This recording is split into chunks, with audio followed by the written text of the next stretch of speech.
The Octopus, A Story of California by Frank Norris. Chapter 1. Just after passing Carraher's saloon on the county road that ran south from Bonneville and that divided the Broderson Ranch from that of Los Muertos, Presley was suddenly aware of the faint and prolonged blowing of a steam whistle that he knew must come from the railroad shops near the depot at Bonneville. In starting out from the ranch house that morning, he had forgotten his watch and was now perplexed to know whether the whistle was blowing for 12 or for 1 o'clock. He hoped the former. Early that morning he had decided to make a long excursion through the neighboring country, partly on foot and partly on his bicycle, and now noon was come already, and as yet he had hardly started. As he was leaving the house after breakfast, Mrs. Derrick had asked him to go for the mail at Bonneville, and he had not been able to refuse. He took a firmer hold of the cork grips of his handlebars, the road being in a wretched condition after the recent hauling of the crop, and quickened his pace. He told himself that, no matter what the time was, he would not stop for luncheon at the ranch house, but would push on to Guadalajara and have a Spanish dinner at Solitari's as he had originally planned. There had not been much of a crop to haul that year. Half of the wheat on the Broderson Ranch had failed entirely, and Derrick himself had hardly raised more than enough to supply seed for the winter's sowing. But such little hauling as there had been had reduced the roads thereabouts to a lamentable condition, and, during the dry season of the past few months, the layer of dust had deepened and thickened to such an extent that more than once Presley was obliged to dismount and trudge along on foot, pushing his bicycle in front of him. It was the last half of September, the very end of the dry season, and all Tulare County, all the vast reaches of the San Joaquin Valley, in fact all South Central California, was bone dry, parched and baked and crisp after 4 months of cloudless weather, when the day seemed always at noon and the sun blazed white hot over the valley from the Coast Range in the west to the foothills of the Sierras in the east. As Presley drew near to the point where what was known as the Lower Road struck off through the Rancho de los Muertos, leading on to Guadalajara, he came upon one of the county watering tanks, a great iron-hooped tower of wood straddling clumsily on its 4 uprights by the roadside. Since the day of its completion, the storekeepers and retailers of Bonneville had painted their advertisements upon it. It was a landmark. In that reach of level fields, the white letters upon it could be read for miles. A watering trough stood nearby, and, as he was very thirsty, Presley resolved to stop for a moment to get a drink. He drew abreast of the tank and halted there, leaning his bicycle against the fence. A couple of men in white overalls were repainting the surface of the tank, seated on swinging platforms that hung by hooks from the roof. They were painting a sign, an advertisement.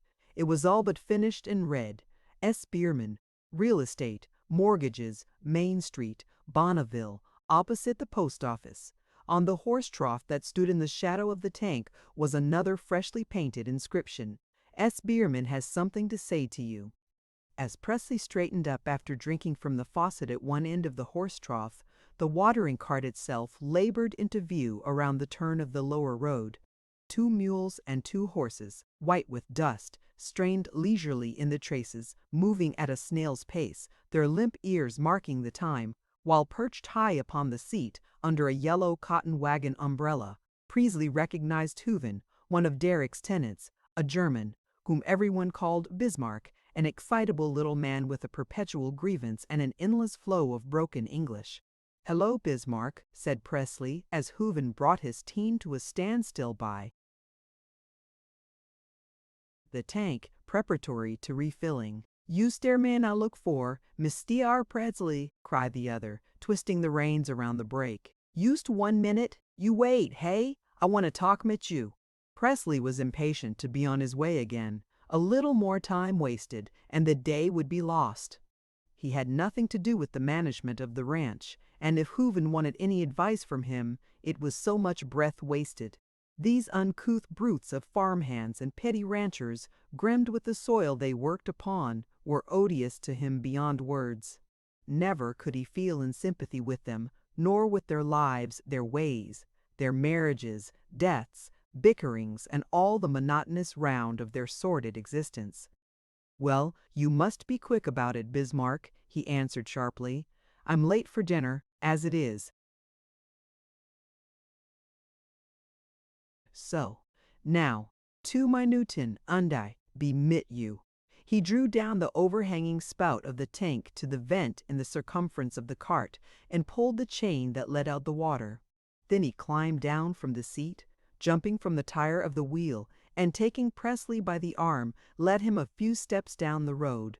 "Say," he began, "say, I want to have some conversations mit you. You's der men I want to see.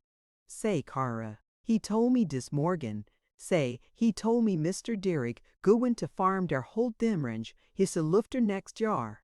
No more tenants. Say, Karaher, he told me all der tenants get der sash.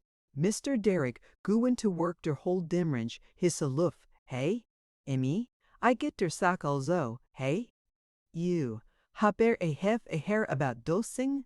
Say me, I have on der ranch been 7 jaar. Do I also? You'll have to see Derrick himself or Heron about that, Bismarck," interrupted Presley, trying to draw away. "That's something outside of me entirely."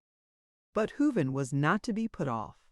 No doubt he had been meditating his speech all the morning, formulating his words, preparing his phrases. "Say, no," he continued.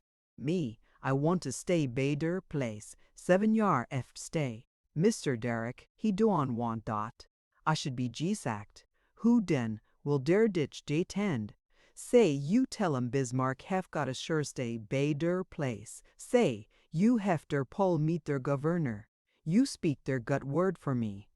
"Harron is the man that has the pull with his father, Bismarck," answered Presley. "You get Harron to speak for you, and you're all right." "7 jaar I have stay," protested Hooven, "and who will der ditch de tend, and I lay dem kettles drive?" "Well, Harron's your man," answered Presley, preparing to mount his bicycle. "Say, you, hef hear about dose sting?" "I don't hear about anything, Bismarck. I don't know the first thing about how the ranch is run." "Under pipeline G mend," Hooven burst out, suddenly remembering a forgotten argument. He waved an arm. "Ach, der pipeline beat a mission Greek, und der quarter hole for dose settles. Say he don't dode him sell youf. Berhaps I don't do quat hims el youf. Berhaps I don't tink. We'll talk to Harn about it. Say he do involve der whole dem me, wrench be hisseloof. Me, I gotta stay." But on a sudden the water in the cart gushed over the sides from the vent in the mess. Top with a smart sound of splashing, Hooven was forced to turn his attention to it. Presley got his wheel under way. "I have some conversations mit Herren," Hooven called after him. "He do indeed be Heslif Dane, Mr. Derrick. I heck no, I stay be der wrench to drive dose kettles." He climbed back to his seat under the wagon umbrella, and, as he started his team again with great cracks of his long whip, turned to the painters still at work upon the sign, and declared with some defiance, "7 jaar, yai, sir, 7 jaar, I hef been on dis wrench. Get a yope, you mule you, hoop." Meanwhile, Presley had turned into the lower road. He was now on Derrick's land, division number I, or as it was called, the home ranch of the great Luce. Muertos Rancho. The road was better here. The dust laid after the passage of Hooven's watering cart, and in a few minutes he had come to the ranch house itself, with its white picket fence, its few flower beds, and grove of eucalyptus trees. On the lawn at the side of the house he saw Harron in the act of setting out the automatic sprinkler. In the shade of the house, by the porch, were 2 or 3 of the greyhounds, part of the pack that were used to hunt down jackrabbits, and Godfrey, Harron's prize deerhound. Presley wheeled up the driveway and met Harron by the horse block.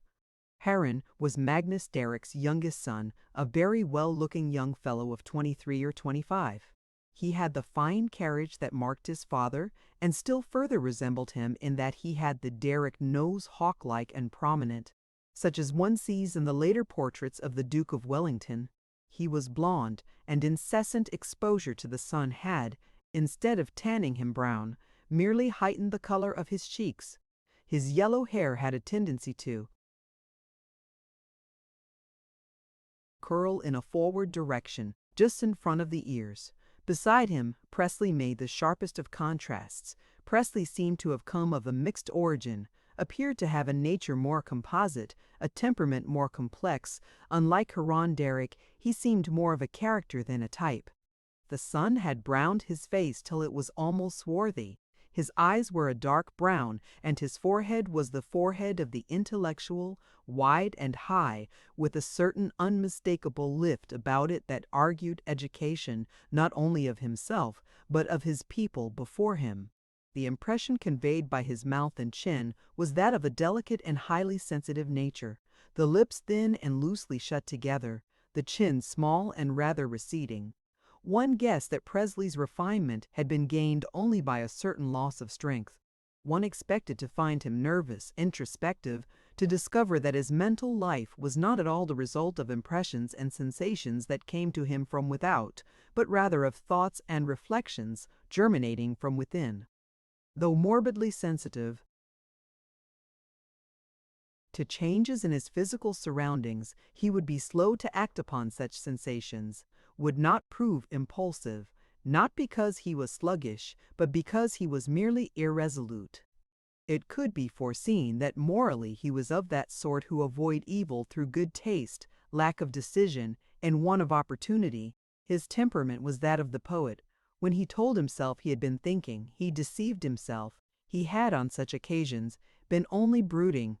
Some 18 months before this time, he had been threatened with consumption, and, taking advantage of a standing invitation on the part of Magnus Derrick, had come to stay in the dry, even climate of the San Joaquin for an indefinite length of time. He was 30 years old and had graduated and post-graduated with high honors from an Eastern college, where he had devoted himself to a passionate study of literature and, more especially, of poetry. It was his insatiable ambition to write verse, but up to this time his work had been fugitive, ephemeral, a note here and there heard, appreciated, and forgotten. He was in search of a subject, something magnificent, he did not know exactly what, some vast, tremendous theme, heroic, terrible, to be unrolled in all the thundering progression of hexameters. But whatever he wrote, and in whatever fashion, Presley was determined that his poem should be of the West, that world's frontier of romance, where a new race, a new people, hardy, brave, and passionate, were building an empire, where the tumultuous life ran like fire from dawn to dark and from dark to dawn again, primitive, brutal, honest, and without fear. Something to his idea not much had been done to catch at that life in passing, but its poet had not yet arisen. The few sporadic attempts, thus he told himself, had only touched the keynote. He strove for the diapason, the great song that should embrace in itself a whole epoch, a complete era, the voice of an entire people, wherein all people should be included, they and their legends, their folklore, their fightings, their loves and their lunts, their blunt, grim humor, their stoicism under solace, under status and cruelty, their generosity and cruelty, their heroism and bestiality, their religion and profanity, their self-sacrifice and obscenity, a true and fearless setting forth of a passing phase of history, uncompromising, sincere, each group in its proper environment, the valley, the plain, and the mountain, the range, and the mine, all of the school, these that was what he dreamed, while things without names, thoughts for which no man had yet invented words, terrible formless shapes, vague figures, colossal, monstrous, distorted whirled at a gallop through his imagination.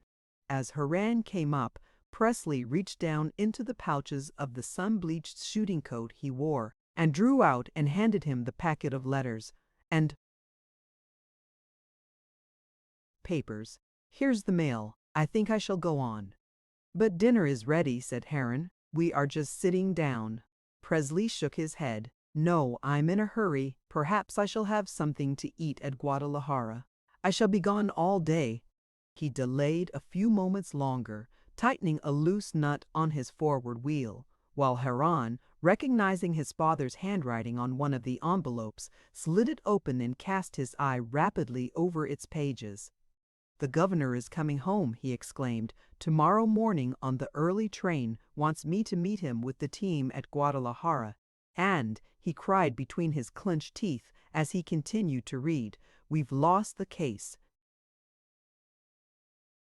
"What case? Oh, in the matter of rates?" Heron nodded, his eyes flashing, his face growing suddenly scarlet. "Ulstein gave his decision yesterday," he continued, reading from his father's letter. "He holds, Ulstein does, that grain rates as low as the new figure would amount to confiscation of property, and that, on such a basis, the railroad could not be operated at a legitimate profit. As he is powerless to legislate in the matter, he can only put the rates back at what they originally were before the commissioners made the cut, and it is so ordered." "That's our friend S. Behrman again," added Heron, grinding his teeth. "He was up in the city the whole of the time the new schedule was being drawn, and he and Ulstein and the Railroad Commission were as thick as thieves. He has been up there all this last week, too, doing the railroad's dirty work and backing Ulstein up. Legitimate profit, he broke out. "Can we raise wheat at a legitimate profit with a tariff of $4 a ton for moving it 200 miles to Tidewater with wheat at 87 cents? Why not hold us up with a gun in our faces and say, 'Hands up,' and be done with it?" He dug his boot heel into the ground and turned away to the house abruptly, cursing beneath his breath. "By the way," Presley called after him, "Hooven wants to see you. He asked me about this idea of the governors of getting along without the tenants this year. Hooven wants to stay to tend the ditch and look after the stock. I told him to see you." Heron, his mind full of other things, nodded to say he understood. Presley only waited till he had disappeared indoors so that he might not seem too indifferent to his trouble. Then, remounting, struck at once into a brisk pace and, turning out from the carriage gate, held on swiftly down the lower road, going in the Menja direction of Guadalajara. These matters, these eternal fierce bickerings between the farmers of the San Joaquin and the Pacific and Southwestern Railroad, irritated him and wearied him. He cared for none of these things. They did not belong to his world. In the picture of that huge romantic West that he saw in his imagination, these dissensions made the one note of harsh color that refused to enter into the great scheme of harmony. It was material, sordid, deadly commonplace. But however he strove to shut his eyes to it or his ears to it, the thing persisted and persisted. The romance seemed complete up to that point. There it broke, there it failed, there it became realism, grim, unlovely, unyielding. To be true, and it was the first article of his creed, to be unflinchingly true. He could not ignore it. All the noble poetry of the ranch, the valley, seemed in his mind to be marred and disfigured by the presence of certain immovable facts. Just what he wanted, Presley hardly knew. On one hand, it was his ambition to portray life as he saw it directly, frankly, and through no medium of personality or temperament. But on the other hand, as well, he wished to see everything through a rose-colored mist, a mist that dulled all harsh outlines, all crude and violent colors. He told himself that, as a part of the people, he loved the people and sympathized with their hopes and fears, and joys and griefs. And yet Hooven, grimy and perspiring, with his perpetual grievance and his contracted horizon, only revolted him. He had set himself the task of giving true, absolutely true poetical expression to the life of the ranch, and yet, again and again, he brought up against the railroad that stubborn iron barrier against which his romance shattered itself to froth and disintegrated, flying spume. His heart went out to the people, and his groping hand met that of a slovenly little Dutchman whom it was impossible to consider seriously. He searched for the true romance and, in the end, found grain rates and unjust freight tariffs. "But the stuff is here," he muttered as he sent his wheel rumbling across the bridge over Broderson Creek. "The romance, the real romance, is here. Somewhere I'll get hold of it yet." He shot a glance about him as if in search of the inspiration. By now he was not quite halfway across the northern and narrowest corner of Los Muertos, at this point some 8 miles wide. He was still on the home ranch. A few miles to the south, he could just make out the line of wire fence that separated it from the 3rd Division, and to the north, seen faint and blue through the haze and shimmer of the noon sun, a long file of telegraph poles showed the line of the railroad and marked Derrick's northeast boundary. The road over which Presley was traveling ran almost diametrically straight. In front of him, but at a great distance, he could make out the giant live oak and the red roof of Hooven's barn that stood near it. All about him, the country was flat. In all directions he could see for miles. The harvest was just over. Nothing but stubble remained on the ground, with the one exception of the live oak by Hooven's place. There was nothing green in sight. The wheat stubble was of a dirty yellow, the ground parched, cracked, and dry, of a cheerless brown. By the roadside the dust lay thick and gray, and on either hand, stretching on toward the horizon, losing itself in a mere smudge in the distance, ran the illimitable parallels of the wire fence. And that was all. That and the burnt-out blue of the sky and the steady shimmer of the heat. The silence was infinite. After the harvest, small though that harvest had been, the ranches seemed asleep.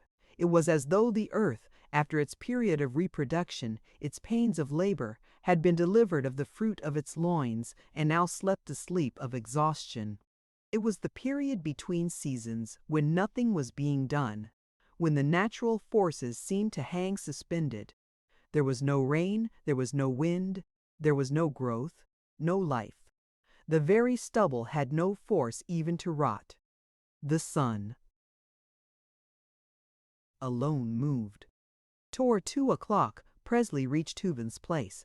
2 or 3 grimy frame buildings, infested with a swarm of dogs. A hog or two wandered aimlessly about. Under a shed by the barn, a broken-down cedar lay rusting to its ruin. But overhead, a mammoth live oak, the largest tree in all the countryside, towered superb and magnificent. Gray bunches of mistletoe and festoons of trailing moss hung from its bark. From its lowest branch hung Hooven's meat safe, a square box faced with wire screens. What gave a special interest to Hooven's was the fact that here was the intersection of the lower road and Derrick's main irrigating ditch, a vast trench, not yet completed, which he and Annixter, who worked the Quien-Sabe ranch, were jointly constructing. It ran directly across the road and at right angles to it, and lay a deep groove in the fields between Hooven's and the town of Guadalajara. Some 3 miles farther on. Besides this, the ditch was the natural boundary between 2 divisions of the Los Muertos ranch, the 1st and 4th. Presley now had the choice of 2 routes. His objective point was the spring at the headwaters of Broderson Creek, in the hills on the eastern side of the Quien-Sabe ranch. The trail afforded him a short cut thitherward. As he passed a house, Mrs. Hooven came to the door, her little daughter Hilda, dressed in a boy's overalls and clumsy boots, at her skirts. Minna, her oldest daughter, a very pretty girl, whose love affairs were continually the talk of all Los Muertos, was visible through a window of the house, busy at the week's washing. Mrs. Hooven was a faded, colorless woman, middle-aged and commonplace, and offering not the least characteristic that would distinguish her from 1,000 other women of her class and kind. She nodded to Presley, watching him with a stolid gaze from under her arm, which she held across her forehead to shade her eyes. but now Presley exerted himself in good earnest. His bicycle flew. He resolved that after all he would go to Guadalajara. He crossed the bridge over the irrigating ditch with a brusque spurt of hollow sound, and shot forward down the last stretch of the lower road that yet intervened between Huvens and the town. He was on the 4th division of the ranch now, the only one whereon the wheat had been successful, no doubt because of the little Mission Creek that ran through it. But he no longer occupied himself with the landscape. His only concern was to get on as fast as possible. He had looked forward to spending nearly the whole day on the crest of the wooded hills in the northern corner of the Quien Sabe ranch, reading, idling, smoking his pipe. But now he would do well if he arrived there by the middle of the afternoon. In a few moments he had reached the line fence that marked the limits of the ranch. Here were the railroad tracks, and just beyond a huddled mass of roofs, with here and there an adobe house on its outskirts, the little town of Guadalajara. Nearer at hand, and directly in front of Presley, were the freight and passenger depots of the P&SW, painted in the gray and white, which seemed to be the official colors of all the buildings owned by the corporation. The station was deserted. No trains passed at this hour. From the direction of the ticket window, Presley heard the unsteady chittering of the telegraph key. In the shadow of one of the baggage trucks upon the platform, the great yellow cat that belonged to the agent dozed complacently, her paws tucked under her body. 3 flat cars, loaded with bright painted farming machines, were on the siding above the station, while on the switch below, a huge freight engine that lacked its cowcatcher sat back upon its monstrous driving wheels, motionless, solid, drawing long breaths that were punctuated by the subdued sound of its steam pump clicking at exact intervals. But evidently it had been decreed that Presley should be stopped at every point of his ride that day, for as he was pushing his bicycle across the tracks, he was surprised to hear his name called. "Hello there, Mr. Presley. What's the good?" Word? Presley looked up quickly and saw Dyke, the engineer, leaning on his folded arms from the cab window of the freight engine. But at the prospect of this further delay, Presley was less troubled. Dyke and he were well acquainted and the best of friends. The picturesqueness of the engineer's life was always attractive to Presley, and more than once he had ridden on Dyke's engine between Guadalajara and Bonneville. Once, even, he had made the entire run between the latter town and San Francisco in the cab. Dyke's home was in Guadalajara. He lived in one of the remodeled adobe cottages, where his mother kept house for him. His wife had died some 5 years before this time, leaving him a little daughter, Sydney, to bring up as best he could. Dyke himself was a heavy-built, well-looking fellow nearly twice the weight of Presley, with great shoulders and massive hairy arms, and a tremendous rumbling voice. "Hello, old man," answered Presley, coming up to the engine. "What are you doing about here at this time of day? I thought you were on the night service this month." "We've changed about a bit," answered the other. "Come up here and sit down, and get out of the sun. They've held us here to wait orders," he explained, as Presley, after leaning his bicycle against the tender, climbed to the fireman's seat of worn green leather. "They are changing the run of one of the crack passenger engines down below, and are sending her up to Fresno. There was a smash of some kind on the Bakersfield division, and she's to hell and gone behind her time. I suppose when she comes, she'll come a-humming. It will be stand clear and an open track all the way to Fresno. They have held me here to let her go by." He took his pipe, an old T.D. clay, but colored to a beautiful shiny black, from the pocket of his jumper and filled and lit it. "Well, I don't suppose you object to being held here," observed Presley. "Gives you a chance to visit your mother and the little girl."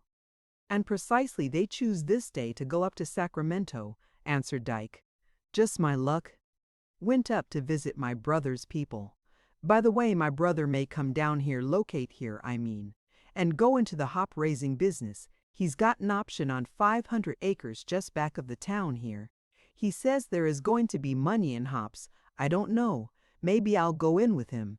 "Why? What's the matter with railroading?" Dyke drew a couple of puffs on his pipe and fixed Presley with a glance. "There's this the matter with it," he said. "I'm fired." "Fired? You!" exclaimed Presley, turning abruptly toward him.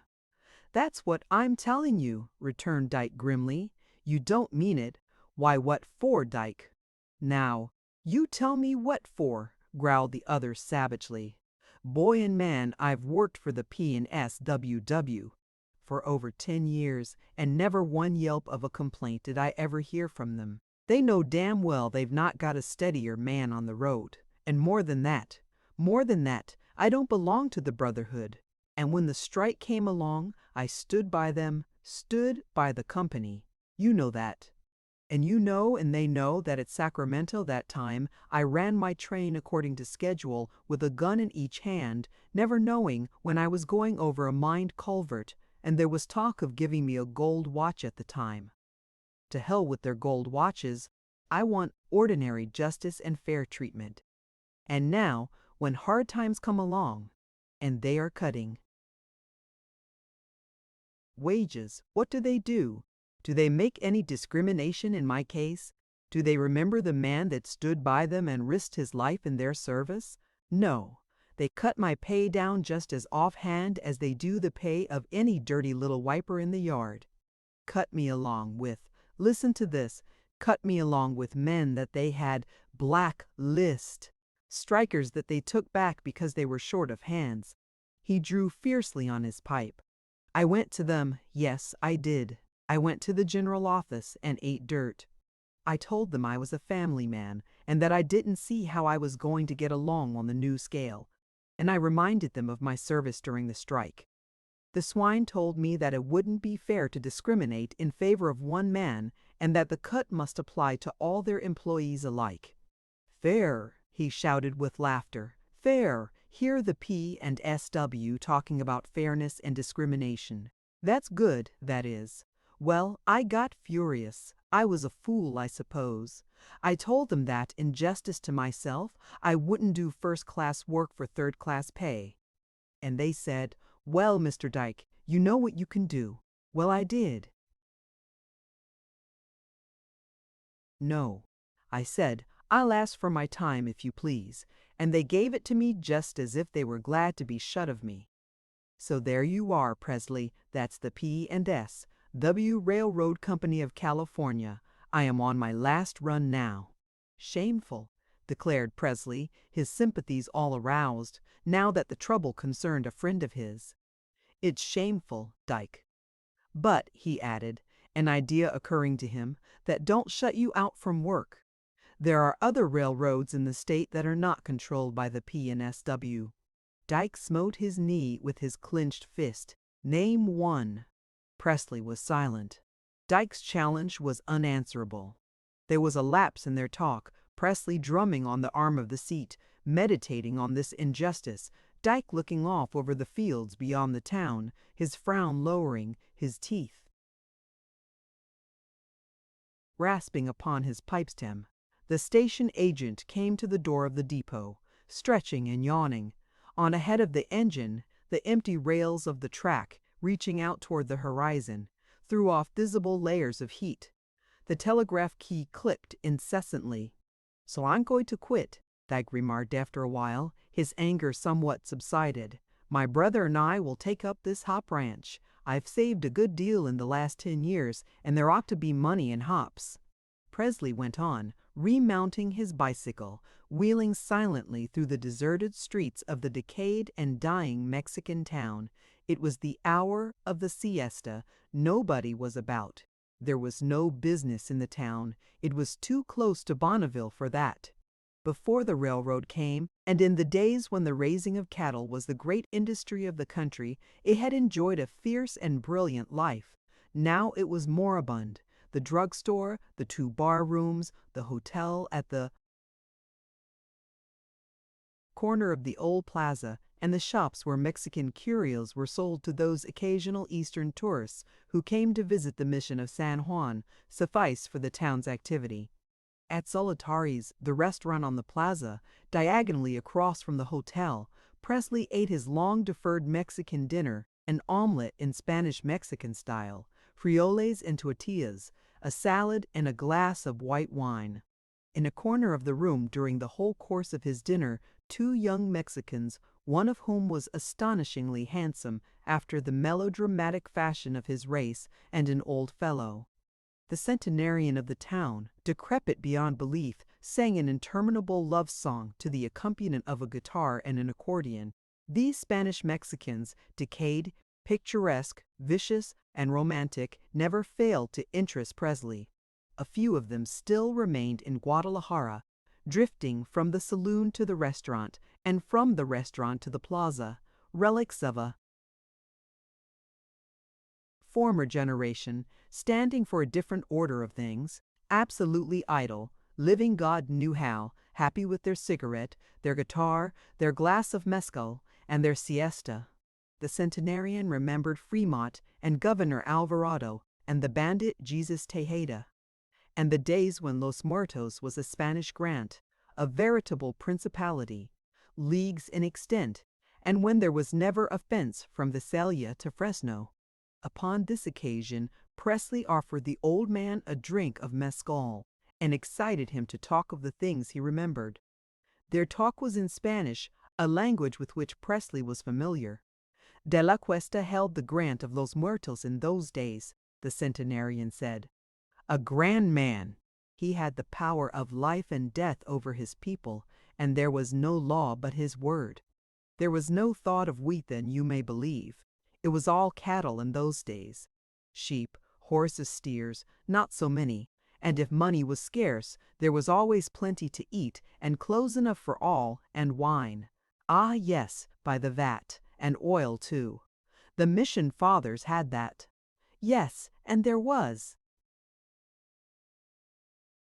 wheat as well, now that I come to think, but a very little in the field north of the mission where now it is the seed ranch. Wheat fields were there, and also a vineyard, all on mission grounds. Wheat, olives, and the vine. The fathers planted those to provide the elements of the Holy Sacrament, bread, oil, and wine, you understand. It was like that. Those industries began in California from the church. And now, he put his chin in the air, what would Father Olivari have said to such a crop as Senor Derrick plants these days? 10,000 acres of wheat, nothing but wheat from the Sierra to the Coast Range. I remember when De la Cuesta was married, he had never seen the young lady, only her miniature portrait painted. He raised a shoulder, I do not know by whom, small, a little thing to be held in the palm, but he fell in love with that, and marry her he would. The affair was arranged between him and the girl's parents, but when the time came that De la Cuesta was to go to Monterey to meet and marry the girl, behold, Jesus Tejeda broke in upon the small rancheros near Tarabella. It was no time for De la Cuesta to be away, so he sent his brother Esteban to Monterey to marry the girl by proxy for him. I went with Esteban. We were a company, nearly 100 men. And De la Cuesta sent a horse for the girl to ride, white, pure white, and the saddle was of red leather, the headstall, the bit, and buckles, all the metalwork, of virgin silver. Well, there was a ceremony in the Monterey mission, and Esteban, in the name of his brother, was married to the girl. On our way back, De la Cuesta rode out to meet us. His company met ours at Agatha dos Palos. Never will I forget De la Cuesta's face as his eyes fell upon the girl. It was a look, a glance, come and gone like that, he snapped his fingers. No one but I saw it, but I was close by. There was no mistaking that look. De la Cuesta was disappointed.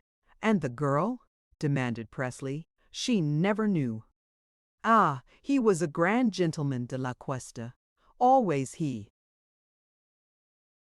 treated her as a queen. Never was husband more devoted, more respectful, more chivalrous. But love? The old fellow put his chin in the air, shutting his eyes in a knowing fashion. It was not there. I could tell.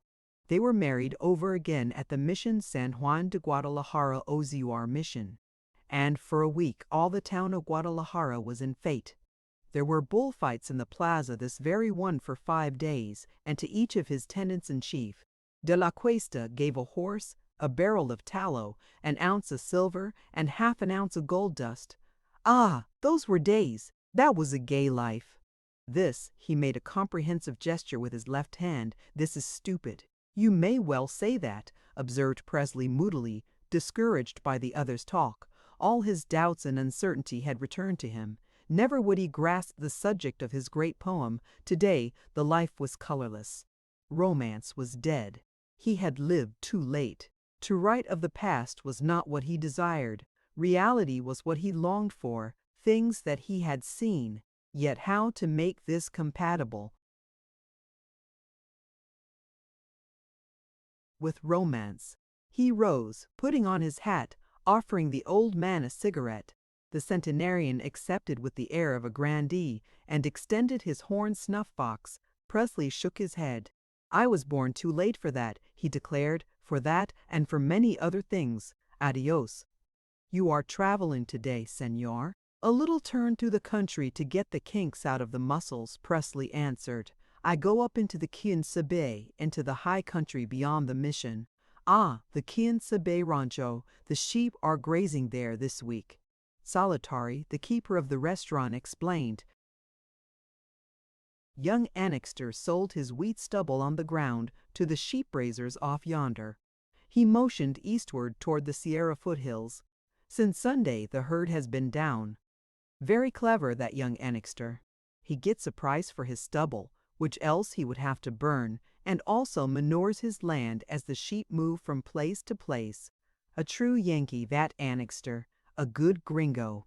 After his meal, Presley once more mounted his bicycle, and leaving the restaurant and the plaza behind him, held on through the main street of the drowsing town, the street that farther on developed into the road, which turned abruptly northward and led onward through the hop fields and the Quien Sabe ranch toward the mission of San Juan. The home ranch of the Quien Sabe was in the little triangle bounded on the south by the railroad, on the northwest by Broderson Creek, and on the east by the hop fields and the mission lands. It was traversed in all directions now by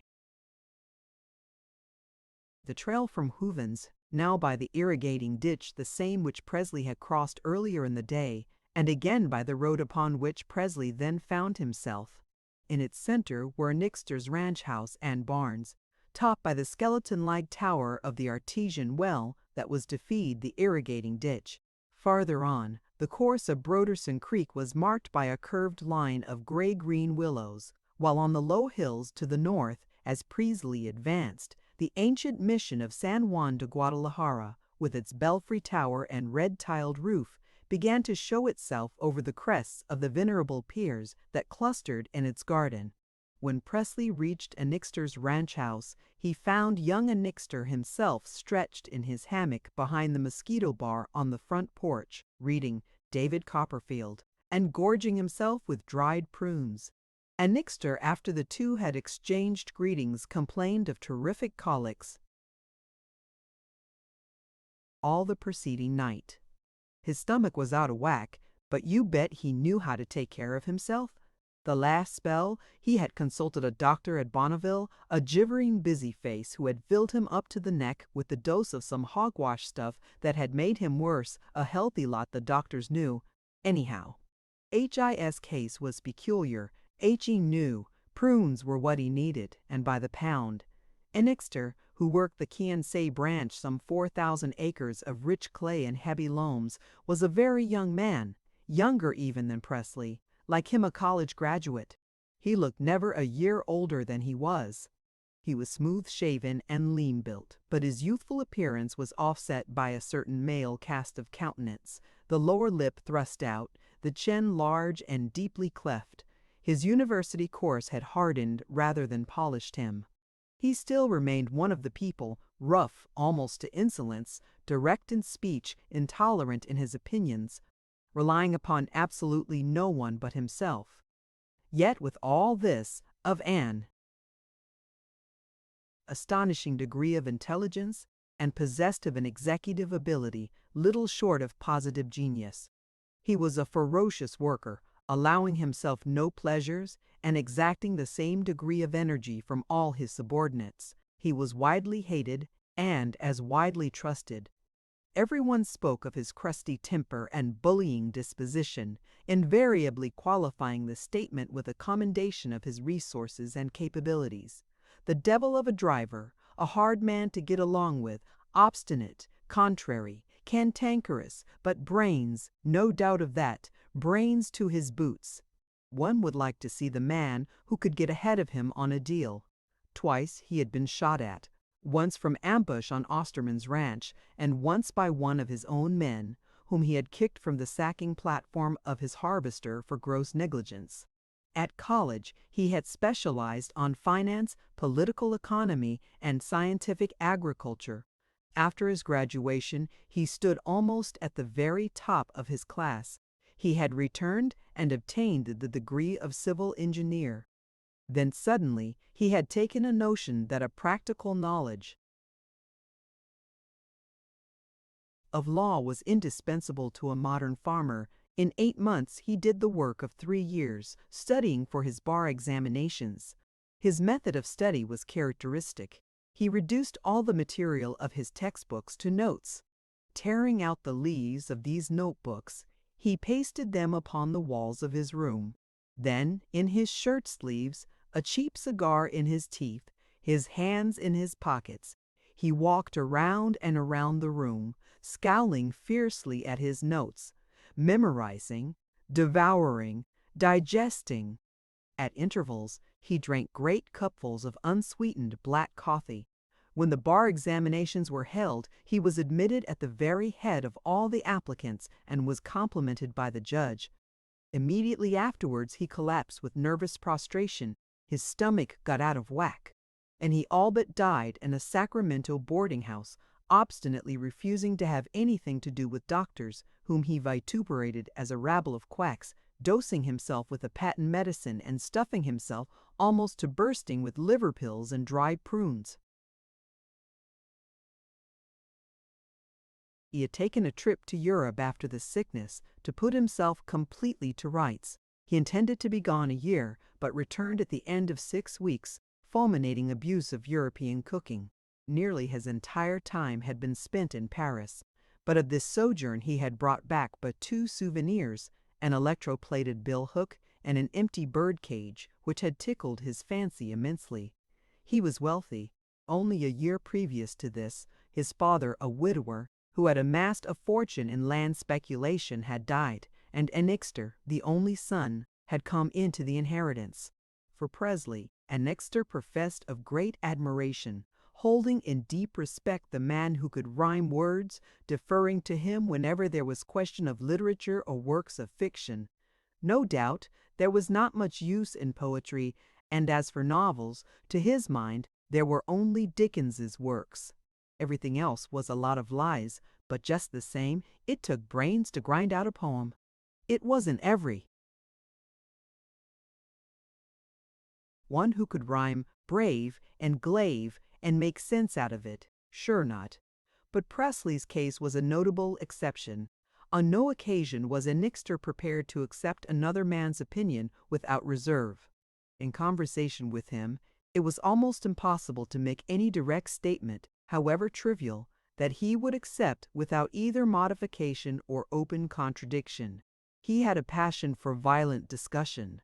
He would argue upon every subject in the range of human knowledge, from astronomy to the tariff, from the doctrine of predestination to the height of a horse.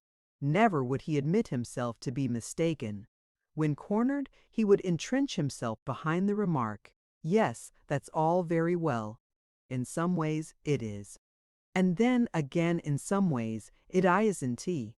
Singularly enough, he and Presley were the best of friends. More than once, Presley marveled at this state of affairs, telling himself that he and Annixter had nothing in common. In all his circle of acquaintances, Presley was the one man with whom Annixter had never quarreled. The two men were diametrically opposed in temperament. Presley was easygoing, Annixter alert. Presley was a confirmed dreamer, irresolute, inactive, with a strong tendency to melancholy. The young farmer was a man of affairs, decisive, combative, whose only reflection upon his interior economy was a morbid concern in the vagaries of his stomach. Yet the two never met without a mutual pleasure, taking a genuine interest in each other's affairs, and often putting themselves to great inconvenience to be of trifling service to help one another. As a last characteristic, Annixter pretended to be a woman-hater, for no other reason than that he was a very bull-cat of awkwardness in feminine surroundings. Females. Rot! There was a fine way for a man to waste his time and his good money lally-gagging with a lot of females. No, thank you. None of it in his, if you please. Once only he had an affair, a timid little creature in a glove-cleaning establishment in Sacramento whom he had picked up heaven. Knew how. After his return to his ranch, a correspondence had been maintained between the two, Annixter taking the precaution to typewrite his letters, and never affixing his signature in an excess of prudence. He furthermore made carbon copies of all his letters, filing them away in a compartment of his safe.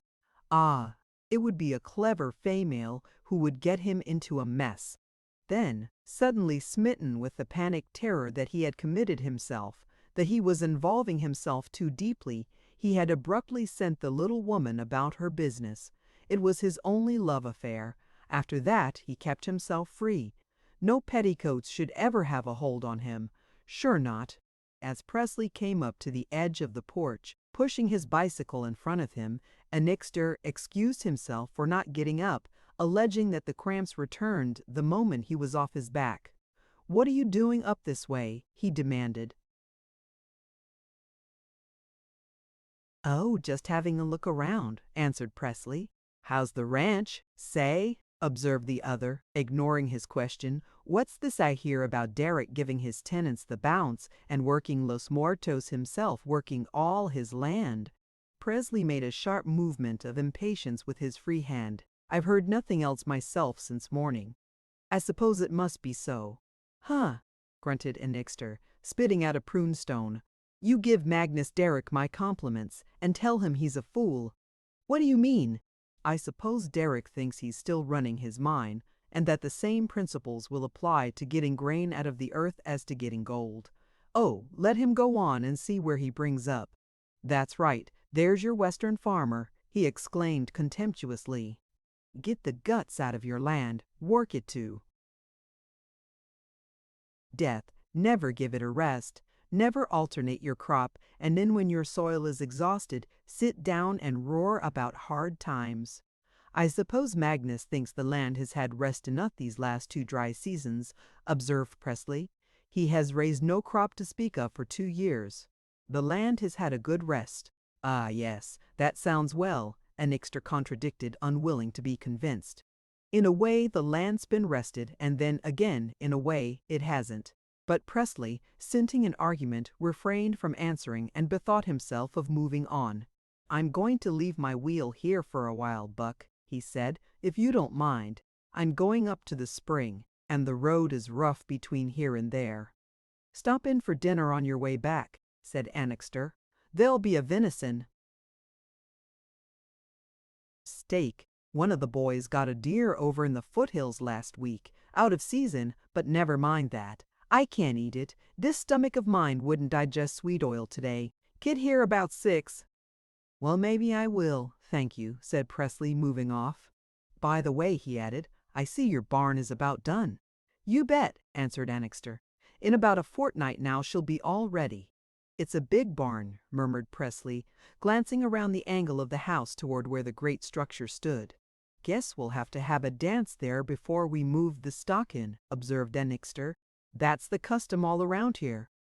Presley took himself off, but at the gate, Annixter called after him, his mouth full of prunes. "Say, take a look at that herd of sheep as you go up. They are right." Off veered to the east of the road, about half a mile from here. I guess that's the biggest lot of sheep you ever saw. You might write a poem about 'em. Lamb ram, sheep graze sunny days. Catch on. Beyond Broderson Creek, as Presley advanced, tramping along on foot now, the land opened out again into the same vast spaces of dull brown earth sprinkled with stubble, such as had been characteristic of Derrick's ranch. To the east, the reach seemed infinite, flat, cheerless, heat-ridden, unrolling like a gigantic scroll toward the faint shimmer of the distant horizons, with here and there an isolated live oak to break the somber monotony. But bordering the road to the westward, the surface roughened and raised, clambering up to the higher ground, on the crest of which the old mission and its surrounding pear trees were now plainly visible. Just beyond the mission, the road bent abruptly eastward, striking off across the Siege Ranch, but Presley left the road at this point, going on across the open fields. There was no longer any trail. It was toward 3 o'clock. The sun still spun, a silent blazing disk high in the heavens, and tramping through the clods of uneven, broken plow was fatiguing work. The slope of the lowest foothills begun.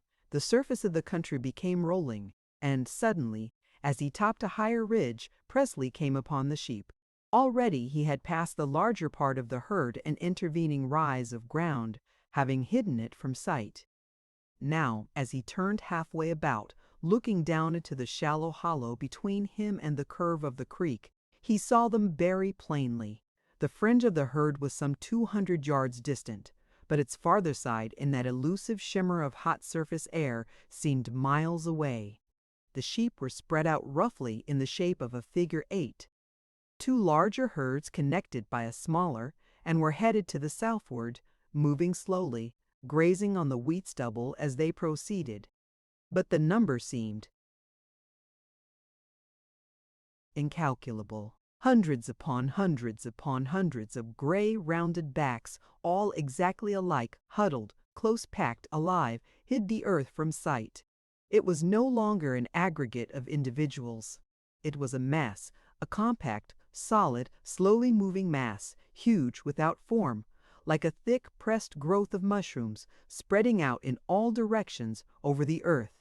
From it, there arose a vague murmur, confused, inarticulate, like the sound of very distant surf, while all the air in the vicinity was heavy with the warm, ammoniacal odor of the thousands of crowding bodies.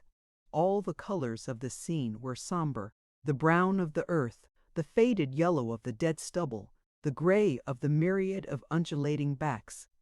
Only on the far side of the herd, erect, motionless, a single note of black, a speck, a dot. The shepherd stood, leaning upon an empty water trough, solitary, grave, impressive. For a few moments, Presley stood, watching. Then, as he started to move on, a curious thing occurred. At first, he thought he had heard someone call his name. He paused, listening. There was no sound, but the vague noise of the moving sheep. Then, as this first impression passed, it seemed to him that he had been beckoned to. Yet nothing stirred. Except for the lonely figure beyond the herd, there was no one in sight. He started on again, and in half a dozen steps found himself looking over his shoulder. Without knowing why, he looked toward the shepherd, then halted and looked a second time and a third. Had the shepherd called to him? Presley knew that he had heard no voice. Brusquely, all his attention seemed riveted upon this distant figure. He put one forearm over his eyes to keep off the sun, gazing across the intervening herd. Surely the shepherd had called him, but at the next instant he started, uttering an exclamation under his breath. The faraway speck of black became animated. Presley remarked a sweeping gesture. Though the man had not beckoned to him before, there was no doubt that he was beckoning now. Without any hesitation, and singularly interested in the incident, Presley turned sharply aside and hurried on toward the shepherd, skirting the herd, wondering all the time that he should answer the call with so little question, so little hesitation. But the shepherd came forward to meet Presley, followed by one of his dogs. As the two men approached each other, Presley, closely studying the other, began to wonder where he had seen him before. It must have been a very long time ago, upon one of his previous visits to the ranch. Certainly, however, there was something familiar in the shepherd's face and figure. When they came closer to each other, and Presley could see him more distinctly, this sense of a previous acquaintance was increased and sharpened. The shepherd was a man of about 35. He was very lean and spare. His brown canvas overalls were thrust into laced boots, a cartridge belt without any cartridges encircled his waist. A gray flannel shirt, open at the throat, showed his breast, tanned and ruddy. He wore no hat. His hair was very black and rather long. A pointed beard covered his chin, growing straight and fine from the hollow cheeks. The absence of any covering for his head was, no doubt, habitual with him, for his face was as brown as an Indian's, a ruddy brown quite different from Presley's dark olive. To Presley's morbidly keen observation, the general impression of the shepherd's face was intensely interesting. It was uncommon to an astonishing degree. Presley's vivid imagination chose to see in it the face of an ascetic, of a recluse, almost that of a young seer. So must have appeared the half-inspired shepherds of the Hebraic legends, the younger prophets of Israel, dwellers in the wilderness, beholders of visions, having their existence in a continual dream, talkers with God, gifted with strange powers. Suddenly, at some 20 paces distant from the approaching shepherd, Presley stopped short, his eyes riveted upon the other. "Vanamee," he exclaimed. The shepherd smiled and came forward, holding out his hands, saying, "I thought it was you. When I saw you come over the hill, I called you." "But not with your voice," returned Presley. "I knew that someone wanted me. I felt it. I should have remembered that you could do that kind of thing. I have never known it to fail. It helps with the sheep. With the sheep, in a way. I can't tell exactly how. We don't understand these things yet. There are times when, if I close my eyes and dig my fists into my temples, I can hold the entire herd for perhaps a minute. Perhaps, though, it's imagination, who knows? But it's good to see you again. How long has it been since the last time?" 2, 3, nearly 5 years. It was more than that.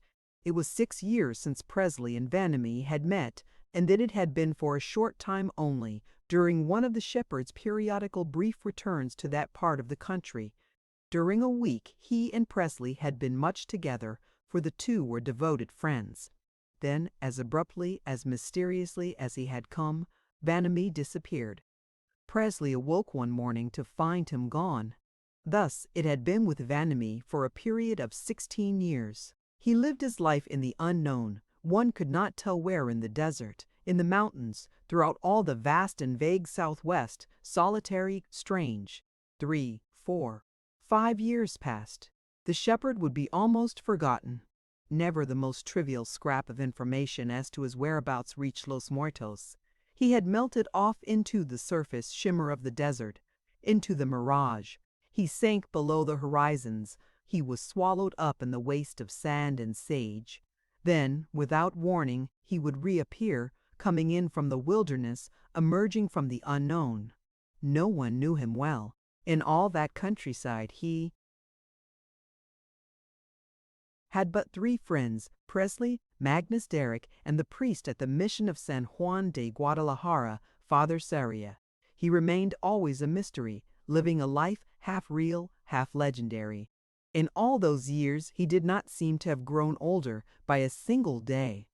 At this time, Presley knew him to be 36 years of age. But since the first day the two had met, the shepherd's face and bearing had, to his eyes, remained the same. At this moment, Presley was looking into the same face he had first seen many, many years ago. It was a face stamped with an unspeakable sadness, a deathless grief, the permanent imprint of a tragedy long past, but yet a living issue. Presley told himself that it was impossible to look long into Vanamee's eyes without knowing that here was a man whose whole being had been at one time shattered and riven to its lowest depths, whose life had suddenly stopped at a certain moment of its development. The two friends sat down upon the ledge of the watering trough, their eyes wandering incessantly toward the slow-moving herd, grazing on the wheat stubble, moving southward as they grazed. "Where have you come from this time?" Presley had asked. "Where have you kept yourself?" The other swept a horizon to the south and east with a vague gesture.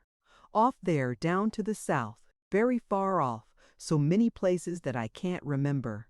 I went the long trail this time, a long, long ways.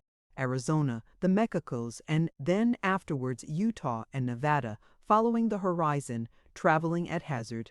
Into Arizona first, going in by Monument Pass, and then on to the south through the country of the Navajos, down by the Agatia Needle, a great blade of red rock jetting from out the desert, like a knife thrust. Then on and on through the Mexicos, all through the southwest, then back again in a great circle by Chihuahua and Aldama to Laredo, to Torreon and Albuquerque. From there across the Uncompahgre Plateau into the Uinta country, then at last due west through Nevada to California and to the valley of the San Joaquin." His voice lapsed to a monotone, his eyes becoming fixed. He continued to speak as though half awake, his thoughts elsewhere, seeing again in the eye of his mind the reach of desert and red hill, the purple mountain, the level stretch of alkali, leper white, all the savage, gorgeous desolation of the long trail. He ignored Presley for the moment, but, on the other hand, Presley himself gave him but half his attention. The return of Vanamee had stimulated the poet's memory. He recalled the incidents of Vanamee's life, reviewing again that terrible drama which had uprooted his soul, which had driven him forth a wanderer, a shunner of men, a sojourner in waste places. He was, strangely enough, a college graduate and a man of wide reading and great intelligence, but he had chosen to lead his own life, which was that of a recluse. Of a temperament similar in many ways to Presley's, there were capabilities in Vanamee that were not ordinarily to be found in the rank and file of men.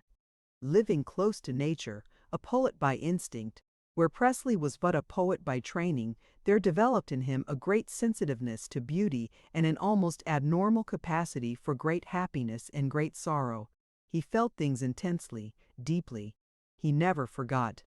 It was when he was 18 or 19, at the formative and most impressionable period of his life, that he had met Ahele Varian. Presley barely remembered her as a girl of 16, beautiful almost beyond expression, who lived with an aged aunt on the seed ranch back of the mission. At this moment he was trying to recall how she looked, with her hair of gold hanging in two straight plaits on either side of her face, making three-cornered her round white forehead, her wonderful eyes, violet blue, heavy-lidded, with their astonishing upward slant toward the temples, the slant that gave a strange, oriental cast to her face, perplexing, enchanting. He remembered the Egyptian fullness of the lips, the strange balancing movement of her head upon her slender neck, the same movement that one sees in a snake at poise. Never had he seen a girl more radiantly beautiful, never a beauty so strange, so troublous, so out of all accepted standards. It was small wonder that Vanamee had loved her, and less wonder, still, that his love had been so intense, so passionate, so part of himself. Angela had loved him with a love no less than his own. It was one of those legendary passions that sometimes occur, idyllic, untouched by civilization, spontaneous as the growth of trees, natural as dewfall, strong as the firm-seated mountains. At the time of his meeting with Angela, Vanamee was living on the Los Muertos ranch. It was there he had chosen to spend one of his college vacations. But he preferred to pass it in out-of-door work, sometimes herding cattle, sometimes pitching hay, sometimes working with pick and dynamite stick on the ditches in the 4th Division of the ranch, riding the range, mending breaks in the wire fences, making himself generally useful. College-bred though he was, the life, pleased him. He was, as he desired, close to nature, living the full measure of life, a worker among workers, taking enjoyment in simple pleasures, healthy in mind and body. He believed in an existence passed in this fashion in the country, working hard, eating full, drinking deep, sleeping dreamlessly. But every night after supper he saddled his pony and rode over to the garden of the old mission. The daub dividing wall on that side, which once had separated the mission garden and the seed ranch, had long since crumbled away, and the boundary between the two pieces of ground was marked only by a line of venerable pear trees. Here, under these trees, he found Angeli awaiting him. And there the two would sit through the hot, still evening, their arms about each other, watching the moon rise over the foothills, listening to the trickle of the water in the moss-encrusted fountain in the garden, and the steady croak of the great frogs that lived in the damp north corner of the enclosure. Through all one summer, the enchantment of that new-found, wonderful love, pure and untainted, filled the lives of each of them with its sweetness. The summer passed, the harvest moon came and went. The nights were very dark. In the deep shade of the pear trees, they could no longer see each other. When they met at the rendezvous, Vanamee found her only with his groping hands. They did not speak. Mere words were useless between them. Silently as his reaching hands touched her warm body, he took her in his arms, searching for her lips with his. Then one night the tragedy had suddenly leaped from out the shadow with the abruptness of an explosion. It was impossible afterwards to reconstruct the manner of its occurrence. To Angeli's mind, what there was left of it, the matter always remained a hideous blur, a blot, a vague, terrible confusion. No doubt they two had been watched. The plans succeeded too well for any other supposition. One moonless night, Angeli, arriving under the black shadow of the pear trees a little earlier than usual, found the apparently familiar figure waiting for her. All unsuspecting, she gave herself to the embrace of a strange pair of arms, and Vanamee, arriving but a score of moments later, stumbled over her prostrate body, inert and unconscious, in the shadow of the overspiring trees. Who was the other? Angel was carried to her home on the seed ranch, delirious, all but raving, and Vanamee, with knife and revolver ready, ranged the countryside like a wolf. He was not alone. The whole county rose, raging, horror-struck. Posse after posse was formed, sent out and returned, without so much as a clue. Upon no one could even the shadow of suspicion be thrown. The other had withdrawn into an impenetrable mystery. There he remained. He never was found. He never was so much as heard of. A legend arose about him, this prowler of the night, this strange, fearful figure with an unseen face, swooping in there from out the darkness, come and gone in an instant, but leaving behind him a track of terror and death and rage and undying grief. Within the year, in giving birth to the child, Angeli had died. The little babe was taken by Angela's parents, and Angela was buried in the mission garden near to the aged gray sundial. Vanamee stood by during the ceremony, but half conscious of what was going forward. At the last moment he had stepped forward, looked long into the dead face framed in its plaits of gold hair, the hair that made three-cornered the round white forehead, looked again at the closed eyes with their perplexing upward slant toward the temples, oriental, bizarre, at the lips with their Egyptian fullness, at the sweet, slender neck, the long, slim hands, then abruptly turned about. The last clods were filling the grave at a time when he was already far away, his horse's head turned toward the desert. For 2 years no syllable was heard of him. It was believed that he had killed himself. But Vanamee had no thought of that. For 2 years he wandered through Arizona, living in the desert, in the wilderness, a recluse, a nomad, an ascetic. But doubtless, all his heart was in the little coffin in the mission garden. once, and so often he must come back thither. One day he was seen again in the San Joaquin. The priest, Father Saria, returning from a visit to the sick at Bonneville, met him on the upper road. 18 years had passed since Angele had died, but the thread of Vanamie's life had been snapped. Nothing remained now but the tangled ends. He had never forgotten. The long, dull ache, the poignant grief had now become a part of him. Presley knew this to be so. While Presley had been reflecting upon all this, Vanamie had continued to speak. Presley, however, had not been wholly inattentive. While his memory was busy reconstructing the details of the drama of the shepherd's life, another part of his brain had been swiftly registering picture after picture that Vanamie's monotonous flow of words struck off, as it were, upon a steadily moving scroll. The music of the unfamiliar names that occurred in his recital was a stimulant to the poet's imagination. Presley had the poet's passion for expressive, sonorous names. As these came and went in Vanamie's monotonous undertones, like little notes of harmony and a musical progression, he listened, delighted with their resonance. Navajo, Quechua, Wintah, Sonora, Laredo, Uncompahgre. To him, there were so many symbols. It was his West that passed, unrolling there before the eye of his mind, the open heat scourged round of desert, the mesa like a vast altar, shimmering purple in the royal sunset, the still gigantic mountains heaving into the sky from out the canyons, the strenuous, fierce life of isolated towns, lost and forgotten, down there, far off, below the horizon.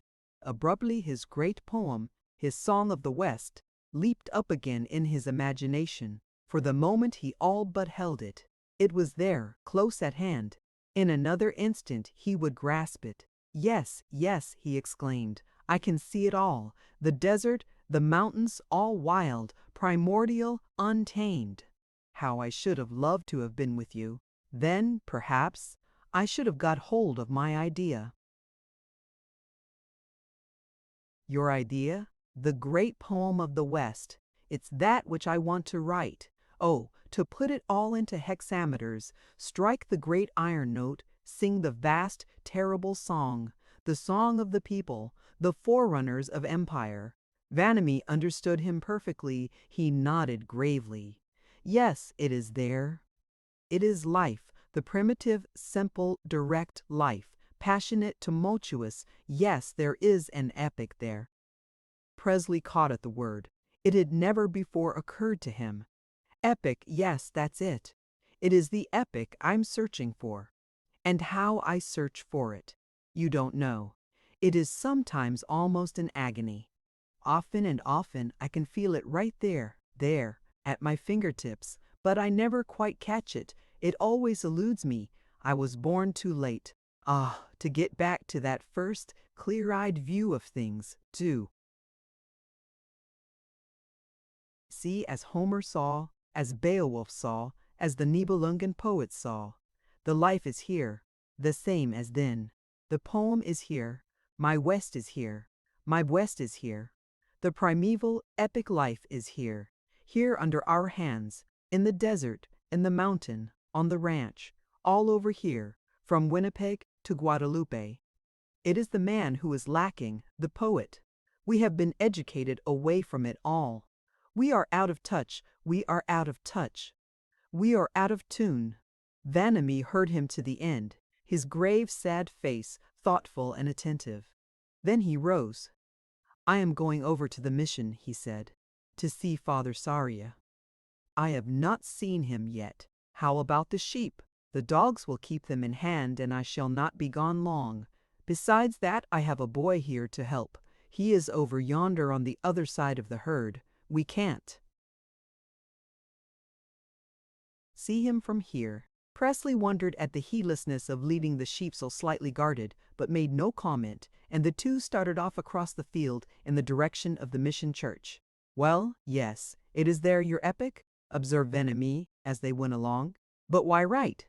Why not live in it? Steep oneself in the heat of the desert, the glory of the sunset, the blue haze of the mesa and the canyon, as you have done, for instance. Vanamee nodded. "No, I could not do that," declared Presley. "I want to go back, but not so far as you. I feel that I must compromise. I must find expression. I could not lose myself like that in your desert, when its vastness overwhelmed me, or its beauty dazzled me, or its loneliness weighed down upon me. I should have to record my impressions, otherwise I should suffocate." "Each to his own life," observed Vanamee. The mission of San Juan, built of brown 'dobe blocks covered with yellow plaster that at many points had dropped away from the walls, stood on the crest of a low rise of the ground, facing to the south. A covered colonnade, paved with round, worn bricks, from whence opened the doors of the abandoned cells once used by the monks, adjoined it on the left. The roof was of tiled half-cylinders, split longitudinally and laid in alternate rows, now concave, now convex. The main body of the church itself was at right angles to the colonnade, and at the point of intersection rose the belfry tower, an ancient campanile where swung the 3 cracked bells, the gift of the King of Spain. Beyond the church was the mission garden and the graveyard that overlooked the seed ranch in a little hollow beyond. Presley and Vanamee went down the long colonnade to the last door next the belfry tower, and Vanamee pulled the leather thong that hung from a hole in the door, setting a little bell jangling somewhere in the interior. The place, but for this noise, was shrouded in a Sunday stillness, an absolute repose. Only at intervals one heard the trickle of the unseen fountain and the liquid cooing of doves in the garden. Father Sariel opened the door. He was a small man, somewhat stout, with a smooth and shiny face. He wore a frock coat that was rather dirty, slippers, and an old yachting cap of blue cloth with a broken leather visor. He was smoking a cheap cigar, very fat and black. But instantly he recognized Vanamee. His face went all alight with pleasure and astonishment. It seemed as if he would never have finished shaking both his hands, and as it was, he released but one of them, patting him affectionately on the shoulder with the other. He was voluble in his welcome, talking partly in Spanish, partly in English. So he had come back again, this great fellow, tanned as an Indian, lean as an Indian, with an Indian's long black hair. But he had not changed, not in the very least. His beard had not grown an inch. Aha! The rascal, never to give warning, to drop down, as it were, from out the sky. Such a hermit, to live in the desert, a veritable Saint Jerome. Did a lion feed him down there in Arizona, or was it a raven, like Elijah? The good God had not fattened him at any rate, and, apropos, he was just about to dine himself. He had made a salad from his own lettuce. The 2 would dine with him, eh? "For this, my son, that was lost is found again." But Presley excused himself. Instinctively he felt that Sarah and Vanamee wanted to talk of things concerning which he was an outsider. It was not at all unlikely that Vanamee would spend half the night before the high altar in the church. He took himself away, his mind still busy with Vanamee's extraordinary life and character. But as he descended the hill, he was startled by a prolonged and raucous cry, discordant, very harsh, thrice repeated at exact intervals, and looking up, he saw one of Father Saria's peacocks balancing himself upon the topmost wire of the fence, his long tail trailing, his neck outstretched, filling the air with his stupid outcry for no reason than the desire to make a noise. About an hour later, toward 4 in the afternoon, Presley reached the spring at the head of the little canyon in the northeast corner of the Quien-Sabe ranch, the point toward which he had been traveling since early in the forenoon. The place was not without its charm. Innumerable live oaks overhung the canyon, and Broderson Creek, there a mere rivulet, running down from the spring, gave a certain coolness to the air. It was one of the few spots thereabouts that had survived the dry season of the last year. Nearly all the other springs had dried completely, while Mission Creek on Derrick's ranch was nothing better than a dusty cutting in the ground filled with brittle, concave flakes of dried and sun-cracked mud. Presley climbed to the summit of one of the hills, the highest that rose out of the canyon, from the crest of which he could see for 30, 50, 60 miles down the valley, and, filling his pipe, smoked lazily for upwards of an hour, his head empty of thought, allowing himself to succumb to a pleasant, gentle inanition, a little drowsy comfortable in his place, prone upon the ground, warmed just enough by such sunlight as filtered through the live oaks, soothed by the good tobacco and the prolonged murr of the spring and creek. By degrees, the sense of his own personality became blunted. The little wheels and cogs of thought moved slower and slower. Consciousness dwindled to a point. The animal in him stretched itself, purring. A delightful numbness invaded his mind. And his body, he was not asleep, he was not awake, stupefied merely, lapsing back to the state of the fawn, the satyr. After a while, rousing himself a little, he shifted his position and, drawing from the pocket of his shooting coat his little tree-calf edition of the Odyssey, read far into the 21st book, where, after the failure of all the suitors to bend Ulysses's bow, it is finally put, with mockery, into his own hands. Abruptly, the drama of the story roused him from all his languor. In an instant he was the poet again, his nerves tingling, alive to every sensation, responsive to every impression. The desire of creation, of composition, grew big within him. Hexameters of his own clamored, tumultuous, in his brain. Not for a long time had he felt his poem, as he called this sensation, so poignantly. For an instant he told himself that he actually held it. It was, no doubt, Vanamie's talk that had stimulated him to this point. The story of the long trail with its desert and mountain, its cliff dwellers, its Aztec ruins, its color, movement, and romance, filled his mind with picture after picture. The epic defiled before his vision like a pageant. Once more, he shot a glance about him, as if in search of the inspiration, and this time he all but found it. He rose to his feet, looking out and off below him. As from a pinnacle, Presley, from where he now stood, dominated the entire country.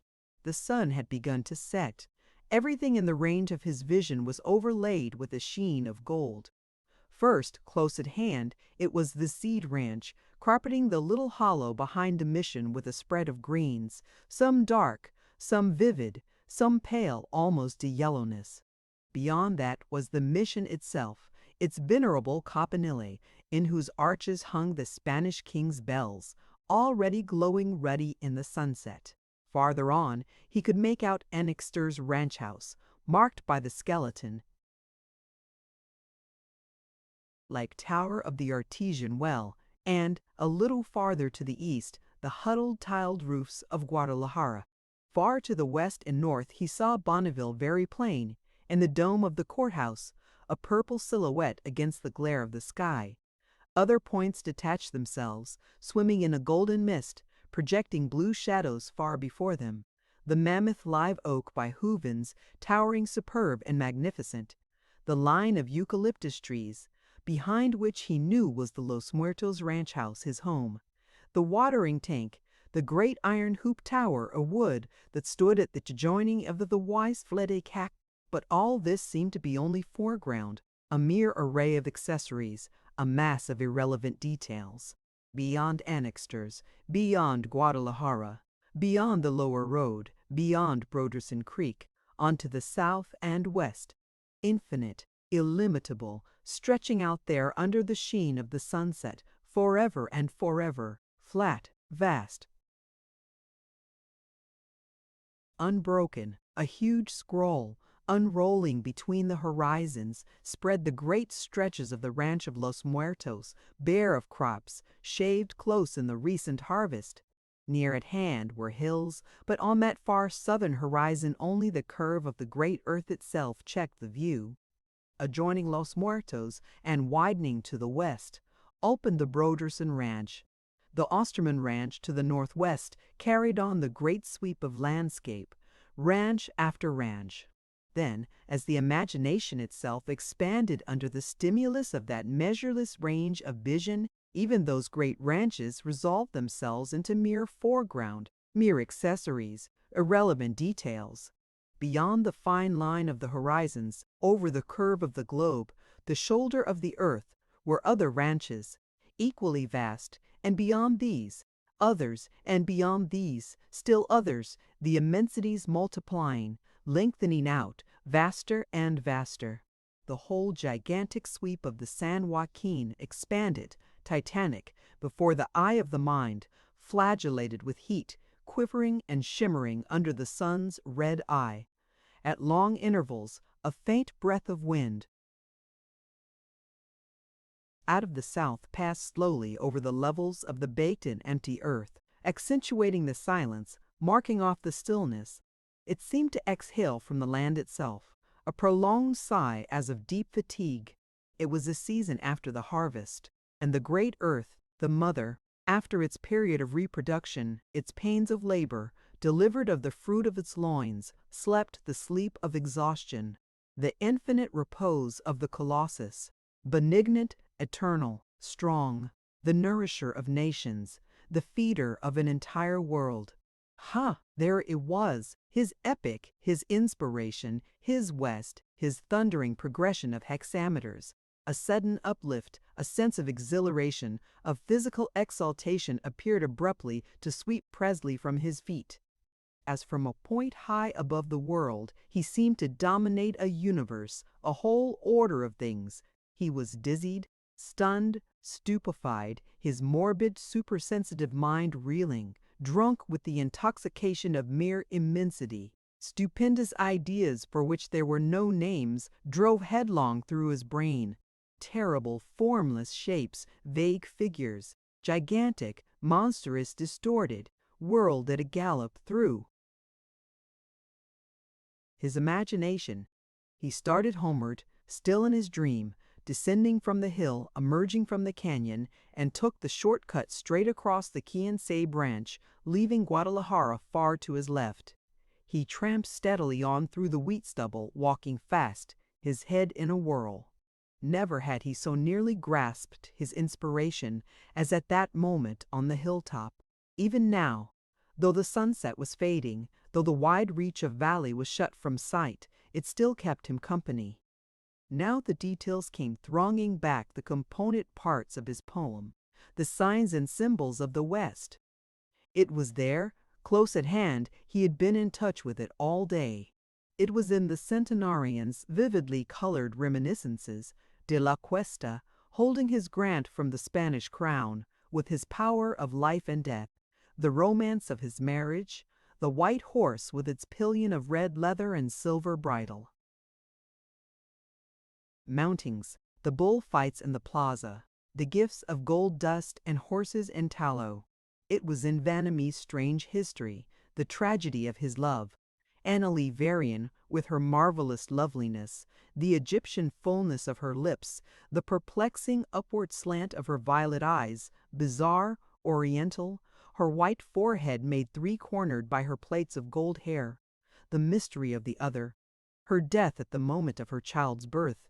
It was in Vanamie's flight into the wilderness, the story of the long trail, the sunsets behind the altar-like mesas, the baking desolation of the deserts, the strenuous, fierce life of forgotten towns, down there, far off, lost below the horizons of the Southwest, the sonorous music of unfamiliar names.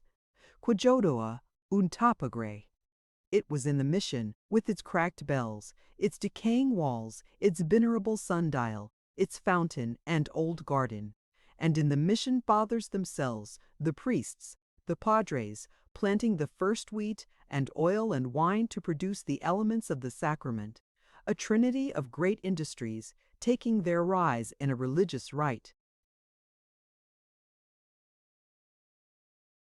Abruptly, as if in confirmation, Presley heard the sound of a bell from the direction of the mission itself.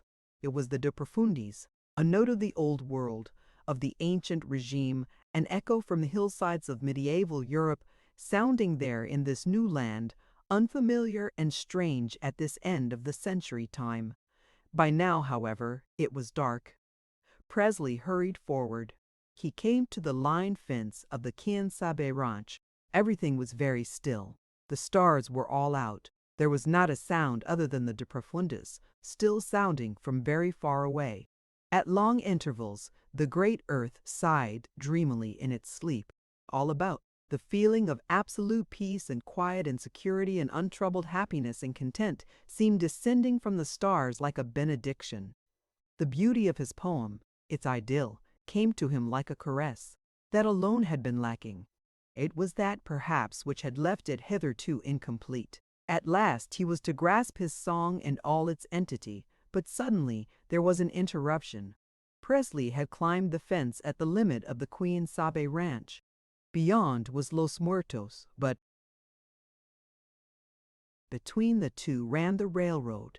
He had only time to jump back upon the embankment when, with a quivering of all the earth, a locomotive, single, unattached, shot by him with a roar, filling the air with the reek of hot oil, vomiting smoke and sparks, its enormous eye, cyclopean, red, throwing a glare far in advance, shooting by in a sudden crash of confused thunder, filling the night with the terrific clamor of its iron hoofs.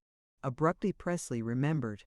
This must be the cracked passenger engine of which Dyke had told him, the one delayed by the accident on the Bakersfield division and for whose passage the track had been opened all the way to Fresno.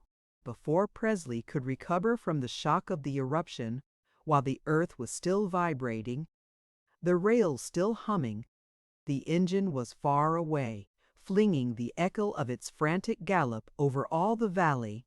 For a brief instant it roared with a hollow diapason on the long trestle over Broderson Creek, then plunged into, cutting farther on, the quivering glare of its fires losing itself in the night, its thunder abruptly diminishing to a subdued and distant humming. All at once this ceased. The engine was gone, but the moment the noise of the engine lapsed, Presley, about to start forward again, was conscious of a confusion of lamentable sounds that rose into the night from out the engine's wake. Prolonged cries of agony, sobbing wails of infinite pain, heartrending, pitiful. The noises came from a little distance. He ran down the track, crossing the culvert, over the irrigating ditch, and at the head of the long reach of track between the culvert and the long trestle paused abruptly, held immovable at the sight of the ground and rails all about him. In some way, the herd of sheep Vanamese herd had found a breach in the wire fence by the right-of-way and had wandered out upon the tracks. A band had been crossing just at the moment of the engine's passage. The pathos of it was beyond expression. It was a slaughter, a massacre of innocents. The iron monster had charged full into the midst, merciless, inexorable. To the right and left, all the width of the right-of-way, the little bodies had been flung, backs were snapped against the fence posts, brains knocked out. Caught in the barbs of the wire, wedged in, the bodies hung suspended. Underfoot it was terrible.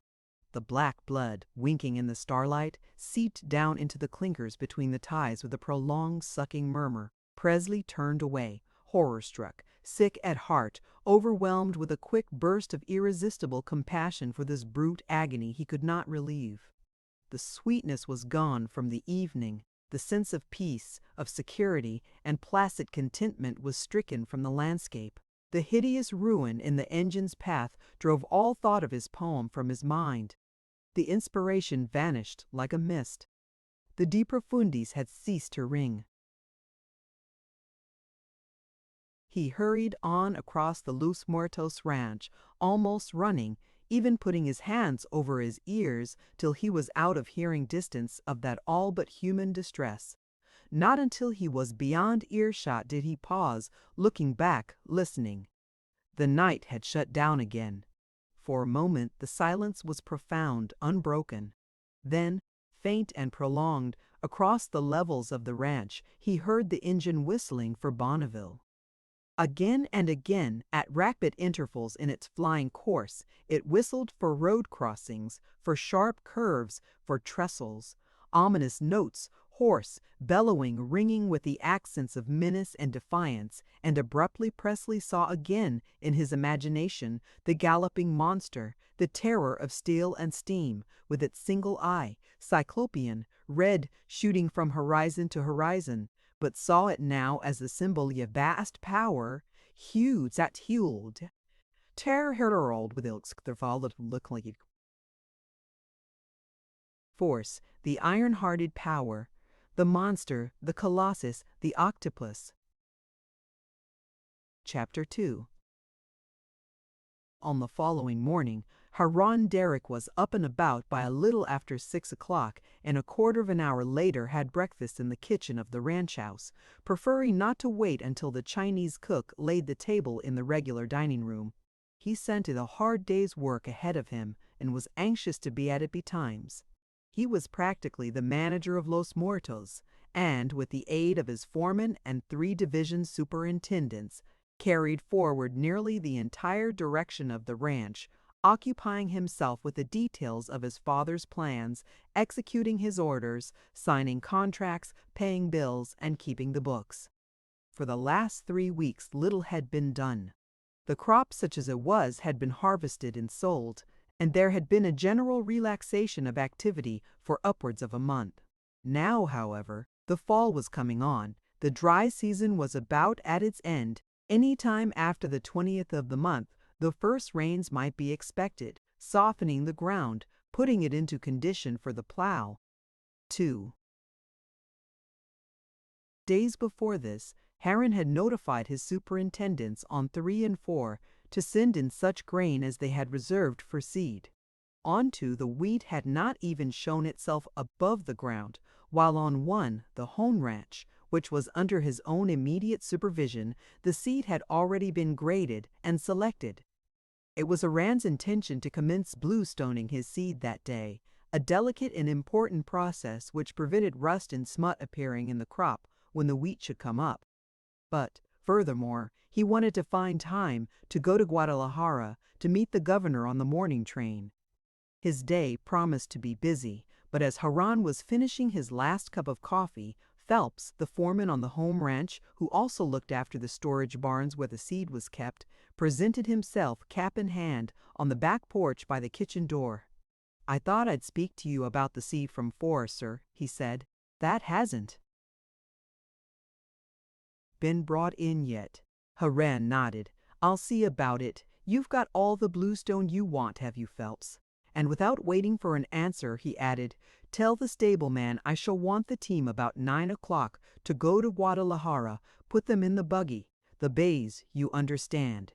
When the other had gone, Haran drank off the rest of his coffee and, rising, passed through the dining room and across a stone-paved hallway with a glass roof into the office just beyond. The office was the nerve center of the entire 10,000 acres of Los Muertos, but its appearance and furnishings were not in the least suggestive of a farm. It was divided at about its middle by a wire railing, painted green and gold, and behind this railing were the high desks where the books were kept, the safe, the letterpress and letter files, and Haran's typewriting machine, a great map of Bart. Los Muertos, with every watercourse, depression, and elevation, together with indications of the varying depths of the clays and loams in the soil, accurately plotted, hung against the wall between the windows, while near at hand by the safe was the telephone. But no doubt the most significant object in the office was the ticker. This was an innovation in the San Joaquin, an idea of shrewd, quick-witted young annexter, which Haran and Magnus Derrick had been quick to adopt, and after them Broderson and Osterman and many others of the wheat growers of the county. The offices of the ranches were thus connected by wire with San Francisco, and through that city with Minneapolis, Duluth, Chicago, New York, and at last and most important of all, with Liverpool. Fluctuations in the price of the world's crop during and after the harvest thrilled straight to the office of Los Muertos, to that of the Quien Sabe, to Osterman's, and to Broderson's. During a flurry in the Chicago wheat pits in the August of that year, which had affected even the San Francisco market, Haran and Magnus had sat up nearly half of one night watching the strip of white tape jerking unsteadily from the reel. At such moments, they no longer felt their individuality. The ranch became merely the part of an enormous whole, a unit in the vast agglomeration of wheatland the whole world round, feeling the effects of causes thousands of miles distant, a drought on the prairies of Dakota, a rain on the plains of India, a frost on the Russian steppes, a hot wind on the llanos of the Argentine. Haran crossed over to the telephone and rang 6 bells. The call for the division house on 4. It was the most distant, the most isolated point on all the ranch, situated at its far southeastern extremity, where few people ever went, close to the line fence, a dot, a speck, lost in the immensity of the open country. By the road, it was 11 miles distant from the office, and by the trail to Hooven's and the lower road, all of 9. "How about that seed?" demanded Haran when he had got Cutter on the line. The other made excuses for an unavoidable delay and was adding that he was on the point of starting out when Haran cut in with, "You had better go the trail. It will save a little time and I am in a hurry. Put your sacks on the horses' backs. And, Cutter, if you see Hooven when you go by his place, tell him I want him, and by the way, take a look at the end of the irrigating ditch when you get to it. See how they are getting along there, and if Billy wants anything, tell him we are expecting those new scoops down tomorrow or next day and to get along with what he has until then. How's everything on 4? All right then. Give your seed to Phelps when you get here if I am not about. I am going to Guadalajara to meet the governor. He's coming down today. And that makes me think. We lost the case, you know. I had a letter from the governor yesterday. Yes, hard luck. S. Behrman did us up. Well, goodbye. And don't lose any time with that seed. I want to bluestone today." After telephoning Cutter, Haran put on his hat, went over to the barns and found Phelps. Phelps had already cleaned out the vat which was to contain the solution of bluestone, and was now at work regrading the seed. Against the wall behind him ranged the row of sacks. Haran cut the fastenings of these and examined the contents carefully, taking handfuls of wheat from each and allowing it to run through his fingers or nipping the grains between his nails, testing their hardness. The seed was all of the white varieties of wheat and of a very high grade, the berries hard and heavy, rigid and swollen with starch. "If it was all like that, sir, hey?" observed Phelps. Haran put his chin in the air. "Bread would be as good as cake then," he answered, going from sack to sack, inspecting the contents and consulting the tags affixed to the mouths. "Hello," he remarked, "here's a red wheat. Where did this come from?" "That's that red Clausen we sowed to the piece on 4, north the Mission Creek, just to see how it would do here. We didn't get a very good catch. We can't do better than to stay by White Sonora and Propo," remarked Haran. "We've got our best results with that, and European millers like it to mix with the Eastern wheats that have more gluten than ours. That is, if we have any wheat at all next year." A feeling of discouragement for the moment bore down heavily upon him. At intervals this came to him, and for the moment it was overpowering. The idea of "what's the use" was upon occasion a veritable oppression. Everything seemed to combine to lower the price of wheat. The extension of wheat areas always exceeded increase of population. Competition was growing fiercer every year. The farmers' profits were the object of attack from a score of different quarters. It was a flock of vultures descending upon a common prey. The commission merchant, the elevator combine, the mixing house ring, the banks, the warehouse men, the laboring man, and, above all, the railroad. Steadily the Liverpool buyers cut and cut and cut.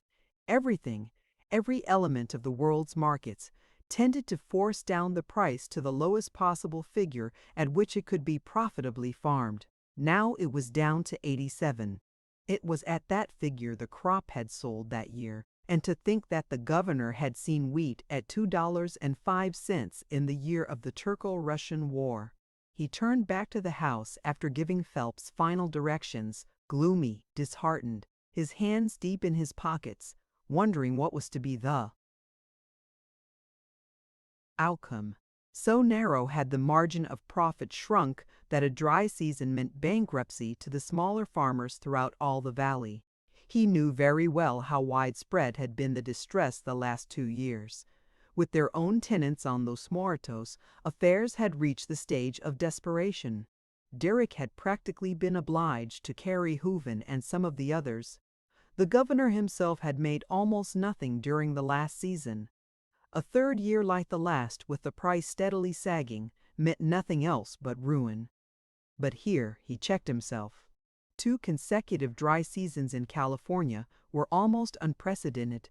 A third would be beyond belief, and the complete rest for nearly all the land was a compensation. They had made no money, that was true, but they had lost none. Thank God the homestead was free of mortgage. One good season would more than make up the difference. He was in a better mood by the time he reached the driveway that led up to the ranch house, and as he raised his eyes toward the house itself, he could not but feel that the sight of his home was cheering. The ranch house was set in a great grove of eucalyptus, oak, and cypress, enormous trees growing from out a lawn that was as green, as fresh, and as well groomed as any in a garden in the city. This lawn flanked all one side of the house, and it was on this side that the family elected to spend most of its time. The other side, looking out upon the home ranch toward Bonneville and the railroad, was but little used.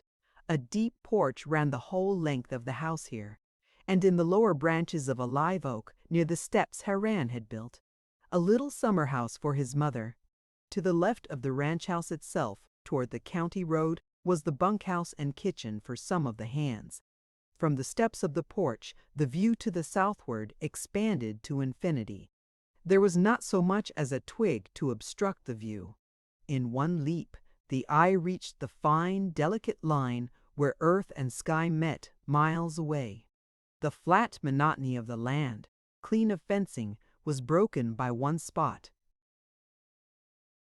Only the roof of the division superintendent's house on 3 a mere speck, just darker than the ground. Cutter's house on 4 was not even in sight. That was below the horizon. As Haran came up, he saw his mother at breakfast. The table had been set on the porch, and Mrs. Derrick, stirring her coffee with one hand, held open with the other the pages of Walter Pater's Marius. At her feet, Princess Natalie, the white Angora cat, sleek, overfed, self-centered, sat on her haunches, industriously licking at the white fur of her breast, while near at hand, by the railing of the porch, Presley pottered with a new bicycle lamp, filling it with oil, adjusting the wicks. Haran kissed his mother and sat down in a wicker chair on the porch, removing his hat, running his fingers through his yellow hair. Magnus Derrick's wife looked hardly old enough to be the mother of 2 such big fellows as Haran and Lyman Derrick. She was not far into the 50s, and her brown hair still retained much of its brightness. She could yet be called pretty. Her eyes were large and easily assumed a look of inquiry and innocence, such as one might expect to see in a young girl. By disposition she was retiring. She easily obliterated herself. She was not made for the harshness of the world, and yet she had known these harshnesses in her younger days. Magnus had married her when she was 21 years old, at a time when she was a graduate of some years' standing from the State Normal School and was teaching literature, music, and penmanship in a seminary in the town of Marysville. She overworked herself here continually, loathing the strain of teaching, yet clinging to it with a tenacity born of the knowledge that it was her only means of support. Both her parents were dead. She was dependent upon herself. Her one ambition was to see Italy and the Bay of Naples. The Marble Faun, Raphael's Madonnas, and Il Trovatore were her beau ideals of literature and art. She dreamed of Italy, Rome, Naples, and the world's great art centers. There was no doubt that her affair with Magnus had been a love match, but Annie Payne would have loved any man who would have taken her out of the droning, heartbreaking routine of the class and music room. She had followed his fortunes unquestioningly. First at Sacramento during the turmoil of his political career, later on at Placerville in El Dorado County, after Derrick had interested himself in the Corpus Christi group of mines, and finally at Los Muertos, where, after selling out his fourth interest in Corpus Christi, he had turned rancher and had come in on the new tracts of wheatland just thrown open by the railroad. She had lived here now for nearly 10 years. But never for one moment since the time her glance first lost itself in the unbroken immensity of the ranches had she known a moment's content. Continually there came into her pretty, wide-open eyes the eyes of a young doe, a look of uneasiness, of distrust and aversion. Los Muertos frightened her. She remembered the days of her young girlhood past. On a farm in eastern Ohio, 500 acres, neatly partitioned into the water lot, the cow pasture, the corn lot, the barley field, and wheat farm, cozy, comfortable, home-like, where the farmers loved their land, caressing it, coaxing it, nourishing it as though it were a thing almost conscious, where the seed was sown by hand and a single 2-horse plow was sufficient for the entire farm, where the scythes to cut the harvest and the grain was thrashed with flails. But this new order of things a ranch bounded only by the horizons, where, as far as one could see, to the north, to the east, to the south, and to the west, was all one holding, a principality ruled with iron and steam, bullied into a yield of 350,000 bushels, where even when the land was resting, unplowed, unharrowed, and unsown, the wheat came up troubled her, and even at times filled her with an undefinable terror. To her mind there was something inordinate about it all, something almost unnatural. The direct brutality of 10,000 acres of wheat, nothing but wheat as far as the eye could see, stunned her a little. The one-time writing teacher of a young lady seminary, with her pretty deer-like eyes and delicate fingers, shrank from it. She did not want to look at so much wheat. There was something vaguely indecent in the sight, this food of the people, this elemental force, this basic energy, weltering here under the sun in all the unconscious nakedness of a sprawling primordial titan. The monotony of the ranch ate into her heart hour by hour, year by year. And with it all, when was she to see Rome, Italy, and the Bay of Naples? It was a different prospect, truly. Magnus had given her his promise that once the ranch was well established, they two should travel. But continually he had been obliged to put her off, now for one reason, now for another. The machine would not as yet run of itself. He must still feel his hand upon the lever. Next year, perhaps, when wheat should go to 90 or the rains were good, she did not insist. She obliterated herself, only allowing, from time to time, her pretty, questioning eyes to meet his. In the meantime, she retired within herself. She surrounded herself with books. Her taste was of the delicacy of point lace. She knew her Austin Dobson by heart. She read poems, essays, the ideas of the seminary at Marysville persisting in her mind. Marius the Epicurean, the essays of Elia, Sesame and Lilies, the Stones of Venice, and the little toy magazines full of the flaccid banalities of the minor poets were continually in her hands. When Presley had appeared on Los Muertos, she had welcomed his arrival with delight. Here at last was a congenial spirit. She looked forward to long conversations with the young man on literature, art, and ethics. But Presley had disappointed her. That he, outside of his few chosen deities, should care little for literature shocked her beyond words.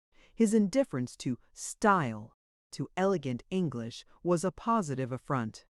His savage abuse and open ridicule of the neatly phrased rondo and sestinas and chansonettes of the little magazines was to her mind a wanton and uncalled-for cruelty. She found his Homer, with its slaughters and hecatombs, and barbaric feastings and headstrong passions, violent and coarse. She could not see with him any romance, any poetry in the life around her. She looked to Italy for that. His Song of the West, which only once, incoherent and fierce, he had tried to explain to her, its swift, tumultuous life, its truth, its nobility and savagery, its heroism and obscenity had revolted her. "But, Presley," she had murmured, "that is not literature." "No," he had cried between his teeth, "no, thank God, it is not." A little later, one of the stablemen brought the buggy with the team of bays up to the steps of the porch, and Haran, putting on a different coat and a black hat, took himself off to Guadalajara. The morning was fine. There was no cloud in the sky, but as Haran's buggy drew away from the grove of trees about the ranch house, emerging into the open country on either side of the lower road, he caught himself looking sharply at the sky and the faint line of hills beyond the Quien Sabe ranch. There was a certain indefinite cast to the landscape that to Haran's eye was not to be mistaken. Rain, the first of the season, was not far off. "That's good," he muttered, touching the bays with the whip. "We can't get our plows to hand any too soon."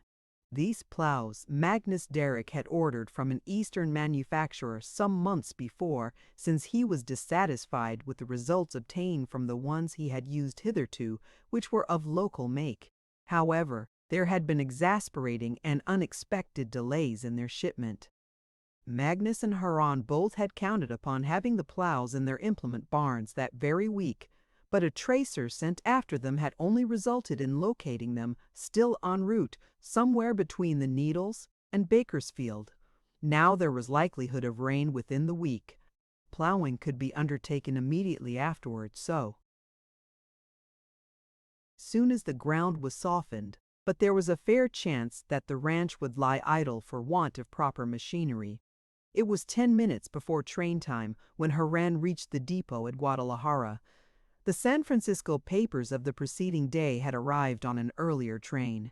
He bought a couple from the station agent and looked them over till a distant and prolonged whistle announced the approach of the down train. In one of the 4 passengers that alighted from the train, he recognized his father.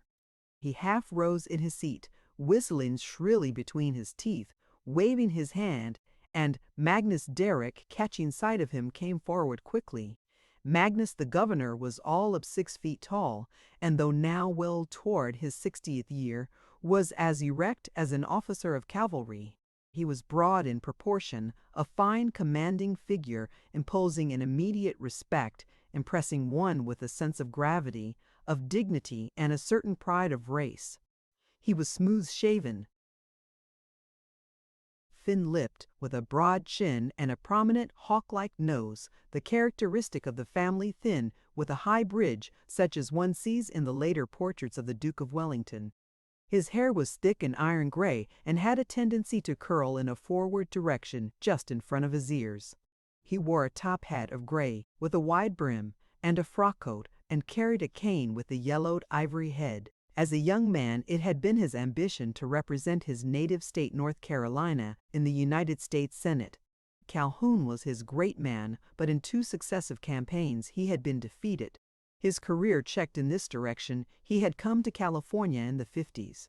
He had known and had been the intimate friend of such men as Terry, Broderick, General Baker, Lick, Alvarado, Emmerich, Larkin, and, above all, of the unfortunate and misunderstood Ralston.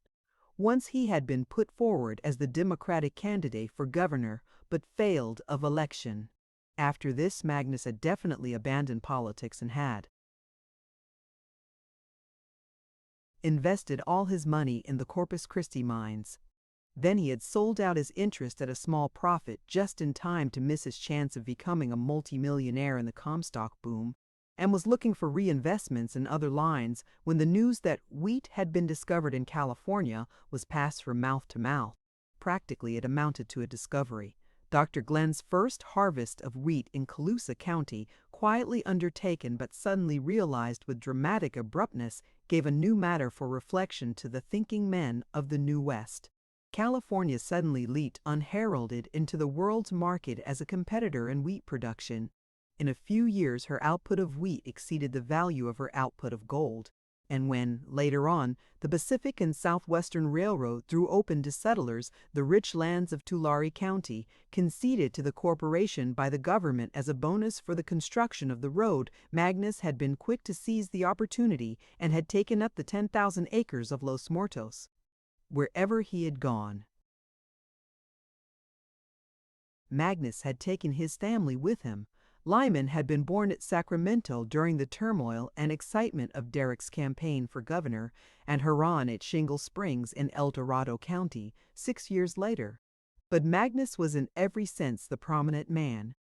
In whatever circle he moved, he was the chief figure. Instinctively, other men looked to him as the leader. He himself was proud of this distinction. He assumed the grand manner very easily and carried it well.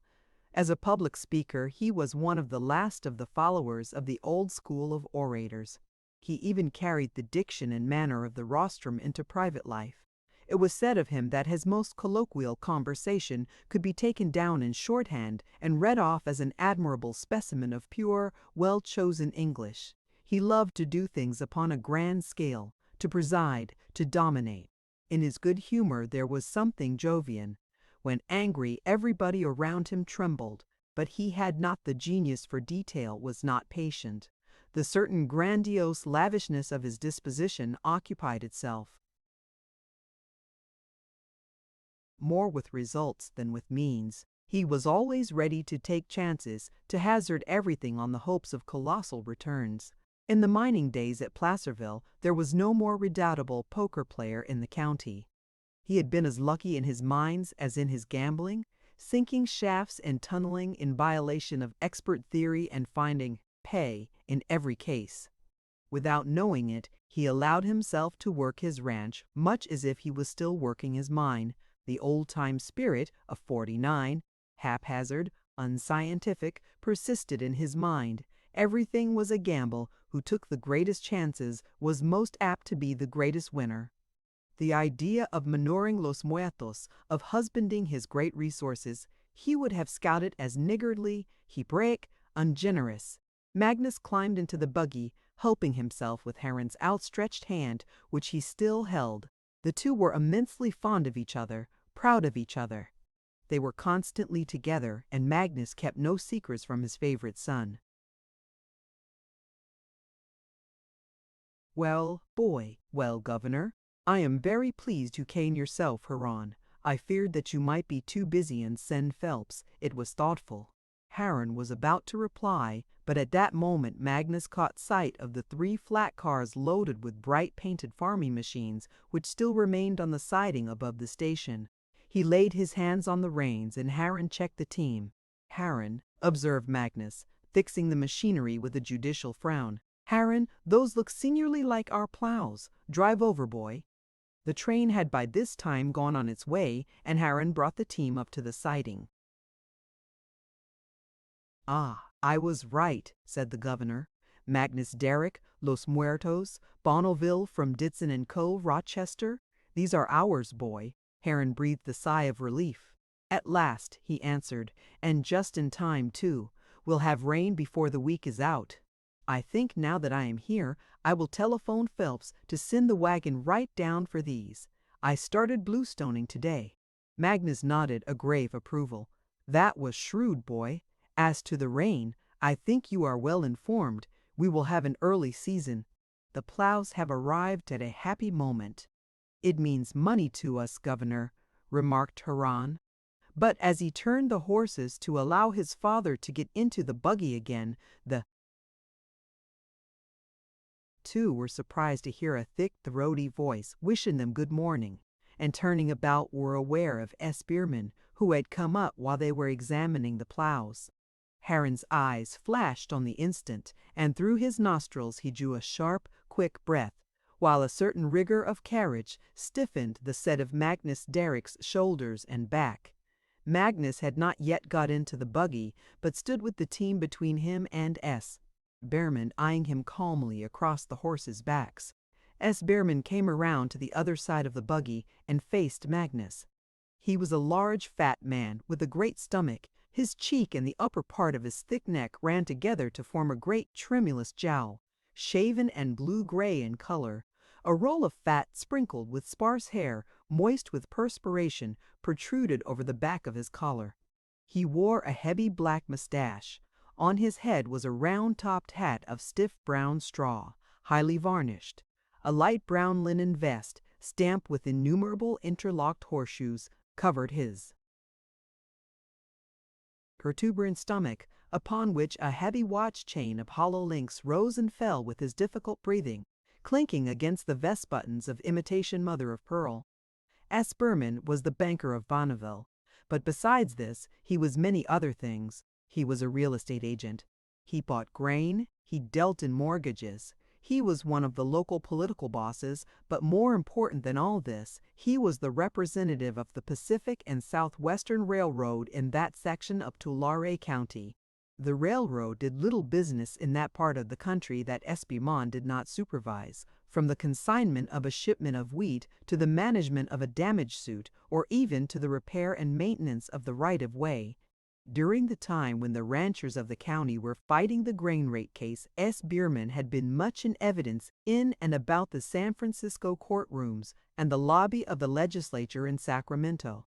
He had returned to Bonneville only recently, a decision adverse to the ranchers being foreseen. The position he occupied on the salary list of the Pacific and Southwestern could not readily be defined, for he was neither freight agent, passenger agent, attorney, real estate broker, nor political servant, though his influence in all these offices was undoubted and enormous. But for all that, the ranchers about Bonneville knew whom to look to as a source of trouble. There was no denying the fact that for Osterman, Broderson, and Nixter and Derrick, S. Behrman was the railroad. "Mr. Derrick, good morning," he cried as he came up. "Good morning. Karen, glad to see you back, Mr. Derrick." He held out a thick hand.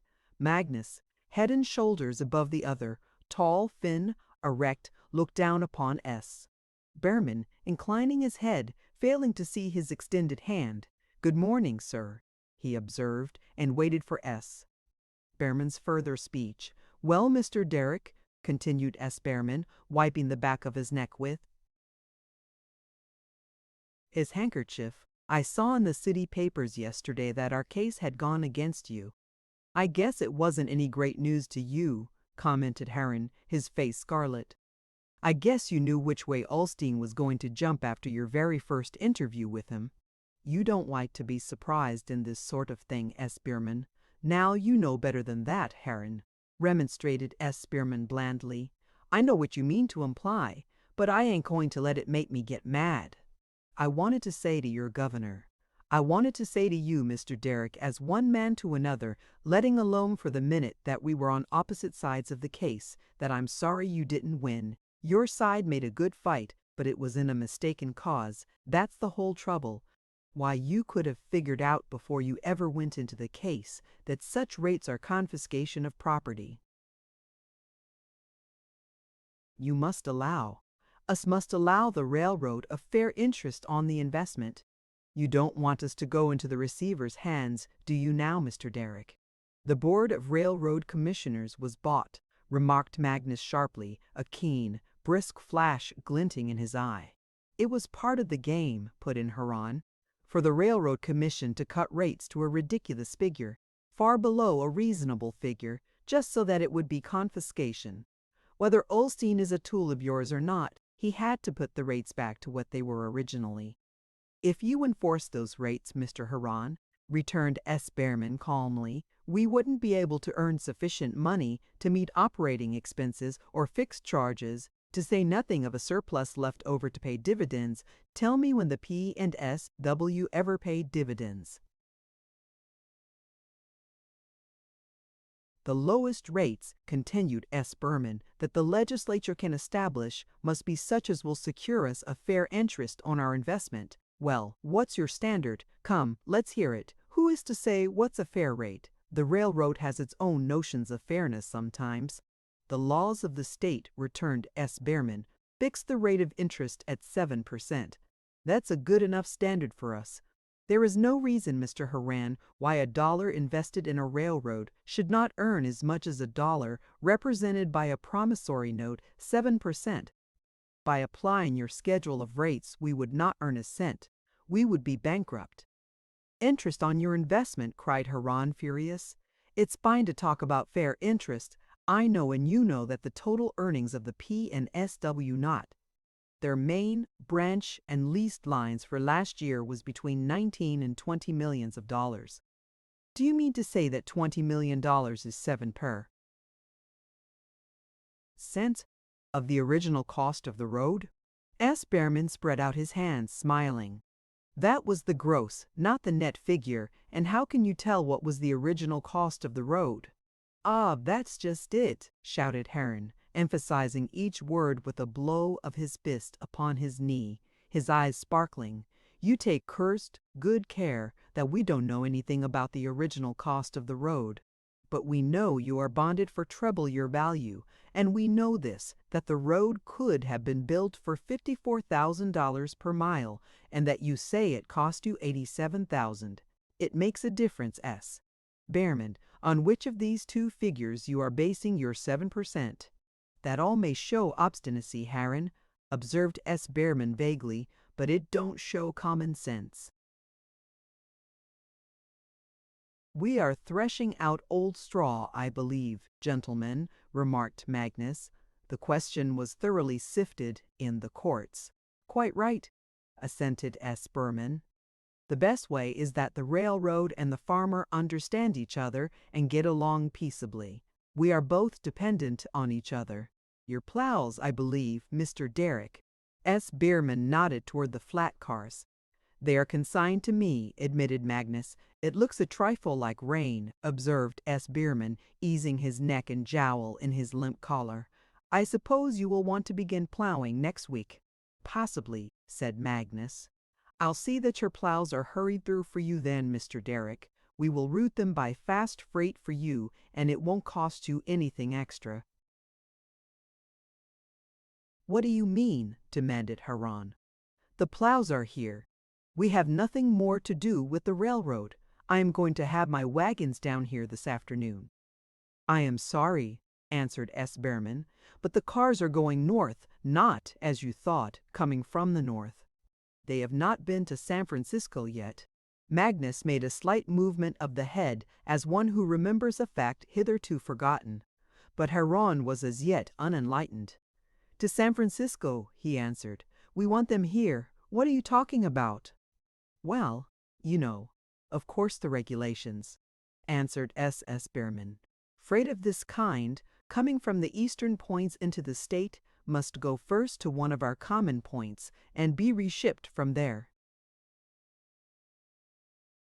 Haran did remember now, but never before had the matter so struck home. He leaned back in his seat in dumb amazement for the instant. Even Magnus had turned a little pale. Then, abruptly, Haran broke out, violent and raging. What next? My God! Why don't you break into our houses at night? Why don't you steal the watch out of my pocket, steal the horses out of the harness, hold us up with a shotgun? Yes, stand and deliver. Your money or your life. Here we bring our plows from the east over your lines. But you're not content with your long-haul rate between eastern points and Bonneville. You want to get us under your ruinous short-haul rate between Bonneville and San Francisco.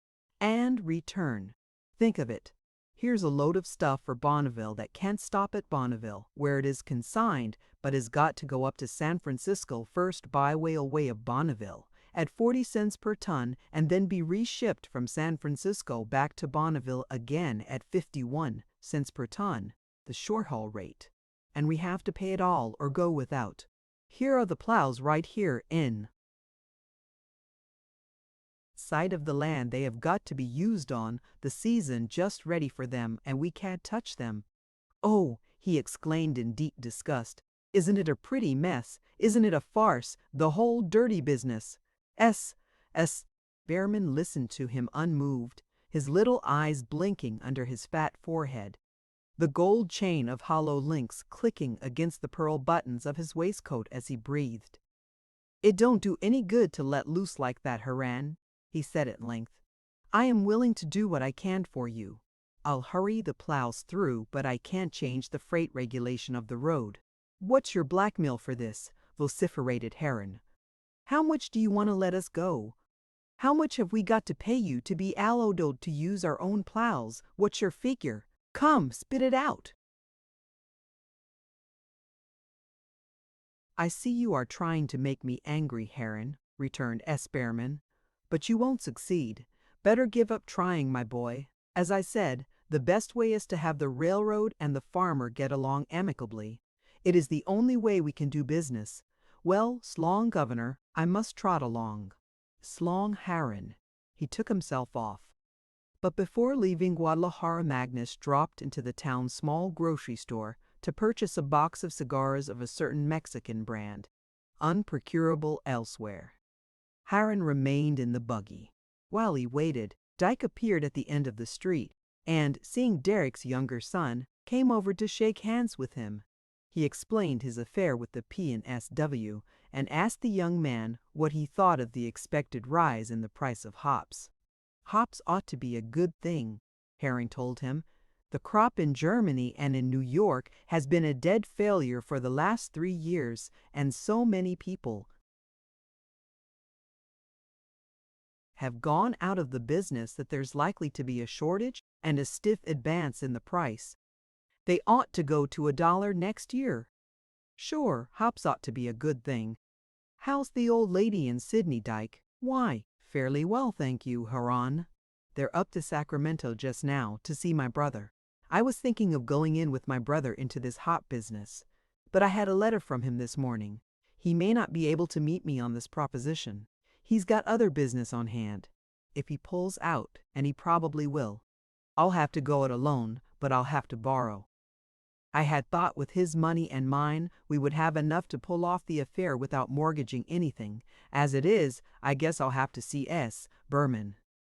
"I'll be cursed if I would," exclaimed Haran. "Well, Behrman is a screw," admitted the engineer, "and he is railroad to his boots, but business is business, and he would have to stand by a contract in black and white, and this chance in hops is too good to let slide. I guess we'll try it on, Haran. I can get a good foreman that knows all about hops just now, and if the deal pays well, I want to send Sid to a seminary up in San Francisco." "Well, mortgage the crops, but don't mortgage the homestead, Dyke," said Haran. "And, by the way, have you looked up the freight rates on hops?" "No, I haven't yet," answered Dyke, "and I had better be sure of that, hadn't I? I hear that the rate is reasonable, though." "You be sure to have a clear understanding with the railroad first about the rate," Haran warned him. When Magnus came out of the grocery store and once more seated himself in the buggy, he said to Haran, "Boy, drive over here to Annixter's before we start home. I want to ask him to dine with us tonight. Osterman and Broderson are too. Drop in, I believe, and I should like to have Annixter as well." Magnus was lavishly hospitable. Los Muertos' doors invariably stood open to all the Derricks' neighbors, and once in so often Magnus had a few of his intimates to dinner. As Haran and his father drove along the road toward Annixter's ranch house, Magnus asked about what had happened during his absence. He inquired after his wife and the ranch, commenting upon the work on the irrigating ditch. Haran gave him the news of the past week: Dyke's discharge, his resolve to raise a crop of hops, Vanamie's return, the killing of the sheep, and Hooven's petition to remain upon the ranch as Magnus's tenant. It needed only Haran's recommendation that the German should remain to have Magnus consent upon the instant. "You know more about it than I, boy," he said, "and whatever you think is wise shall be done." Haran touched the bays with the whip, urging them to their briskest pace. They were not yet at Annixter's, and he was anxious to get back to the ranch house to supervise the blue stoning of his seed. "By the way, Governor," he demanded suddenly, "how is Lyman getting on?" Lyman, Magnus's eldest son, had never taken kindly toward ranch life. He resembled his mother more than he did Magnus, and had inherited from her a distaste for agriculture and a tendency toward a profession. At a time when Haran was learning the rudiments of farming, Lyman was entering the state university and, graduating thence, had spent 3 years in the study of law. But later on, traits that were particularly his father's developed. Politics interested him. He told himself he was a born politician, was diplomatic, approachable, had a talent for intrigue, a gift of making friends easily, and, most indispensable of all, a veritable genius for putting influential men under obligations to himself. Already he had succeeded in gaining for himself 2 important offices in the municipal administration of San Francisco, where he had his home sheriff's attorney and, later on, assistant district attorney. But with these small achievements he was by no means satisfied. The largeness of his father's character, modified in Lyman by a counter-influence of selfishness, had produced in him an inordinate ambition. Where his father during his political career had considered himself only as an exponent of principles he strove to apply, Lyman saw but the office, his own personal aggrandizement. He belonged to the new school, wherein objects were attained not by orations before synods and assemblies, but by sessions of committees, caucuses, compromises, and expedients. His goal was to be in fact what Magnus was only in name governor. Lyman, with shut teeth, had resolved that some day he would sit in the gubernatorial chair in Sacramento. "Lyman is doing well," answered Magnus. "I could wish he was more pronounced in his convictions, less willing to compromise, but I believe him to be earnest and to have a talent for government and civics. His ambition does him credit, and if he occupied himself a little more with means and a little less with ends, he would, I am sure, be the ideal servant of the people. But I am not afraid. The time will come when the state will be proud of him." As they turned the team into the driveway that led up to Annixter's house, Magnus remarked, "Haran, isn't that young Annixter himself on the porch?" Haran nodded and remarked, "By the way, Governor, I wouldn't seem too cordial in your invitation to Annixter. He will be glad to come, I know, but if you seem to want him too much, it is just like his confounded obstinacy to make objections." "There is something in that," observed Magnus as Haran drew up at the porch of the house. "He is a queer cross-grained fellow, but in many ways sterling." Annixter was lying in the hammock on the porch, precisely as Presley had found him the day before, reading David Copperfield and stuffing himself with dried prunes. When he recognized Magnus, however, he got up, though careful to give evidence of the most poignant discomfort. He explained his difficulty at great length, protesting that his stomach was no better than a sponge bag. Would Magnus and Haran get down and have a drink? There was whiskey somewhere about. Magnus, however, declined. He stated his errand, asking Annixter to come over to Los Muertos that evening for 7 o'clock dinner. Osterman and Broderson would be there. At once Annixter, even to Haran's surprise, put his chin in the air, making excuses, fearing to compromise himself if he accepted too readily. No, he did not think he could get around, was sure of it in fact. There were certain businesses he had on hand that evening. He had practically made an appointment with a man at Bonneville. Then, too, he was thinking of going up to San Francisco tomorrow and needed his sleep, would go to bed early. And besides all that, he was a very sick man, his stomach was out of whack. If he moved about it brought the gripes back. No, they must get along without him. Magnus, knowing with whom he had to deal, did not urge the point, being convinced that Annixter would argue over the affair the rest of the morning. He resettled himself in the buggy, and Haran gathered up the reins. "Well," he observed, "you know your business best. Come if you can. We dine at 7. "I hear you are going to farm the whole of Los Muertos this season," remarked Annixter, with a certain note of challenge in his voice. "We are thinking of it," replied Magnus. Annixter grunted scornfully. "Did you get the message I sent you by Presley?" he began. Tactless, blunt, and direct, Annixter was quite capable of calling even Magnus a fool to his face. But before he could proceed, S. Behrman in his single buggy turned into the gate and, driving leisurely up to the porch, halted on the other side of Magnus's team. "Good morning, gentlemen," he remarked, nodding to the two derricks as though he had not seen them earlier in the day. "Mr. Annixter, how do you do?" "What in hell do you want?" demanded Annixter with a stare. S. Behrman hiccuped slightly and passed a fat hand over his waistcoat. "Why, not very much, Mr. Annixter," he replied, ignoring the belligerency in the young ranchman's voice. "But I will have to lodge a protest against you, Mr. Annixter, in the matter of keeping your line fence in repair. The sheep were all over the track last night, this side the long trestle, and I am afraid they have seriously disturbed our ballast along there. We the railroad can't fence along our right-of-way. The farmers have the prescriptive right of that, so we have to look to you to keep your fence in repair. I am sorry, but I shall have to protest." And Annixter returned to the hammock and stretched himself out in it to his full length, remarking tranquilly, "Go to the devil. It is as much to your interest as to ours that the safety of the public." "You heard what I said. Go to the devil. That all may show obstinacy, Mr. Annixter." But suddenly Annixter jumped up again and came to the edge of the porch. His face flamed scarlet to the roots of his stiff yellow hair. He thrust out his jaw aggressively, clenching his teeth. "You," he vociferated, "I'll tell you what you are. You're a pip." To his mind it was the last insult, the most outrageous calumny. He had no worse epithet at his command.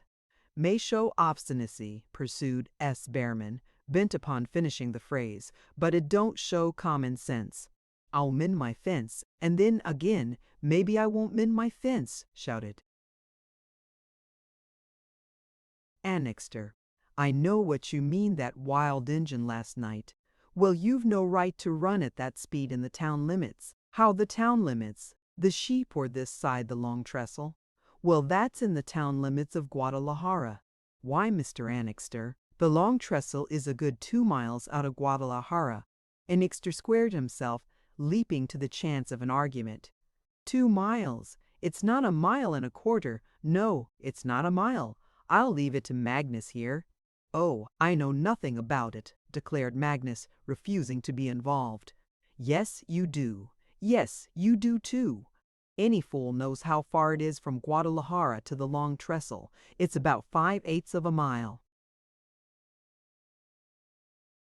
From the depot of the town," remarked S. Behrman placidly, "to the head of the long trestle is about 2 miles. "That's a lie, and you know it's a lie," shouted the other, furious at S. Behrman's calmness. "And I can prove it's a lie. I've walked that distance on the upper road, and I know just how fast I walk. And if I can walk 4 miles in 1 hour." Magnus and Heron drove on, leaving Annixter trying to draw S. Behrman into a wrangle, when at length S. Behrman as well took himself away, and Annixter returned to his hammock, finished the rest of his prunes, and read another chapter of Copperfield. Then he put the book open over his face and went to sleep. An hour later, toward noon, his own terrific snoring woke him up suddenly, and he sat up, rubbing his face and blinking at the sunlight. There was a bad taste in his mouth from sleeping with it wide open and going into the dining room of the house. He mixed himself a drink of whiskey and soda and swallowed it in 3 great gulps. He told himself that he felt not only better but hungry, and pressed an electric button in the wall near the sideboard 3 times to let the kitchen, situated in a separate building near the ranch house, know that he was ready for his dinner. As he did so, an idea occurred to him. He wondered if Hilmatree would bring up his dinner and wait on the table while he ate it.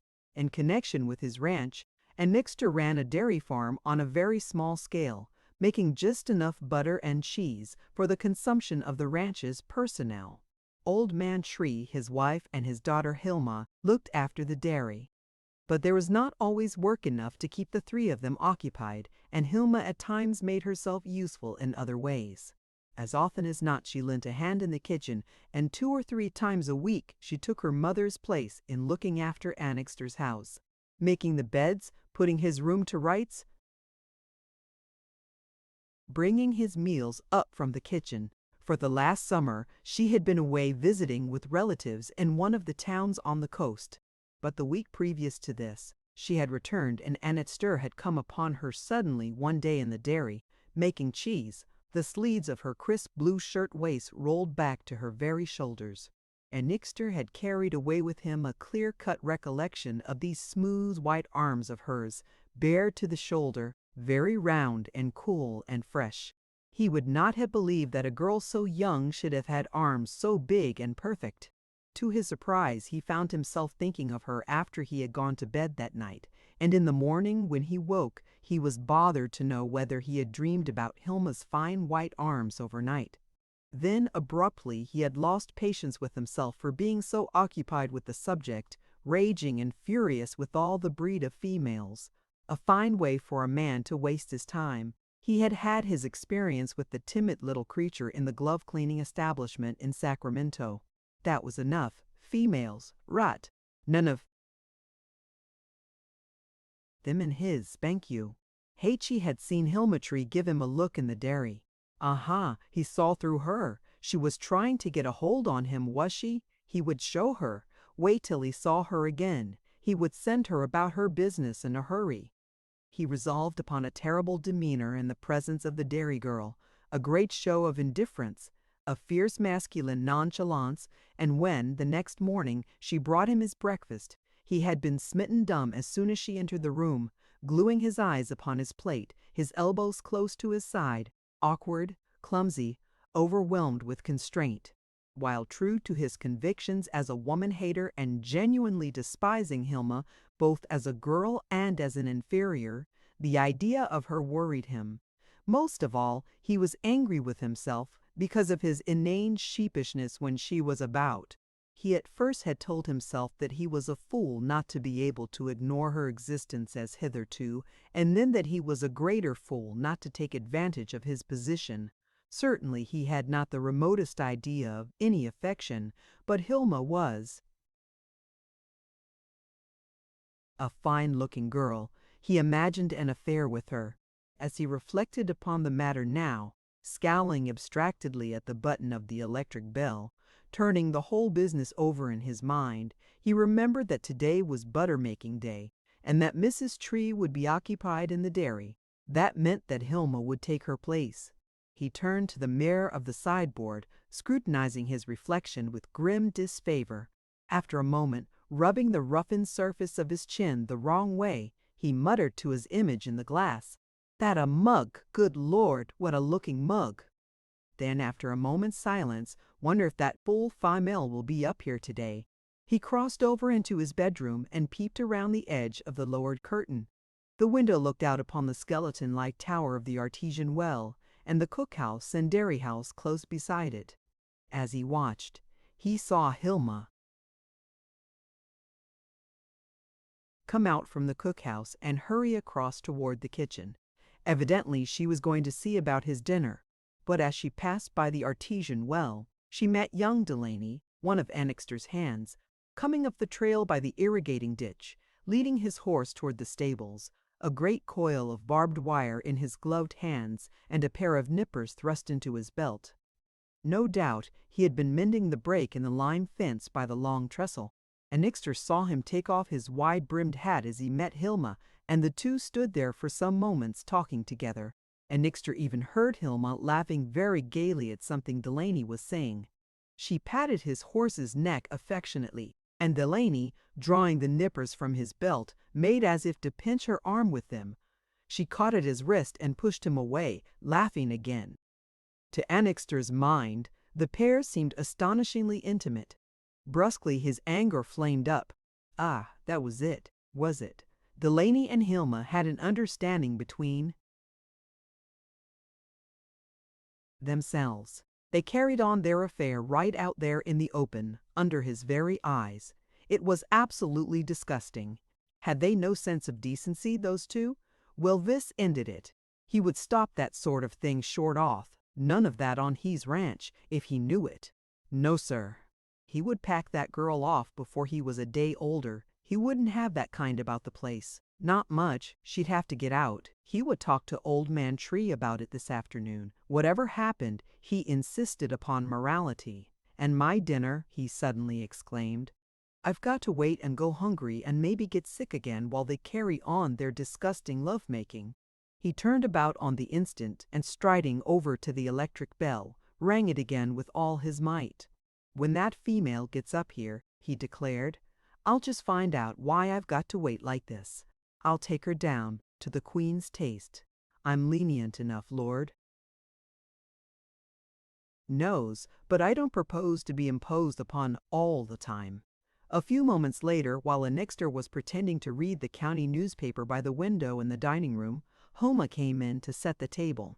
At the time, Annixter had his feet cocked on the window ledge and was smoking a cigar, but as soon as she entered the room, he, without premeditation, brought his feet down to the floor and crushed out the lighted tip of his cigar under the window ledge. Over the top of the paper, he glanced at her covertly from time to time. Though Hilma was only 19 years old, she was a large girl with all the development of a much older woman. There was a certain generous amplitude to the full, round curves of her hips and shoulders that suggested the precocious maturity of a healthy, vigorous animal life passed under the hot southern sun of a half-tropical country. She was, one knew at a glance, warm-blooded, full-blooded, with an even, comfortable balance of temperament. Her neck was thick and sloped to her shoulders, with full, beautiful curves, and under her chin and under her ears the flesh was as white and smooth as floss satin, shading exquisitely to a faint, delicate brown on her nape at the roots of her hair. Her throat rounded to meet her chin and cheek, with the soft swell of the skin, tinted pale amber in the shadows, but blending by barely perceptible gradations to the sweet, warm flush of her cheek. This color on her temples was just touched with a certain blueness, where the flesh was thin over the fine veining underneath. Her eyes were light brown and so wide open that on the slightest provocation the full disk of the pupil was disclosed. The lids, just a fraction of a shade darker than the hue of her face, were edged with lashes that were almost black. While these lashes were not long, they were thick and rimmed her eyes with a fine, thin line. Her mouth was rather large, the lips shut tight, and nothing could have been more graceful, more charming than the outline of these full lips of hers, and her round white chin, modulating downward with a certain delicious roundness to her neck, her throat, and the sweet feminine amplitude of her breast. The slightest movement of her head and shoulders sent a gentle undulation to all this beauty of soft outlines and smooth surfaces, the delicate amber shadows deepening or fading or losing themselves imperceptibly in the pretty rose color of her cheeks or the dark, warm-tinted shadow of her thick brown hair. Her hair seemed almost to have a life of its own, almost Medusa-like, thick, glossy, and moist, lying in heavy, sweet-smelling masses over her forehead, over her small ears with their pink lobes, and far down upon her nape. Deep in between the coils and braids it was of a bitumen brownness, but in the sunlight it vibrated with a sheen like tarnished gold. Like most large girls, her movements were not hurried, and this indefinite deliberateness of gesture, the slow grace, the certain ease of attitude, was a charm that was all her own. But Hilma's greatest charm of all was her simplicity, a simplicity that was not only in the calm regularity of her face, with its statuesque evenness of contour, its broad surface of cheek and forehead and the masses of her straight smooth hair, but was apparent as well in the long line of her carriage, from her foot to her waist, and the single deep swell from her waist to her shoulder. Almost unconsciously, she dressed in harmony with this note of simplicity, and on this occasion wore a skirt of plain dark blue calico and a white shirtwaist crisp from the laundry. And yet, For all the dignity of this rigorous simplicity, there were about Hilma small contradictory suggestions of feminine daintiness, charming beyond words. Even Annixter could not help noticing that her feet were narrow and slender, and that the little steel buckles of her low shoes were polished bright, and that her fingertips and nails were of a fine rosy pink. He found himself wondering how it was that a girl in Hilma's position should be able to keep herself so pretty, so trim, so clean and feminine, but he reflected that her work was chiefly in the dairy, and even there of the lightest order. She was on the ranch more for the sake of being with her parents than from any necessity of employment. Vaguely he seemed to understand that in that great new land of the West, in the open air, healthy life of the ranches, where the conditions of earning a livelihood were of the easiest, refinement among the younger women was easily to be found, not the refinement of education nor culture, but the natural, intuitive refinement of the woman, not as yet defiled and crushed out by the sordid, strenuous life struggle of overpopulated districts. It was the original, intended and natural delicacy. Close to Nanai. As Hilma laid the table spread, her arms open to their widest reach, the white cloth setting a little glisten of reflected light underneath the chin, Annixter stirred in his place uneasily. "Oh, it's you, is it, Miss Hilma?" he remarked, for the sake of saying something. "Good morning." "How do you do?" "Good morning, sir," she answered, looking up, resting for a moment on her outspread palms. "I hope you are better." Her voice was low in pitch and of a velvety huskiness, seeming to come more from her chest than from her throat. "Well, I'm some better," growled Annixter. Then suddenly he demanded, "Where's that dog?" A decrepit Irish setter sometimes made his appearance in and about the ranch house, sleeping under the bed and eating when anyone about the place thought to give him a plate of bread. Annixter had no particular interest in the dog. For weeks at a time he ignored its existence. It was not his dog, but today it seemed as if he could not let the subject rest. For no reason that he could explain even to himself, he recurred to it continually. He questioned Hilma minutely all about the dog. Who owned him? How old did she think he was? Did she imagine the dog was sick? Where had he got to? Maybe he had crawled off to die somewhere. He recurred to the subject all through the meal. Apparently he could talk of nothing else, and as she finally went away after clearing off the table, he went onto the porch and called after her, "Say, Miss Hilma." "Yes, sir." "If that dog turns up again, you let me know." "Very well, sir." Annixter returned to the dining room and sat down in the chair he had just vacated. "To hell with the dog," he muttered, enraged. He could not tell why.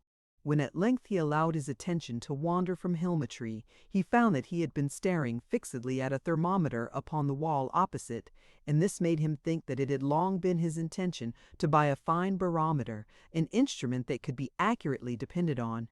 But the barometer suggested the present condition of the weather and the likelihood of rain. In such case, much was to be done in the way of getting the seed ready and overhauling his plows and drills. He had not been away from the house in 2 days. It was time to be up and doing. He determined to put in the afternoon, taking a look around, and have a late supper. He would not go to Los Muertos. He would ignore Madness Derek's invitation. Possibly, though, it might be well to run over and see what was up. "If I do," he said to himself, "I'll ride the buckskin." The buckskin was a half-broken bronco that fought like a fiend under the saddle until the quirt and spur brought her to her senses. But Annixter remembered that the Trees' cottage, next the dairy house, looked out upon the stables, and perhaps Hilma would see him while he was mounting the horse and be impressed with his courage. "Huh!" grunted Annixter under his breath. "I should like to see that fool Delaney try to bust that Brock. That's what I do like to see." However, as Annixter stepped from the porch of the ranch house, he was surprised to notice a gray haze over all the sky. The sunlight was gone. There was a sense of coolness in the air. The weather vane on the barn, a fine golden-trotting horse with flamboyant mane and tail, was veering in a southwest wind. Evidently the expected rain was close at hand, and Nixter crossed over to the stables, reflecting that he could ride the buckskin to the Trees' cottage and tell Hilma that he would not be home to supper. The conference at Los Muertos would be an admirable excuse for this, and upon the spot he resolved to go over to the Derrick ranch house after all. As he passed the Trees' cottage, he observed with satisfaction that Hilma was going to and fro in the front room. If he busted the buckskin in the yard before the stable, she could not help but see. And Nixter found the stableman in the back of the barn greasing the axles of the buggy and ordered him to put the saddle on the buckskin. "Why, I don't think she's here, sir," answered the stableman, glancing into the stalls. "No, I remember now. Delaney took her out just after dinner. His other horse went lame and he wanted to go down by the long trestle to mend the fence. He started out, but had to come back."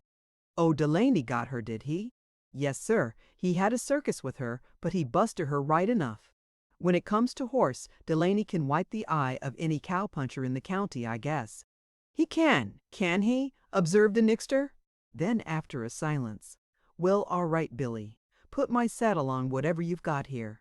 I'm going over to Los Muertos this afternoon." "Want to look out for the rain, Mr. Annixter," remarked Billy. "Guess we'll have rain before night." "I'll take a rubber coat," answered Annixter. "Bring the horse up to the ranch house when you're ready." Annixter returned to the house to look for his rubber coat in deep disgust, not permitting himself to glance toward the dairy house and the Trees' cottage. But as he reached the porch, he heard the telephone ringing his call. It was Presley, who rang up from Los Muertos. He had heard from Haran that Annixter was, perhaps, coming over that evening. If he came, would he mind bringing over his Presley's bicycle? He had left it at the Kinsay branch the day before and had forgotten to come back that way for it. "Well," objected Annixter, a surly note in his voice, "I was going to ride over." "Oh, never mind then," returned Presley easily. "I was to blame for forgetting it. Don't bother about it. I'll come over some of these days and get it myself." And Nixter hung up the transmitter with a vehement wrench and stamped out of the room, banging the door. He found his rubber coat hanging in the hallway and swung into it with a fierce movement of the shoulders that all but started the seams. Everything seemed to conspire to thwart him. It was just like that absent-minded, crazy poet, Presley, to forget his wheel.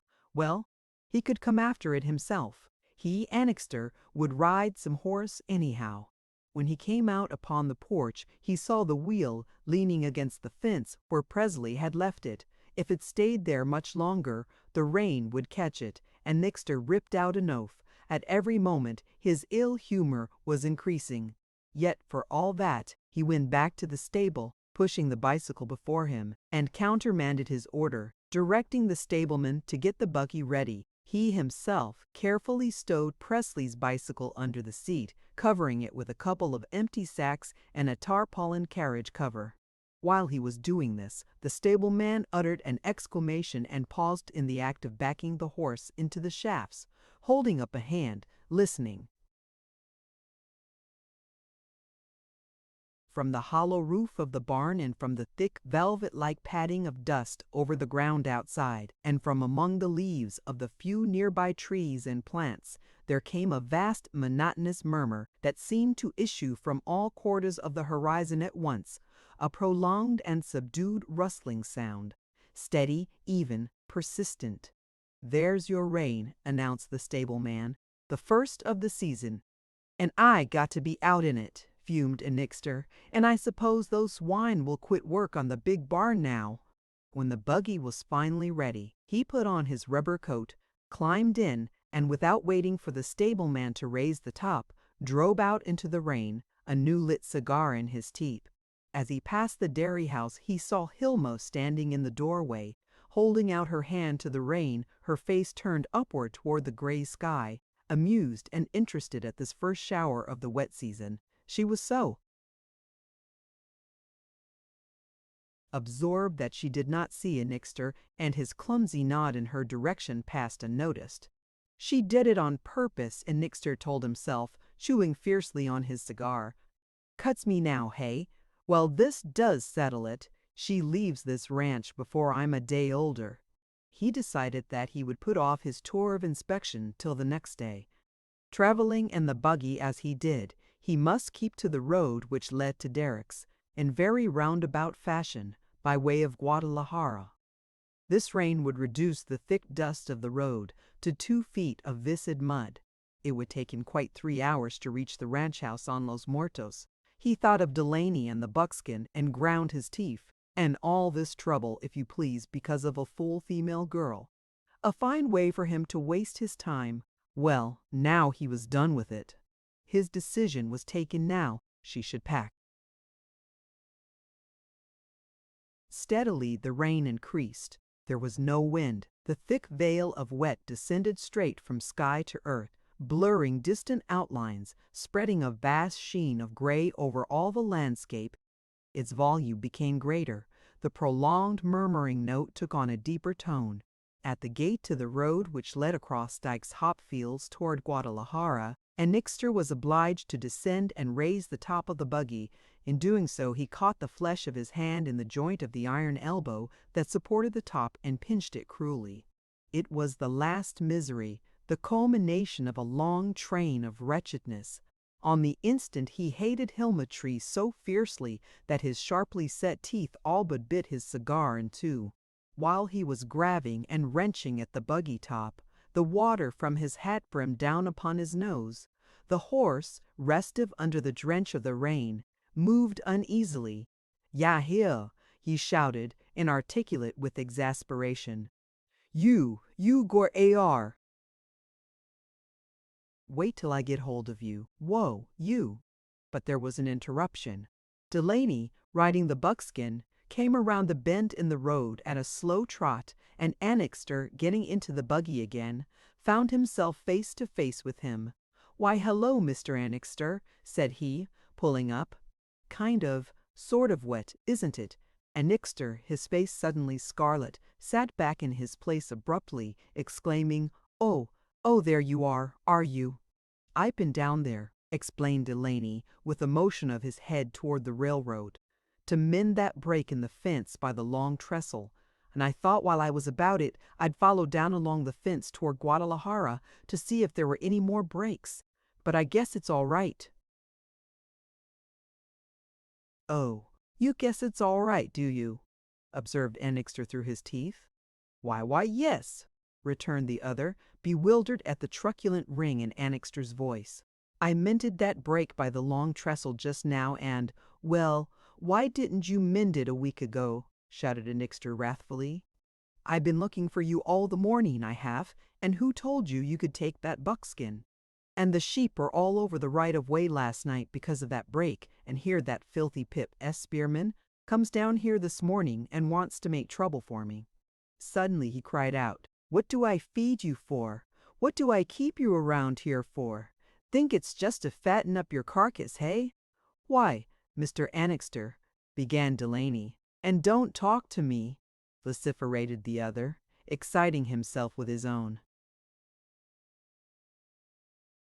noise. "Don't you say a word to me even to apologize. If I've spoken to you once about that break, I've spoken 50 times. "Why, sir," declared Delaney, beginning to get indignant, "the sheep did it themselves last night." "I told you not to talk to me," clamored Annixter. "But, say, look here, get off the ranch. You get off the ranch, and taking that buckskin against my express orders. I won't have your kind about the place, not much. I'm easygoing enough, Lord knows, but I don't propose to be imposed on all the time. Pack off, you understand, and do it lively. Go to the foreman and tell him I told him to pay you off and then clear out. And, you hear me," he concluded, with a menacing outthrust of his lower jaw, "you hear me if I catch you hanging around." The ranch house after this or by so much as see you on Quien Sabe, I'll show you the way off of it, my friend, at the toe of my boot. Now then, get out of the way and let me pass." Angry beyond the power of retort, Delaney drove the spurs into the buckskin and passed the buggy in a single bound. Annixter gathered up the reins and drove on, muttering to himself, and occasionally looking back to observe the buckskin flying toward the ranch house in a spattering shower of mud, Delaney urging her on, his head bent down against the falling rain. "Huh," grunted Annixter with grim satisfaction, a certain sense of good humor at length returning to him. "That just about takes the saleratus out of your dough, my friend." A little farther on, Annixter got out of the buggy a second time to open another gate that let him out upon the upper road, not far distant from Guadalajara. It was the road that connected that town with Bonneville and that ran parallel with the railroad tracks. On the other side of the track he could see the infinite extension of the brown, bare land of Los Muertos, turning now to a soft, moist welter of fertility under the insistent caressing of the rain. The hard, sun-baked clods were decomposing, the crevices between drinking the wet with an eager sucking noise. But the prospect was dreary. The distant horizons were blotted under drifting mists of rain. The eternal monotony of the earth lay open to the somber low sky without a single adornment, without a single variation from its melancholy flatness. Near at hand, the wires between the telegraph poles vibrated with a faint humming under the multitudinous fingering of the myriad of falling drops, striking among them and dripping off steadily from one to another. The poles themselves were dark and swollen and glistening with wet, while the little cones of glass on the transverse bars reflected the dull gray light of the end of the afternoon. As Annixter was about to drive on, a freight train passed, coming from Guadalajara, going northward toward Bonneville, Fresno, and San Francisco. It was a long train, moving slowly, methodically, with the measured coughing of its locomotive and a rhythmic cadence of its trucks over the interstices of the rails. On 2 or 3 of the flat cars near its end, Annixter plainly saw Magnus Derrick's plows, their bright coating of red and green paint setting a single brilliant note in all this array of gray and brown. Annixter halted, watching the train file past, carrying Derrick's plows away from his ranch, at this very time of the first rain, when they would be most needed. He watched it, silent, thoughtful, and without articulate comment. Even after it passed he sat in his place a long time, watching it lose itself slowly in the distance, its prolonged rumble diminishing to a faint murmur. Soon he heard the engine sounding its whistle for the long trestle. But the moving train no longer carried with it that impression of terror and destruction that had so thrilled Presley's imagination the night before. It passed slowly on its way with a mournful roll of wheels, like the passing of a cortege, like a file of artillery caissons charioting dead bodies, the engine smoke enveloping it in a mournful veil, leaving a sense of melancholy in its wake, moving past there, lugubrious, lamentable, infinitely sad under the gray sky and under the gray mist of rain, which continued to fall with a subdued, rustling sound, steady, persistent, a vast monotony that seemed the tone of it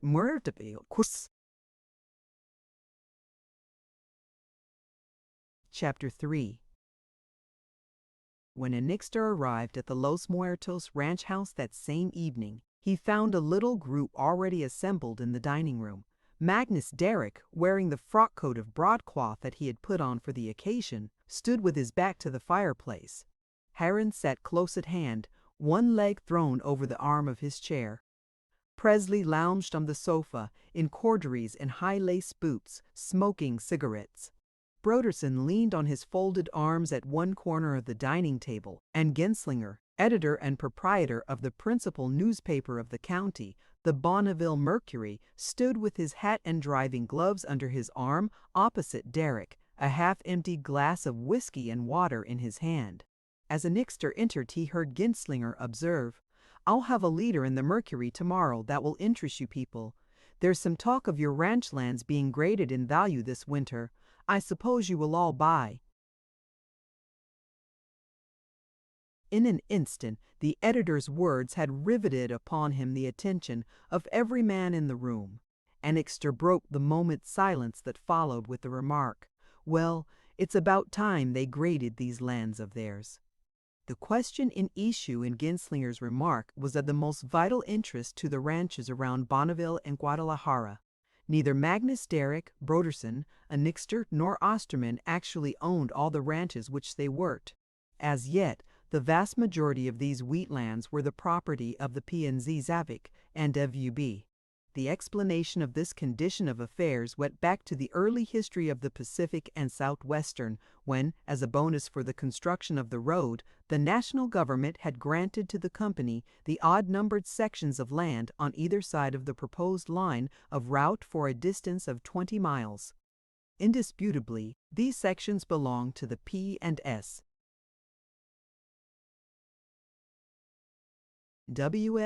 The even-numbered sections being government property could be and had been taken up by the ranchers, but the railroad sections, or, as they were called, the alternate sections, would have to be purchased direct from the railroad itself.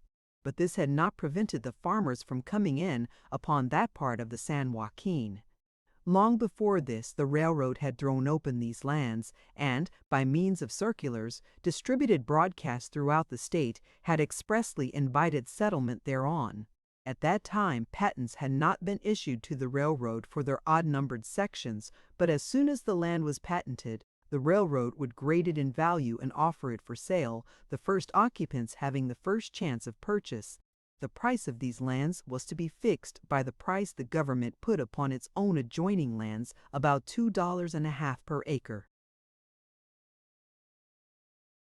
With cultivation and improvement, the ranches must inevitably appreciate in value. There was every chance to make fortunes. When the railroad lands about Bonneville had been thrown open, there had been almost a rush in the matter of settlement, and Broderson, Annixter, Derrick, and Osterman, being foremost with their claims, had secured the pick of the country. But the land once settled upon, the P&S.W. Met, seemed to be in no hurry as to fixing exactly the value of its sections included in the various ranches and offering them for sale. The matter dragged along from year to year, was forgotten for months together, being only brought to mind on such occasions as this, when the rumor spread that the General Office was about to take definite action in the affair. "As soon as the railroad wants to talk business with me," observed Annixter, "about selling me their interest in Quien Sabe, I'm ready. The land has more than quadrupled in value. I'll bet I could sell it tomorrow for $15 an acre. And if I buy of the railroad for $2.50 an acre, there's boodle in the game." "For $2.50, exclaimed Genslinger. "You don't suppose the railroad will let their land go for any such figure as that, do you? Wherever did you get that idea?" "From the circulars and pamphlets," answered Huron, "that the railroad issued to us when they opened these lands. They are pledged to that. Even the P&S.W. couldn't break such a pledge as that. You are new in the country, Mr. Genslinger. You don't remember the conditions upon which we took up this land." "And our improvements," exclaimed Annixter.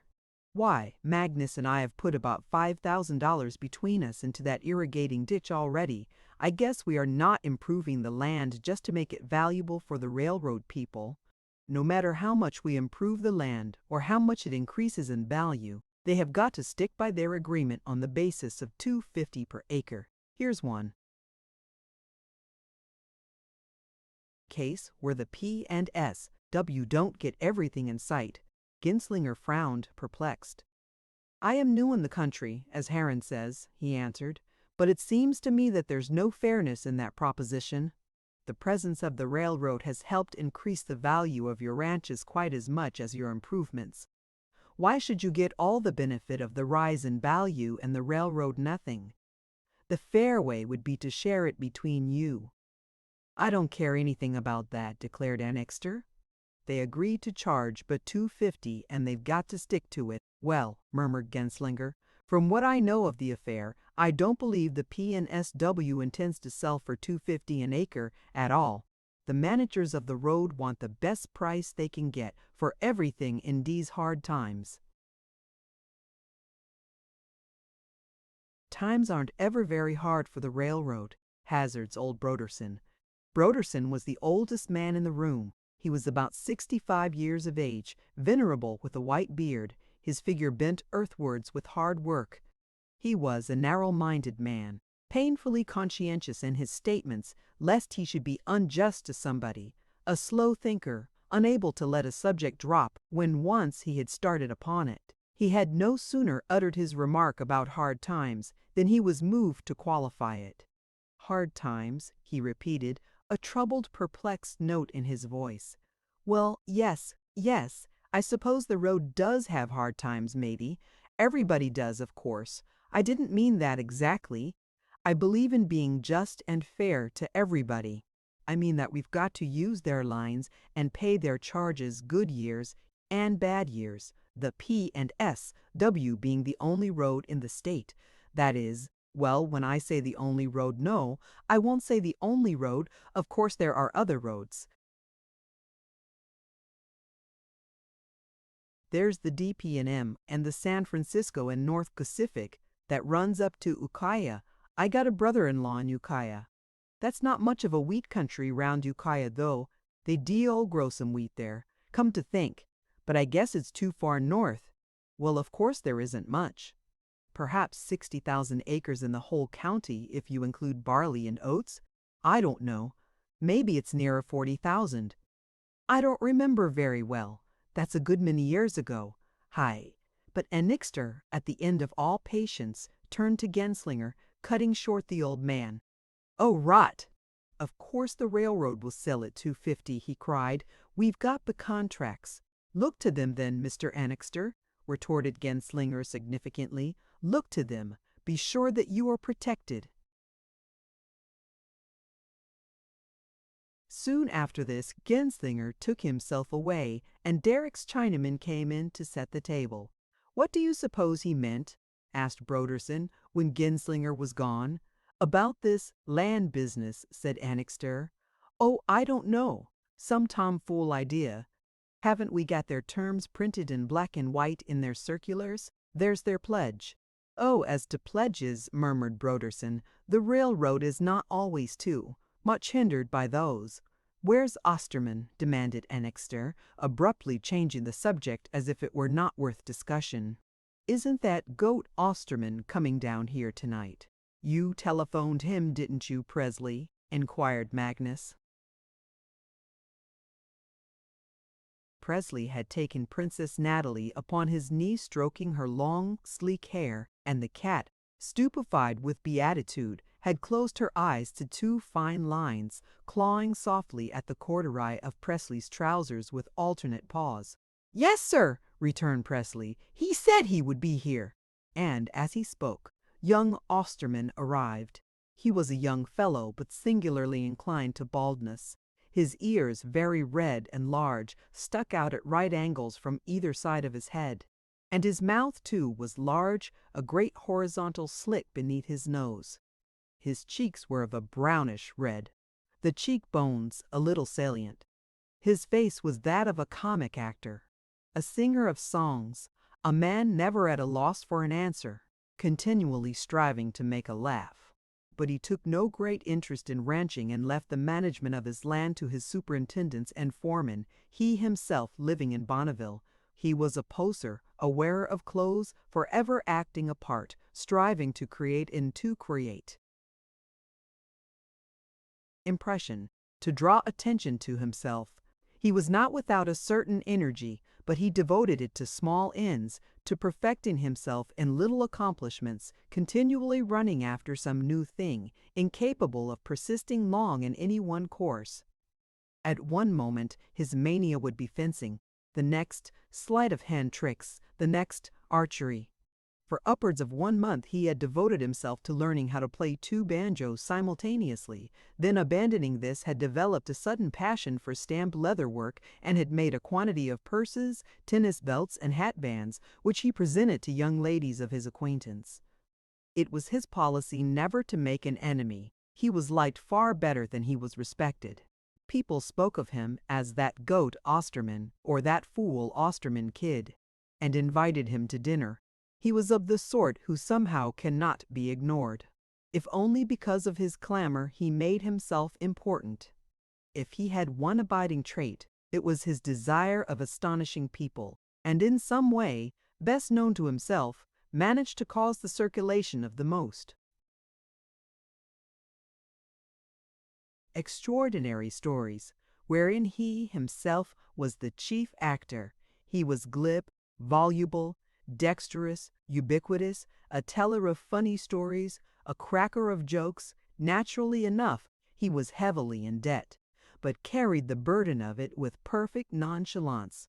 The year before, S8, Behrman had held mortgages for fully a third of his crop and had squeezed him viciously for interest. But for all that, Osterman and S. Behrman were continually seen arm in arm on the main street of Bonneville. Osterman was accustomed to slap S. lap, Behrman on his fat back, declaring, "You're a good fellow, old jelly belly, after all. Hey!" As Osterman entered from the porch, after hanging his cavalry poncho and dripping hat on the rack outside, Mrs. Derrick appeared in the door that opened from the dining room into the glass-roofed hallway just beyond. Osterman saluted her with effusive cordiality and with ingratiating blandness. "I am not going to stay," she explained, smiling pleasantly at the group of men, her pretty, wide-open brown eyes, with their look of inquiry and innocence, glancing from face to face. "I only came to see if you wanted anything, and to say how do you do." She began talking to old Broderson, making inquiries as to his wife, who had been sick the last week, and Osterman turned to the company, shaking hands all around, keeping up an incessant stream of conversation. "Hello, boys and girls. Hello, Governor. Sort of a gathering of the clans tonight. Well, if here isn't that man Annixter.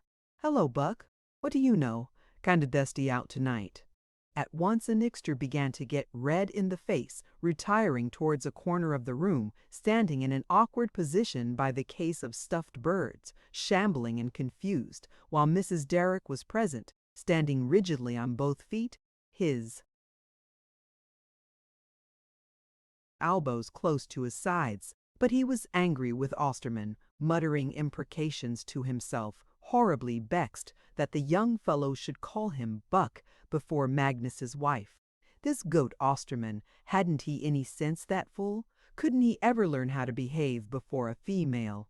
Calling him Buck like that while Mrs. Derrick was there, why, a stable boy would know better. A hired man would have better manners.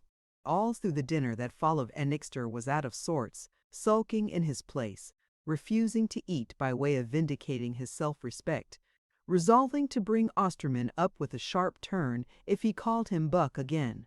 The Chinaman had made a certain kind of plum pudding for dessert, and Annixter, who remembered other dinners at the Derricks, had been saving himself for this and had meditated upon it all through the meal. No doubt, it would restore all his good humor, and he believed his stomach was so far recovered as to be able to stand it. But unfortunately, the pudding was served with a sauce that he abhorred, a thick, gruel-like, colorless mixture made from plain water and sugar. Before he could interfere, the Chinaman had poured a quantity of it upon his plate. "Faugh!" exclaimed Annixter. "It makes me sick. Such as loop." "Take it away. I'll have mine straight if you don't mind." "That's good for your stomach, Buck," observed young Osterman. "Makes it go down kind of sort of slick, don't you see? Sloop. Hey, that's a good name. Look here, don't you call me Buck. You don't seem to have any sense, and besides, it isn't good for my stomach. I know better. What do you know about my stomach, anyhow? Just looking at Sloop like that makes me sick." A little while after this, the Chinaman cleared away the dessert and brought in coffee and cigars. The whiskey bottle and the siphon of soda water reappeared. The men eased themselves in their places, pushing back from the table, lighting their cigars, talking of the beginning of the rains and the prospects of a rise in wheat. Broderson began an elaborate mental calculation, trying to settle in his mind the exact date of his visit to Ukiah, and Osterman did sleight-of-hand tricks with bread pills. But Princess Natalie, the cat, was uneasy. Annixter was occupying her own particular chair in which she slept every night. She could not go to sleep, but spied upon him continually, watching his every movement with her lambent, yellow eyes, clear as amber. Then, at length, Magnus, who was at the head of the table, moved in his place, assuming a certain magisterial attitude. "Well, gentlemen," he observed, "I have lost my case against the railroad, the grain rate case. Olstein decided against me, and now I hear rumors to the effect that rates for the hauling of grain are to be advanced." When Magnus had finished, there was a moment's silence, each member of the group maintaining his attitude of attention and interest. It was Haran who first spoke. S. Berman manipulated the whole affair. There's a big deal of some kind in the air, and if there is, we all know who is back of it. S. Behrman, of course, but who's back of him? It's Shelgram. Shelgram. The name fell squarely in the midst of the conversation, abrupt, grave, somber, big with suggestion, pregnant with huge associations. No one in the group who was not familiar with it, no one, for that matter, in the county, the state, the whole reach of the West, the entire Union, that did not entertain convictions as to the man who carried it. A giant figure in the end-of-the-century finance, a product of circumstance, an inevitable result of conditions, characteristic, typical, symbolic of ungovernable forces. And the new movement, the new finance, the reorganization of capital, the amalgamation of powers, the consolidation of enormous enterprises, no one individual was more constantly in the eye of the world.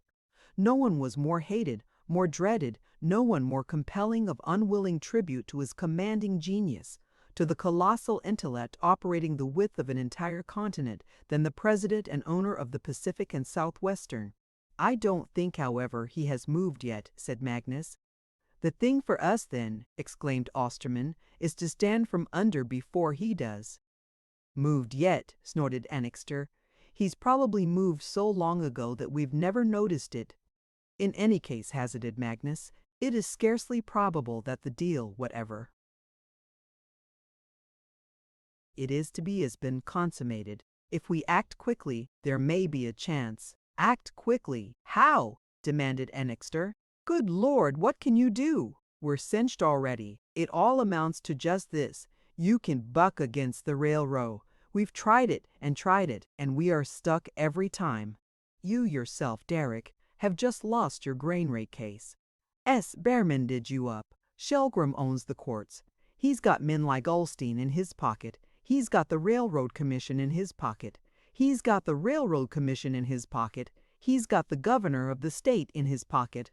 He keeps $1 million lobby at Sacramento every minute of the time the legislature is in session. He's got his own men on the floor of the United States Senate. He has the whole thing organized like an army corps. What are you going to do?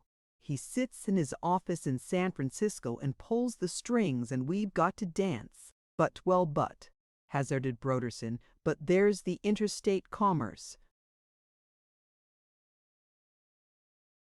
Commission. At least on long-haul rates they—" "How, yes, the Interstate Commerce Commission," shouted Annixter scornfully. "That's great, ain't it? The greatest Punch and Judy show on earth. It's almost as good as the Railroad Commission." "There never was and there never will be a California Railroad Commission, not in the pay of the P&SW. It is to the Railroad Commission, nevertheless," remarked Magnus, "that the people of the state must look for relief. That is our only hope. Once elect commissioners who would be loyal to the people, and the whole system of excessive rates falls to the ground." "Well, why not have a railroad commission of our own, then?" suddenly declared young Osterman. "Because it can't be done," retorted Annixter. "You can't be gunned," retorted Annixter. "The railwad. And if you could, you can't organize the farmers in the San Joaquin. We tried it once, and it was enough to turn your stomach. The railroad quietly bought delegates through Esperman and did us up." Well, that's the game to play, said Osterman decisively. Buy delegates. It's the only game that seems to win, admitted Haran gloomily. Or ever will win, exclaimed Osterman, a sudden excitement seeming to take possession of him. His face, the face of a comic actor, with its great slit of mouth and stiff red ears, went abruptly pink. Look here, he cried, this thing is getting desperate. We've fought and fought in the courts and out, and we've tried agitation and all the rest of it, and Asperman sacks us every time. Now comes the time when there's a prospect of a big crop. We've had no rain for 2 years, and the land has had a long rest. If there is any rain at all this winter, we'll have a bonanza year, and just at this very moment when we've got our chance to pay off our mortgages and get clear of debt and make a strike here, is Shelgram making a deal to cinch us and put up rates. And now here's the primaries coming off and a new railroad commission going in. That's why Shelgram chose this time to make his deal. If we wait till Shelgram pulls it off, we're done for. That's flat. I tell you we're in a fix if we don't keep an eye open. Things are getting desperate. Magnus has just said that the key to the whole thing is the Railroad Commission. Well, why not have a commission of our own? Never mind how we get it, let's get it. If it's got to be bought, let's buy it and put our own men on it and dictate what the rates will be. Suppose it costs $100,000. Well, we'll get back more than that in cheap rates. Mr. Osterman, said Magnus, fixing the young man with a swift glance. Mr. Osterman, you are proposing a scheme of bribery, sir. I am proposing, repeated Osterman, a scheme of bribery. Exactly so. And a crazy, wild-eyed scheme at that, said Annixter gruffly. Even supposing you bought a railroad commission and got your schedule of low rates, what happens? The P&SW crowd get out an injunction and tie you up.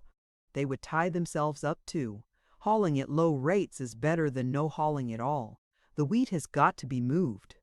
Oh, rot, cried Annixter. Aren't you ever going to learn any sense? Don't you know that cheap transportation would benefit the Liverpool buyers and not us? Can't it be fed into you that you can't buck against the railroad? When you try to buy a board of commissioners, don't you see that you'll have to bid against the railroad? Bid against a corporation that can chuck out millions to our thousands? Do you think you can bid against the P&SW? The railroad don't need to know we are in the game against them till we've got our men seated. And when you've got them seated, what's to prevent the corporation buying them right over your head? If we've got the right kind of men in, they could not be bought that way, interposed Haran. I don't know but what there's something in what Osterman says. We'd have the naming of the commission, and we'd name honest men.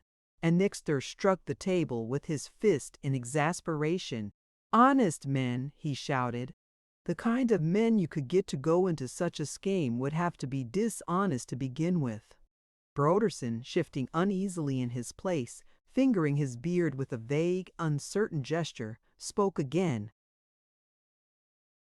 It would be the chance of them our commissioners selling out, against the certainty of Shelgram doing us up. That is, he hastened to add, almost a certainty, pretty near a certainty. Of course, it would be a chance, exclaimed Osterman. But it's come to the point where we've got to take chances, risk a big stake to make a big strike, and risk is better than sure failure.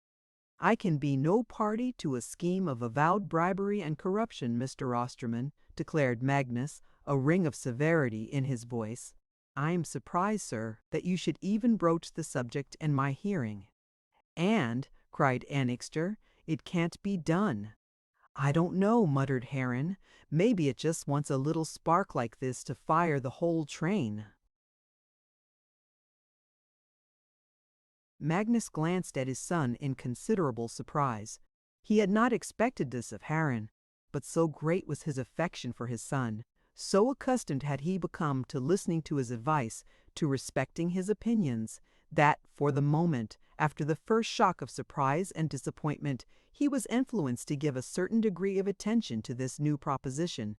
He in no way countenanced it, At any moment he was prepared to rise in his place and denounce it and Osterman both. It was trickery of the most contemptible order, a thing he believed to be unknown to the old school of politics and statesmanship to which he was proud to belong.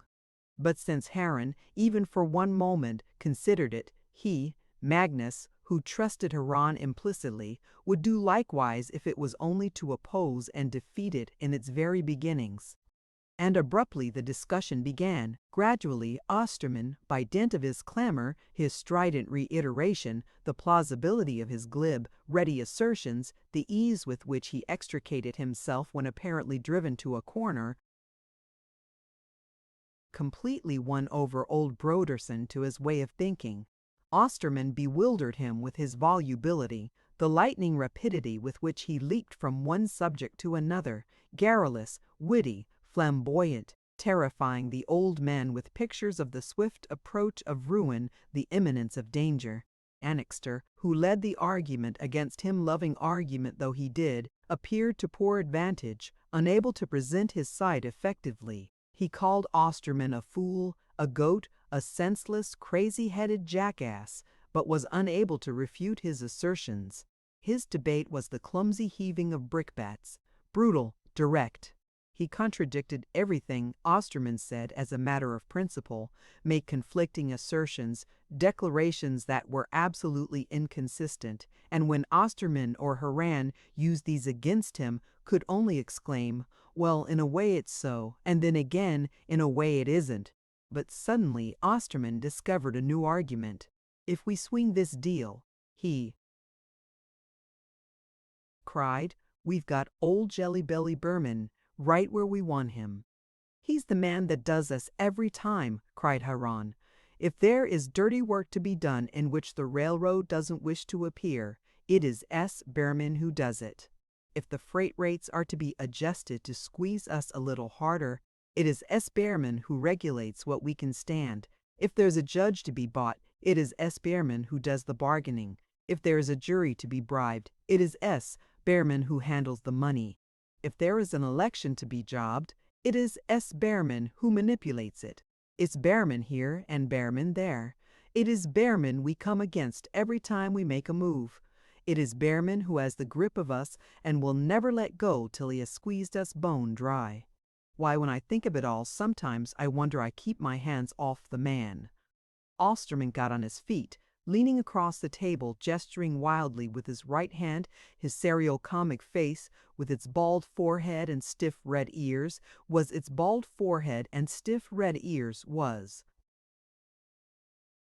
inflamed with excitement. He took the floor, creating an impression, attracting all attention to himself, playing to the gallery, gesticulating, clamorous, full of noise. "Well, now is your chance to get even," he vociferated. "It is now or never. You can take it and save the situation for yourselves and all California, or you can leave it and rot on your own ranches. Buck, I know you. I know you're not afraid of anything that wears skin. I know you've got sand all through you, and I know if I showed you how we could put our deal through and seat a commission of our own, you wouldn't hang back. Governor, you're a brave man. You know the advantage of prompt and fearless action. You are not the sort to shrink from taking chances.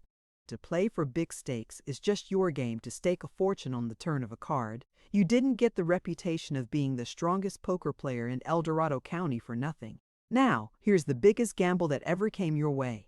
If we stand up to it like men with guts in us, we'll win out. If we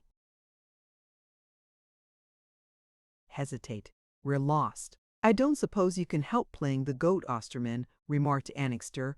"But what's your idea? What do you think we can do?" "I'm not saying," he hastened to interpose, "that you've anyways convinced me by all this cackling. I know as well as you that we are in a hole. But I knew that before I came here tonight. You've not done anything to make me change my mind." "But just what do you propose?" "Let's hear it." "Well, I say the first thing to do is to see Disbrow.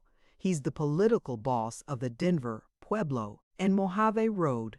We will have to get in with the machine some way, and that's particularly why I want Magnus with us. He knows politics better than any of us, and if we don't want to get sold again, we will have to have someone that's in the know to steer us." "The only politics I understand, Mr. Osterman," answered Magnus sternly, "are honest politics. You must look elsewhere for your political manager.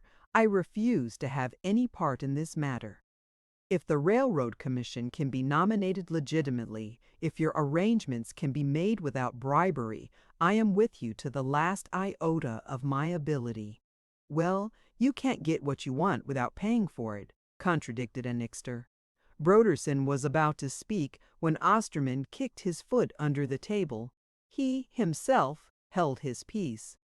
He was quick to see that if he could involve Magnus and Annixter in an argument, Annixter, for the mere love of contention, would oppose the governor and, without knowing it, would commit himself to his Osterman scheme. This was precisely what happened. In a few moments, Annixter was declaring at top voice his readiness to mortgage the crop of quien sabe, if necessary, for the sake of busting Asperman. He could see no great obstacle in the way of controlling the nominating conventions so far as securing the naming of 2 railroad commissioners was concerned. 2 was all they needed. Probably. It would cost money. You didn't get something for nothing. It would cost them all a good deal more if they sat like lumps on a log and played tiddledy-winks while Shelgram sold out from under them. Then there was this too. The P and SW were hard up just then. The shortage on the state's wheat crop for the last 2 years had affected them too. They were retrenching in expenditures all along the line. Hadn't they just cut wages in all departments? There was this affair of dikes to prove it. The railroad didn't always act as a unit either. There was always a party in it that opposed spending too much money. He would bet that party was strong just now. He was kind of sick himself of being kicked by S. Behrman.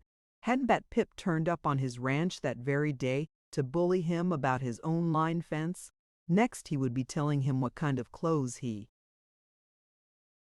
ought to wear. Haran had the right idea. Somebody had got to be busted mighty soon now, and he didn't propose that it should be he. "Now you are talking something like sense," observed Osterman. "I thought you would see it like that when you got my idea." Your idea," cried Annixter. "Why, I've had this idea myself for over 3 years." "What about Disbrow?" asked Haran, hastening to interrupt. "Why do we want to see Disbrow?" "Disbrow is the political man for the Denver, Pueblo, and Mojave," answered Osterman. "And you see it's like this. The Mojave Road don't run up into the valley at all. Their terminus is way to the south of us, and they don't care anything about grain rates through the San Joaquin. They don't care how anti-railroad the commission is, because the commission's rulings can't affect them. But they divide traffic with the P and SW in the southern part of the state, and they have a good deal of influence with that road. I want to get the Mojave Road, through Disbrow, to recommend a commissioner of our choosing to the P and SW, and have the P and SW adopt him as their own." "Who, for instance?" "Darrell, that Los Angeles man, remember." "Well, Darrell is no particular friend of Disbrow," said Annixter. "Why should Disbrow take him up?"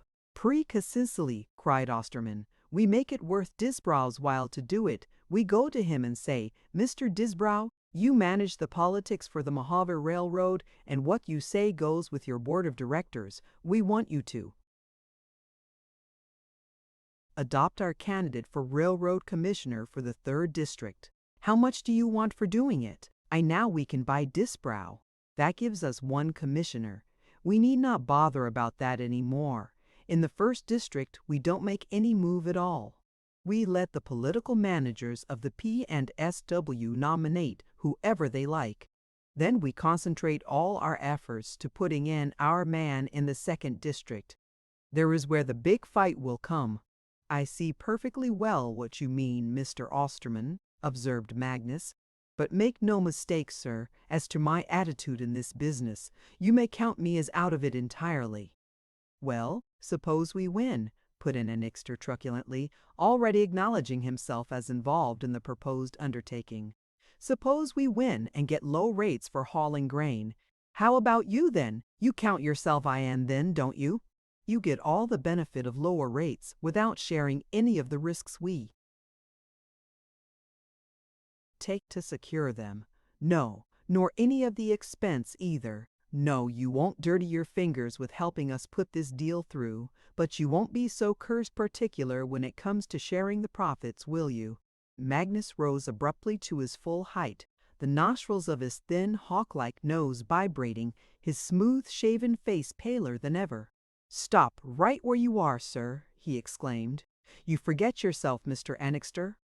Please understand that I tolerate such words as you have permitted yourself to make use of from no man, not even from my guest. I shall ask you to apologize." In an instant, he dominated the entire group, imposing a respect that was as much fear as admiration. No one made response. For the moment, he was the master again, the leader. Like so many delinquent schoolboys, the others cowered before him, ashamed, put to confusion, unable to find their tongues. In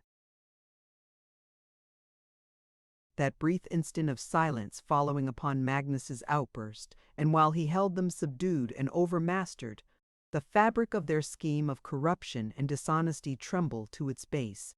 It was the last protest of the old school, rising up there in denunciation of the new order of things, the statesman opposed to the politician. Honesty, rectitude, uncompromising integrity, prevailing for the last time against the devious maneuvering, the evil communications, the rotten expediency of a corrupted institution. For a few seconds no one answered. Then Annixter, moving abruptly and uneasily in his place, muttered, "I spoke upon provocation. If you like, we'll consider it unsaid. I don't know what's going to become of us go out of business, I presume." "I understand Magnus all right," put in Osterman. "He don't have to go into this thing if it's against his conscience. That's all right. Magnus can stay out if he wants to, but that won't prevent us going ahead and seeing what we can do. Only there's this about it." He turned again to Magnus, speaking with every degree of earnestness, every appearance of conviction. "I did not deny, Governor, from the very start, that this would mean bribery. But you don't suppose that I like the idea either. If there was one legitimate hope that was yet left untried, no matter how forlorn it was, I would try it. But there's not. It is literally and soberly true that every means of help, every honest means has been attempted. Shelgrim is going to cinch us. Grain rates are increasing, while on the other hand, the price of wheat is sagging lower and lower all the time. If we don't do something, we are ruined." Osterman paused for a moment, allowing precisely the right number of seconds to elapse, then altering and lowering his voice added, "I respect the governor's principles. I admire them. They do him every degree of credit." Then, turning directly to Magnus, he concluded with, "But I only want you to ask yourself, sir, if, at such a crisis, one ought to think of oneself, to consider purely personal motives in such a desperate situation as this? Now, we want you with us, Governor. Perhaps not openly, if you don't wish it, but tacitly at least. I won't ask you for an answer tonight, but what I do ask of you is to consider this matter seriously and think over the whole business. Will you do it?" Osterman ceased definitely to speak, leaning forward across the table, his eyes fixed on Magnus's face. There was a silence. Outside, the rain fell continually with an even, monotonous murmur. In the group of men around the table, no one stirred nor spoke. They looked steadily at Magnus, who, for the moment, kept his glance fixed thoughtfully upon the table before him. In another moment he raised his head and looked from face to face around the group. After all, these were his neighbors, his friends, men with whom he had been upon the closest terms of association. In a way, they represented what now had come to be his world. His single swift glance took in the men, one after another. Enoch, Arch kiddas yellow headlight na. This dance it's cord free scarred twin to Vidaming, the chinchinostos, it is squantigimp to Waber and Schwen, what panix fetus burst sinken, vaguely quit chilkmunding pong sound to ringeth, faithful be viable be fegadarky de kiesel fi and helts, a chemicain commonidus says oak with calbed on kip. His blue eyes looked straight into his father's with what Magnus could fancy a glance of appeal. Magnus could see that expression in the faces of the others very plainly. They looked to him as their natural leader, their chief who was to bring them out from this abominable trouble which was closing in upon them. And in them all he saw many types. These men around his table on that night of the first rain of a coming season seemed to stand in his imagination for many others, all the farmers, ranchers, and wheat growers of the great San Joaquin. Their words were the words of a whole community, their distress, the distress of an entire state, harried beyond the bounds of endurance, driven to the wall, coerced, exploited, harassed to the limits of exasperation. "I will think of it," he said, then hastened to add, "but I can tell you beforehand that you may expect only a refusal." After Magnus had spoken, there was a prolonged silence. The conference seemed of itself to have come to an end for that evening. Presley lighted another cigarette from the butt of the one he had been smoking, and the cat, Princess Natalie, disturbed by his movement and by a whiff of drifting smoke, jumped from his knee to the floor, and picking her way across the room to Annixter, rubbed gently against his legs, her tail in the air, her back delicately arched. No doubt she thought it time to settle herself for the night, and as Annixter gave no indication of vacating his chair, she chose this way of cajoling him into ceding his place to her. But Annixter was irritated at the princess's attentions, misunderstanding their motive. "Get out!" he exclaimed, lifting his feet to the rung of the chair.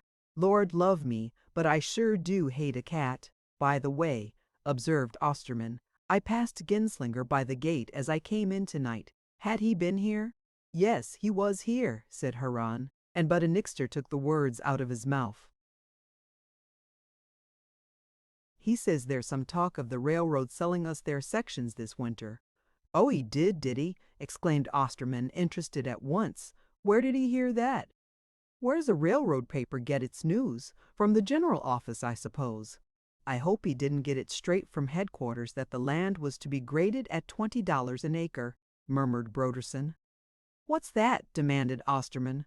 $20. Here, put me on, somebody. What's all up? What did Genslinger say?" "Oh, you needn't get scared," said Annixter.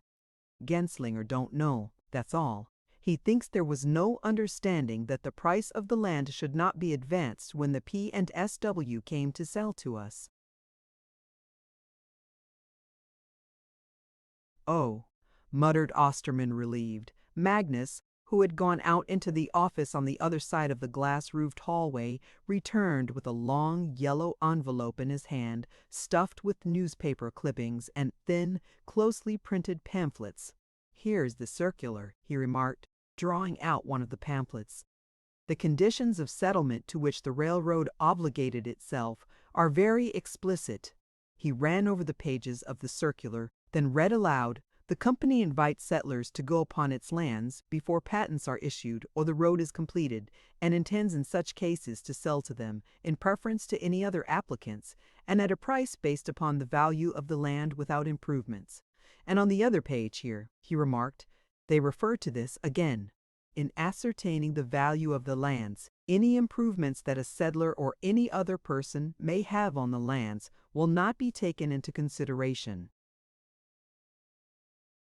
Neither will the price be increased in consequence thereof. Settlers are thus ensured that in addition to being accorded the first privilege of purchase at the graded price, they will also be protected in their improvements." And here he commented, in section IX. It reads, "The lands are not uniform in price, but are offered at various figures from $2.50 upward per acre. Usually land covered with tall timber is held at $5 per acre, and that with pine at $10 per acre, and that with pine at $10. Most is for sale at $2.50 and $5. when you come to read that carefully, hazarded old Broderson, it's not so very rassring. Most is for sale at $2.50 an acre. It says, that don't mean all, that only means some. I wish now that I had secured a more ironclad agreement from the P&SWW. When I took up its sections on my ranch, and Genslinger is in a position to know the intentions of the railroad. At least, he is in touch with them. All newspapermen are. Those, I mean, who are subsidized by the general office. But perhaps Genslinger isn't. Subsidized, I don't know. I am not sure. Maybe, perhaps, oh, you don't know and you do know. And maybe and perhaps, and you're not so sure, vociferated Annixter. How about ignoring the value of our improvements? Nothing hazy about Pat's statement, I guess. It says in so many words that any improvements we make will not be considered when the land is appraised. And that's the same thing, isn't it? The unimproved land is worth $2.50 an acre. Only timber land is worth more, and there's none too much timber about here. Well, one thing at a time, said Huron. The thing for us now is to get into this primary election and the convention and see if we can push our men for railroad commissioners.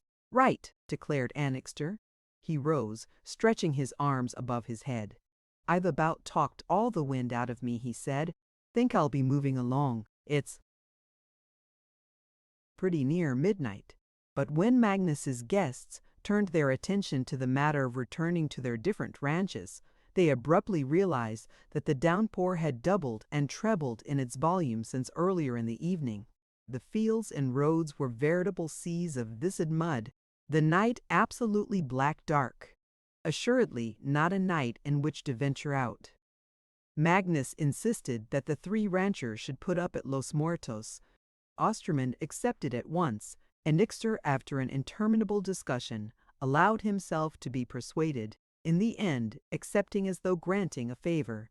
Broderson protested that his wife, who was not well, would expect him to return that night and would, no doubt, fret if he did not appear. Furthermore, he lived close by, at the junction of the county and lower road. He put a sack over his head and shoulders, persistently declining Magnus's offered umbrella and rubber coat, and hurried away, remarking that he had no foreman on his ranch and had to be up and about at 5 the next morning to put his men to work. Fool, muttered Annixter when the old man had gone. Imagine farming a ranch the size of his without a foreman. Huron showed Osterman and Annixter where they were to sleep in adjoining rooms. Magnus soon afterward retired. Osterman found an excuse for going to bed, but Annixter and Huron remained in the latter's room, in a haze of blue tobacco smoke, talking. But at length, at the end of all argument, Annixter got up, remarking, "Well, I'm going to turn in. It's nearly 2 o'clock." He went to his room, closing the door, and Huron, opening his window to clear out the tobacco smoke, looked out for a moment across the country toward the south. The darkness was profound, impenetrable. The rain fell with an uninterrupted roar. Near at hand one could hear the sound of dripping eaves and foliage and the eager sucking sound of the drinking earth, and abruptly, while Huron stood looking out, one hand upon the upraised sash, a great puff of the outside air invaded the room, odorous with the reek of the soaking earth, redolent with fertility, pungent, heavy, tepid. He closed the window again and sat for a few moments on the edge of the bed, one shoe in his hand, thoughtful and absorbed, wondering if his father would involve himself in this new scheme, wondering if, after all, he wanted him to. But suddenly he was aware of a commotion issuing from the direction of Annixter's room, and the voice of Annixter himself upraised in expostulation and exasperation. The door of the room to which Annixter had been assigned opened with a violent wrench, and an angry voice exclaimed to anybody who would listen, "Oh yes, funny, isn't it? In a way it's funny, and then, again, in a way it isn't." The door banged to so that all the windows of the house rattled in their frames. Huron hurried out into the dining room, and there met Presley and his father, who had been aroused as well by Annixter's clamor. Osterman was there too, his bald head gleaming like a bulb of ivory in the light of the lamp that Magnus carried. "What's all up?" demanded Osterman. "Whatever in the world is the matter with Buck?" Confused and terrible sounds came from behind the door of Annixter's room. A prolonged monologue of grievance, broken by explosions of wrath and the vague noise of someone in a furious hurry. All at once, and before Harren had a chance to knock on the door, Annixter flung it open. His face was blazing with anger, his outthrust lip more prominent than ever, his wiry yellow hair in disarray, the tuft on the crown sticking straight into the air like the upraised hackles of an angry hound. Evidently he had been dressing himself with the most headlong rapidity. He had not yet put on his coat and vest, but carried them over his arm, while with his disengaged hand he kept hitching his suspenders over his shoulders with a persistent and hypnotic gesture. Without a moment's pause, he gave vent to his indignation in a torrent of words. "Ah, yes, in my bed, Sloop. Aha, I know the man who put it there," he went on, glaring at Osterman, "and that man is a pip. Sloop. Slimy, disgusting stuff. You heard me say I didn't like it when the chink passed it to me at dinner, and just for that reason you put it in my bed, and I stick my feet into it when I turn in. Funny, isn't it? Oh yes, too funny for any use. I'd laugh a little louder if I was you." "Well, Buck," protested Harren as he noticed the hat in Annixter's hand, "you're not going home just for—" Annixter turned on him with a shout. "I'll get plumb out of here," he trumpeted. "I won't stay here another minute." He swung into his waistcoat and coat, scrabbling at the buttons in the violence of his emotions. "And I don't know but what it will make me sick again to go out in a night like this. No, I won't stay. Some things are funny, and then, again, there are some things that are not. Ah yes, Sloop. Well, that's all right. I can be funny too when you come to that. You don't get a cent of money out of me. You can do your dirty bribery in your own dirty way. I won't come into this scheme at all. I wash my hands of the whole business. It's rotten and it's wild-eyed. It's dirt from start to finish, and you'll all land in State's prison. You can count me out." "But, Buck, look here, you crazy fool," cried Harren. "I don't know who put that stuff in your bed, but I'm not going to let you go back to Key and Sabe in a rain like this." "I know who put it in," clamored the other, shaking his fists, "and don't call me Buck and I'll do as I please. I will go back home. I'll get plumb out of here. Sorry I came. Sorry I ever lent myself to such a disgusting, dishonest, dirty bribery game as this all tonight. I won't put a dime into it. No, not a penny." He stormed to the door leading out upon the porch, deaf to all reason. Harren and Presley followed him, trying to dissuade him from going home at that time of night and in such a storm, but Annixter was not to be placated. He stamped across to the barn where his horse and buggy had been stabled, splashing through the puddles underfoot, going out of his way to drench himself, refusing even to allow Presley and Harren to help him harness the horse. "What's the use of making a fool of yourself, Annixter?" remonstrated Presley, as Annixter backed the horse from the stall. "You act just like a 10-year-old boy. If Osterman wants to play the goat, why should you help him out?" "He's a pip," vociferated Annixter. "You don't understand, Presley. It runs in my family to hate anything sticky. It's heredity. How would you like to get into bed at 2 in the morning and jam your feet down into a slimy mess like that?" "Oh no, it's not so funny then. And you mark my words, Mr. Harren Derrick," he continued as he climbed into the buggy, shaking the whip toward Harren.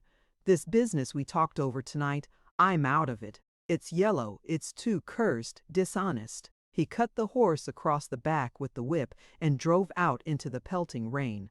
In a few seconds the sound of his buggy wheels was lost in the muffled roar of the downpour. Heron and Presley closed the barn and returned to the house, sheltering themselves under a tarpaulin carriage cover. Once inside, Heron went to remonstrate with Osterman, who was still up. Magnus had again retired. The house had fallen quiet again. As Presley crossed the dining room on the way to his own apartment in the second story of the house, he paused for a moment, looking about him. In the dull light of the lowered lamps, the redwood paneling of the room showed a dark crimson, as though stained with blood. On the massive slab of the dining table, the half-emptied glasses and bottles stood about in the confusion in which they had been left, reflecting themselves deep into the polished wood. The glass doors of the case of stuffed birds was a subdued shimmer. The many-colored Navajo blanket over the couch seemed a mere patch of brown. Around the table, the chairs in which the men had sat throughout the evening still ranged themselves in a semicircle, vaguely suggestive of the conference of the past few hours, with all its possibilities of good and evil, its significance of a future big with portent. The room was still. Only on the cushions of the chair that Annixter had occupied, the cat, Princess Natalie, at last comfortably settled in her accustomed place, dozed complacently, her paws tucked under her breast, filling the deserted room with the subdued murmur of her contented purr. Chapter 4.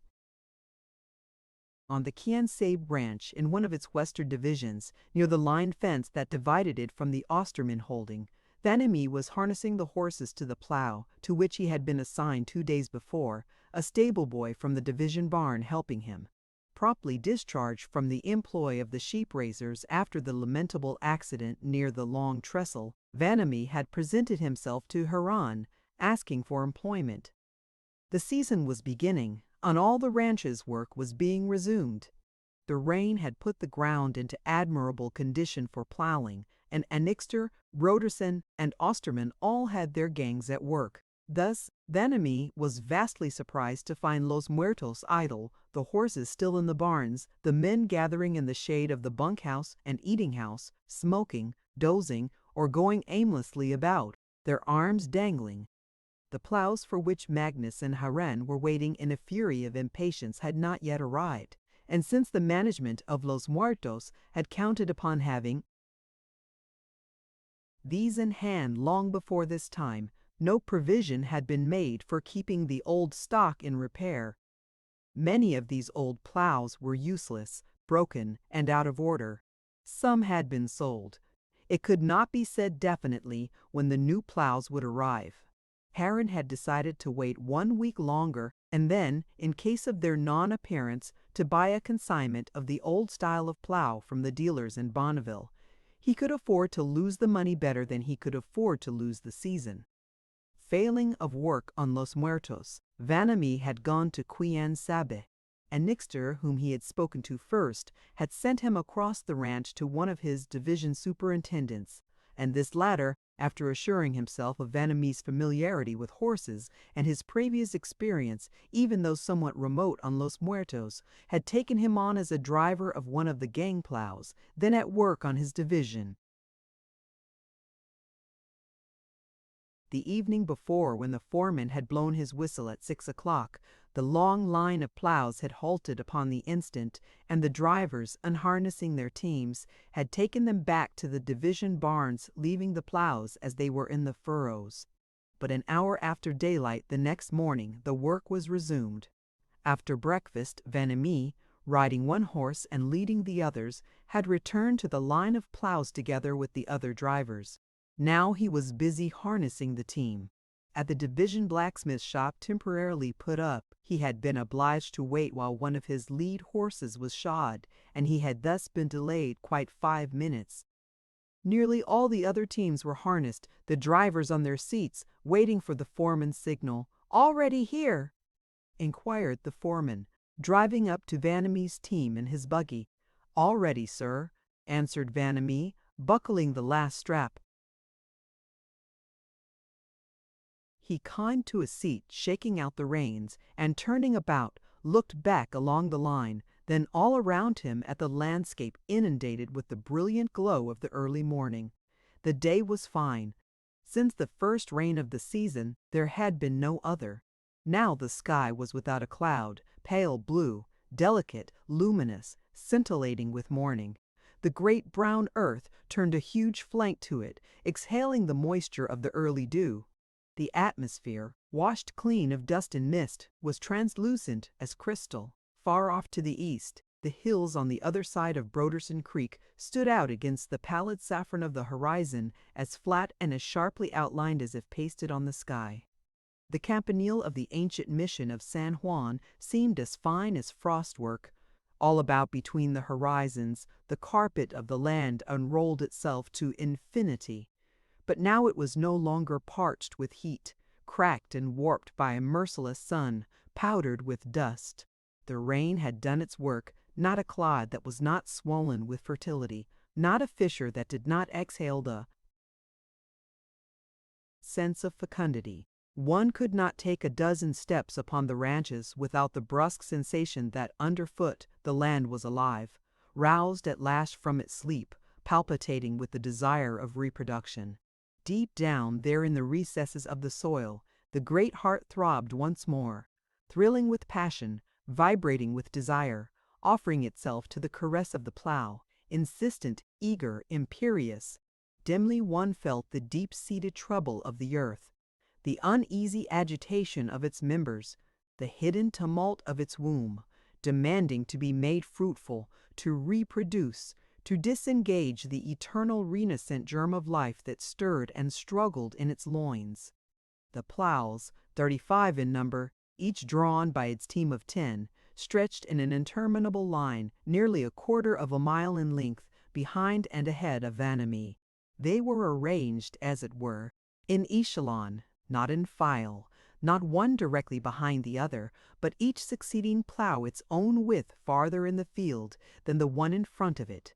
Each of these plows held 5 shears, so that when the entire company was in motion, 175 furrows were made at the same instant. At a distance, the plows resembled a great column of field artillery. Each driver was in his place, his glance alternating between his horses and the foreman nearest at hand. Other foremen, in their buggies or buckboards, were at intervals along the line, like battery lieutenants. Annixter himself, on horseback in boots and campaign hat, a cigar in his teeth, overlooked the scene. The division superintendent on the opposite side of the line galloped past to a position at the head. For a long moment there was a silence. A sense of preparedness ran from end to end of the column. All things were ready, each man in his place. The day's work was about to begin. Suddenly, from a distance at the head of the line, came the shrill trilling of a whistle. At once, the foreman nearest Vanamee repeated it at the same time, turning down the line and waving one arm. The signal was repeated, whistle answering whistle, till the sounds lost themselves in the distance. At once the line of plows lost its immobility, moving forward, getting slowly under way, the horses straining in the traces. A prolonged movement rippled from team to team, disengaging in its passage a multitude of sounds: the click of buckles, the creak of straining leather, the subdued clash of machinery, the cracking of whips, the deep breathing of nearly 400 horses, the abrupt commands and cries of the drivers, and, last of all, the prolonged, soothing murmur of the thick brown earth turning steadily from the multitude of advancing shears. The plowing thus commenced continued. The sun rose higher. Steadily the 100 iron hands kneaded and furrowed and stroked the brown, humid earth. The 100 iron teeth bit deep into the Titan's flesh. Perched on his seat, the moist living reins slipping and tugging in his hands, Vanamee, in the midst of this steady confusion of constantly varying sensation, sight interrupted by sound mingling with sight, on this swaying, vibrating seat, quivering with the prolonged thrill of the earth, lapsed to a sort of pleasing numbness, in a sense hypnotized by the weaving maze of things in which he found himself involved. To keep his team at an even, regular gait, maintaining the precise interval to run his furrows as closely as possible to those already made by the plow in front. This, for the moment, was the entire sum of his duties. But while one part of his brain, alert and watchful, took cognizance of these matters, all the greater part was lulled and stupefied with the long monotony of the affair. The plowing, now in full swing, enveloped him in a vague, slow-moving whirl of things. Underneath him was the jarring, jolting, trembling machine.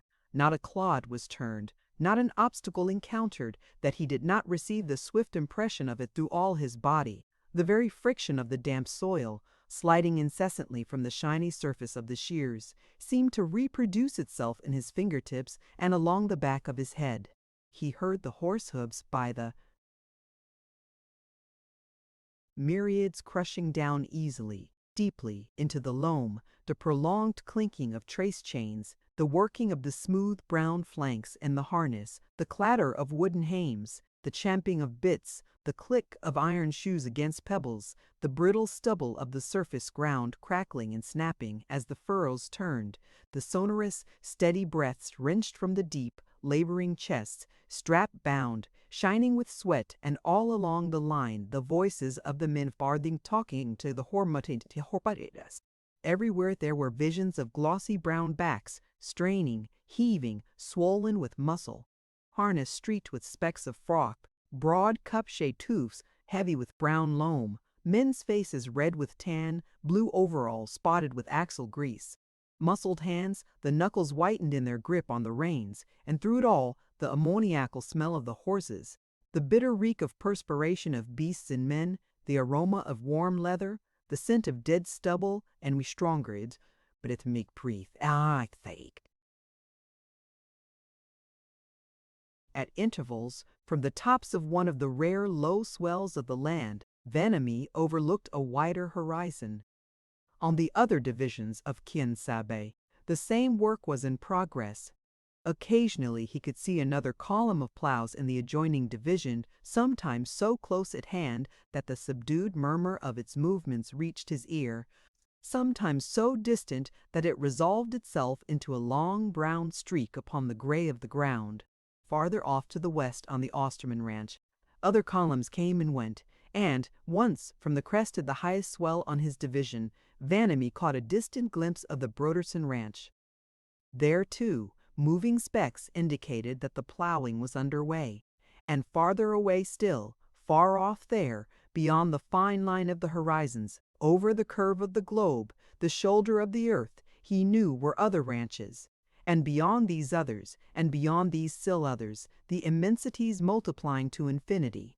Everywhere throughout the great San Joaquin, unseen and unheard, 1,000.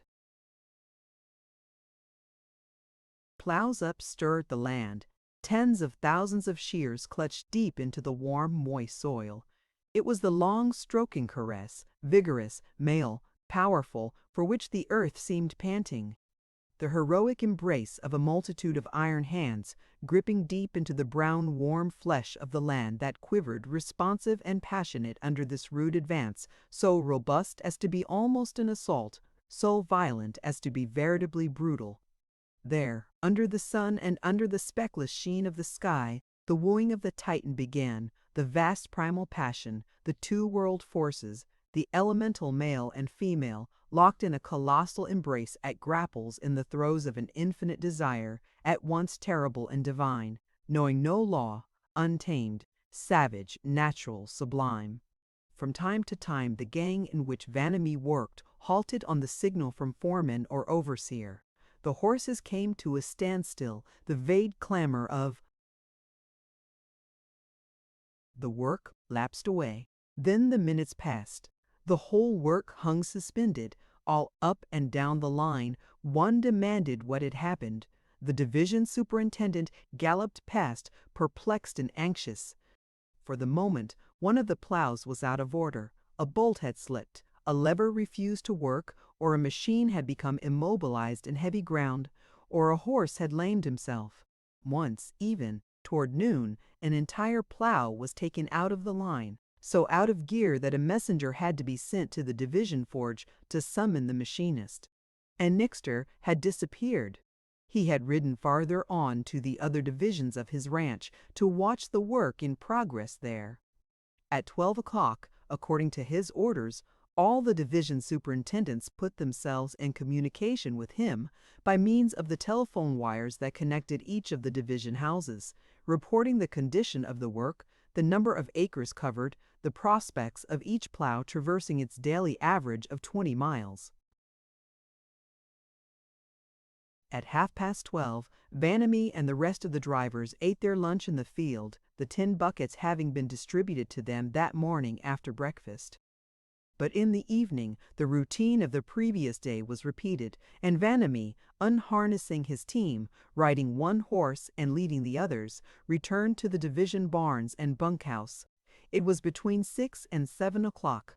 The 100 men of the gang threw themselves upon the supper the Chinese cooks had set out in the shed of the eating house, long as a bowling alley, unpainted, crude, the seats benches, the table covered with oilcloth. Overhead, a half-dozen kerosene lamps flared and smoked. The table was taken as if by assault. The clatter of iron knives upon the tin plates was as the reverberation of hail upon a metal roof. The plowmen rinsed their throats with great draughts of wine and, their elbows wide, their foreheads. Flushed, resumed the attack upon the beef and bread, eating as though they would never have enough. All up and down the long table, where the kerosene lamps reflected themselves deep in the oilcloth cover, one heard the incessant sounds of mastication and saw the uninterrupted movement of great jaws. At every moment, one or another of the men demanded a fresh portion of beef, another pint of wine, another half-loaf of bread. For upwards of an hour the gang ate. It was no longer a supper, it was a veritable barbecue, a crude and primitive feasting, barbaric, Homeric. But in all this scene Vanamee saw nothing repulsive. Presley would have abhorred it, this feeding of the people, this gorging of the human animal, eager for its meat. Vanamee, simple, uncomplicated, living so close to nature and the rudimentary life, understood its significance. He knew very well that within a short half-hour after this meal, the men would throw themselves down in their bunks to sleep without moving, inert and stupefied with fatigue, till the morning. Work, food, and sleep, all life reduced to its bare essentials, uncomplex, honest, healthy. They were strong, these men, with the strength of the soil they worked, in touch with the essential things, back again to the starting point of civilization, coarse, vital, real, and sane. For a brief moment immediately after the meal, pipes were lit, and the air grew thick with fragrant tobacco smoke. On a corner of the dining-room table, a game of poker was begun. One of the drivers, a Swede, produced an accordion. A group on the steps of the bunkhouse listened with alternate gravity and shouts of laughter to the acknowledged storyteller of the gang. But soon the men began to turn in, stretching themselves at full length on the horse blankets in the rack-like bunks. The sounds of heavy breathing increased steadily, lights were put out, and before the afterglow had faded from the sky, the gang was asleep. Vanamee, however, remained awake. The night was fine, warm, the sky silver, gray with starlight. By and by there would be a moon. In the first watch after the twilight, a faint puff of breeze came up out of the south. From all around, the heavy penetrating smell of the new-turned earth exhaled steadily into the darkness. After a while, when the moon came up, he could see the vast brown breast of the earth turned toward it. Far off, distant objects came into view. The giant oak tree at Hooven's ranch house near the irrigating ditch on Los Muertos, the skeleton-like tower of the windmill on Annixter's home ranch, the clump of willows along Broderson Creek close to the Long Trestle, and last of all, the venerable tower of the Mission of San Juan on the high ground beyond the creek. Thitherward, like homing pigeons, Vanamee's thoughts turned irresistibly. Near to that tower, just beyond, in the little hollow, hidden now from his sight, was the seed ranch where Annalie Varian had lived.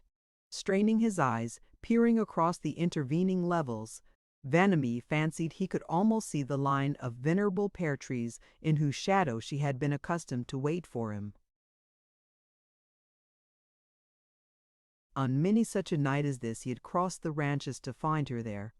His mind went back to that wonderful time of his life 16 years before this, when Angeli was alive, when they two were involved in the sweet intricacies of a love so fine, so pure, so marvelous that it seemed to them a miracle, a manifestation, a thing veritably divine put into the life of them and the hearts of them by God Himself.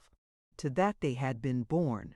For this love's sake they had come into the world, and the mingling of their lives was to be the perfect life, the intended, ordained union of the soul of man with the soul of woman, indissoluble, harmonious as music, beautiful beyond all thought, a foretaste of heaven, a hostage of immortality. No, he, Vanamee, could never, never forget. Never was the edge of his grief to lose its sharpness, never would the lapse of time blunt the tooth of his pain. Once more, as he sat there, looking off across the ranches, his eyes fixed on the ancient campanile of the mission church, the anguish that would not die leaped at his throat, tearing at his heart, shaking him, and rending him with a violence as fierce and as profound as if it all had been but yesterday. The ache returned to his heart, a physical keen pain. His hands gripped tight together, twisting, interlocked. His eyes filled with tears, his whole body shaken and riven from head to heel. He had lost her. God had not meant it after all. The whole matter had been a mistake.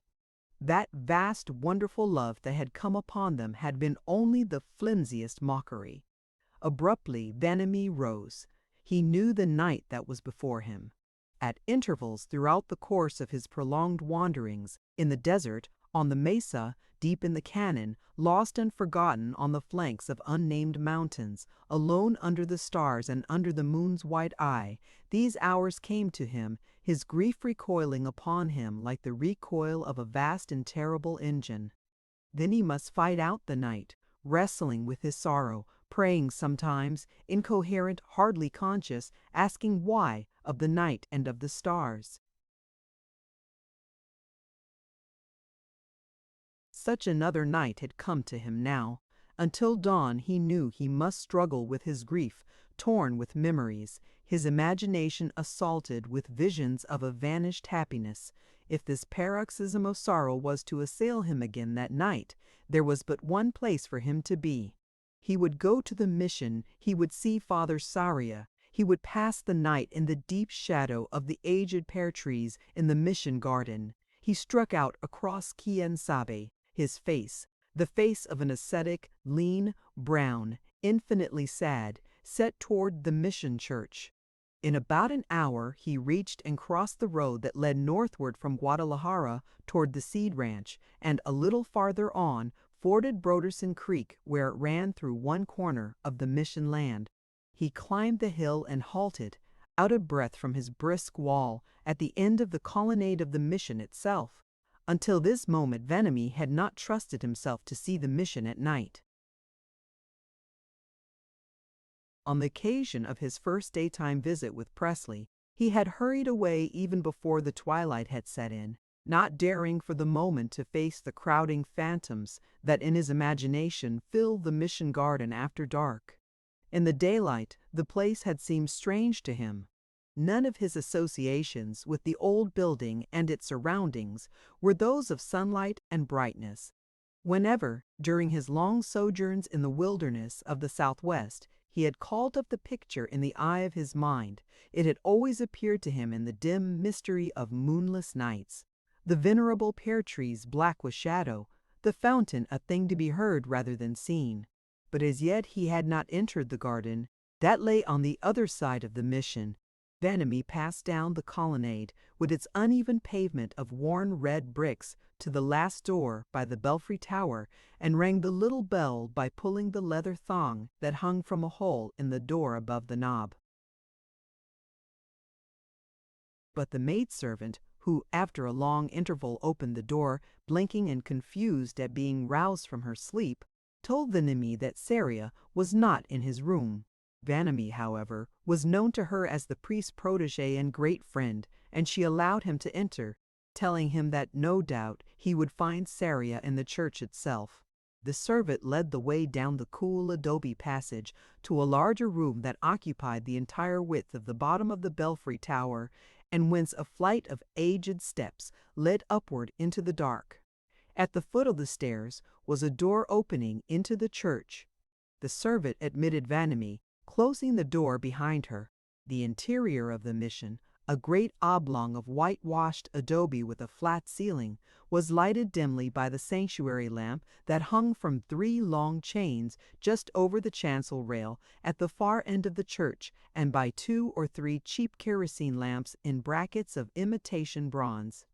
All around the walls was the inevitable series of pictures representing the Stations of the Cross. They were of a hideous crudity of design and composition, yet were wrought out with an innocent, unquestioning sincerity that was not without its charm. Each picture, framed alike in gilt, bore its suitable inscription in staring black letters. Simon, the Cyrenian, helps Jesus to carry his cross. Saint Veronica wipes the face of Jesus. Jesus falls for the 4th time, and so on.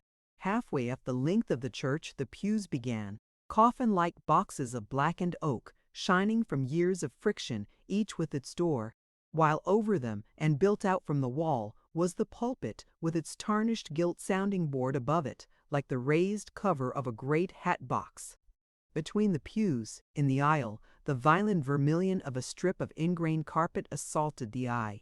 Farther on were the steps to the altar, the chancel rail of worm-riddled oak, the high altar, with its napery from the bargain counters of a San Francisco store, the massive silver candlesticks, each as much as one man could lift, the gift of a dead Spanish queen, and, last, the pictures of the chancel, the Virgin in a glory, a Christ in agony on the cross, and St. John the Baptist, the patron saint of the mission, the San Juan Bautista of the early days, a gaunt gray figure in skins, 2 fingers upraised in the gesture of benediction. The air of the place was cool and damp, and heavy with the flat, sweet scent of stale incense smoke. It was of a vault-like stillness, and the closing of the door behind Vanemi re-echoed from corner to corner with a prolonged reverberation of thunder. However, Father Saria was not in the church. Vanemi took a couple of turns the length of the aisle, looking about into the chapels on either side of the chancel, but the building was deserted. The priest had been there recently, nevertheless, for the altar furniture was in disarray, as though he had been rearranging it but a moment before.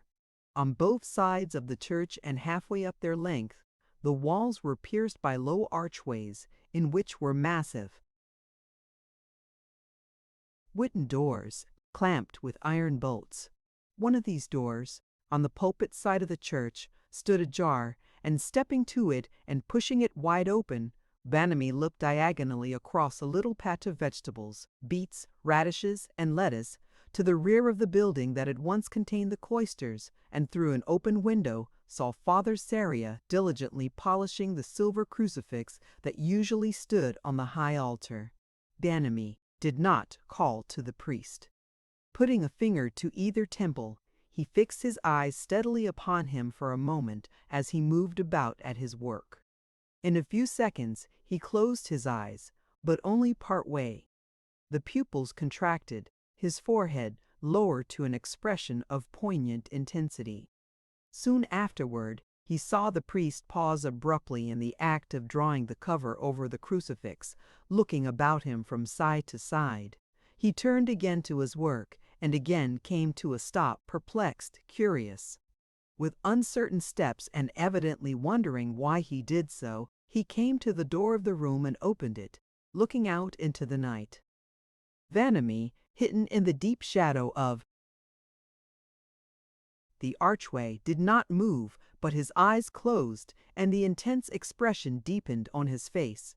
The priest hesitated, moved forward a step, turned back, paused again, then came straight across the garden patch, brusquely colliding with Vanamee, still motionless in the recess of the archway. Saria gave a great start, catching his breath. "Oh, oh, it's you! Is it you I heard calling?" "No, I could not have heard. I remember now. What a strange power! I am not sure that it is right to do this thing, Vanamee. I had to come. I do not know why. It is a great force, a power I don't like it." "Vanamee, sometimes it frightens me." Vanamee put his chin in the air. "If I had wanted to, sir, I could have made you come to me from back there in the Quien Sabe ranch." The priest shook his head. "It troubles me," he said, "to think that my own will can count for so little. Just now I could not resist. If a deep river had been between us, I must have crossed it. Suppose I had been asleep now." "It would have been all the easier," answered Vanamee. "I understand as little of these things as you, but I think if you had been asleep, your power of resistance would have been so much the more weakened. Perhaps I should not have waked. Perhaps I should have come to you in my sleep." "Perhaps." Saria crossed himself. "It is occult," he hazarded. "No, I do not like it. Dear fellow," he put his hand on Vanamee's shoulder, "don't call me that way again. Promise. See," he held out his hand. "I am all of a tremble. There, we won't speak of it further. Wait for me a moment. I have only to put the cross in its place, and a fresh altar cloth, and then I am done. Tomorrow is the feast of the Holy Cross, and I am preparing against it. The night is fine. We will smoke a cigar in the cloister garden." A few moments later the two passed out of the door on the other side of the church, opposite the pulpit, Saria adjusting a silk skull cap on his tonsured head. He wore his cassock now, and was far more the churchman in appearance than when Vanamee and Presley had seen him on a former occasion. They were now in the cloister garden. The place was charming. Everywhere grew clumps of palms and magnolia trees. A grapevine over a century old occupied a trellis in one angle of the walls which surrounded the garden on two sides. Along the third side was the church itself, while the fourth was open, the wall having crumbled away, its site marked only by a line of 8 great pear trees, older even than the grapevine, gnarled, twisted, bearing no fruit. Directly opposite the pear trees, in the south wall of the garden, was a round, arched portal whose gate giving upon the esplanade in front of the mission was always closed. Small gravelled walks, well kept, bordered with mignonette, twisted about among the flower beds and underneath the magnolia trees.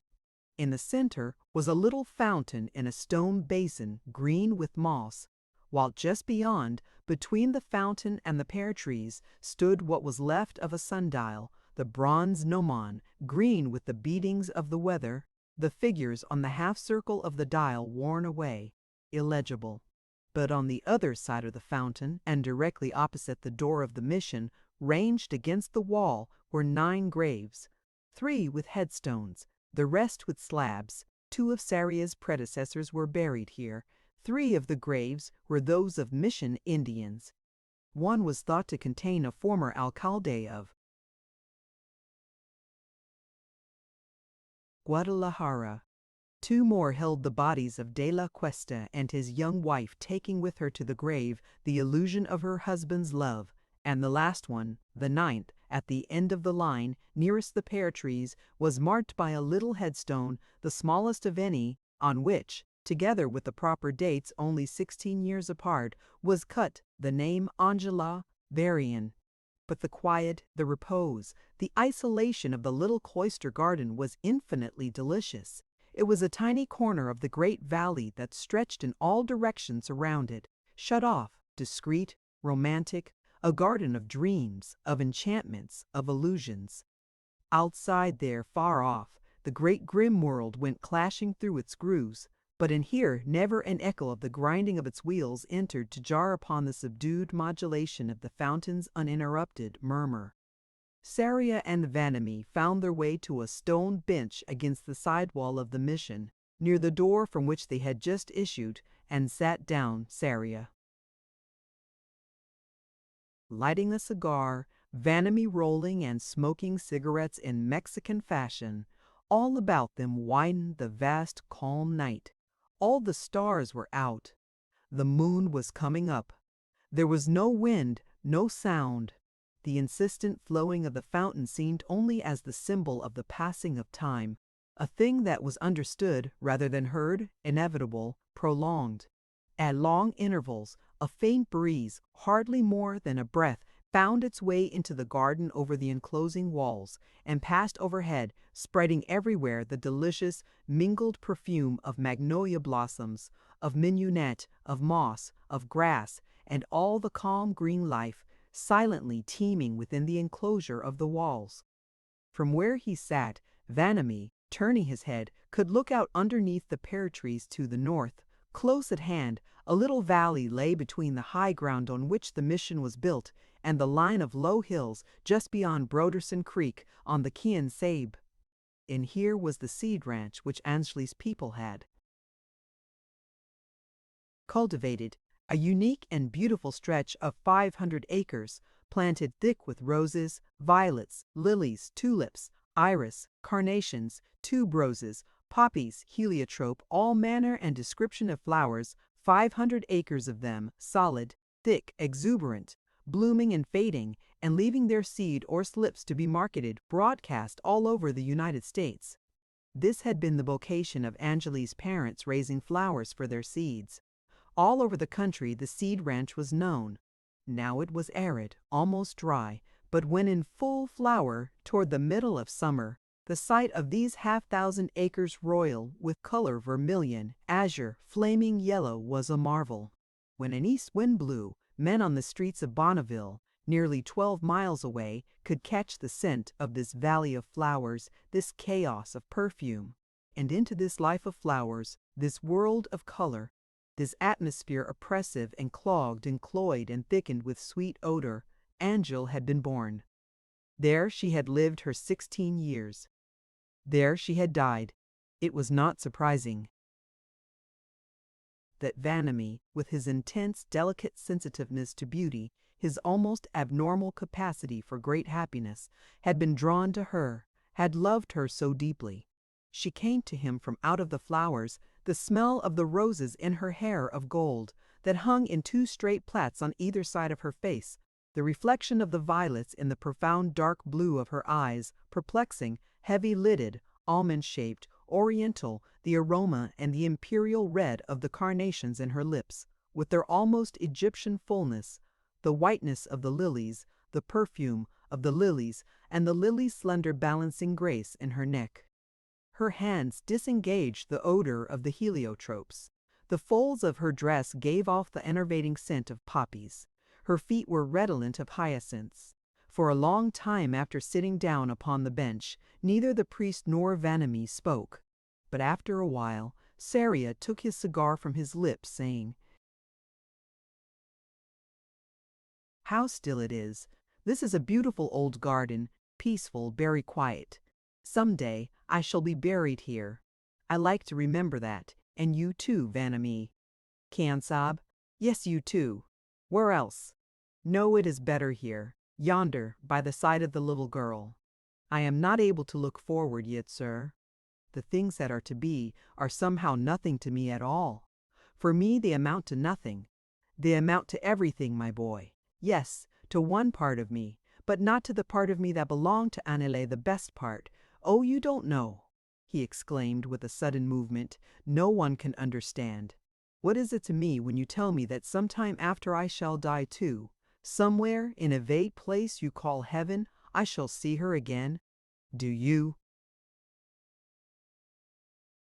think that the idea of that ever made anyone's sorrow easier to bear, ever took the edge from anyone's grief? But you believe that, oh, believe, believe," echoed the other. "What do I believe? I don't know. I believe, I don't know. I believe or I don't believe. I can remember what she was, but I cannot hope what she will be. Hope, after all, is only memory seen reversed. When I try to see her in another life, whatever you call it, in heaven beyond the grave, this vague place of yours, When I try to see her there, she comes to my imagination only as what she was, material, earthly, as I loved her. Imperfect, you say, but that is as I saw her, and as I saw her, I loved her, and as she was, material, earthly, imperfect, she loved me. It's that I want, he exclaimed. I don't want her changed. I don't want her spiritualized, exalted, glorified, celestial. I want her. I think it is only this feeling that has kept me from killing myself. I would rather be unhappy in the memory of what she actually was than be happy in the realization of her transformed, changed, made celestial. I am only human, her soul. That was beautiful, no doubt. But, again, it was something very vague, intangible, hardly more than a phrase. But the touch of her hand was real, the sound of her voice was real, the clasp of her arms about my neck was real. "Oh!" he cried, shaken with a sudden wrench of passion, "give those back to me. Tell your God to give those back to me, the sound of her voice, the touch of her hand, the clasp of her dear arms, are real, are real. And then you may talk to me of heaven." Sarius shook his head. "But when you meet her again," he observed, "in heaven you too will be changed. You will see her spiritualized, with spiritual eyes. As she is now, she does not appeal to you. I understand that. It is because, as you say, you are only human, while she is divine. But when you come to be like her, as she is now, you will know her as she really is, not as she seemed to be, because her voice was sweet, because her hair was pretty, because her hand was warm in yours. Banami, your talk is that of a foolish child. You are like one of the Corinthians to whom Paul wrote. Do you remember? Listen now. I can recall the words, and such words, beautiful and terrible at the same time, such a majesty. They march like soldiers with trumpets. But some man will say, as you have said just now, how are the dead raised up? And with what body do they come? Thou fool! That which thou sowest is not quickened except it die. And that which thou sowest not that body that shall be, but bare grain. It may chance of wheat, or of some other grain, but God giveth it a body as it hath pleased him, and to every seed his own body. It is sown a natural body, it is raised a spiritual body. It is because you are a natural body that you cannot understand her, nor wish for her as a spiritual body. But when you are both spiritual, then you shall know each other as you never knew before. Your grain of wheat is your symbol of immortality. You bury it in the earth.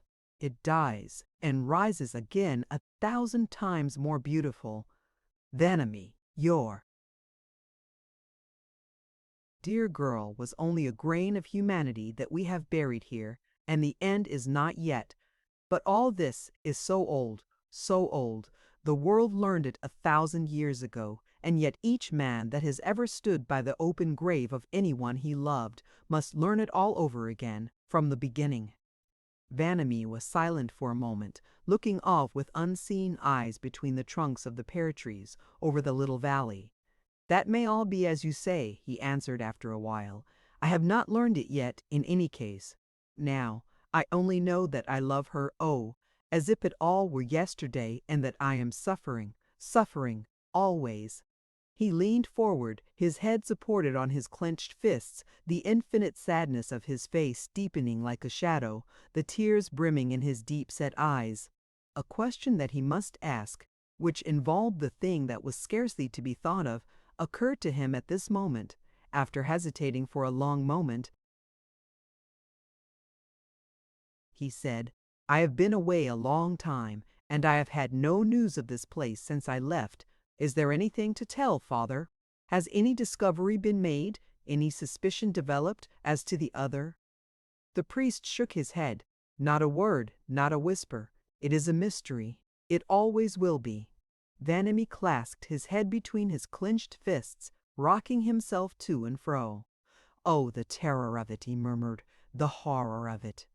And she think of it, Saria, only 16, a little girl, so innocent that she never knew what wrong meant, pure as a little child is pure, who believed that all things were good, mature only in her love.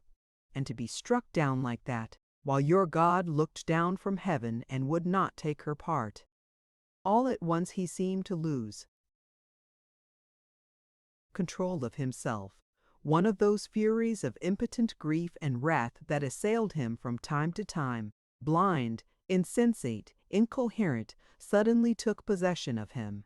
A torrent of words issued from his lips, and he flung out an arm, the fist clenched in a fierce, quick gesture, partly of despair, partly of defiance, partly of supplication. No, your God would not take her part. Where was God's mercy in that? Where was heaven's protection in that? Where was the loving kindness you preach about? Why did God give her life if it was to be stamped out? Why did God give her the power of love if it was to come to nothing? Saria, listen to me. Why did God make her so divinely pure if he permitted that abomination? Ha! He exclaimed bitterly, your God. Why, an Apache buck would have been more merciful. Your God. There is no God. There is only the devil. The heaven you pray to is only a joke, a wretched trick, a delusion. It is only hell that is real. Saria caught him by the arm. You are a fool and a child, he exclaimed, and it is blasphemy that you are saying. I forbid it. You understand? I forbid it. You understand? I forbid it. Vanamee turned on him with a sudden cry. Then, tell your God to give her back to me. Saria started away from him, his eyes widening in astonishment, surprised out of all composure by the other's outburst. Vanamee's swarthy face was pale. The sunken cheeks and deep-set eyes were marked with great black shadows. The priest no longer recognized him. The face, that face of the ascetic, lean, framed in its long black hair and pointed beard, was quivering with the excitement of hallucination. It was the face of the inspired shepherds of the Hebraic legends, living close to nature, the younger prophets of Israel, dwellers in the wilderness, solitary, imaginative, believing in the vision, having strange delusions, gifted with strange powers. In a brief second of thought, Saria understood. Out into the wilderness, the vast arid desert of the Southwest, Vanamee had carried his grief. For days, for weeks, months even, he had been alone, a solitary speck lost in the immensity of the horizons. Continually he was brooding, haunted with his sorrow, thinking, often hard put to it for food. The body was ill-nourished, and the mind, concentrated forever upon one subject, had recoiled upon itself, had preyed upon the naturally nervous temperament till the imagination had become exalted, morbidly active, diseased, beset with hallucinations, forever in search of the manifestation of the miracle. It was small wonder that, bringing a fancy so distorted back to the scene of a vanished happiness, Vanamee should be racked with the most violent illusions, beset in the throes of a veritable hysteria. Tell your God to give her back to me, he repeated with fierce insistence. It was the pitch of mysticism, the imagination harassed and goaded beyond the normal round, suddenly flipping from the circumference, spinning off at a tangent, out into the void, where all things seemed possible, hurtling through the dark there, groping for the supernatural, clamoring for the miracle. And it was also the human, natural protest against the inevitable, the irrevocable, the spasm of revolt under the sting of death, the rebellion of the soul at the victory of the grave. He can give her back to me, if he only will, Vanamee cried. Saria, you must help me.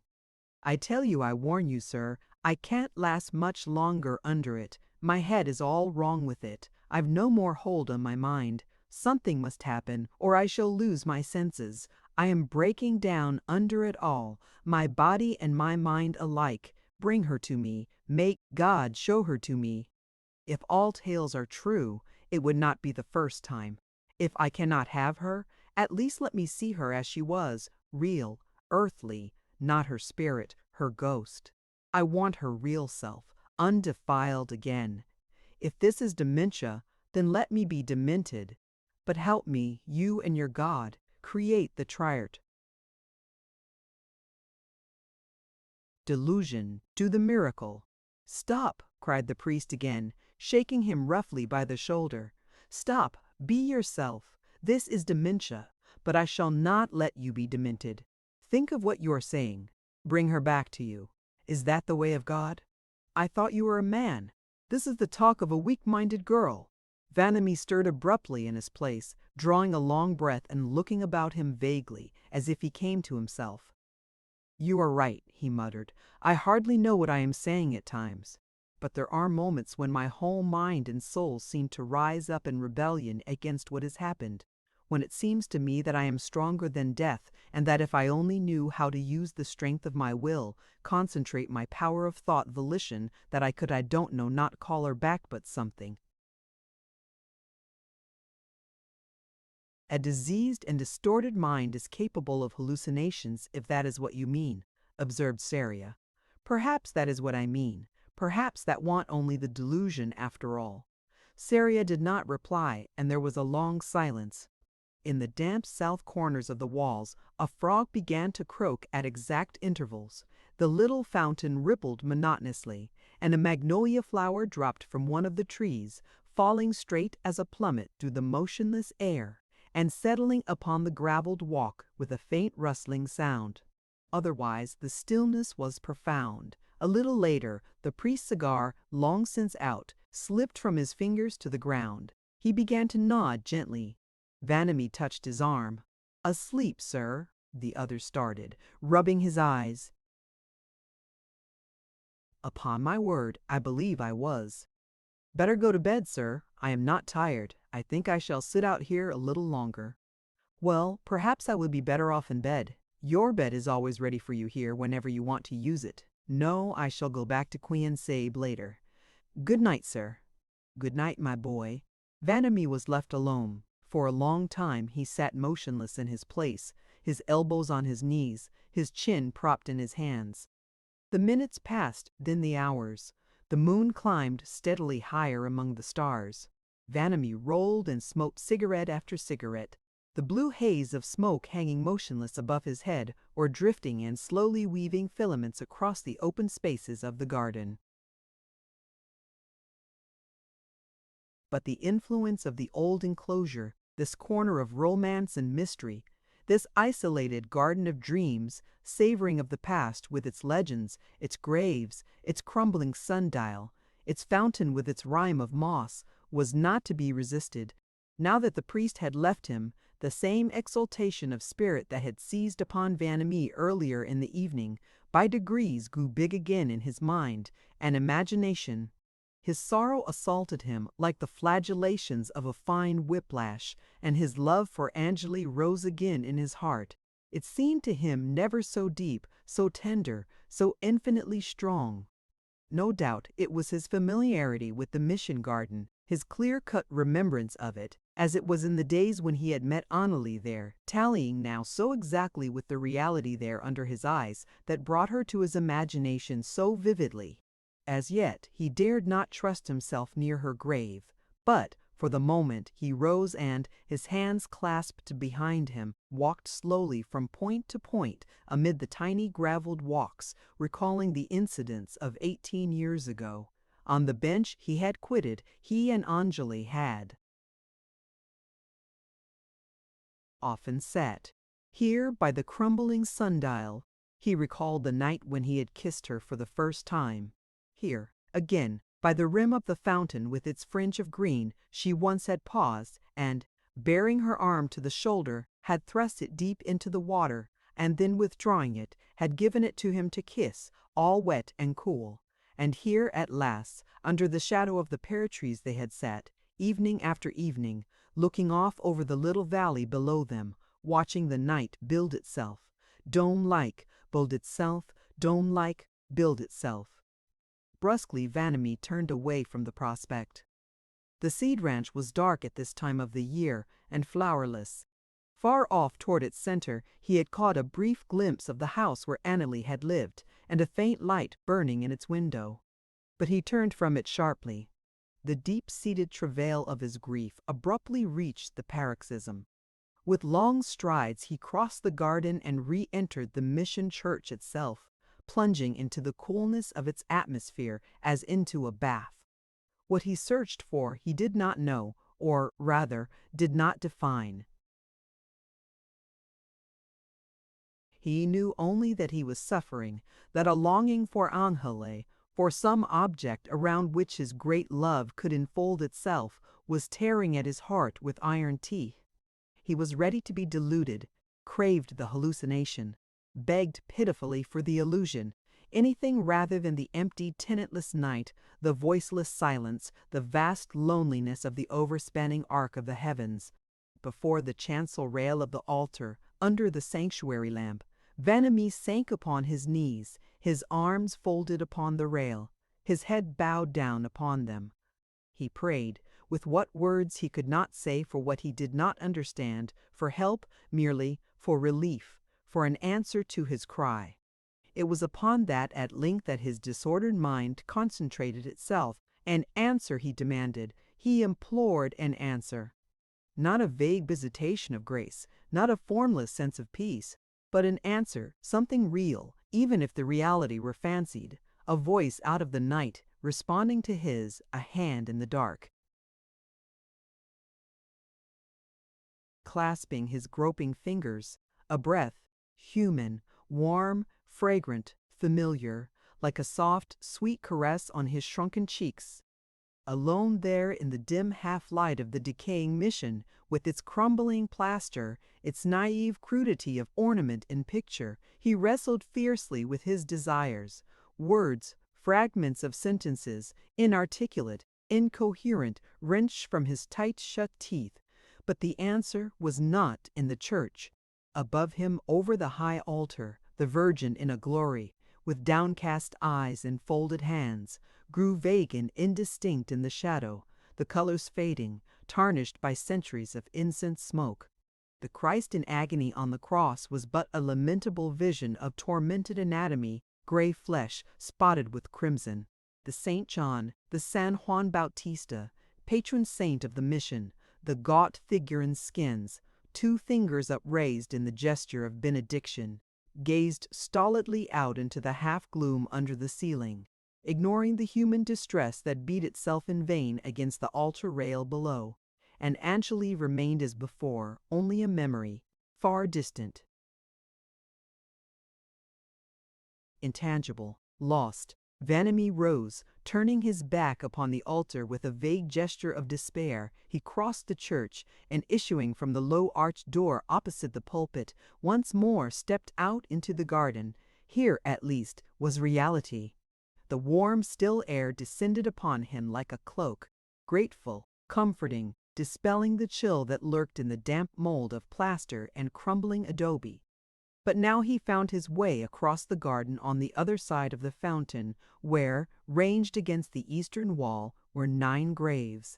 Here, Angele was buried in the smallest grave of them all, marked by the little headstone with its 2 dates, only 16 years apart. To this spot, at last, he had returned after the years spent in the desert, the wilderness after all the wanderings of the long trail. Here, if ever, he must have a sense of her nearness. Close at hand, a short 4 feet under that mound of grass, was the form he had so often held in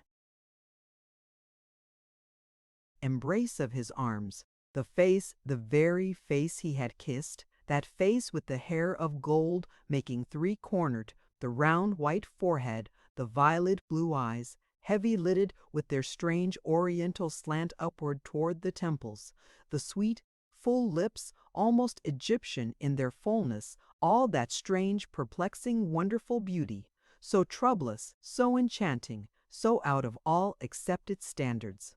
He bent down, dropping upon one knee, a hand upon the headstone, and read again the inscription.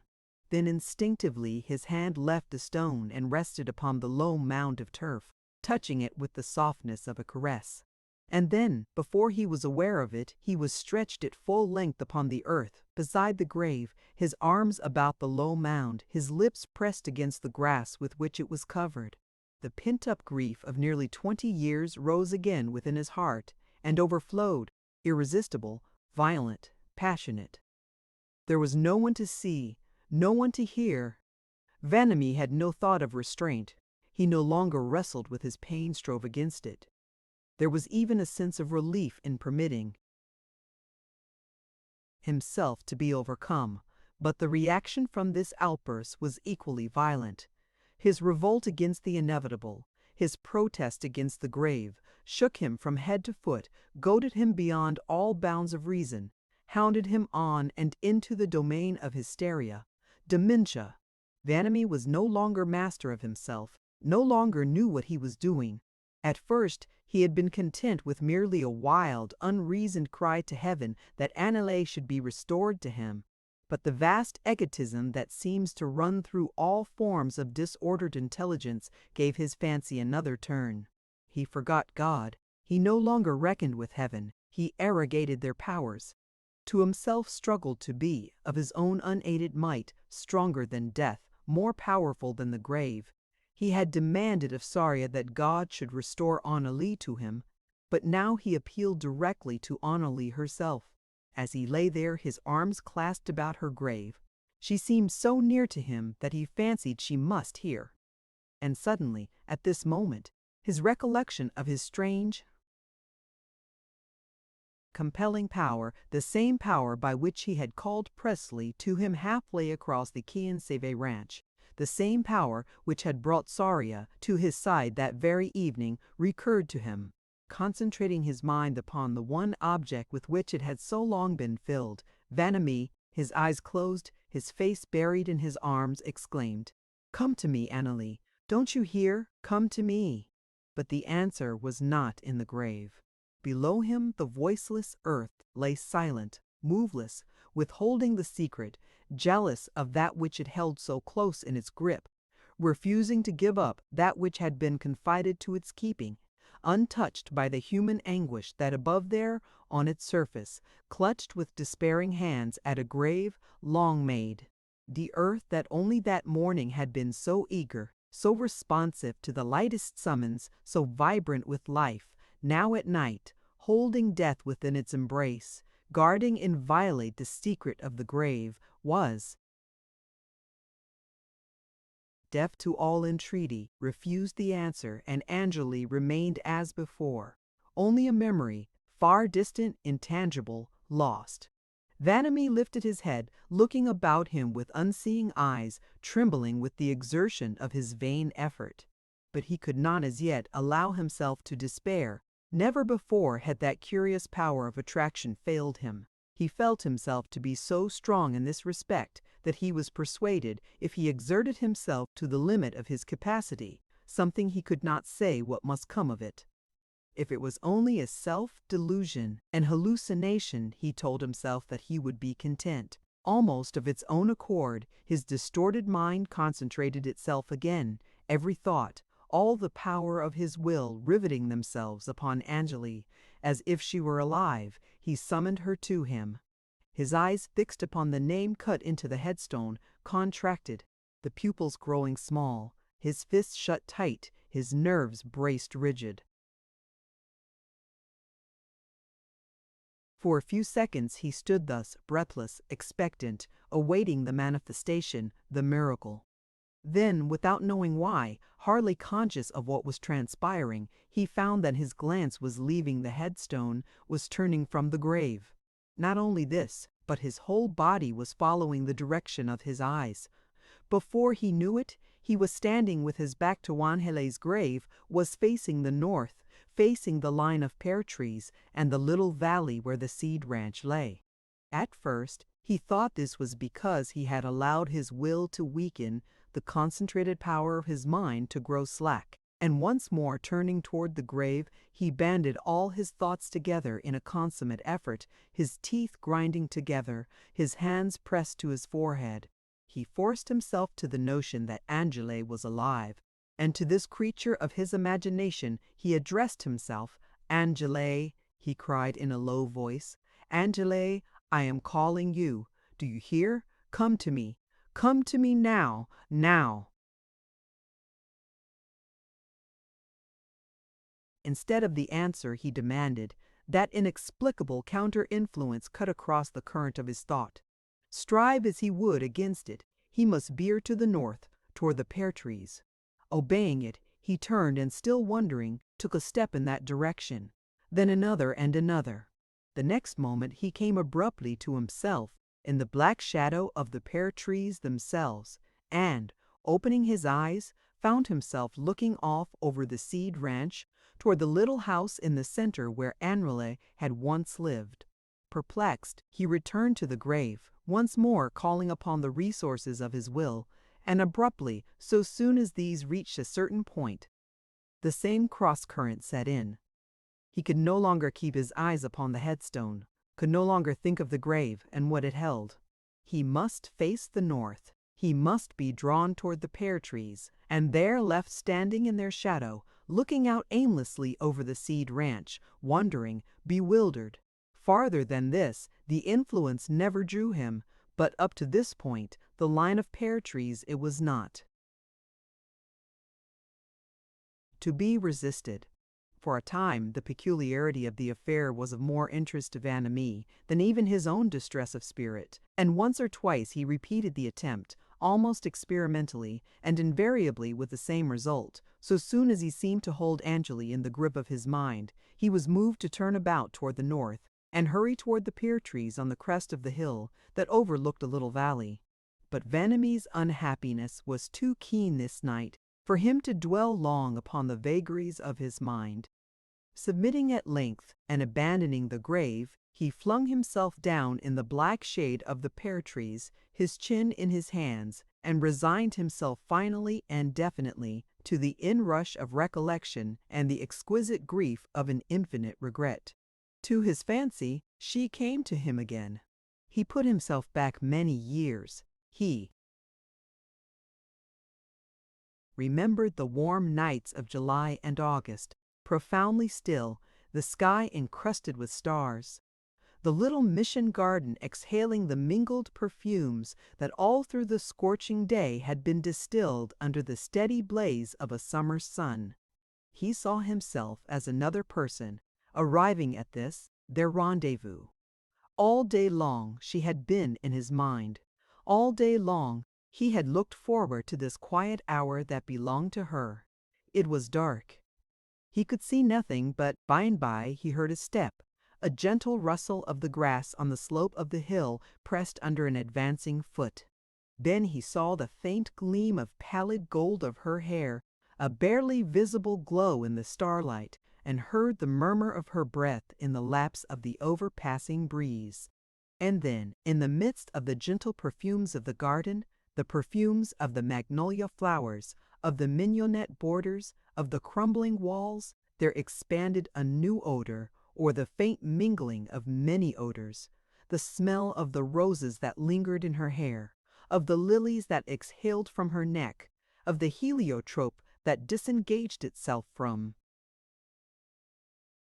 her hands and arms, and of the hyacinths with which her little feet were redolent. And then, suddenly, it was herself, her eyes, heavy-lidded, violet blue, full of the love of him, her sweet, full lips speaking his name, her hands clasping his hands, his shoulders, his neck, her whole dear body giving itself into his embrace, her lips against his, her hands holding his head, drawing his face down to hers.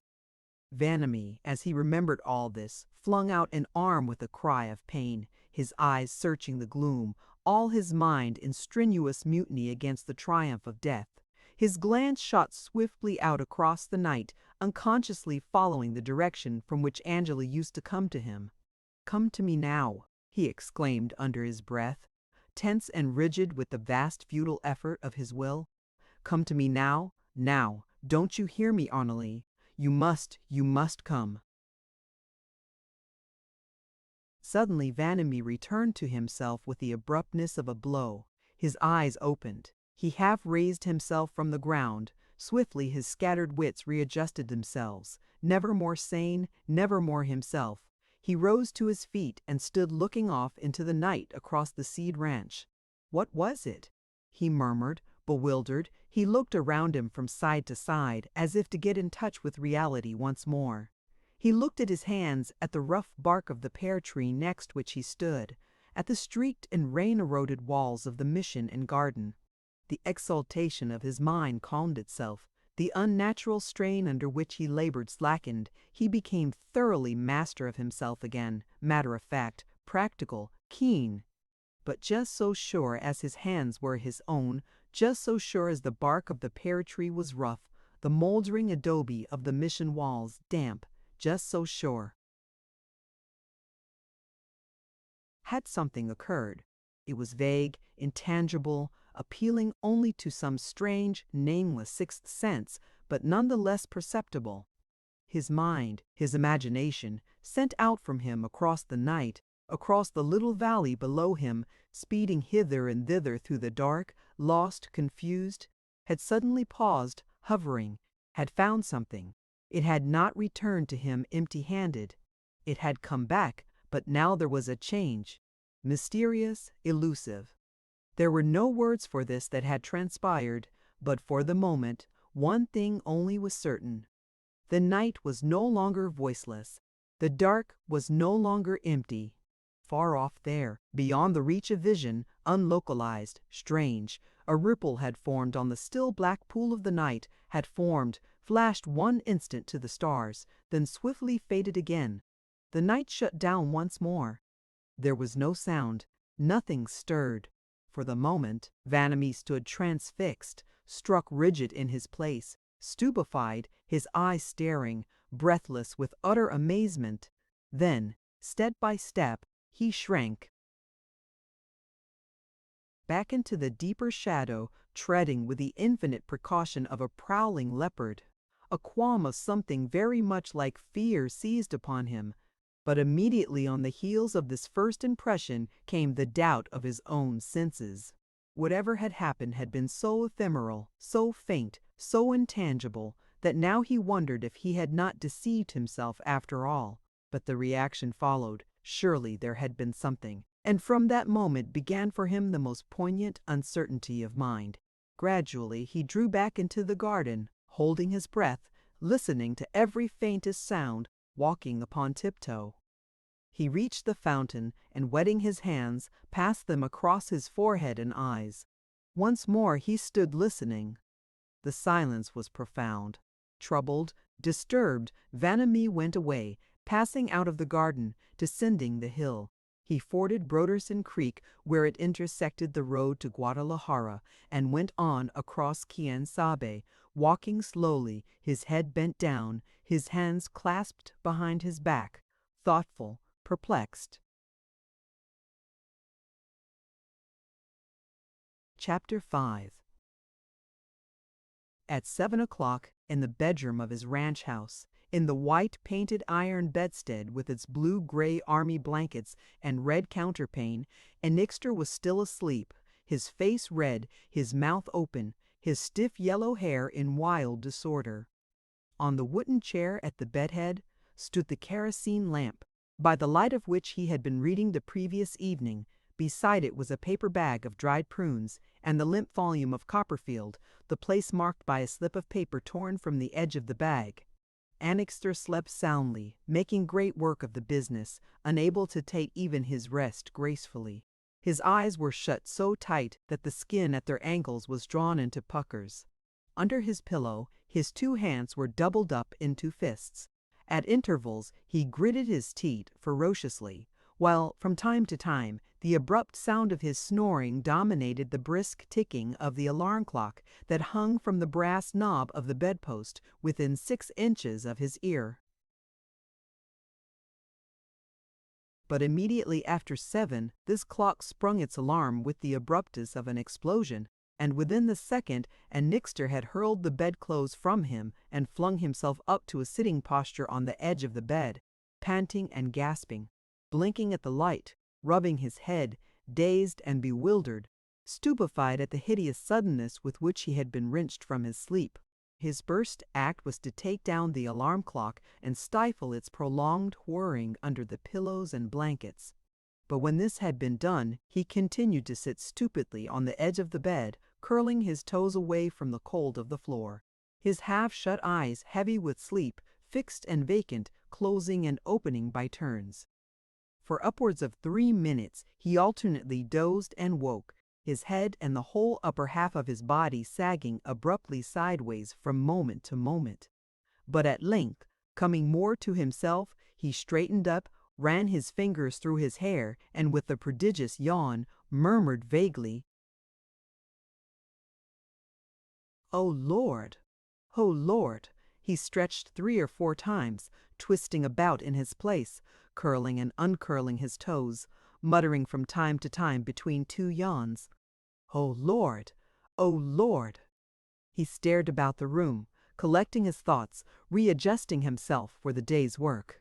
The room was barren, the walls of tongue and groove sheathing alternate brown and yellow boards like the walls of a stable, were adorned with 2 or 3 unframed lithographs, the Christmas souvenirs of weekly periodicals, fastened with great wire nails. A bunch of herbs or flowers, lamentably withered and gray with dust, was affixed to the mirror over the black walnut washstand by the window, and a yellowed photograph of Annixter's combined. Harvester himself and his men in a group before it hung close at hand. On the floor, at the bedside and before the bureau, were 2 oval rag carpet rugs. In the corners of the room were muddy boots, a McClellan saddle, a surveyor's transit, an empty coal hod, and a box of iron bolts and nuts. On the wall over the bed in a gilt frame was Annixter's college diploma, while on the bureau, amid a litter of hairbrushes, dirty collars, driving gloves, cigars, and the like, stood a broken machine for loading shells.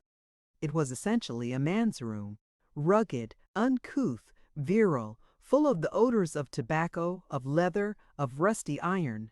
The bare floor hollowed by the grind of hobnailed boots, the walls marred by the friction of heavy things of metal. Strangely enough, Annixter's clothes were disposed of on the single chair with the precision of an old maid. Thus he had placed them the night before, the boots set carefully side by side, the trousers with the overalls still upon them, neatly folded upon the seat of the chair, the coat hanging from its back. The Quien-Sabe ranch house was a 6-room affair, all on one floor. By no excess of charity could it have been called a home. Annixter was a wealthy man. He could have furnished his dwelling with quite as much elegance as that of Magnus Derrick. As it was, however, he considered his house merely as a place to eat, to sleep, to change his clothes in, as a shelter from the rain, an office where business was transacted, nothing more. When he was sufficiently awake, Annixter thrust his feet into a pair of wicker slippers and shuffled across the office adjoining his bedroom to the bathroom just beyond, and stood under the icy shower a few minutes, his teeth chattering, fulminating oaths at the coldness of the water. Still shivering, he hurried into his clothes and, having pushed the button of the electric bell to announce that he was ready for breakfast, immediately plunged into the business of the day. While he was thus occupied, the butcher's cart from Bonneville drove into the yard with the day's supply of meat. This cart also brought the Bonneville paper and the mail of the previous night, and the bundle of correspondence that the butcher handed to Annixter that morning was a telegram from Osterman, at that time on his 2nd trip to Los Angeles. It read, "Flotation of company in this district assured. Have secured services of desirable party. Am now in position to sell you your share stock as per original plan." Annixter grunted as he tore the dispatch into strips. "Well," he muttered, "that part is settled then." He made a little pile of the torn strips on the top of the unlighted stove and burned them carefully, scowling down into the flicker of fire, thoughtful and preoccupied. He knew very well what Osterman referred to by flotation of company, and also who was the desirable party he spoke of. Under protest, as he was particular to declare, and after interminable argument, Annixter had allowed himself to be reconciled with Osterman and to be persuaded to re-enter the proposed political deal. A committee had been formed to finance the affair. Osterman, old Broderson, Annixter himself, and, with reservations, hardly more than a looker-on, Haran Derrick. Of this committee, Osterman was considered chairman.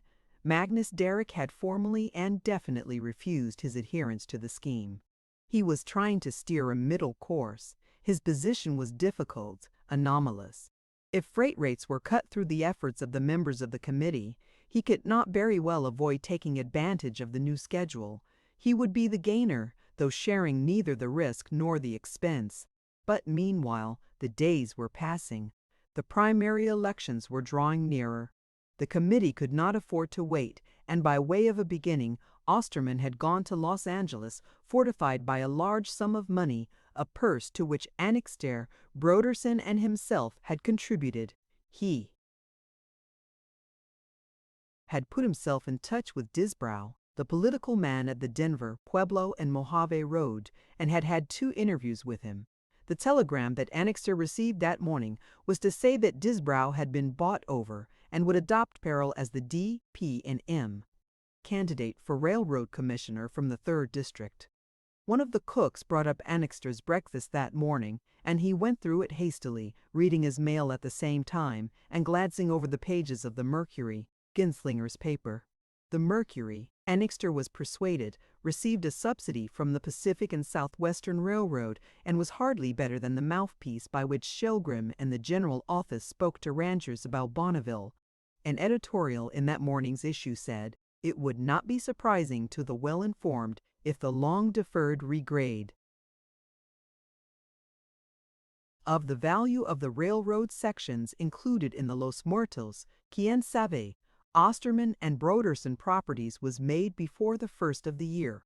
Naturally, the tenants of these lands feel an interest in the price which the railroad will put upon its holdings, and it is rumored they expect the land will be offered to them for $2.50 per acre. It needs no 7th daughter of a 7th daughter to foresee that these gentlemen will be disappointed." "Rot!" vociferated Annixter to himself as he finished. He rolled the paper into a wad and hurled it from him. "Rot! Rot! What does Genslinger know about it?" "I stand on my agreement with the P&S. That is what, the ROM $2.50 to $5 an acre. There it is in black and white. The road is obligated. And my improvements, I made the land valuable by improving it, irrigating it, draining it, and cultivating it. Talk to M.E. I know." Better. The most abiding impression that Genslinger's editorial made upon him was that possibly the Mercury was not subsidized by the corporation after all. If it was, Genslinger would not have been led into making his mistake as to the value of the land. He would have known that the railroad was under contract to sell at $2.50 an acre, and not only this, but that when the land was put upon the market, it was to be offered to the present holders first of all. Annixter called to mind the explicit terms of the agreement between himself and the railroad and dismissed the matter from his mind. He lit a cigar, put on his hat, and went out. The morning was fine, the air nimble, brisk. On the summit of the skeleton light tower of the artesian well, the windmill was turning steadily in a breeze from the southwest. The water in the irrigating ditch was well up. There was no cloud in the sky. Far off to the east and west, the bulwarks of the valley, the coast range and the foothills of the Sierras stood out, pale amethyst against the delicate pink and white sheen of the horizon. The sunlight was a veritable flood, crystal, limpid, sparkling, setting a feeling of gaiety in the air, stirring up an effervescence in the blood, a tumult of exuberance in the veins. But on his way to the barns, Annixter was obliged to pass by the open door of the dairy house. Hilma Tree was inside singing at her work, her voice of a velvety huskiness, more of the chest than of the throat, mingling with the liquid dashing of the milk and the vats and churns, and the clear sonorous clinking of the cans and pans. Annixter turned into the dairy house, pausing on the threshold, looking about him. Hilma stood bathed from head to foot in the torrent of sunlight that poured in upon her from the 3 wide-open windows. She was charming, delicious, radiant of youth, of health, of well-being. into her eyes, wide open, brown, rimmed with their fine thin line of intense black lashes. The sun set a diamond flash. The same golden light glowed all around her thick, moist hair, lambent, beautiful, a sheen of almost metallic luster, and reflected itself upon her wet lips, moving with the words of her singing. The whiteness of her skin under the caress of this hale, vigorous morning light was dazzling, pure, of a fineness beyond words. Beneath the sweet modulation of her chin, the reflected light from the burnished copper vessel she was carrying set a vibration of pale gold. Overlaying the flush of rose in her cheeks, seen only when she stood against the sunlight, was a faint sheen of down, a lustrous floss, delicate as the pollen of a flower or the impalpable powder of a moth's wing. She was moving to and fro about her work, alert, joyous, robust, and from all the fine, full amplitude of her figure, from her thick white neck sloping downward to her shoulders, from the deep feminine swell of her breast, the vigorous maturity of her hips, there was disengaged a vibrant note of gaiety, of exuberant animal life, sane, honest, strong. She wore a skirt of plain blue calico and a shirtwaist of pink. Linen, clean, trim, while her sleeves turned back to her shoulders, showed her large white arms, wet with milk, redolent and fragrant with milk, glowing and resplendent in the early morning light. On the threshold, and Nixter took off his hat. "Good morning, Miss Hilma." Hilma, who had set down the copper can on top of the vat, turned about quickly. "Oh, good morning, sir." And unconsciously, she made a little gesture of salutation with her hand, raising it part way toward her head, as a man would have done. "Well," began a Mixter vaguely, "how are you getting along down here?" "Oh, very fine. Today there is not so much to do. We drew the whey hours ago, and now we are just done putting the curd to press. I have been cleaning. See my pans. Wouldn't they do for mirrors, sir? And the copper things, I have scrubbed and scrubbed. Oh, you can look into the tiniest corners, everywhere. You won't find so much as the littlest speck of dirt or grease. I love clean things, and this room is my own particular place. Here I can do just as I please, and that is, to keep the cement floor and the vats and the churns and the separators, and especially the cans and coppers clean, and to see that the milk is pure. Oh, so that a little baby could drink it, and to have the air always sweet, and the sun, oh, lots and lots of sun, morning, noon, and afternoon, so that everything shines. You know, I never see the sunset, that it don't make me a little sad. Yes, always, just a little. Isn't it funny? I should want it to be day all the time, and when the day is gloomy and dark, I am just as sad as if a very good friend of mine had left me. Would you believe it? Just until within a few years. When I was a big girl, 16 and over, Mama had to sit by my bed every night before I could go to sleep. I was afraid in the dark. Sometimes I am now. Just imagine, and now I am 19, a young lady. You were, hey? Observed a Nixter, for the sake of saying something. Afraid in the dark? What of ghosts? And no, I don't know what. I wanted the light. I wanted. She drew a deep breath, turning towards the window and spreading her pink fingertips to the light. Oh, the sun. I love the sun.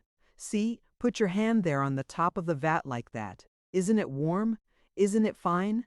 And don't you love to see it coming in like that through the windows, floods of it, and all the little dust in it shining? Where there is lots of sunlight, I think the people must be very good. It's only wicked people that love the dark. And the wicked things are always done and planned in the dark, I think. Perhaps, too, that's why I hate things that are mysterious things that I can't see, that happen in the dark. She wrinkled her nose with a little expression of aversion. I hate a mystery. Maybe that's why I am afraid in the dark, or was. I shouldn't like to think that anything could happen around me that I couldn't see or understand or explain."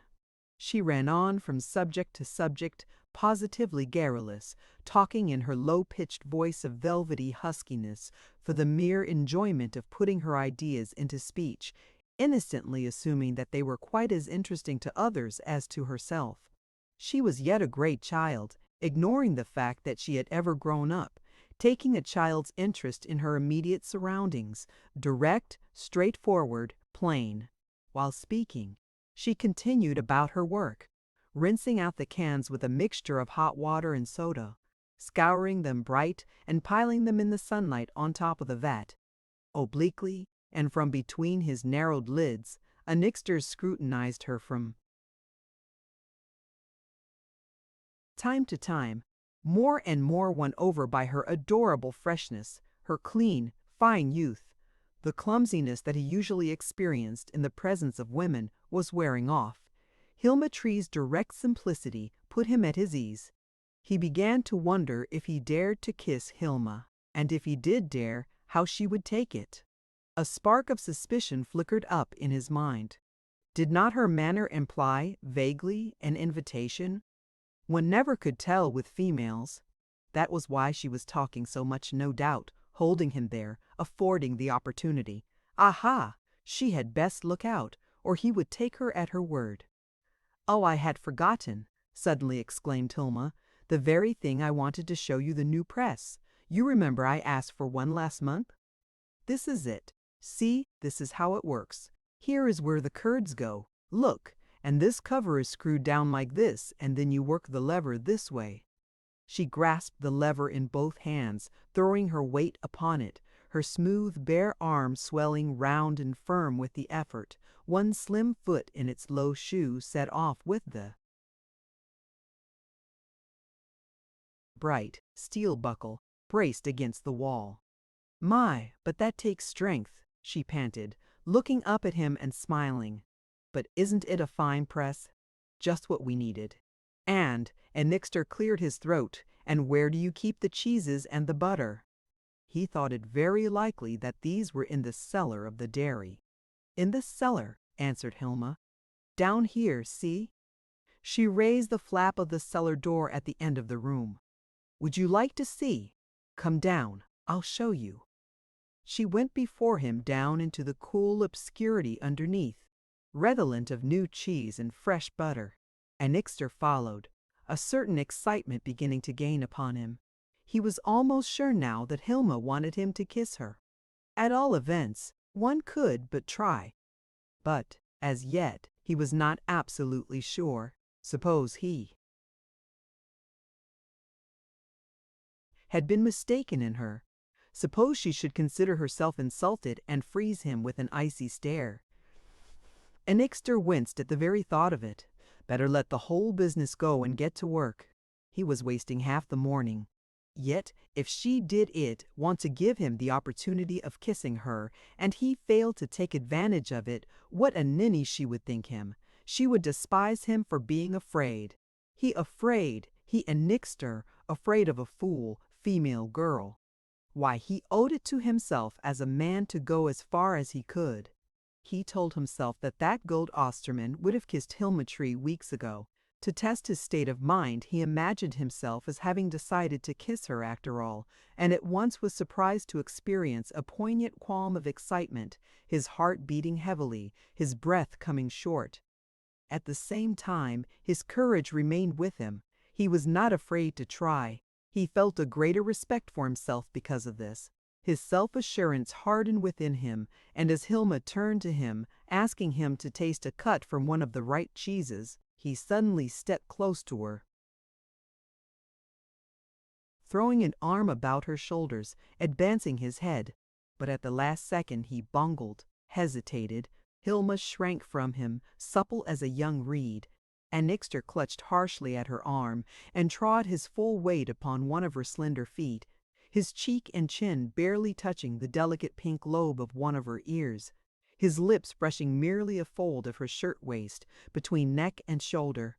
The thing was a failure, and at once he realized that nothing had been further from Hilma's mind than the idea of his kissing her. She started back from him abruptly, her hands nervously clasped against her breast, drawing in her breath sharply and holding it with a little, tremulous catch of the throat that sent a quivering vibration the length of her smooth white neck. Her eyes opened wide with a childlike look, more of astonishment than anger. She was surprised, out of all measure, discountenanced, taken all aback, and when she found her breath, gave voice to a great "oh" of dismay and distress. For an instant, Annixter stood awkwardly in his place, ridiculous, clumsy, murmuring over and over again, "Well, well, that's all right, who's going to hurt you? You needn't be afraid who's going to hurt you, that's all right." Then suddenly, with a quick, indefinite gesture of one arm, he exclaimed, "Goodbye, I'm sorry." He turned away, striding up the stairs, crossing the dairy room, and regained the open air, raging and furious. He turned toward the barns, clapping his hat upon his head, muttering the while under his breath, "Oh, you goat, you beastly fool, Pip! Good Lord, what an ass you've made of yourself now!" Suddenly, he resolved to put Hilma Tree out of his thoughts. The matter was interfering with his work. This kind of thing was sure not earning any money. He shook himself as though freeing his shoulders of an irksome burden and turned his entire attention to the work nearest at hand. The prolonged rattle of the shinglers' hammers upon the roof of the big barn attracted him, and, crossing over between the ranch house and the artesian well, he stood for some time absorbed in the contemplation of the vast building, amused and interested with the confusion of sounds, the clatter of hammers, the cadenced scrape of saws, and the rhythmic shuffle of planes that issued from the gang of carpenters who were at that moment putting the finishing touches upon the roof in rows of stalls. A boy and two men were busy hanging the great sliding door at the south end, while the painters come down from Bonneville early that morning were engaged in adjusting the spray and force engine by means of which Annixter had insisted upon painting the vast surfaces of barn, condemning the use of brushes and pots for such work as old-fashioned and out of date. He called to one of the foremen to ask when the barn would be entirely finished, and was told that at the end of the week the hay and stock could be installed. "And a precious long time you've been at it, too," Annixter declared. "Well, you know the rain—" "Oh, rot the rain! I work in the rain, you and your unions make me sick. But, Mr. Annixter, we couldn't have begun painting in the rain. The job would have been spoiled. Oh, yes, spoiled. That's all very well. Maybe it would, and then, again, maybe it wouldn't." But when the foreman had left him, Annixter could not forbear a growl of satisfaction. It could not be denied that the barn was superb, monumental even. Almost any one of the other barns in the county could be swung, birdcage fashion, inside of it, with room to spare. In every sense, the barn was precisely what Annixter had hoped of it. In his pleasure over the success of his idea, even Hilma for the moment was forgotten. "And now," murmured Annixter, "I'll give that dance in it. I'll make 'em sit up." It occurred to him that he had better set about sending out the invitations for the affair. He was puzzled to decide just how the thing should be managed, and resolved that it might be as well to consult Magnus and Mrs. Derrick. "I want to talk of this telegram of the goats with Magnus, anyhow," he said to himself reflectively, "and there's things I got to do in Bonneville before the first of the month." He turned about on his heel with a last look at the barn and set off toward the stable. He had decided to have his horse saddled and ride over to Bonneville by way of Los Muertos. He would make a day of it, would see Magnus, Horan, old Broderson, and some of the businessmen of Bonneville. A few moments later he rode out of the barn in the stable yard, a fresh cigar between his teeth, his hat slanted over his face against the rays of the sun, as yet low in the east. He crossed the irrigating ditch and gained the trail the shortcut over into Los Muertos by way of Hooven's. It led south and west into the low ground overgrown by gray-green willows by Broderson Creek. At this time of the rainy season, a stream of considerable volume, farther on dipping sharply to pass. underneath the long trestle of the railroad. On the other side of the right-of-way, Annixter was obliged to open the gate in Derek's line fence. He managed this without dismounting, swearing at the horse the while, and spurring him continually. But once inside the gate, he cantered forward briskly. This part of Los Muertos was Hooven's holding, some 500 acres enclosed between the irrigating ditch and Broderson Creek, and half the way across, Annixter came up with Hooven himself, busily at work replacing a broken washer in his cedar. Upon one of the horses hitched to the machine, her hands gripped tightly upon the harness of the collar, Hilda, his little daughter, with her small hobnailed boots and boy's canvas overalls, sat, exalted and petrified with ecstasy and excitement, her eyes wide opened, her hair in a tangle. "Hello, Bismarck," said Annixter, drawing up beside him. "What are you doing here? I thought the governor was going to manage without his tenants." "This year." "Ach, Mr. Annixter," cried the other, straightening up. "Ach, that's you, eh? Ach, you bet he dunen menig imitate me. Me, I gotta stay. I talk der straight talk mit der Govina. I fix 'em. Ach, you bet, 7 ja. I have be der wrench G stopped, yes, sir.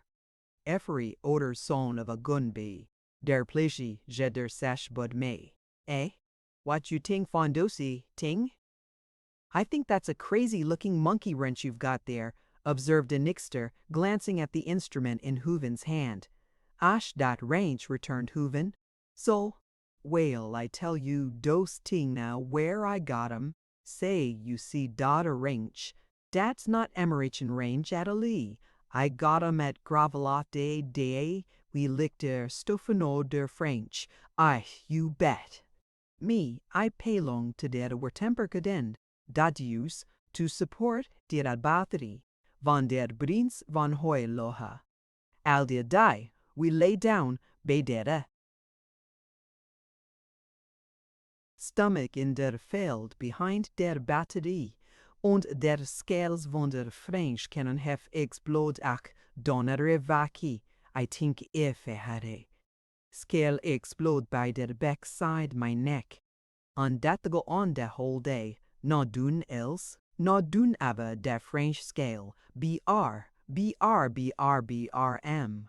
Und das smog, und den zab battery, decke all slow, steady used, like der Glock, eins, zwei boom, eins, zwei boom, jos like der Glock, a verhound of ergain. Alleil der day. Den wenn der night come to say we have der great victory made, I don't know, but do I see von der Bettel noten. Den we get up, und mar frend marshal at night, und in der Morgen we hear dose kin on again, hell off, der way, far off, I don't know we hear dose kin on again. But they nif mind. Pretty Kunik, ach, his face flamed scarlet, ach, de lieber Gott. Pretty soon, der was der Kaiser, glows bei, Fritz, unser Fritz, begot, den I go crazy, und yell, ach, you bursy, und yell, ach, you bed, der whole regiment, hock der Kaiser, hock der Vaterland, hock der Vaterland. Und der dears come to dear eyes, I doin' know because vil, und der, Minskrai und Scheike, der Hund, und der whole regiment. Mesh off like dat, fairy braut, bei Gott, der het upai, und sing die walkt am Rhein. Dat was Gravelotte. And the monkey wrench? I keep wenn der Batterie go. Der Cannoneers he forged an Liefum. I carry in der Batterie go. Der Cannoneers he forged an Liefum. I carry in der sack. I think I use when I get home in the business. I was make von Vagons in Karlsruhe, and I never get home again. When the war hef got over, I go back to and get married, and then I get dem sick von der army ish, and then I get their release. I clear ode, you bid, I come to America. First, New York, then Milwaukee, then Fairfield, Illinois, then California, und I stay. And the fatherland? Ever want to go back? Well, I tell you dose ting, Mr. and Nixter. Always I think a lot of. Shermany under Kaiser, on the Fror I forges Gravilot, but say, I tell you dose ting. Wie Herr der Wife is under Kleiner der? Little girl Hilda Derry is der. Vaderland, eh? America, that's my gountry now, on dera. He pointed behind him to the house under the mammoth oak tree on the lower road. That's my home. That's good enough thater land for me. And Nixter gathered up the reins, about to go on. So you like America, do you, Bismarck? He said. Who do you vote for? America, I don't know, returned the other insistently. That's my home yonder. That's my Vaderland. Alle von Wieshemens Joost like dat. Charmany, dot's hell of some fine place, sure. But der Vaderland is wiesche der home under wife und Kinder is wiesche der home under wife und Kinder is. Yes, voted? Ach no, me I nif vod. I duend bader der Heid mit dos ting. I my ik der wheat grow und get der braid für der wife und Hilda. Dot's me, dot's Bismarck. Goodbye, commented a Nixter, moving off. Hoven, the washer replaced, turned to his work again, starting up the horses. The cedar advanced, whirring. Ach, Hilda, little girl, he cried. Hold tight. Bade der strap on. Muley, hope. Get it ope, you. And Nixter cantered on. In a few moments he had crossed Broderson Creek and had entered upon the home ranch of Los Muertos. Ahead of him, but so far off that the greater portion of its bulk was below the horizon, he could see the Derricks' home, a roof or two between the dull green of cypress and eucalyptus. Nothing else was in sight. The brown earth, smooth, unbroken, was as a limitless, mud-colored ocean. The silence was profound. Then, at length, and Nixter's searching eye made out a blur on the horizon to the northward. The blur concentrated itself to a speck. The speck grew by steady degrees to a spot, slowly moving, a note of dull color, barely darker than the land, but an inky black silhouette as it topped a low rise of ground and stood for a moment outlined against the pale blue of the sky. And Nixter turned his horse from the road and rode across the ranch land to meet this new object of interest. As the spot grew larger, it resolved itself into constituents, a collection of units. Its shape grew irregular, fragmentary. A disintegrated, nebulous confusion advanced toward Annixter, preceded, as he discovered on nearer approach, by a medley of faint sounds. Now it was no longer a spot, but a column that moved accompanied by spots. As Annixter lessened the distance, these spots resolved themselves into buggies or men on horseback that kept pace with the advancing column. There were horses in the column itself. At first glance it appeared as if there were nothing else, a riderless squadron tramping steadily over the upturned plowland of the ranch. But it drew nearer. The horses were in lines, 6 abreast, harnessed to machines. The noise increased, to find itself. There was a shout or two. Occasionally a horse blew through his nostrils with a prolonged, vibrating snort.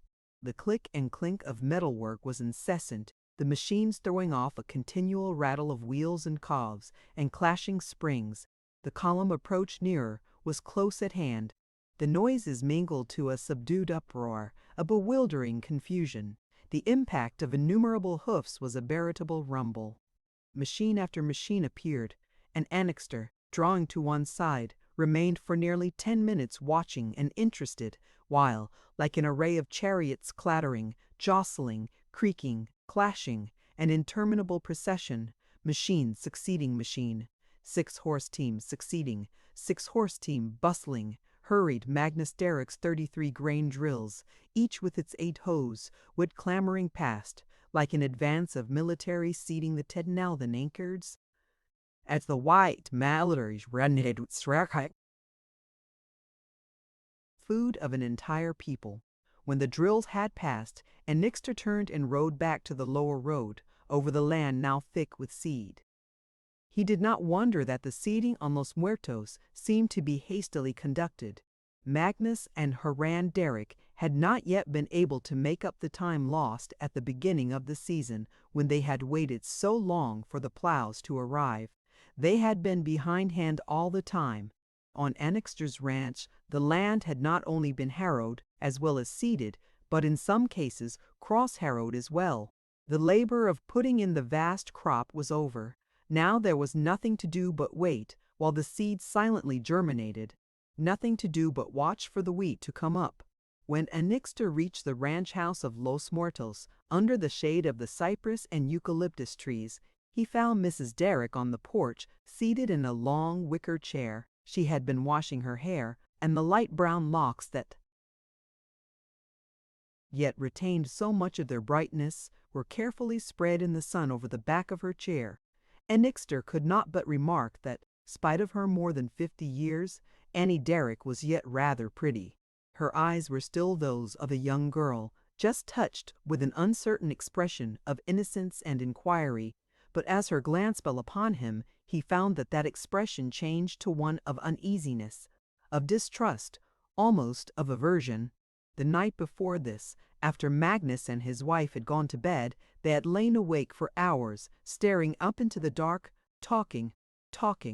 Magnus had not long been able to keep from his wife the news of the coalition that was forming against the railroad, nor the fact that this coalition was determined to gain its ends by any means at its command. He had told her of Osterman's scheme of a fraudulent election to seat a board of railroad commissioners who should be nominees of the farming interests. Magnus and his wife had talked this matter over and over again, and the same discussion, begun immediately after supper the evening before, had lasted till far into the night. At once Annie Derrick had been seized with a sudden terror lest Magnus, after all, should allow himself to be persuaded, should yield to the pressure that was every day growing stronger.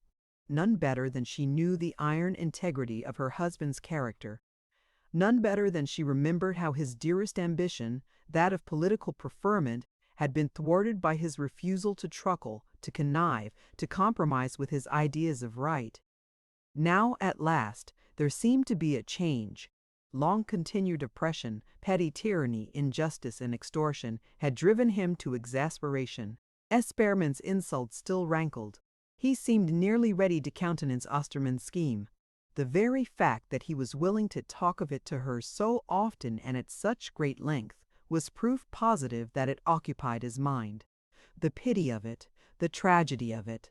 He, Magnus, the governor, who had been so staunch, so rigidly upright, so loyal to his convictions, so bitter in his denunciation of the new politics, so scathing in his attacks on bribery and corruption in high places. Was it possible that now, at last, he could be brought to withhold his condemnation of the devious intrigues of the unscrupulous going on there under his very eyes? That Magnus should not command Haran to refrain from all intercourse with the conspirators had been a matter of vast surprise to Mrs. Derrick. Time was when Magnus would have forbidden his son to so much as recognize a dishonorable man. But besides all this, Derrick's wife trembled at the thought of her husband and son engaging in so desperate a grapple with the railroad, that great monster, iron-hearted, relentless, infinitely powerful. Always it had issued triumphant from the fight. Always S. Behrman, the corporation's champion, remained upon the field as victor, placid, unperturbed, unassailable. But now a more terrible struggle than any hitherto loomed menacing over the rim of the future. Money was to be spent like water. Personal reputations were to be hazarded in the issue. Failure meant ruin in all directions: financial ruin, moral ruin, ruin of prestige, ruin of character. Success, to her mind, was almost impossible. Annie Derrick feared the railroad. At night, when everything else was still, the distant roar of passing trains echoed across Los Muertos, from Guadalajara, from Bonneville, or from the Long Trestle, straight into her heart. At such moments, she saw very plainly the galloping terror of steam and steel, with its single eye, cyclopean, red, shooting from horizon to horizon, symbol of a vast power, huge and terrible, the Leviathan with tentacles of steel, to oppose which meant to be ground to instant destruction beneath the clashing wheels. No, it was better to submit, to resign oneself to the inevitable. She obliterated herself, shrinking from the harshness of the world, striving with vain hands to draw her husband back with her. Just before Annixter's arrival, she had been sitting, thoughtful, in her long chair, an open volume of poems turned down upon her lap, her glance losing itself in the immensity of Los Muertos that, from the edge of the lawn close by, unrolled itself, gigantic, toward the far southern horizon, wrinkled and serrated. After the season's plowing, the earth, hitherto gray with dust, was now upturned and brown. As far as the eye could reach, it was empty of all life, bare, mournful, absolutely still, and, as she looked, there seemed to her morbid imagination, diseased and disturbed, with long brooding, sick with the monotony of repeated sensation, to be disengaged from all this immensity, a sense of a vast oppression, formless, disquieting. The terror of sheer bigness grew slowly in her mind. Loneliness beyond words gradually enveloped her. She was lost in all these limitless reaches of space. Had she been abandoned in mid-ocean in an open boat, her terror could hardly have been greater. She felt vividly that certain uncongeniality which, when all is said, forever remains between humanity and the earth which supports it. She recognized the colossal indifference of nature, not hostile, even kindly and friendly, so long as the human ant swarm was submissive, working with it, hurrying along at its side in the mysterious march of the centuries. Let, however, the insect rebel strive to make head against the power of this nature, and at once it became relentless, a gigantic engine, a vast power, huge, terrible, a leviathan with a heart of steel, knowing no compunction, no forgiveness, no tolerance, crushing out the human atom with sound less calm, the agony of destruction, sending never a jar, never the faintest tremor through all that prodigious mechanism of wheels and cogs. Such thoughts as these did not take shape distinctly in her mind. She could not have told herself exactly what it was that disquieted her. She only received the vague sensation of these things, as it were a breath of wind upon her face, confused, troublous, an indefinite sense of hostility in the air. The sound of hoofs grinding upon the gravel of the driveway brought her to herself again, and, withdrawing her gaze from the empty plain of Los Muertos, she saw young Annixter stopping his horse by the carriage steps. But the sight of him only diverted her mind to the other trouble. She could not but regard him with aversion. He was one of the conspirators, was one of the leaders in the battle that impended. No doubt he had come to make a fresh attempt to win over Magnus to the unholy alliance.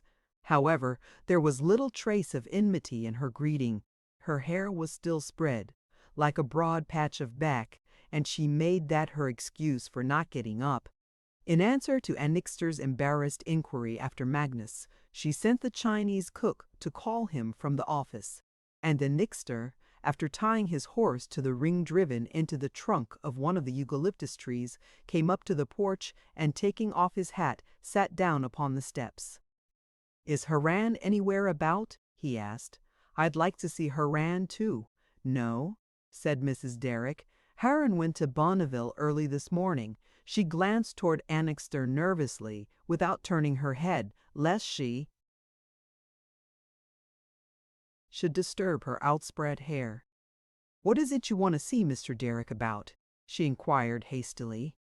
"Is it about this plan to elect a railroad commission?" Magnus does not approve of it, she declared with energy. He told me so last night. Annixter moved about awkwardly where he sat, smoothing down with his hand the one stiff lock of yellow hair that persistently stood up from his crown like an Indian's scalp lock. At once his suspicions were all aroused. Ah!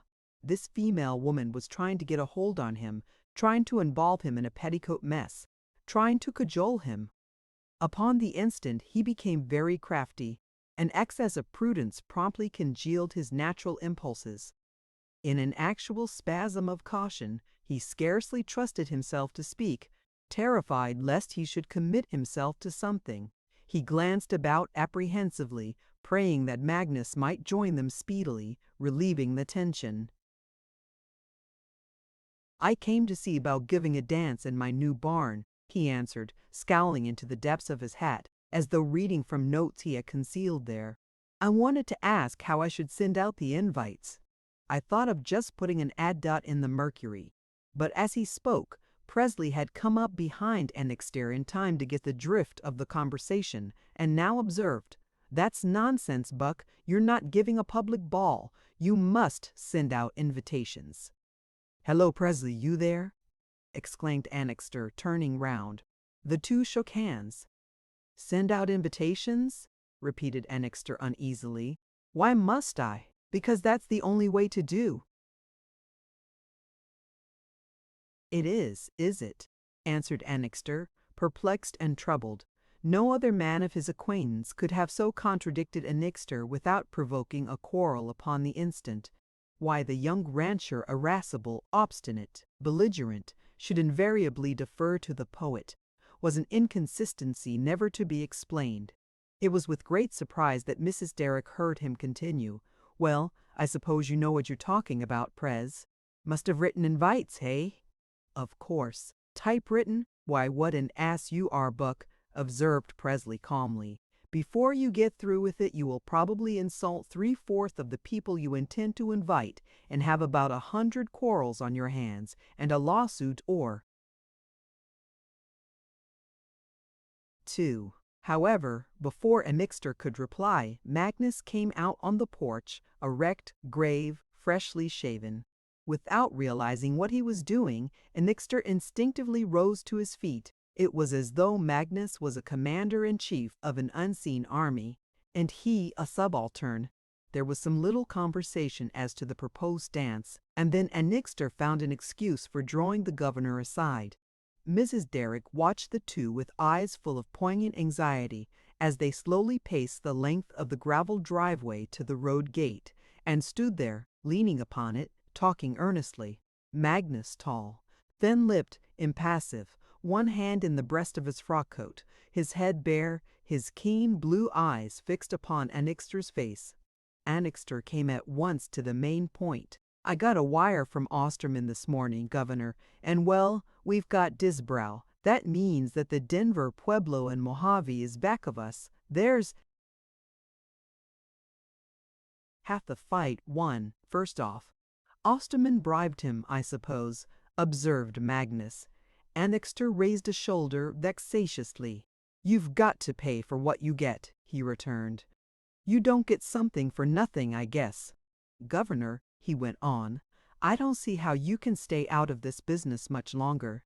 You see how it will be. We're going to win, and I don't see how you can feel that it's right of you to let us do all the work and stand all the expense.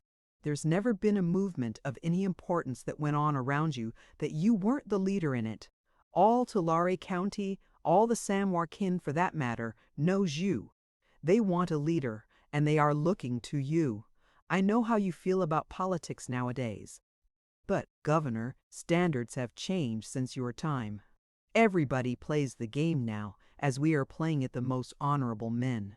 You can't play it any other way, and, pshaw, if the right wins out in the end, that's the main thing. We want you in this thing, and we want you bad. You've been chewing on this affair now a long time. Have you made up your mind? Do you come in? I tell you what, you've got to look at these things in a large way. You've got to judge by results. Well now, what do you think? Do you come in?" Magnus's glance left Annixter's face and for an instant sought the ground. His frown lowered, but now it was in perplexity rather than in anger. His mind was troubled, harassed with 1,000 dissensions. But one of Magnus's strongest instincts, one of his keenest desires, was to be, if only for a short time, the master. To control men had ever been his ambition, submission of any kind his greatest horror. His energy stirred within him, goaded by the lash of his anger, his sense of indignity, of insult. Oh, for one moment to be able to strike back, to crush his enemy, to defeat the railroad, hold the corporation in the grip of his fist, put down S. Bierman, rehabilitate himself, regain his self-respect, to be once more powerful, to command, to dominate. His thin lips pressed themselves together, the nostrils of his prominent hawk-like nose dilated, his erect, commanding figure stiffened unconsciously. For a moment he saw himself controlling the situation, the foremost figure in his state, feared, respected, thousands of men beneath him, his ambition at length gratified, his career, once apparently brought to naught, completed, success, a palpable achievement. What if this were his chance, after all, come at last after all these years? His chance? The instincts of the old-time gambler, the most redoubtable poker player of El Dorado County, stirred at the word chance. To know it when it came, to recognize it as it passed fleet as a wind flurry, grip at it, catch at it, blind, reckless, staking all upon the hazard of the issue, that was genius. Was this his chance? All of a sudden it seemed to him that it was. But his honor, his cherished, lifelong integrity, the unstained purity of his principles, at this late date, were they to be sacrificed? Could he now go counter to all the firm-built fabric of his character? How, afterward, could he bear to look Haran and Lyman in the face? And yet, back swung the pendulum to neglect his chance meant failure, a life begun in promise and ended in obscurity, perhaps in financial ruin, poverty even. To seize it meant achievement, fame, influence, prestige, possibly great wealth. "I am so sorry to interrupt," said Mrs. Derrick as she came up. "I hope Mr. Annixter will excuse me, but I want Magnus to open the safe for me. I have lost the combination, and I must have some money. Phelps is going into town, and I want him to pay some bills for me." "Can't you come right away, Magnus? Phelps is ready and waiting." Annixter struck his heel into the ground with a suppressed oath. Always these full female women came between him and his plans, mixing themselves up in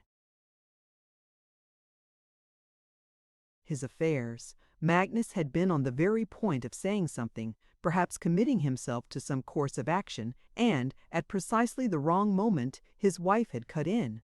The opportunity was lost. The three returned toward the ranch house. But before saying goodbye, Annixter had secured from Magnus a promise to the effect that, before coming to a definite decision in the matter under discussion, he would talk further with him. Presley met him at the porch. He was going into town with Phelps and proposed to Annixter that he should accompany them. "I want to go over and see old Broderson," Annixter objected, but Presley informed him that Broderson had gone to Bonneville earlier in the morning. He had seen him go past in his buckboard. The three men set off, Phelps and Annixter on horseback, Presley on his bicycle. When they had gone, Mrs. Derrick sought out her husband in the office of the ranch house. She was at her prettiest that morning, her cheeks flushed with excitement, her innocent wide-open eyes almost girlish. She had fastened her hair, still moist, with a black ribbon tied at the back of her head, and the soft mass of light brown reached to below her waist, making her look very young. "What was it he was saying to you just now?" she exclaimed as she came through the gate in the green painted wire railing of the office. "What was Mr. Annixter saying?" "I know. He was trying to get you to join him, trying to persuade you to be dishonest. Wasn't that it?" "Tell me, Magnus, wasn't that it?" Magnus nodded. His wife drew close to him, putting a hand on his shoulder. "But you won't, will you? You won't listen to him again. You won't so much as allow him anybody to even suppose you would lend yourself to bribery? Oh, Magnus, I don't know what has come over you these last few weeks. Why, before this, you would have been insulted if anyone thought you would even consider anything like dishonesty. Magnus, it would break my heart if you joined Mr. Annixter and Mr. Osterman. Why, you couldn't be the same man to me afterward. You, who have kept yourself so clean till now. And the boys. What would Lyman say, and Heron, and everyone who knows you and respects you, if you lowered yourself to be just a political adventurer? For a moment, Derek leaned his head upon his hand, avoiding her gaze. At length he said, drawing a deep breath, "I am troubled, Annie. These are the evil days. I have much upon my mind. Evil days or not," she insisted, "promise me this one thing, that you will not join Mr. Annixter's scheme." She had taken his hand in both of hers and was looking into his face, her pretty eyes full of pleading. "Promise me," she repeated. "Give me your word. Whatever happens, let me always be able to be proud of you, as I always have been. Give me your word. I know you never seriously thought of joining Mr. Annixter, but I am so nervous and frightened sometimes. Just to relieve my mind, Magnus, give me your word." "Why, you were right," he answered. "No, I never thought seriously of it. Only for a moment. I was ambitious to be, I don't know what I had hoped to be once. Well, that is over now. Annie, your husband is a disappointed man. Give me your word," she insisted. "We can talk about other things afterward." Again Magnus wavered. About to yield to his better instincts and to the entreaties of his wife, he began to see how perilously far he had gone in this business. He was drifting closer to it every hour. Already he was entangled. Already his foot was caught in the mesh that was being spun. Sharply he recoiled. Again all his instincts of honesty revolted. No, whatever happened, he would preserve his integrity. His wife was right, always. She had influenced his better side. At that moment, Magnus's repugnance of the proposed political campaign was at its pitch of intensity. He wondered how he had ever allowed himself to so much as entertain the idea of joining with the others. Now he would wrench free, would, in a single instant of power, clear himself of all compromising relations. He turned to his wife. Upon his lips trembled the promise she implored. But suddenly there came to his mind the recollection of his new-made pledge to Annixter. He had given his word that before arriving at a decision he would have a last interview with him. To Magnus, his given word was sacred. Though now he wanted to, he could not as yet draw back, could not promise his wife that he would decide to do right. The matter must be delayed a few days longer. Lumley, he explained this to her. Annie Derrick made but little response when he had done. She kissed his forehead and went out of the room, uneasy, depressed, her mind thronging with vague fears, leaving Magnus before his office desk, his head in his hands, thoughtful, gloomy, assaulted by forebodings. Meanwhile, Annixter, Phelps, and Presley continued on their way toward Bonneville. In a short time they had turned into the county road by the great watering tank and proceeded onward in the shade of the interminable line of poplar trees, the windbreak that stretched along the roadside bordering the Broderson ranch. But as they drew near to Carraher's saloon and grocery, about half a mile outside of Bonneville, they recognized Heron's horse tied to the railing in front of it. Annixter left the others and went in to see Heron. "Heron," he said, when the two had sat down on either side of one of the small tables, "you've got to make up your mind one way or another pretty soon." "What are you going to do? Are you going to stand by and see the rest of the committee spending money by the bucketful in this thing and keep your hands in your pockets? If we win, you'll benefit just as much as the rest of us. I suppose you've got some money of your own you have, haven't you? You are your father's manager, aren't you?" Disconcerted at Annixter's directness, Haran stammered an affirmative, adding, "It's hard to know just what to do. It's a mean position for me, Buck. I want to help you others, but I do want to play fair. I don't know how to play any other way. I should like to have a line from the governor as to how to act, but there's no getting a word out of him these days. He seems to want to let me decide for myself." "Well, look here," put in Annixter, "suppose you keep out of the thing till it's all over, and then share alike with the Committee on Campaign Expenses." Heron fell thoughtful, his hands in his pockets, frowning moodily at the toe of his boot. There was a silence. "Then I don't like to go it blind," he hazarded. "I'm sort of sharing the responsibility of what you do then. I'm a silent partner, and then I don't want to have any difficulties with the governor. We've always got along well together. He wouldn't like it, you know, if I did anything like that." "Say," exclaimed Annixter abruptly, "if the governor says he will keep his hands off and that you can do as you please, will you come in? For God's sake, let us ranchers act together for once. Let's stand in with each other in one fight." Without knowing it, Annixter had touched a right spring. "I don't know but what you're right," Heron murmured vaguely. His sense of discouragement, that feeling of "what's the use," was never more oppressive. All fair means had been tried. The wheat grower was at last with his back to the wall. If he chose his own means of fighting, the responsibility must rest upon his enemies, not on himself. "It's the only way to accomplish anything," he continued, "standing in with each other. Well, go ahead and see what you can do. If the governor's willing, I'll come in for my share of the campaign fund." "That's some sense," exclaimed Annixter, shaking him by the hand. "Half the fight is over already. We've got Disbrow, you know, and the next thing is to get hold of some of those rotten San Francisco bosses. Osterman will," but Haran interrupted him, making the quick gesture with his hand. "Don't tell me about it," he said. "I don't want to know what you and Osterman are going to do. If I did, I shouldn't come in." Yet, for all this, before they said goodbye, Annixter had obtained Haran's promise that he would attend the next meeting of the committee when Osterman should return from Los Angeles and make his report. Haran went on toward Los Muertos. Annixter mounted and rode into Bondeville. Bondeville was very lively at all times.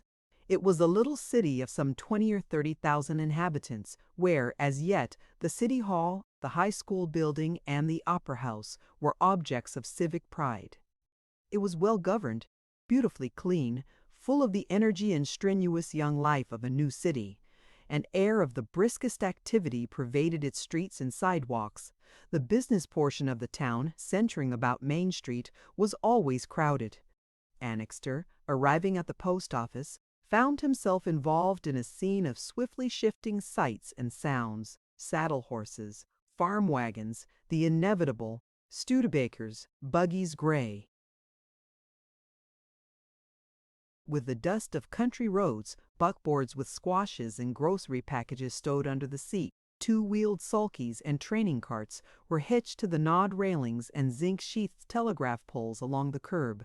Here and there on the edge of the sidewalk were bicycles, wedged into bicycle racks painted with cigar advertisements. Upon the asphalt sidewalk itself, soft and sticky with the morning's heat, was a continuous movement. Men with large stomachs, wearing linen coats but no vests, labored ponderously up and down. Girls in long skirts, shirt-waists, and garden hats went to and fro, invariably in couples, coming in and out of the drugstore, the grocery store, and haberdashers, or lingering in front of the post office, which was on a corner under the IOF hall. Young men, in shirt sleeves with brown wicker cuff protectors over their forearms and pencils behind their ears, bustled in front of the grocery store, anxious and preoccupied. A very old man, a Mexican, in ragged white trousers and bare feet, sat on a horse block in front of the barber shop, holding a horse by a rope around its neck. A Chinaman went by, teetering under the weight of his market basket slung on a pole across his shoulders. In the neighborhood of the hotel, the Yosemite House, traveling salesmen, drummers for jewelry firms of San Francisco, commercial agents, insurance men, well-dressed, metropolitan, debonair, stood about cracking jokes or hurried in and out of the flapping white doors of the Yosemite barroom. The Yosemite bus and city bus passed up the street on the way from the morning train, each with its 2 or 3 passengers. A very narrow wagon belonging to the Coal and Coalmore Harvester Works went by, loaded with long strips of iron that made a horrible din as they jarred over the unevenness of the pavement. The electric car line, the city's boast, did a brisk business, its cars whirring from end to end of the street with a jangling of bells and a moaning plaint of gearing. On the stone bulkheads of the grass plat around the new city hall, the usual loafers sat chewing tobacco, swapping stories. In the park were the inevitable array of nursemaids, skylarking couples, and ragged little boys. A single policeman, in gray coat and helmet, friend and acquaintance of every man and woman in the town, stood by the park entrance, leaning an elbow on the fence post, twirling his club. But in the center of the best business block of the street was a 3-story building of rough brown stone, set off with plate glass windows and gold-lettered signs. One of these latter read, Pacific and Southwestern Railroad, Freight and Passenger Office, while another much smaller, beneath the windows of the second story bore the inscription, P and S.W. Land Office. Annixter hitched his horse to the iron post in front of this building and tramped up to the second floor, letting himself into an office where a couple of clerks and bookkeepers sat at work behind a high wire screen. One of these latter recognized him and came forward. "Hello," said Annixter abruptly, scowling the while. "Is your boss in? Is Ruggles in?" The bookkeeper led Annixter to the private office in an adjoining room, ushering him through a door, on the frosted glass of which was painted the name Cyrus Blakely Ruggles. Inside, a man in a frock coat, shoestring necktie, and Stetson hat sat writing at a roller-top desk. Over this desk was a vast map of the railroad holdings in the country about Bonneville and Guadalajara, the alternate sections belonging to the corporation accurately plotted. Ruggles was cordial in his welcome of Annixter. He had a way of fiddling with his pencil continually while he talked, scribbling vague lines and fragments of words and names on stray bits of paper, and no sooner had Annixter sat down than he had begun to write, in full-bellied script, Ananol over his blotting pad. "I want to see about those lands of mine, I mean of yours, of the railroads." Annixter commenced at once. "I want to know when I can buy. I'm sick of fooling along like this." "Well, Mr. Annixter," observed Ruggles, writing a great L before the ANN and finishing it off with a flourishing D, "the lands—" He crossed out one of the N's and noted the effect with a hasty glance. "The lands are practically yours. You have an option on them indefinitely, and, as it is, you don't have to pay the taxes." "Rot your option. I want to own them," Annixter declared. "What have you people got to gain by putting off selling them to us? Here this thing has dragged along for over 8 years. When I came in on Quien Sabe, the understanding was that the lands your alternate sections were to be conveyed to me within a few months." "The land had not been patented to us then," answered Ruggles. "Well, it has been now, I guess," retorted Annixter. "I'm sure I couldn't tell you, Mr. Annixter." Annixter crossed his legs weariedly. "Oh, what's the good of lying, Ruggles? You know better than to talk that way to me." Ruggles's face flushed on the instant, but he checked his answer and laughed instead. "Oh, if you know so much about it," he observed. "Well, when are you going to sell to me?" "I'm only acting for the general office, Mr. Annixter," returned Ruggles. "Whenever the directors are ready to take that matter up, I'll be only too glad to put it through for you, as if you didn't know. Look here, you're not talking to old Broderson. Wake up, Ruggles. What's all this talk and Genslinger's rag about the grading of the value of our lands this winter and an advance in the price? Ruggles spread out his hands with a deprecatory gesture. I don't own the Mercury, he said. Well, your company does. If it does, I don't know anything about it. Oh, rot. As if you and Genslinger and S. Behrman didn't run the whole show down here. Come on, let's have it, Ruggles. What does S. Behrman pay Genslinger for inserting that 3-inch ad? Of the P&SW in his paper, 10,000 a year, hey? Oh, why not 100,000 and be done with it? Returned the other, willing to take it as a joke. Instead of replying, Annixter drew his checkbook from his inside pocket. Let me take that fountain pen of yours, he said. Holding the book on his knee, he wrote out a check, tore it carefully from the stub, and laid it on the desk in front of Ruggles. What's this? Asked Ruggles. 3/4 payment for the sections of railroad land included in my ranch, based on a valuation of $2.50 per acre. You can have the balance in 60-day notes. Ruggles shook his head, drawing hastily back from the check as though it carried contamination. I can't touch it, he declared. I've no authority to sell to you yet. I don't understand you people, exclaimed Annixter. I offered to buy of you the same way 4 years ago, and you sang the same song. Why, it is in business you lose the interest on your money, 7% of that capital for 4 years. You can figure it out. It's big money. Well then, I don't see why you're so keen on parting with it. You can get 7%, the same as us. I want to own my own land, returned Annixter. I want to feel that every lump of dirt inside my fence is my personal property. Why, the very house I live in now, the ranch house, stands on railroad ground. But you've an option. I tell you, I don't want your cursed option. I want ownership.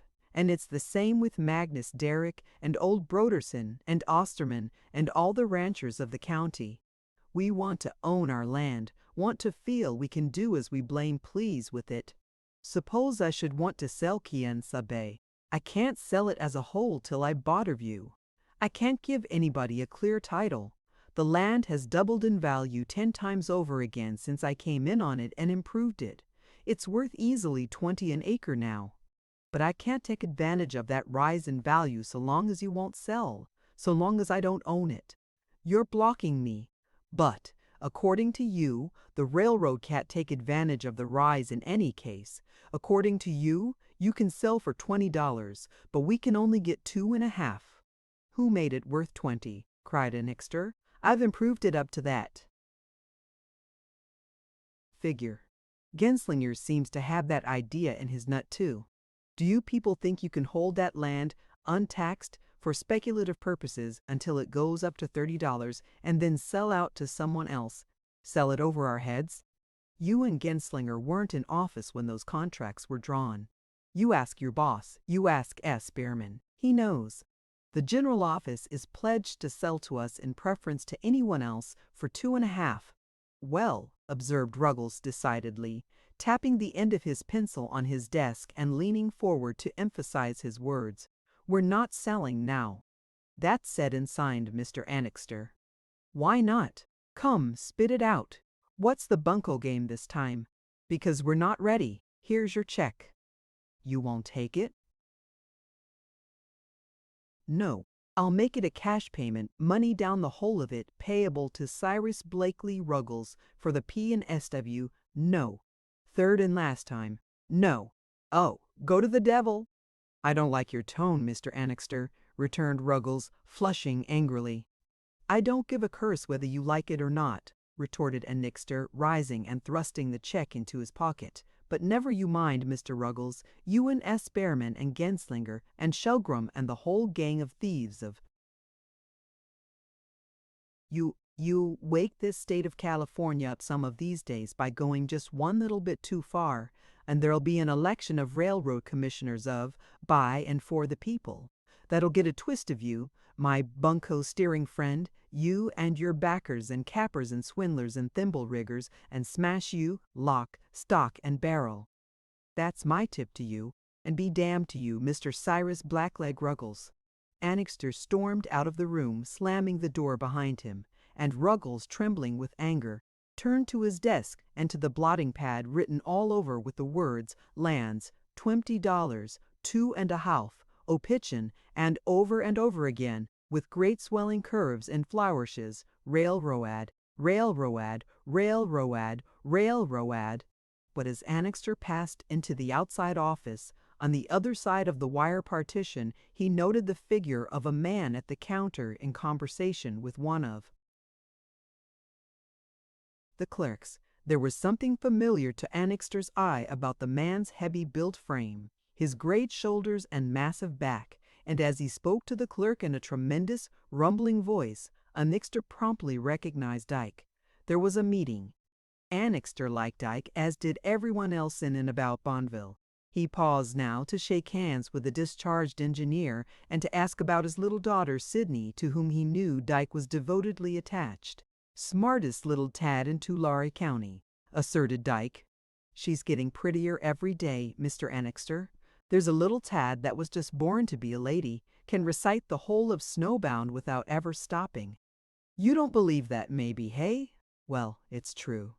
She'll be just old enough to enter the seminary up at Marysville next winter, and if my hop business pays 2% on the investment, there's where she's going to go."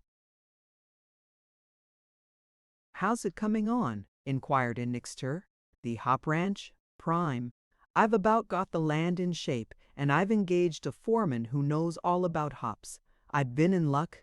Everybody will go into the business next year when they see hops go to $1, and they'll overstock the market and bust the price. But I'm going to get the cream of it now. I say 2%. Why, Lord love you, it will pay a good deal more than that. It's got to. It's cost more than I figured to start the thing, so perhaps I may have to borrow somewheres, but then on such a sure game as this, and I do want to make something out of that little tad of mine." "Through here?" inquired Annixter, making ready to move off. "In just a minute," answered Dyke. "Wait for me, and I'll walk down the street with you." Annixter grumbled that he was in a hurry, but waited nevertheless, while Dyke again approached the clerk. "I shall want some empty cars of you people this fall," he explained. "I'm a hop raiser now, and I just want to make sure what your rates on hops are. I've been told, but I want to make sure what your rates on hops are. I've been told, but I want to make sure. Savvy?" There was a long delay while the clerk consulted the tariff schedules, and Annixter fretted impatiently. Dyke, growing uneasy, leaned heavily on his elbows, watching the clerk anxiously. If the tariff was exorbitant, he saw his plans brought to naught, his money jeopardized, the little tad, Sydney, deprived of her education. He began to blame himself that he had not long before determined definitely what the railroad would charge for moving his hops. He told himself he was not much of a businessman, that he managed carelessly. 2 cents, suddenly announced the clerk with a certain surly indifference. 2 cents a pound. Yes, 2 cents a pound. That's in carload lots, of course. I won't give you that rate on smaller consignments. Yes, carload lots, of course. 2 cents. Well, all right. He turned away with a great sigh of relief. "He sure did have me scared for a minute," he said to Annixter, as the two went down to the street, fiddling and fussing so long. 2 cents is all right, though. Seems fair to me. That fiddling of his was all put on. I know 'em, these railroad heelers. He knew I was a discharged employee first off, and he played the game just to make me seem small because I had to ask favors of him. I don't suppose the general office tips its slaves off to act like swine, but there's the feeling through the whole herd of them. Ye got to come to us. We let ye live only so long, as we choose. And what are ye going to do about it? If you don't like it, get out." Annixter and the engineer descended to the street and had a drink at the Yosemite bar, and Annixter went into the general store while Dyke bought a little pair of red slippers for Sydney. Before the salesman had wrapped them up, Dyke slipped a dime into the toe of each, with the wink at Annixter. "Let the little tad find 'em there. he said behind his hand in a hoarse whisper. That'll be one on Sid. Where to now? Demanded Annixter as they regained the street. I'm going down to the post office and then pull out for the ranch. Going my way? Dyke hesitated in some confusion, tugging at the ends of his fine blonde beard. No. I guess I'll leave you here. I've got other things to do up the street. So long. The two separated, and Annixter hurried through the crowd to the post office, but the mail that had come in on that morning's train was unusually heavy. It was nearly half an hour before it was distributed. Naturally enough, Annixter placed all the blame of the delay upon the railroad and delivered himself of some pointed remarks in the midst of the waiting crowd.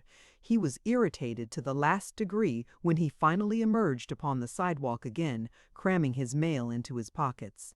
One cause of his bad temper was the fact that in the bundle of Quien Sabe letters was one to Hilma Tree in a man's handwriting. Annixter had growled to himself. That Pip Delaney. Seems now that I'm to act as a go-between for him. Well, maybe that female girl gets this letter, and then, again, maybe she don't. But suddenly his attention was diverted. Directly opposite the post office, upon the corner of the street, stood quite the best business building of which Bonneville could boast. It was built of Calusa granite, very solid, ornate, imposing. Upon the heavy plate of the window of its main floor in gold and red letters, one read the words, Loan and Savings Bank of Tulare County. It was of this bank that S. Behrman was president. At the street entrance of the building was a curved sign of polished brass fixed upon the angle of the masonry. This sign bore the name S. Behrman, and under it in smaller letters were the words Real Estate Mortgages. As Annixter's glance fell upon this building, he was surprised to see Dyke standing upon the curb in front of it, apparently reading from a newspaper that he held in his hand. But Annixter promptly discovered that he was not reading at all. From time to time, the former engineer shot a swift glance out of the corner of his eye, up and down the street. Annixter jumped at a conclusion. An idea suddenly occurred to him. Dyke was watching to see if he was observed was waiting an opportunity when no one who knew him should be in sight. Annixter stepped back a little, getting a telegraph pole somewhat between him and the other. Very interested, he watched what was going on. Pretty soon Dyke thrust the paper into his pocket and sauntered slowly to the windows of a stationery store next the street entrance of S. Behrman's offices. For a few seconds he stood there, his back turned, seemingly absorbed in the display, but eyeing the street narrowly nevertheless. Then he turned around, gave a last look about, and stepped swiftly into the doorway by the great brass sign. He disappeared. Annixter came from behind the telegraph pole with a flush of actual shame upon his face. There had been something so slinking, so mean, in the movements and manner of this great, burly, honest fellow of an engineer, that he could not help but feel ashamed for him. Circumstances were such that a simple business transaction was to Dyke almost culpable, a degradation, a thing to be concealed. Borrowing money of S. Behrman, commented Annixter, mortgaging your little homestead to the railroad, putting your neck in the halter, poor fool, the pity of it. Good Lord, your hops must pay you big now, old man. Annixter lunched at the Yosemite Hotel, and then later on, toward the middle of the afternoon, rode out of the town at a canter by the way of the upper road that paralleled the railroad tracks and that ran diametrically straight between Bonneville and Guadalajara. About halfway between the two places he overtook Father Sarria, trudging back to San Juan, his long cassock powdered with dust. He had a wicker crate in one hand, and in the other, in a small square valise, the materials for the Holy Sacrament. Since early morning, the priest had covered nearly 15 miles on foot in order to administer extreme unction to a moribund good-for-nothing, a greaser, half Indian, half Portuguese, who lived in a remote corner of Osterman's stock range at the head of a cannon there. but he had returned by way of Bonneville to get a crate that had come for him from San Diego. He had been notified of its arrival the day before. Annixter pulled up and passed the time of day with the priest. "I don't often get up your way," he said, slowing down his horse to accommodate Saria's deliberate plodding. Saria wiped the perspiration from his smooth, shiny face. "You? Well, with you it is different," he answered. "But there are a great many Catholics in the county, some on your ranch. And so few come to the mission. At High Mass on Sundays there are a few Mexicans and Spaniards from Guadalajara mostly, but weekdays, for matins, vespers, and the like, I often say the office is to an empty church, the voice of one crying in the wilderness. You Americans are not good churchmen. Sundays you sleep, you read the newspapers." "Well, there's Vanamee," observed Annixter. "I suppose he's there early and late." Saria made a sharp movement of interest. "Ah, Vanamee! A strange lad, a wonderful character for all that, if there were only more like him. I am troubled about him. You know I am a very owl at night. I come and go about the mission at all hours. Within the week, 3 times I have seen Vanamee in the little garden by the mission and at the dead of night. He had come without asking for me. He did not see me. It was strange. Once, when I had got up at dawn to ring for early matins, I saw him stealing away out of the garden. He must have been there all the night. He is acting queerly. He is pale. His cheeks are more sunken than ever.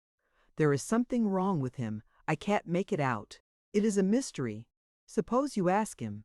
"Not I. I've enough to bother myself about. Vanamee is crazy in the head. Some morning he will turn up missing again and drop out of sight for another 3 years. Best let him alone, Saria. He's a crank. How is that greaser of yours up on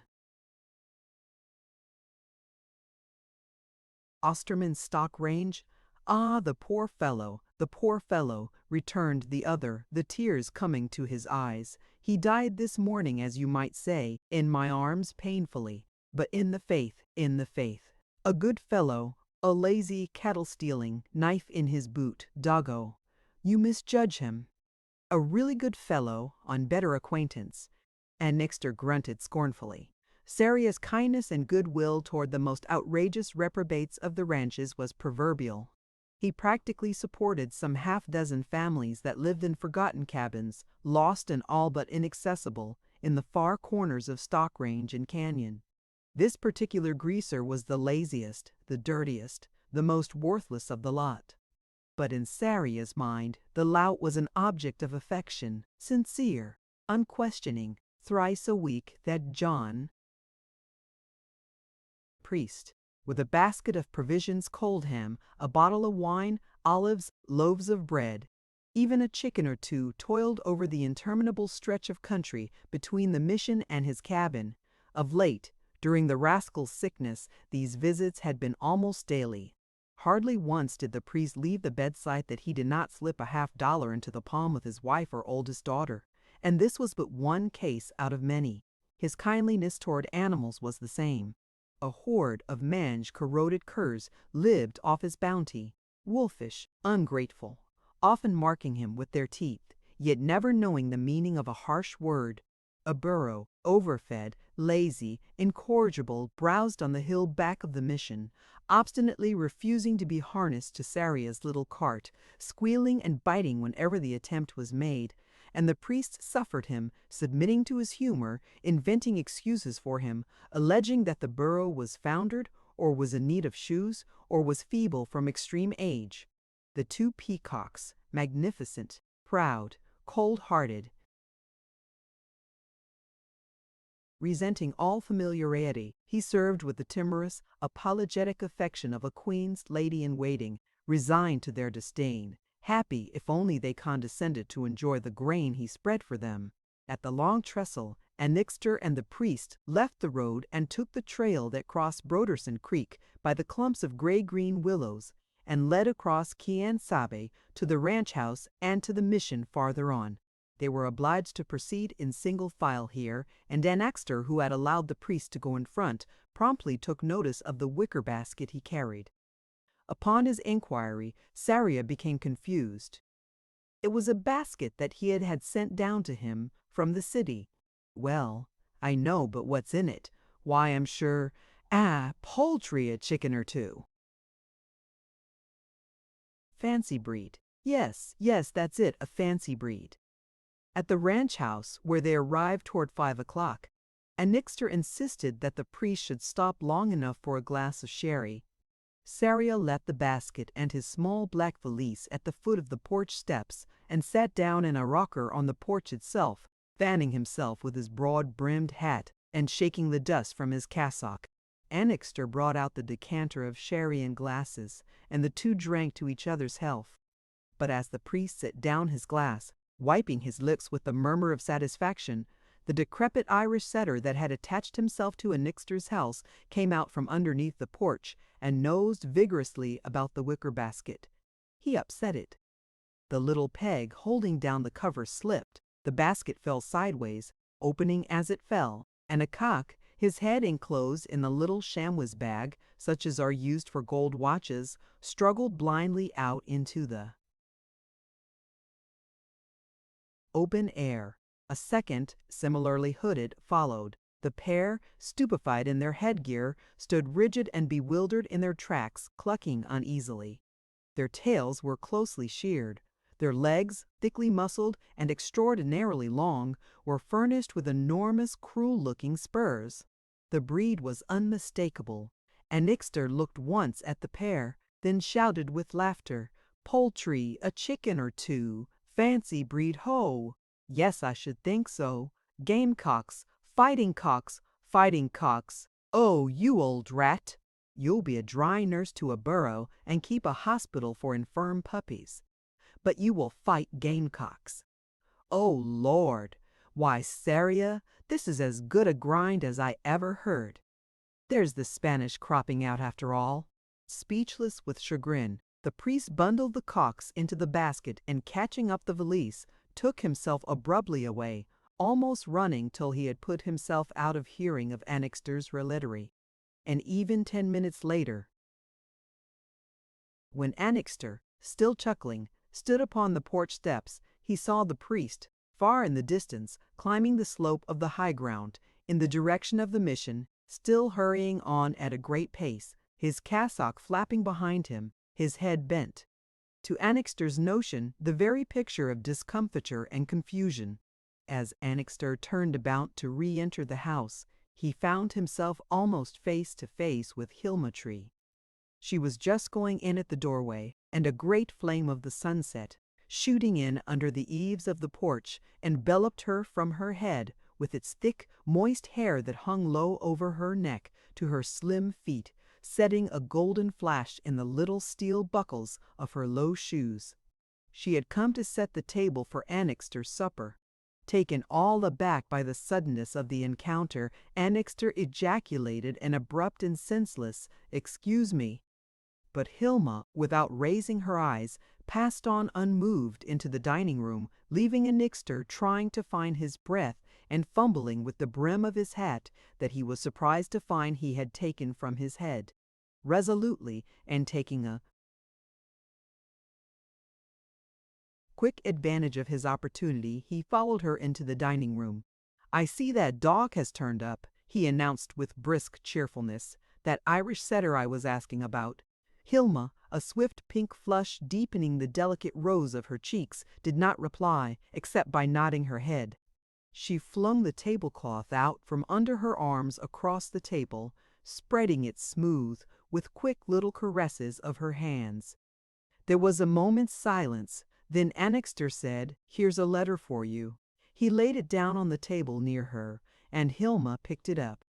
"And see here, Miss Hilma," Annixter continued, "about that this morning, I suppose you think I am a first-class mucker. If it will do any good to apologize, why, I will. I want to be friends with you. I made a bad mistake and started in the wrong way. I don't know much about women people. I want you to forget about that this morning and not think I am a galoot and a mucker." Will you do it? Will you be friends with me? Hilma set the plate and coffee cup by Annixter's place before answering, and Annixter repeated his question. Then she drew a deep, quick breath, the flush in her cheeks returning. I think it was so wrong of you, she murmured. Oh, you don't know how it hurt me, I cried. Oh, for an hour. Well, that's just it, returned Annixter vaguely, moving his head uneasily. I didn't know what kind of a girl you were. I mean, I made a mistake. I thought it didn't make much difference. I thought all females were about alike. I hope you know now, murmured Hilma ruefully. I've paid enough to have you find out. I cried you don't know. Why, it hurt me worse than anything I can remember. I hope you know now. Well, I do know now, he exclaimed. It wasn't so much that you tried to do what you did, answered Hilma, the single deep swell from her waist to her throat rising and falling in her emotion. It was that you thought that you could, that anybody could, that wanted to, that I held myself so cheap. Oh! She cried with a sudden sobbing catch in her throat. I never can forget it, and you don't know what it means to a girl. Well, that's just what I do want, he repeated. I want you to forget it and have us be good friends. In his embarrassment, Annixter could think of no other words. He kept reiterating again and again during the pauses of the conversation, I want you to forget it. Will you? Will you forget it that this morning and have us be good friends? He could see that her trouble was keen. He was astonished that the matter should be so grave in her estimation. After all, what was it that a girl should be kissed? But he wanted to regain his lost ground. Will you forget it, Miss Helma? I want you to like me. She took a clean napkin from the sideboard drawer and laid it down by the plate. I do want you to like me, persisted Annixter. I want you to forget all about this business and like me. Hilma was silent. Annixter saw the tears in her eyes. How about that? Will you forget it? Will you like me? She shook her head. No, she said. No, what? You won't like me? Is that it? Hilma, blinking at the napkin through her tears, nodded to say, yes, that was it. Annixter hesitated a moment, frowning, harassed and perplexed. You don't like me at all, hey? At length, Hilma found her speech. In her low voice, lower and more velvety than ever, she said, no, I don't like you at all. Then, as the tears suddenly overpowered her, she dashed a hand across her eyes and ran from the room and out of doors. Annixter stood for a moment thoughtful, his protruding lower lip thrust out, his hands in his pocket. I suppose she'll quit now, he muttered. Suppose she'll leave the ranch if she hates me like that. Well, she can go. That's all she can go. Fool female girl, he muttered between his teeth. Petticoat mess. He was about to sit down to his supper when his eye fell upon the Irish setter on his haunches in the doorway. There was an expectant, ingratiating look on the dog's face. No doubt he suspected it was time for eating. Get out, you! Roared Annixter in a tempest of wrath. The dog slunk back, his tail shut down close, his ears drooping, but instead of running away, he lay down and rolled supinely upon his back, the very image of submission, tame, abject, disgusting. It was the one thing to drive Annixter to a fury. He kicked the dog off the porch in a rolling explosion of oaths and flung himself down to his seat before the table, fuming and panting. Damn the dog and the girl and the whole rotten business, and now he exclaimed as a sudden fancied qualm arose in his stomach. Now it's all made me sick. Might have known it. Oh, it only lacked that to wind up the whole day. Let her go, I don't care, and the sooner the better. He countermanded the supper and went to bed before it was dark, lighting his lamp. On the chair near the head of the bed, and opening his Copperfield, at the place marked by the strip of paper torn from the bag of prunes. For upward of an hour he read the novel, methodically swallowing one prune every time he reached the bottom of a page. About 9 o'clock he blew out the lamp and, punching up his pillow, settled himself for the night. Then, as his mind relaxed in that strange, hypnotic condition that comes just before sleep, a series of pictures of the day's doings passed before his imagination like the roll of a kinetoscope. First, it was Hilma-Tree, as he had seen her in the dairy house, charming, delicious, radiant of youth, her thick white neck with its pale amber shadows under the chin, her wide open eyes rimmed with fine black lashes, the deep swell of her breast and hips, the delicate lustrous floss on her cheek, impalpable as the pollen of a flower. He saw her standing there in the scintillating light of the morning, her smooth arms wet with milk, redolent and fragrant of milk, her whole desirable figure moving in the golden glory of the sun, steeped in a lambent flame, saturated with it, glowing with it, joyous as the dawn itself.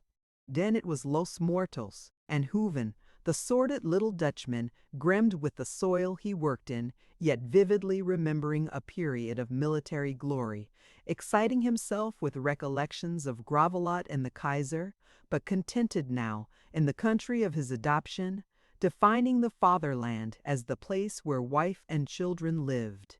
Then came the ranch house of Los Muertos, under the grove of cypress and eucalyptus with its smooth gravelled driveway and well-groomed lawns. Mrs. Derrick, with her wide-opened eyes, that so easily took on a look of uneasiness, of anxious inquiry, her face still pretty, her brown hair that still retained so much of its brightness spread over her chair back, drying in the sun. Magnus, erect as an officer of cavalry, smooth-shaven, gray, thin-lipped, imposing, with his hawk-like nose and forward-curling gray hair. Presley, with his dark face, delicate mouth and sensitive, loose lips, in corduroys and laced boots, smoking cigarettes, Then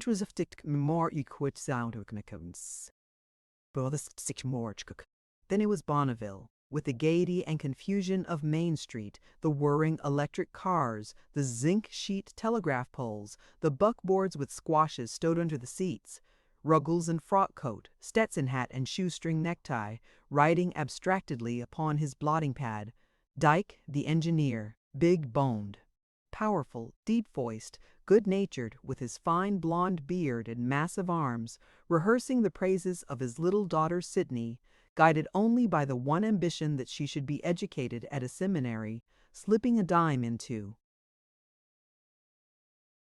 the toe of her diminutive slipper, then, later, overwhelmed with shame, slinking into S. Behrman's office to mortgage his homestead to the heeler of the corporation that had discharged him. By suggestion, Annixter saw S. as Perry.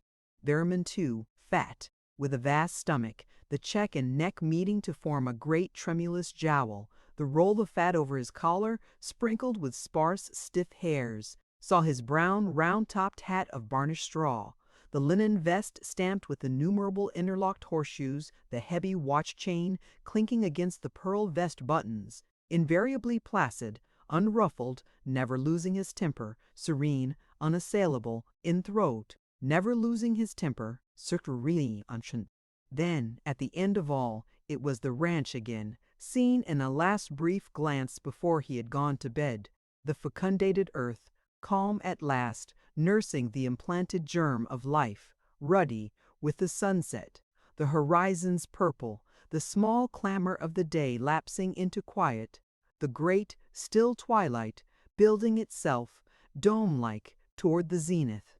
The barn fowls were roosting in the trees near the stable, the horses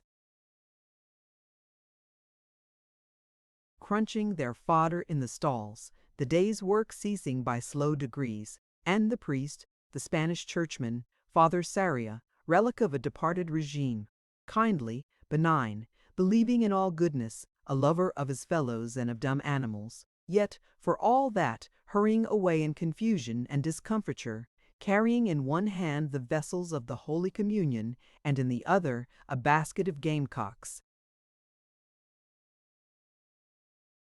Chapter 6. It was high noon, and the rays of the sun that hung poised directly overhead in an intolerable white glory fell straight as plummets upon the roofs and streets of Guadalajara.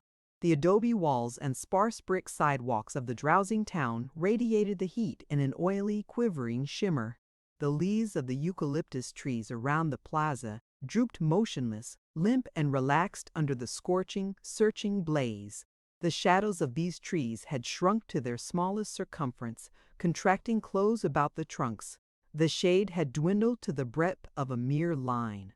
The sun was everywhere. The heat exhaling from brick and plaster and metal met the heat that steadily descended blanket-wise and smothering from the pale, scorched sky. Only the lizards they lived in chinks of the crumbling adobe and in interstices of the sidewalk remained without, motionless as if stuffed, their eyes closed to mere slits, basking, stupefied with heat. At long intervals the prolonged drone of an insect developed out of the silence, vibrated a moment in a soothing, somnolent, long note, then trailed slowly into the quiet again. Somewhere in the interior of one of the dope houses, a guitar snored and hummed sleepily. On the roof of the hotel, a group of pigeons cooed incessantly with subdued, liquid murmurs, very plaintive. A cat, perfectly white, with a pink nose and thin pink lips, dozed complacently on a fence rail, full in the sun. In a corner of the plaza 3 hens wallowed in the baking hot dust, their wings fluttering, clucking comfortably. And this was all. A Sunday repose prevailed the whole moribund town, peaceful, profound.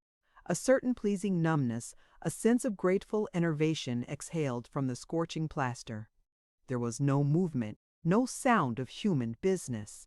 The faint hum of the insect, the intermittent murmur of the guitar, the mellow complainings of the pigeons, the prolonged purr of the white cat, the contented clucking of the hens, all these noises mingled together to form a faint, drowsy bourdon, prolonged, stupefying, suggestive of an infinite quiet, of a calm, complacent life, centuries old, lapsing gradually to its end under the gorgeous loneliness of a cloudless, pale blue sky and the steady fire of an interminable sun. In Solitari's Spanish-Mexican restaurant, Vanamee and Presley sat opposite each other at one of the tables near the door, a bottle of white wine, tortillas, and an earthen pot of frijoles between them. They were the sole occupants of the place. It was the day that Annixter had chosen for his barn dance, and, in consequence, Quien Sabe was in fete and work suspended. Presley and Vanamee had arranged to spend the day in each other's company, lunching at Solitari's and taking a long tramp in the afternoon. For the moment they sat back in their chairs, their meal all but finished. Solitari brought black coffee and a small carafe of mezcal, and retiring to a corner of the room, went to sleep. All through the meal Presley had been wondering over a certain change he observed in his friend. He looked at him again. Vanamee's lean, spare face was of an olive pallor, his long black hair, such as one sees in the saints and evangelists of the pre-Raphaelite artists, hung over his ears. Presley again remarked his pointed beard, black and fine, growing from the hollow cheeks. He looked at his face, a face like that of a young seer, like a half-inspired shepherd of the Hebraic legends, a dweller in the wilderness, gifted with strange powers.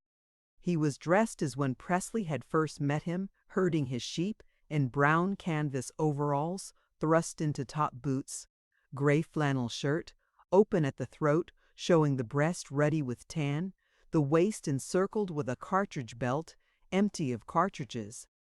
But now, as Presley took more careful note of him, he was surprised to observe a certain new look in Vanamee's deep-set eyes.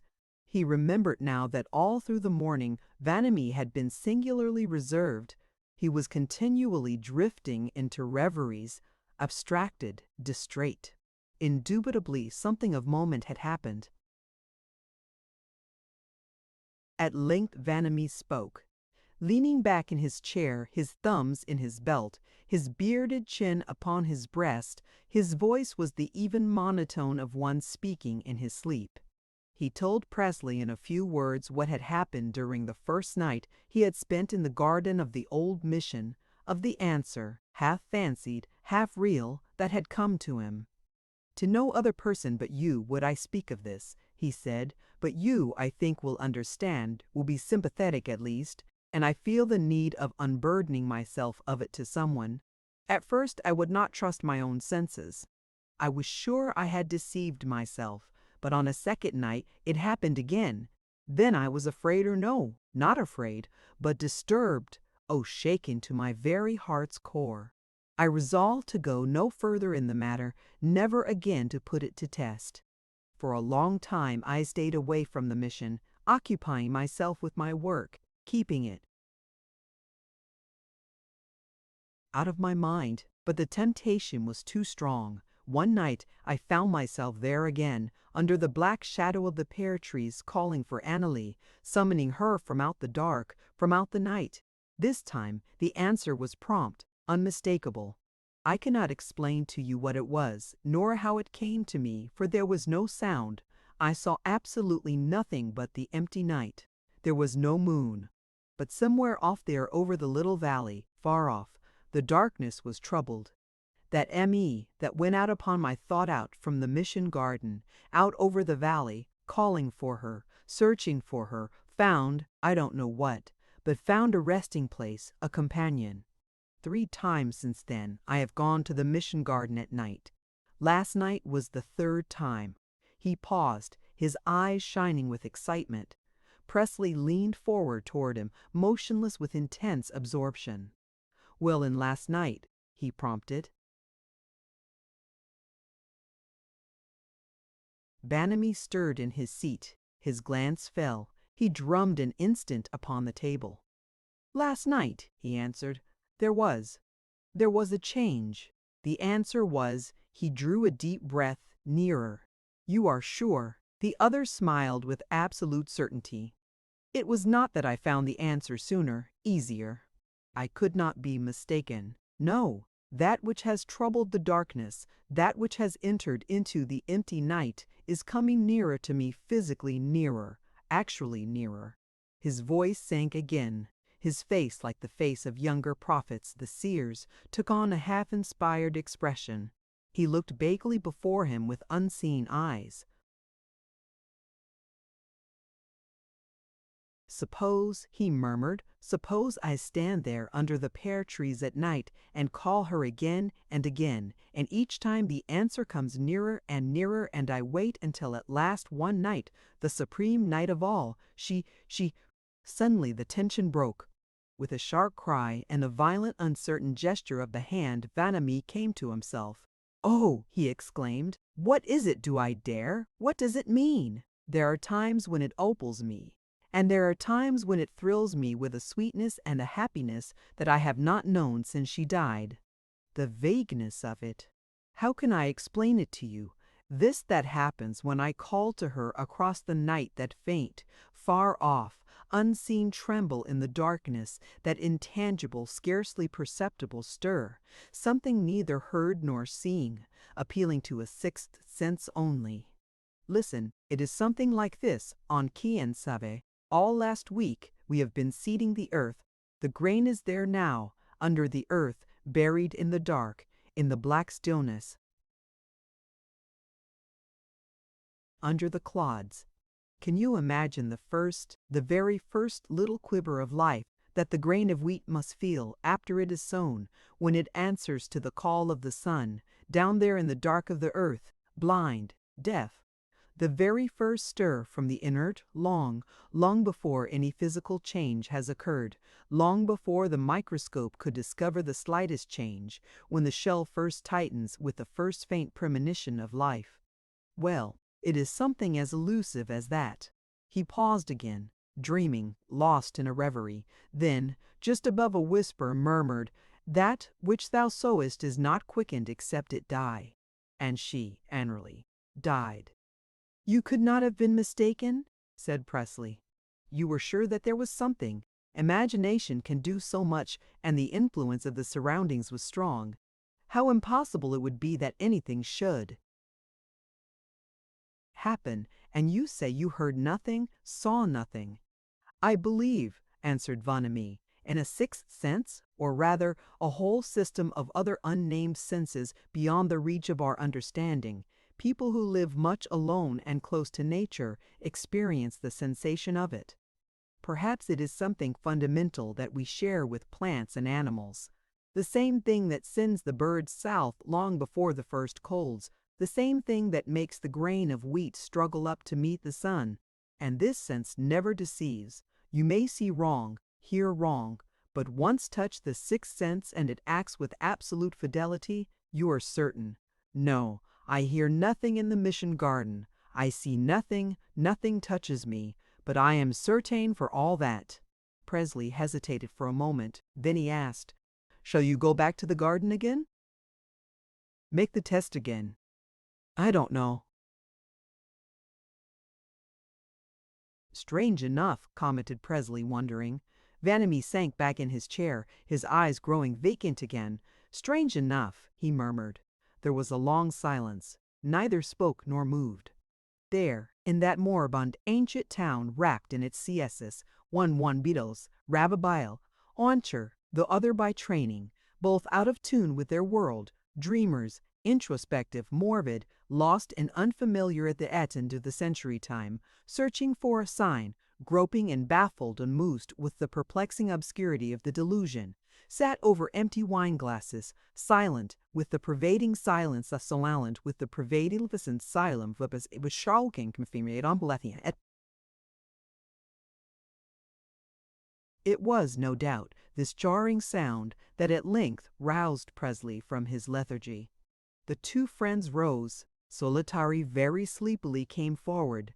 They paid for the luncheon, and stepping out into the heat and glare of the streets of the town, passed on through it and took the road that led northward across a corner of Dyke's hop fields. They were bound for the hills in the northeastern corner of Cannes-Sabé. It was the same walk which Presley had taken on the previous occasion when he had first met Vanamee herding the sheep. This encompassing detour around the whole countryside was a favorite pastime of his, and he was anxious that Vanamee should share his pleasure in it. But soon after leaving Guadalajara, they found themselves upon the land that Dyke had bought and upon which he was to raise his famous crop of hops. Dyke's house was close at hand, a very pleasant little cottage, painted white, with green blinds and deep porches, while near it and yet in process of construction were two great storehouses and a drying and curing house, where the hops were to be stored and treated. All about were evidences that the former engineer had already been hard at work. The ground had been put in readiness to receive the crop, and a bewildering, innumerable multitude of poles, connected with a maze of wire and twine, had been set out. Farther on, at a turn of the road, they came upon Dyke himself, driving a farm wagon loaded with more poles. He was in his shirt sleeves, his massive hairy arms bare to the elbow, glistening with sweat, red with heat. In his bell-like, rumbling voice, he was calling to his foreman and a boy at work in stringing the poles together. At sight of Presley and Vanamee, he hailed them jovially, addressing them as boys, and insisting that they should get into the wagon with him and drive to the house for a glass of beer. His mother had only the day before returned from Marysville, where she had been looking up a seminary for the little Tad. She would be delighted to see the two boys. Besides, Vanamee must see how the little Tad had grown since he last set eyes on her. Wouldn't know her for the same little girl. And the beer had been on ice since morning. Presley and Vanamee could not well refuse. They climbed into the wagon and jolted over the uneven ground through the bare forest of hop poles to the house. Inside they found Mrs. Dyke, an old lady with a very gentle face, who wore a cap and a very old-fashioned gown with hoop skirts, dusting the whatnot in a corner of the parlor. The two men were presented, and the beer was had from off the ice. "Mother," said Dyke as he wiped the froth from his great blond beard, "ain't Sid anywheres about?" I want Mr. Vanamy to see how she has grown. Smartest little tad in Tulare County, boys. Can recite the whole of Snowbound, end to end, without skipping or looking at the book. Maybe you don't believe that. Mother, ain't I right without skipping a line, hey? Mrs. Dyke nodded to say that it was so, but explained that Sydney was in Guadalajara in putting on her new slippers for the first time the morning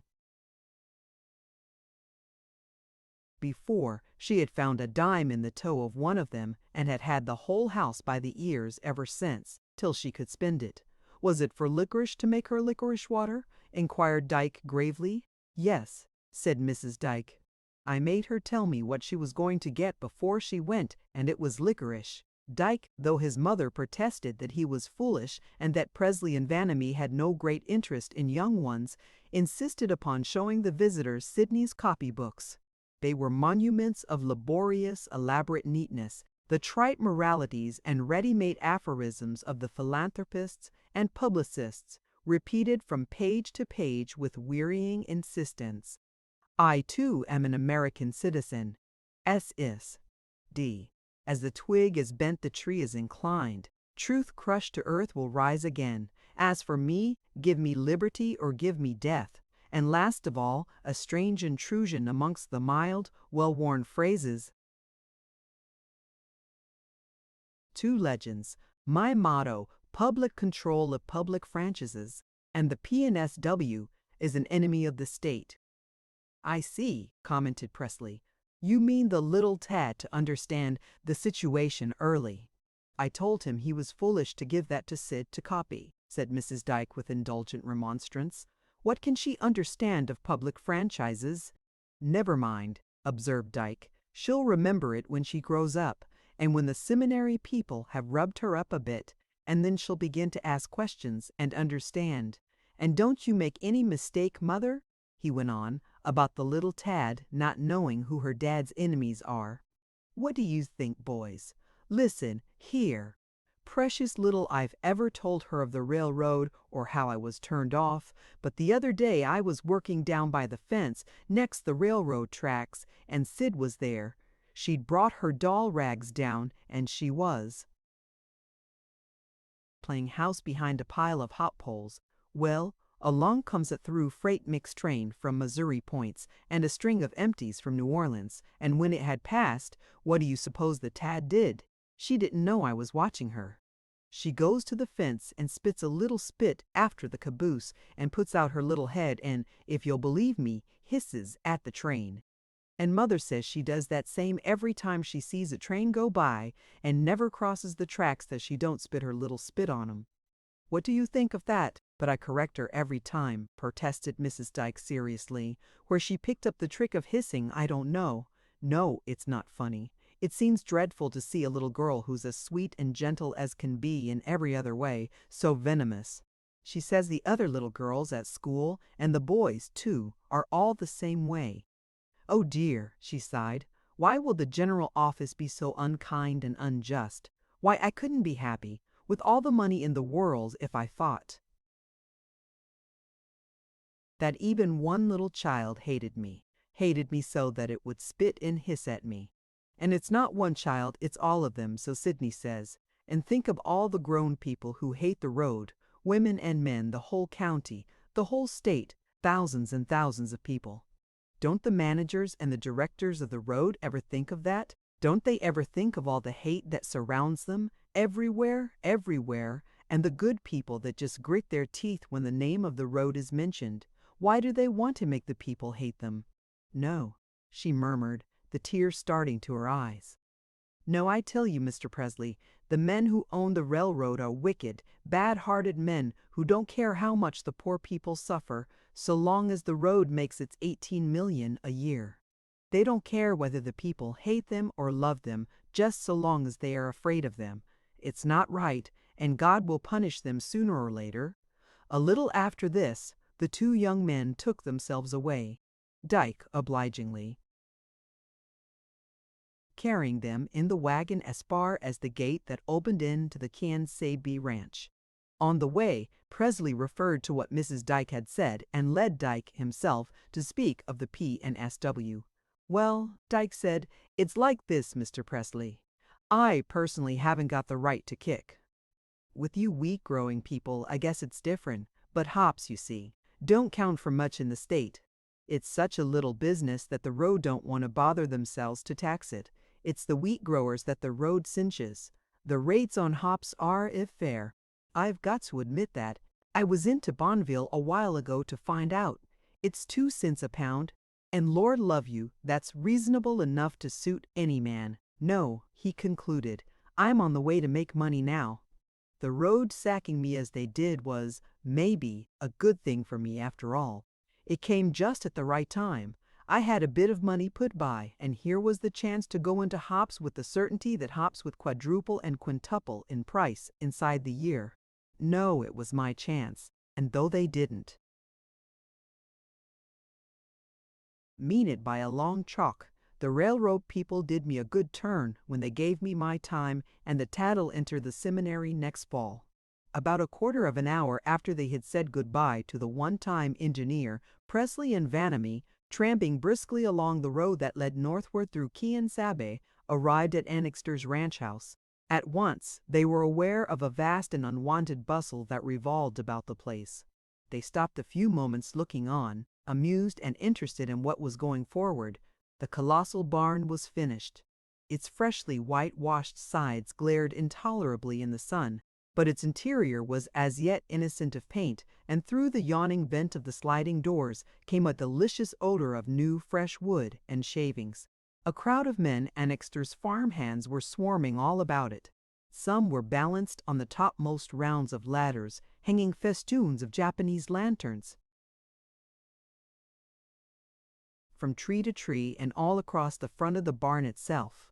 Mrs. Tree, her daughter Helma, and another woman were inside the barn cutting into long strips, bolt after bolt of red, white, and blue cambric, and directing how these strips should be draped from the ceiling and on the walls. Everywhere resounded the tapping of tack hammers.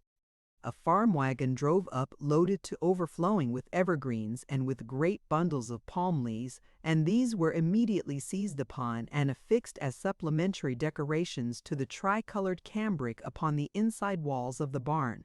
2 of the larger evergreen trees were placed on either side, the barn door and their tops bent over to form an arch.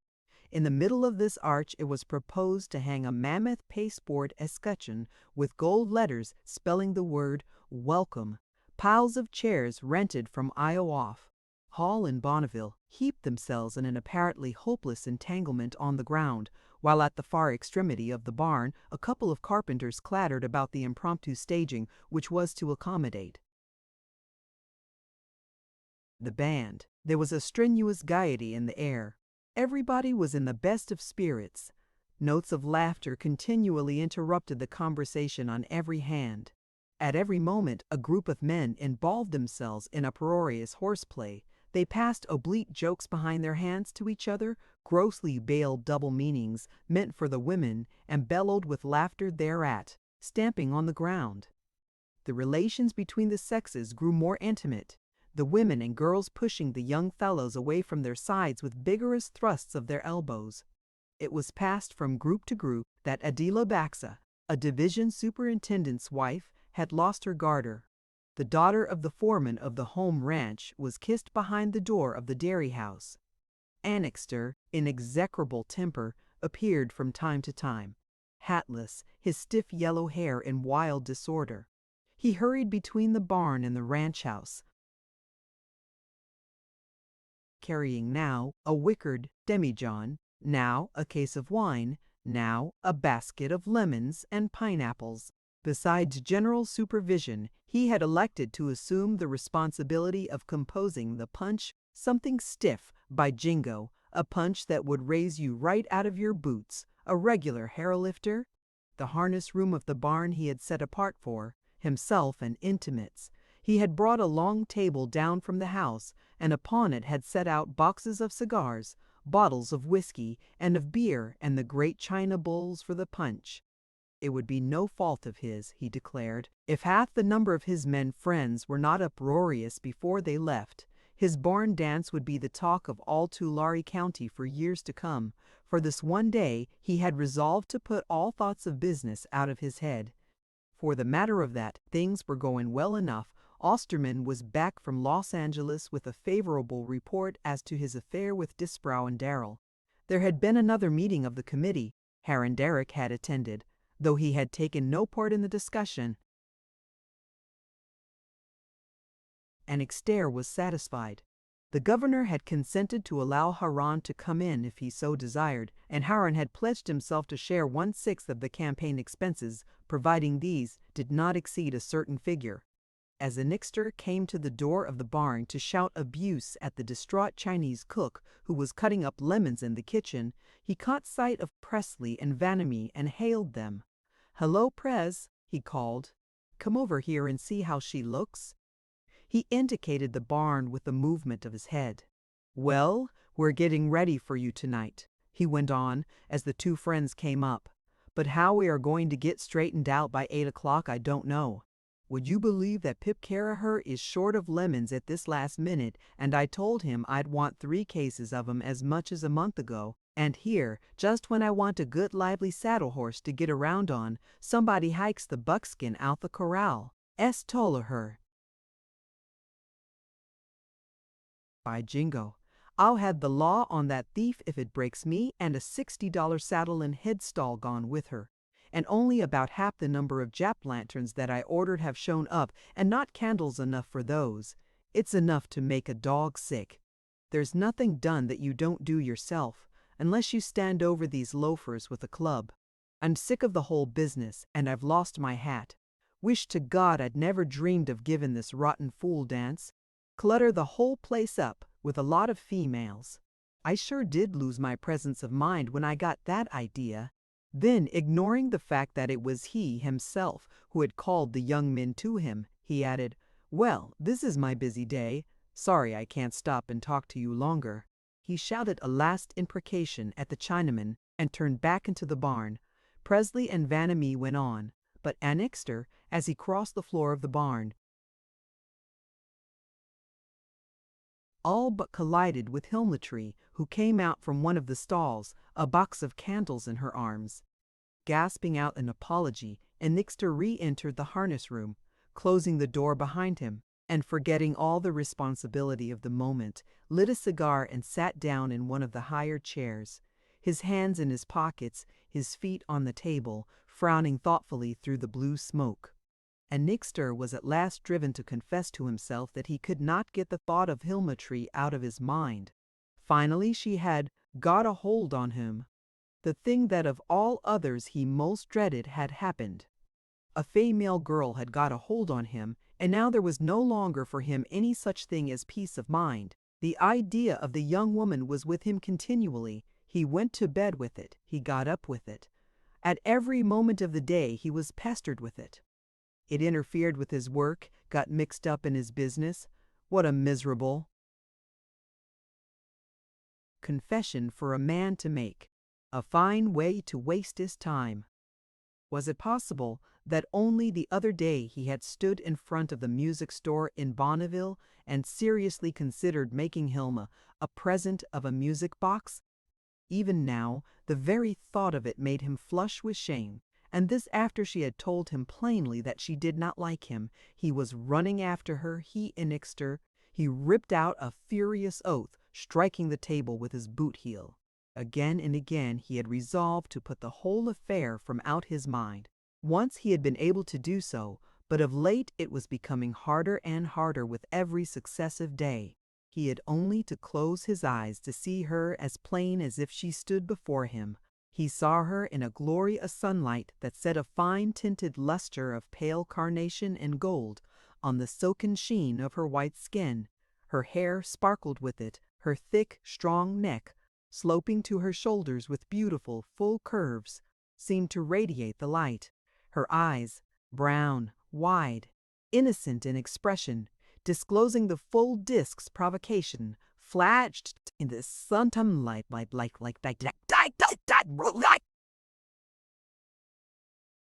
Annixter was all bewildered. With the exception of the timid little creature in the glove-cleaning establishment in Sacramento, he had had no acquaintance with any woman. His world was harsh, crude, a world of men, only men who were to be combated. Opposed his hand was against nearly every one of them. Women he distrusted with the instinctive distrust of the overgrown schoolboy. Now, at length, a young woman had come into his life. Promptly he was struck with discomfiture, annoyed almost beyond endurance, harassed, bedeviled, excited, made angry and exasperated. He was suspicious of the woman, yet desired her, totally ignorant of how to approach her, hating the sex, yet drawn to the individual, confusing the two emotions, sometimes even hating Hilma as a result of this confusion, but at all times disturbed, vexed, irritated beyond power of expression. At length, Annixter cast his cigar from him and plunged again into the work of the day. The afternoon wore to evening, to the accompaniment of wearying and clamorous endeavor. In some unexplained fashion, the labor of putting the great barn in readiness for the dance was accomplished. The last bolt of cambric was hung in place from the rafters. The last evergreen tree was nailed to the joists of the walls. The last lantern hung, the last nail driven into the musician's platform. The sun set. There was a great scurry to have supper and dress. Annixter, last of all the other workers, left the barn in the dusk of twilight. He was alone. He had a saw under one arm, a bag of tools was in his hand. He was in his shirt sleeves and carried his coat over his shoulder. A hammer was thrust into one of his hip pockets. He was in execrable temper. The day's work had fagged him out. He had not been able to find his hat. And the buckskin with $60 worth of saddle gone too, he groaned. Oh, ain't it sweet? At his house, Mrs. Tree had set out a cold supper for him, the inevitable dish of prune serving as dessert. After supper, Annixter bathed and dressed. He decided at the last moment to wear his usual town-going suit, a sack suit of black made by a Bonneville tailor. But his hat was gone. There were other hats he might have worn, but because this particular one was lost, he fretted about it all through his dressing and then decided to have one more look around the barn for it. For over a quarter of an hour he pottered about the barn, going from stall to stall, rummaging the harness room and feed room, all to no purpose. At last he came out again upon the main floor, definitely giving up the search, looking about him to see if everything was in order. The festoons of Japanese lanterns in and around the barn were not yet lighted, but some half-dozen lamps, with great tin reflectors that hung against the walls, were burning low. A dull half-light pervaded the vast interior, hollow, echoing, leaving the corners and roof thick with impenetrable black shadows. The barn faced the west, and through the open sliding doors was streaming a single bright bar from the afterglow, incongruous and out of all harmony with the dull flare of the kerosene lamps. As Annixter glanced about him, he saw a figure step briskly out of the shadows of one corner of the building, pause for the fraction of one instant in the bar of light, then, at sight of him, dart back again. There was a sound of hurried footsteps. Annixter, with recollections of the stolen buckskin in his mind, cried out sharply, "Who's there?" There was no answer. In a second his pistol was in his hand. "Who's there? Quick, speak up, or I'll shoot." "No, no, no, don't shoot," cried an answering voice. "Oh, be careful, it's I Hilma Tree." Annixter slid the pistol into his pocket with a great qualm of apprehension. He came forward and met Hilma in the doorway. "Good Lord," he murmured, "that sure did give me a start." If I had shot, Hilma stood abashed and confused before him. She was dressed in a white organdie frock of the most rigorous simplicity, and wore neither flower nor ornament. The severity of her dress made her look even larger than usual, and even as it was her eyes were on a level with Annixter's. There was a certain fascination in the contradiction of stature and character of Hilma, a great girl, half child as yet, but tall as a man for all that. There was a moment's awkward silence, then Hilma explained. I came back to look for my hat. I thought I left it here this afternoon." "And I was looking for my hat," cried Annixter. "Funny enough, hey?" They laughed at this as heartily as children might have done. The constraint of the situation was a little relaxed, and Annixter, with sudden directness, glanced sharply at the young woman and demanded, "Well, Miss Hilma, hate me as much as ever?" "Oh, no, sir," she answered. "I never said I hated you." "Well, dislike me then. I know you said that." I disliked what you did try to do. It made me angry, and it hurt me. I shouldn't have said what I did that time, but it was your fault." "You mean you shouldn't have said you didn't like me?" asked Annixter. "Why?" Well, I don't. I don't dislike anybody," admitted Hilma. "Then I can take it that you don't dislike Emmy, is that it?" "I don't dislike anybody," persisted Hilma.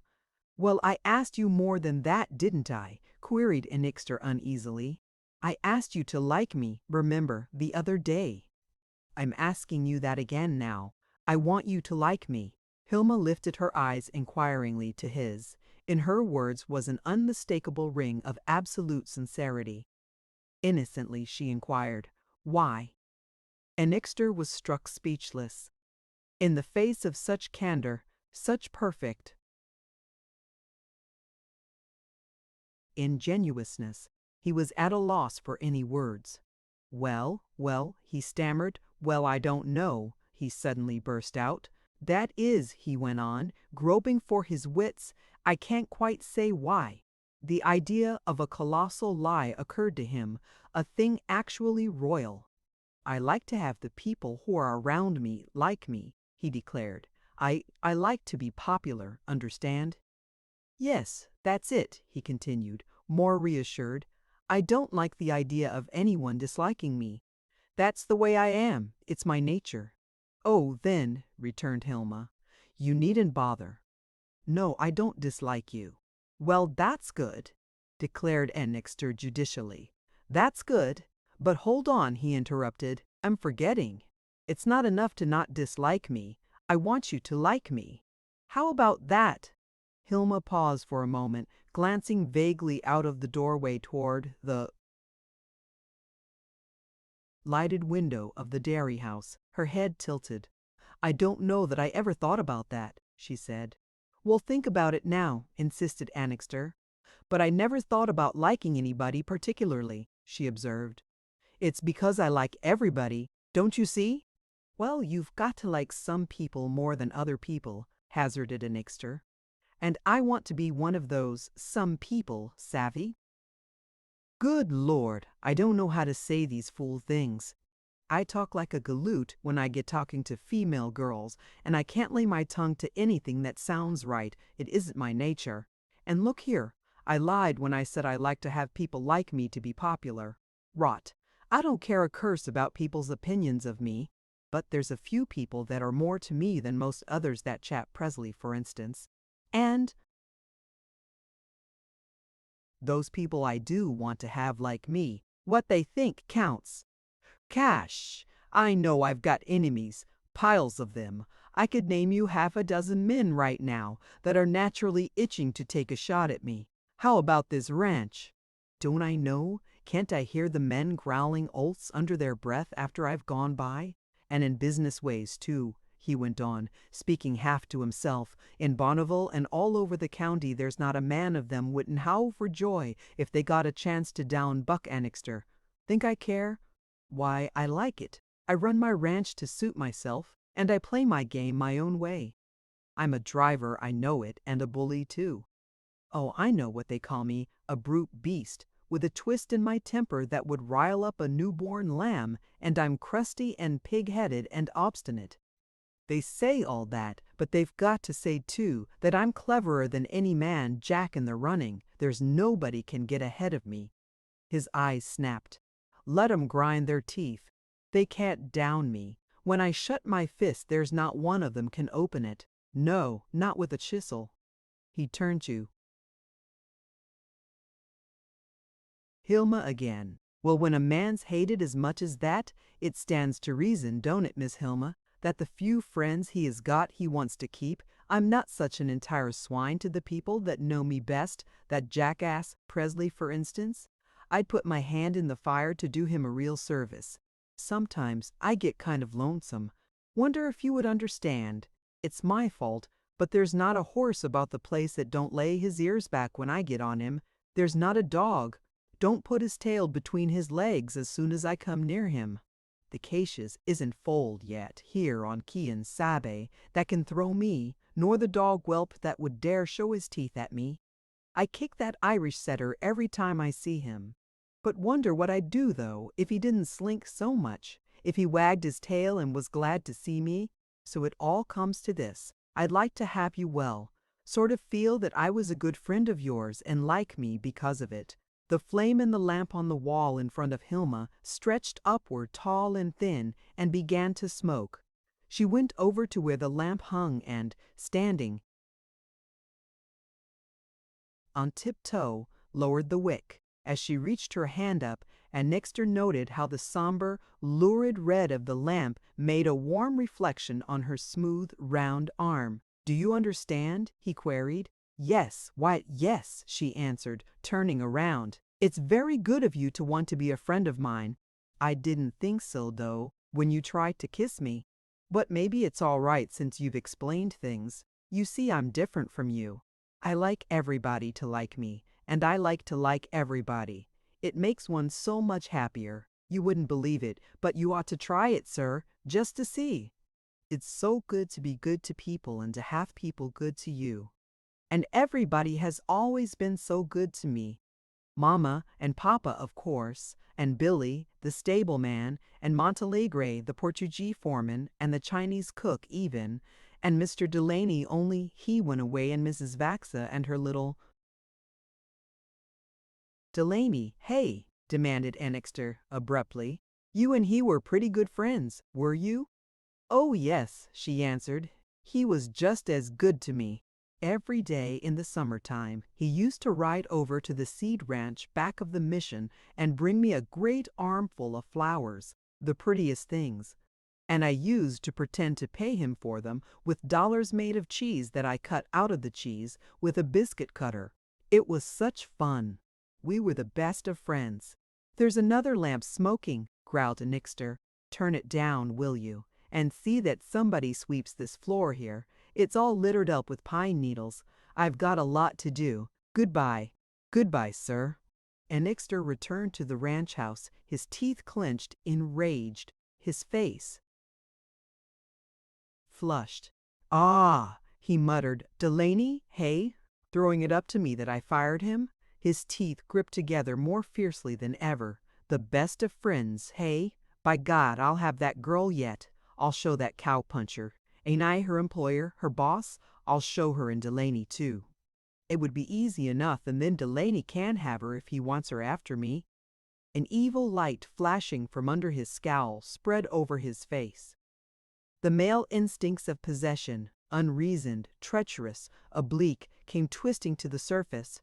All the lower nature of the man, ignorant of women, racked at one and the same time with enmity and desire, roused itself like a hideous and abominable beast. And at the same moment, Hilma returned to her house, humming to herself as she walked, her white dress glowing with a shimmer of faint saffron light in the last ray of the afterglow. A little after 7:30, the first carryall, bearing the druggist of Bonneville and his women folk, arrived in front of the new barn. Immediately afterward, an express wagon loaded down with a swarming family of Spanish Mexicans, gorgeous in red and yellow colors, followed. Billy, the stableman, and his assistant took charge of the teams, unchecking the horses and hitching them to a fence back of the barn. Then Caraher, the saloon keeper, in derby hat, Prince Albert coat, pointed yellow shoes, and inevitable red necktie, drove into the yard on his buckboard, the delayed box of lemons under the seat. It looked as if the whole array of invited guests was to arrive in one unbroken procession, but for a long half-hour nobody else appeared. And Nixter and Carahura withdrew to the harness room and promptly involved themselves in a wrangle as to the makeup of the famous punch. From time to time their voices could be heard uplifted in clamorous argument. 2 quarts and a half, and a cupful of chartreuse. Rot, rot, I know better. Champagne straight and a dash of brandy. The druggist's wife and sister retired to the feed room, where a bureau with a swinging mirror had been placed for the convenience of the women. The druggist stood awkwardly outside the door of the feed room, his coat collar turned up against the drafts that drifted through the barn, his face troubled, debating anxiously as to the propriety of putting on his gloves. The Spanish-Mexican family, a father, mother, and 5 children and sister-in-law, sat rigid on the edges of the hired chairs, silent, constrained, their eyes lowered, their elbows in at their sides, glancing furtively from under their eyebrows at the decorations or watching with intense absorption. Young Vaxa, son of one of the division superintendents, who wore a checked coat and white thread gloves and who paced up and down the length of the barn, frowning, very important, whittling a wax candle where perfoy for dant 8% clamprade. The musicians arrived, the city band of Bonneville and Nixter having managed to offend the leader of the Dorrigo Club Orchestra at the very last moment, to such a point that he had refused his services. These members of the city band repaired at once to their platform in the corner. At every instant they laughed uproariously among themselves, joshing one of their number, a Frenchman, whom they called Skizix. Their hilarity reverberated in a hollow metallic roll among the rafters overhead. The druggist observed to young Vaxa as he passed by that he thought them pretty fresh, just the same. I'm very busy, returned the young man, continuing on his way, still frowning and paring the stump of candle. 2 quarts, I and a half. 2 quarts, I and a half. 2 quarts, I and a half. Ah, yes, in a way that's so. And then again, in a way it isn't. I know better. All along one side of the barn were a row of stalls, 14 of them, clean as yet, redolent of new-cut wood, the sawdust still in the cracks of the flooring. Deliberately the druggist went from one to the other, pausing contemplatively before each. He returned down the line and again took up his position by the door of the feed room, nodding his head judicially as if satisfied. He decided to put on his gloves. By now it was quite dark. Outside, between the barn and the ranch houses, one could see a group of men on step-ladders, lighting the festoons of Japanese lanterns. In the darkness, only their faces appeared here and there, high above the ground, seen in a haze of red, strange, grotesque. Gradually, as the multitude of lanterns were lit, the light spread. The grass underfoot looked like green excelsior. Another group of men invaded the barn itself, lighting the lamps and lanterns there. Soon, the whole place was gleaming with points of light. Young Vaxa, who had disappeared, returned with his pockets full of wax candles. He resumed his whittling, refusing to answer any questions, vociferating that he was busy. Outside there was a sound of hoofs and voices. More guests had arrived. The druggist, seized with confusion, terrified lest he had put on his gloves too soon, thrust his hands into his pockets. It was Cutter, Magnus Derrick's division superintendent, who came, bringing his wife and her 2 girl cousins. They had come 15 miles by the trail from the far-distant division house on 4 of Los Muertos, and had ridden on horseback instead of driving. Mrs. Cutter could be heard declaring that she was nearly dead and felt more like going to bed than dancing. The 2 girl cousins, in dresses of dotted Swiss over blue sateen, were doing their utmost to pacify her. She could be heard protesting from moment to moment. One distinguished the phrases "straight to my bed," "back nearly broken in 2, never wanted to come in the first place." The druggist, observing Cutter take a pair of gloves from Mrs. Cutter's reticule, drew his hands from his pockets. But abruptly there was an interruption. In the musicians' corner, a scuffle broke out. A chair was overturned. There was a noise of imprecations mingled with shouts of derision. Skizix, the Frenchman, had turned upon the joshers. "Ah, no," he was heard to exclaim. At the end of the end it is too much. Kind of a bad canary, we will go to see about that. Aha! Let him close up his face before I demolish it with a good stroke of the fist. The men who were lighting the lanterns were obliged to intervene before he could be placated. Hooven and his wife and daughters arrived. Minna was carrying little Hilda, already asleep, in her arms. Minna looked very pretty, striking even, with her black hair, pale face, very red lips, and greenish-blue eyes. She was dressed in what had been Mrs. Hooven's wedding gown, a cheap affair of farmer's satin. Mrs. Hooven had pendant earrings of imitation jet in her ears. Hooven was wearing an old frock coat of Magnus Derrick's, the sleeves too long, the shoulders absurdly too wide. He and Cutter at once entered into an excited conversation as to the ownership of a certain steer. Why, the brand Ack got. Der Brent, Hooven clasped his head. Der Brent, dot makes me laugh, some laughs. That's gut, der Brent donde sie. Sure der Bull mit der blae star be der Vorhead in der Middle of. Any summons you ask tell you, dat is mean Bull. You ask any summons, der Brent, de hell mit der Brent, you ain't got some miminy about this ting, I guess not. Please step aside, gentlemen, said young Vaxa, who was still making the rounds of the floor. Hooven whirled about. What den? He exclaimed, still excited, willing to be angry at anyone for the moment. Doon you push so you? I think perhaps you doon Yundo's barn, hey? I'm busy. I'm very busy. The young man pushed by with grave preoccupation. 2 quarts, and a half. 2 quarts, and a half. I know better, that's all rot. But the barn was filling up rapidly. At every moment there was a rattle of a newly arrived vehicle from outside.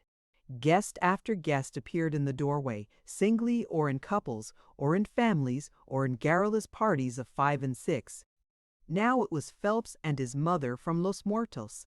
Now a foreman from Broderson's with his family. Now a gaily apparelled clerk from a Bonneville store, solitary and bewildered, looking for a place to put his hat. Now a couple of Spanish Mexican girls from Guadalajara with coquettish effects of black and yellow about their dress. Now a group of Osterman's tenants, Portuguese, swarthy, with plastered hair and curled mustaches, redolent of cheap perfumes. Seria arrived, his smooth, shiny face glistening with perspiration.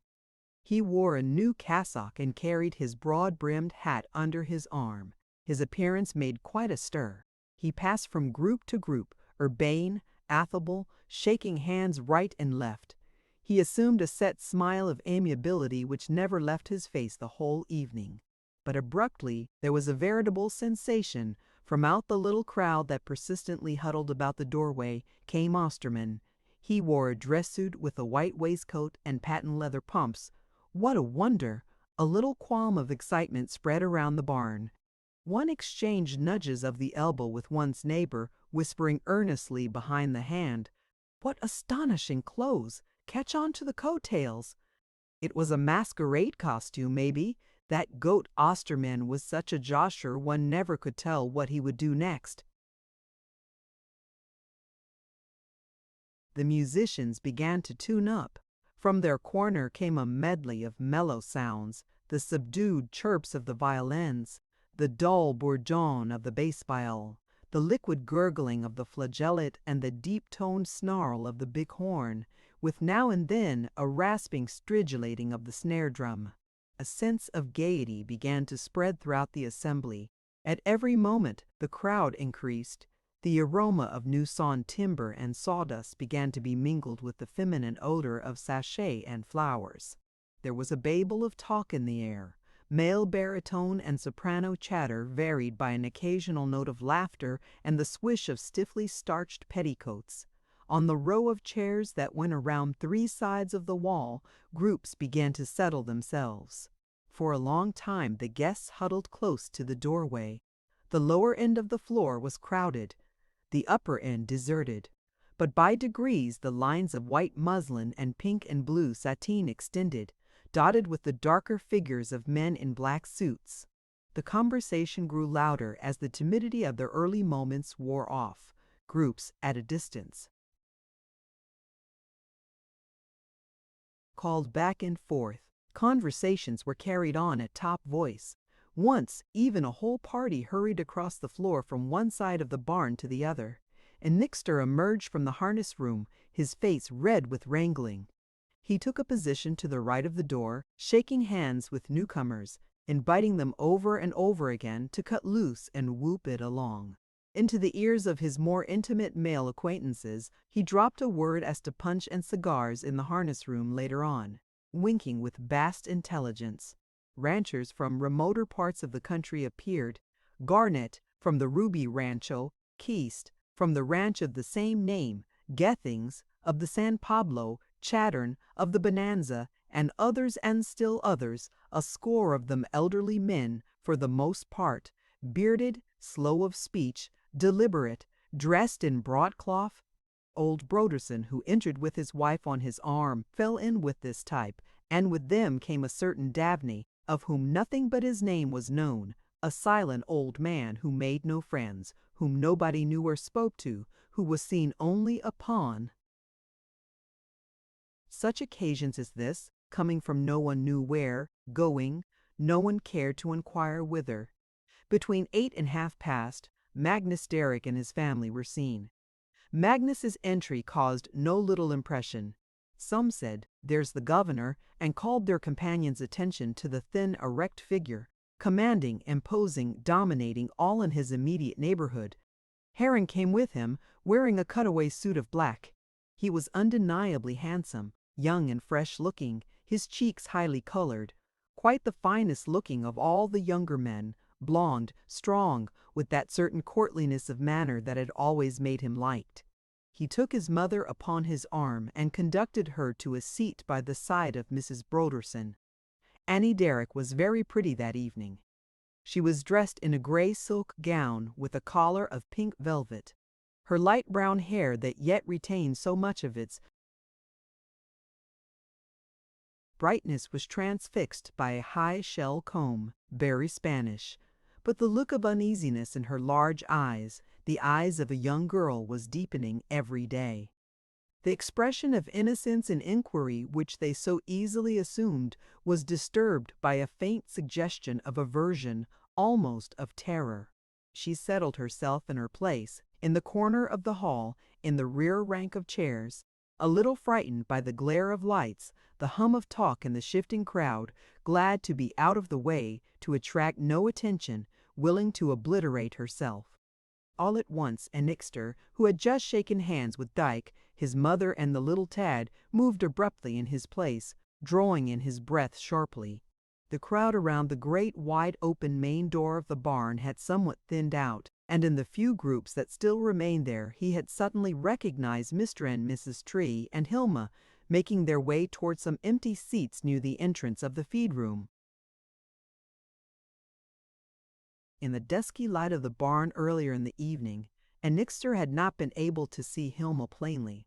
Now, however, as she passed before his eyes in the glittering radiance of the lamps and lanterns, he caught his breath in astonishment. Never had she appeared more beautiful in his eyes. It did not seem possible that this was the same girl whom he saw every day in and around the ranch house and dairy, the girl of simple calico frocks and plain shirt-waists, who brought him his dinner, who made up his bed. Now he could not take his eyes from her. Hilma, for the first time, was wearing her hair done high upon her head. The thick, sweet-smelling masses, bitumen brown in the shadows, coruscated like golden filaments in the light. Her organdie frock was long, longer than any she had yet worn. It left a little of her neck and breast bare, and all of her arm. Annixter muttered an exclamation. Such arms! How did she manage to keep them hid on ordinary occasions? Big at the shoulder, tapering with delicious modulations to the elbow and wrist, overlaid with a delicate gleaming luster. As Often, as she turned her head, the movement sent a slow undulation over her neck and shoulders, the pale amber-tinted shadows under her chin coming and going over the creamy whiteness of the skin like the changing moor of silk. The pretty rose color of her cheek had deepened to a pale carnation. Annixter, his hands clasped behind him, stood watching. In a few moments, Hilma was surrounded by a group of young men clamoring for dances. They came from all corners of the barn, leaving the other girls precipitately, almost rudely. There could be little doubt as to who was to be the belle of the occasion. Hilma's little triumph was immediate, complete. Annixter could hear her voice from time to time, its usual velvety huskiness, vibrating to a note of exuberant gaiety. All at once, the orchestra swung off into a march, the Grand March. There was a great rush to secure partners. Young Vaxa, still going the rounds, was pushed to one side. The gaily apparelled clerk from the Bonneville store lost his head in the confusion. He could not find his partner. He roamed wildly about the barn, bewildered, his eyes rolling. He resolved to prepare an elaborate program card on the back of an old envelope. Rapidly the line was formed, Hilma and Haran Derrick in the lead, Annixter having obstinately refused to engage in either march, set, or dance the whole evening. Soon the confused shuffling of feet settled to a measured cadence. The orchestra blared and wailed, the snare drum rolling at exact intervals, the cornet marking the time. It was 8:30. Annixter drew a long breath. "Good," he muttered. "The thing is under way at last." Singularly enough, Osterman also refused to dance, the week before he had returned from Los Angeles, bursting with the importance of his mission. He had been successful. He had Disbrow in his pocket. He was impatient to pose before the others of the committee as a skillful political agent, a manipulator. He forgot his attitude of the early part of the evening when he had drawn attention to himself with his wonderful clothes.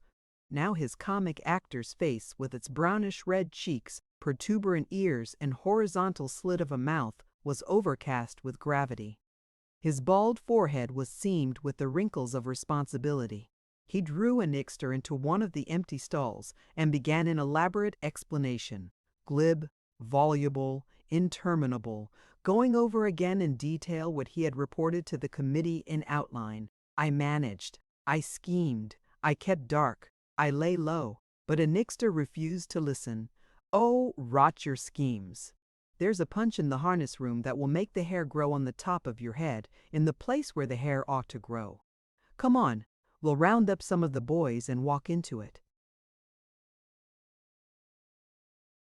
They edged their way around the hall outside the Grand March toward the harness room, picking up on their way Caraher Dijkhoven and old Broderson. Once in the harness room, Annixter shot the bolt. "That affair outside," he observed, "will take care of itself, but here's a little orphan child that gets lonesome without company." Annixter began ladling the punch, filling the glasses. Osterman proposed a toast to Key and Sabe and the biggest barn, their elbows crooked in silence. Old Broderson set down his glass, wiping his long beard and remarking that certainly is very, very agreeable. "I remember a punch I drank on Christmas Day in '83, or no, it was '84 anyhow. That punch, it was in Ukiah. T-was, '83. He wandered on aimlessly, unable to stop his flow of speech, losing himself in details, involving his talk in a hopeless maze of trivialities to which nobody paid any attention. "I don't drink myself," observed Dyke, "but just a taste of that with a lot of water wouldn't be bad for the little tad. She'd think it was lemonade." He was about to mix a glass for Sidney, but thought better of it at the last moment. "It's the chartreuse that's lacking," commented Caraher, lowering at Annixter. The other flared up on the instant. "Rot, rot, I know better. In some punches it goes, and then, again, in others it don't. And then, again, in others it don't."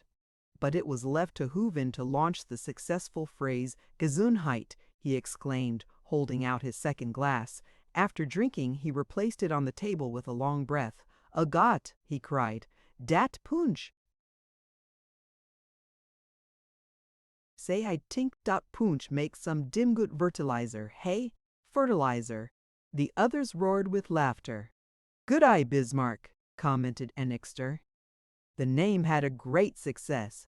Thereafter, throughout the evening, the punch was invariably spoken of as the fertilizer.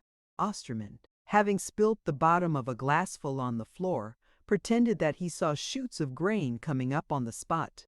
Suddenly he turned upon old Broderson. "I'm bald, ain't I? Want to know how I lost my hair? Promise you won't ask a single other question, and I'll tell you." "Promise your word of honor."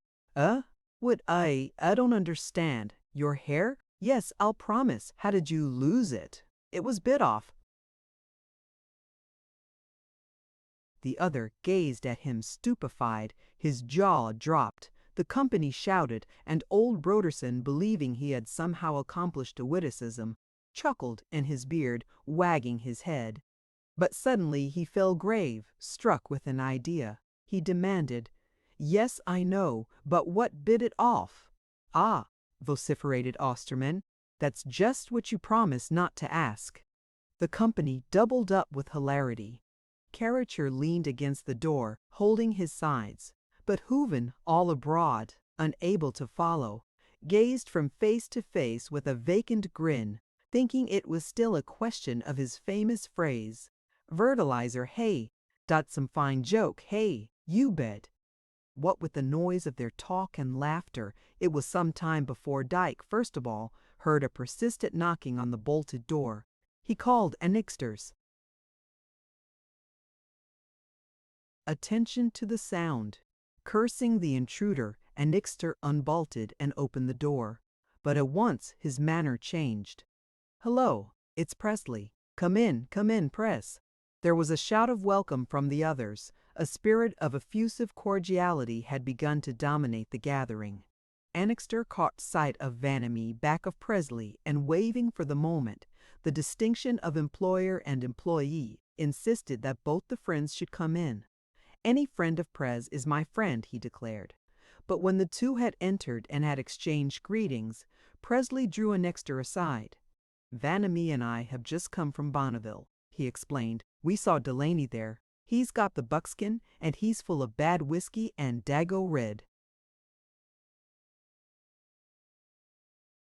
You should see him. He's wearing all his cow-punching outfit, hair, trousers, sombrero, spurs, and all the rest of it, and he has strapped himself to a big revolver. He says he wasn't invited to your barn dance, but that he's coming over to shoot up the place. He says you promised to show him off Quien Sebe at the toe of your boot, and that he's going to give you the chance tonight." "Ah," commented Annixter, nodding his head. "He is he?"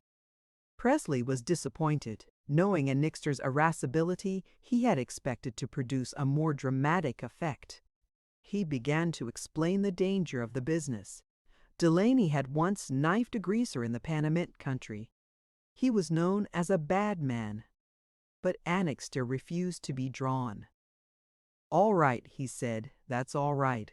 Don't tell anybody else. You might scare the girls off. Get in and drink." Outside, the dancing was by this time in full swing. The orchestra was playing a polka. Young Vaxa, now at his 50th wax candle, had brought the floor to the slippery surface of glass. The druggist was dancing with one of the Spanish-Mexican girls with the solemnity of an automaton, turning about and about, always in the same direction, his eyes glassy, his teeth set. Hilma Tree was dancing for the second time with Haran Derrick. She danced with infinite grace. Her cheeks were bright red, her eyes half closed, and through her parted lips she drew from time to time a long, tremulous breath of pure delight. The music, the weaving colors, the heat of the air, by now a little oppressive, the monotony of repeated sensation, even the pain of physical fatigue had exalted all her senses.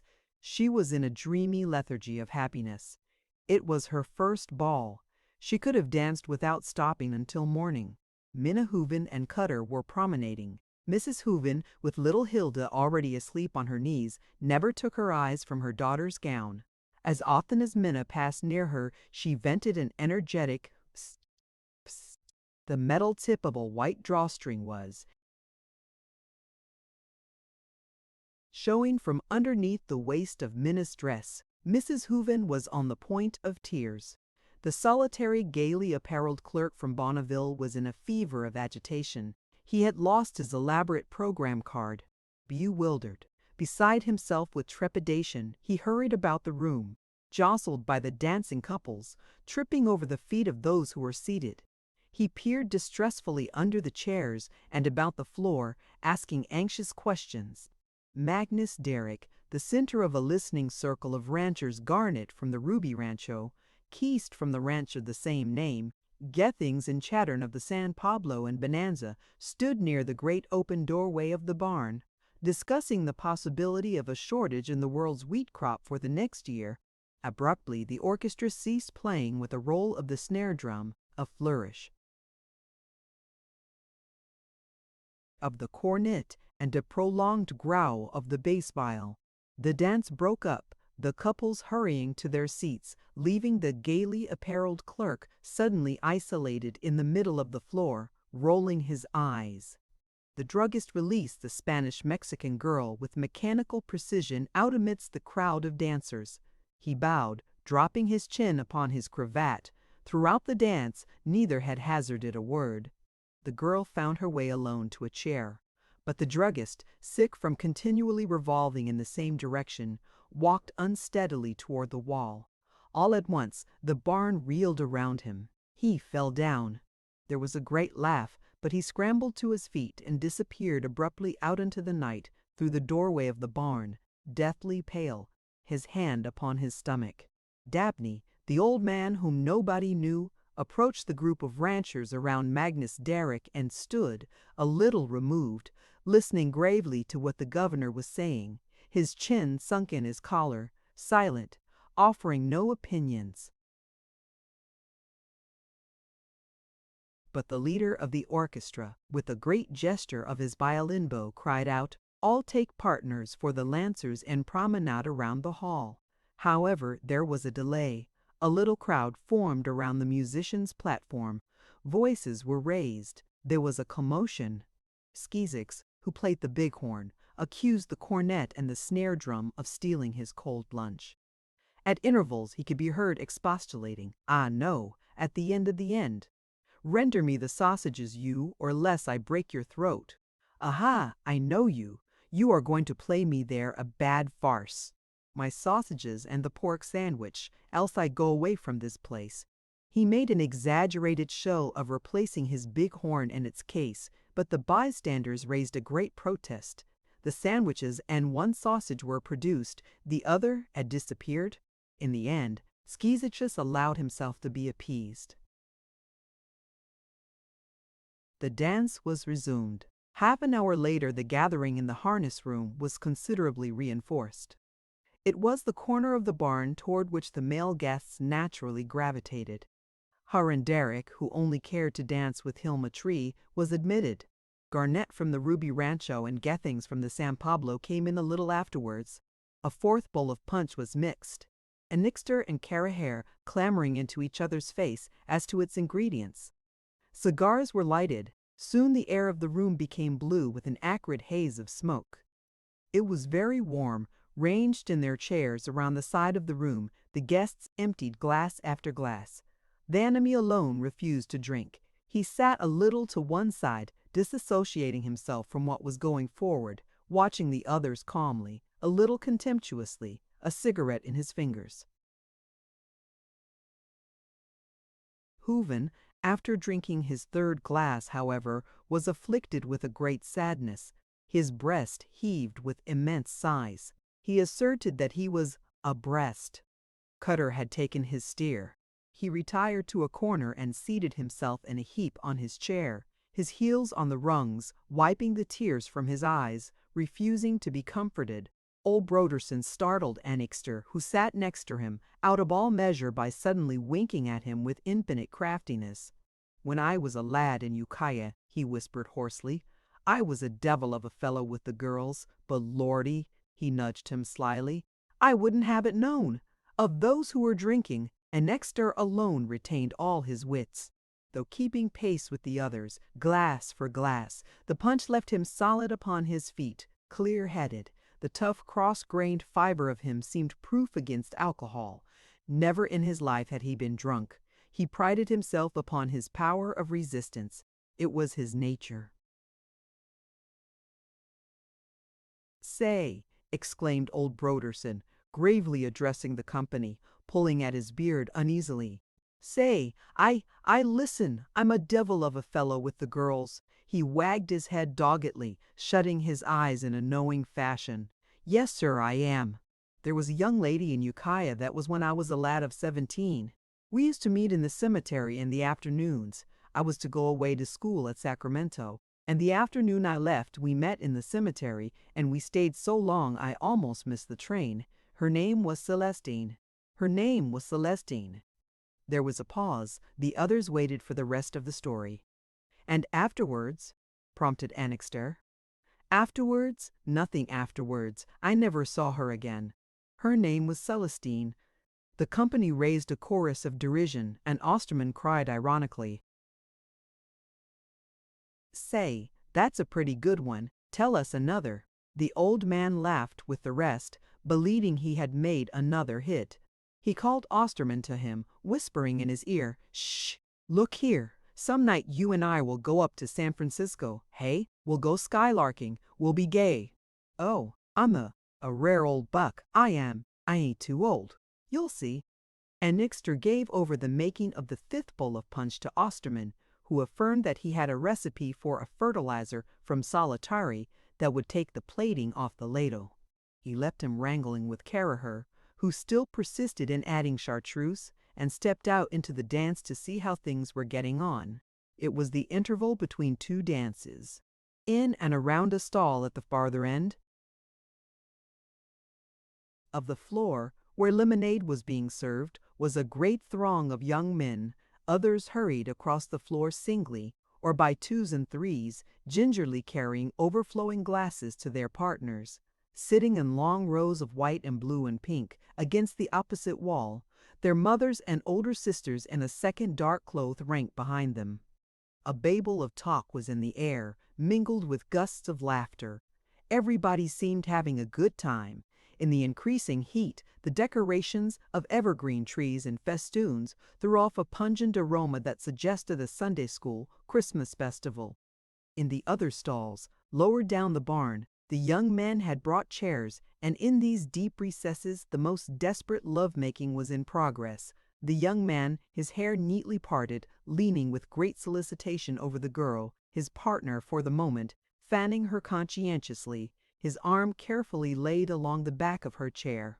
By the doorway, Annixter met Saria, who had stepped out to smoke a fat black cigar. The set smile of amiability was still fixed on the priest's smooth, shiny face.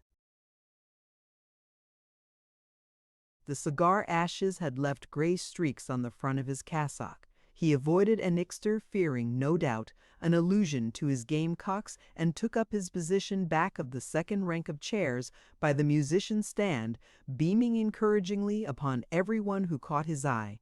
Annixter was saluted right and left as he slowly went the round of the floor. At every moment he had to pause to shake hands and to listen to congratulations upon the size of his barn and the success of his dance. But he was distrait, his thoughts elsewhere. He did not attempt to hide his impatience when some of the young men tried to engage him in conversation, asking him to be introduced to their sisters or their friends' sisters.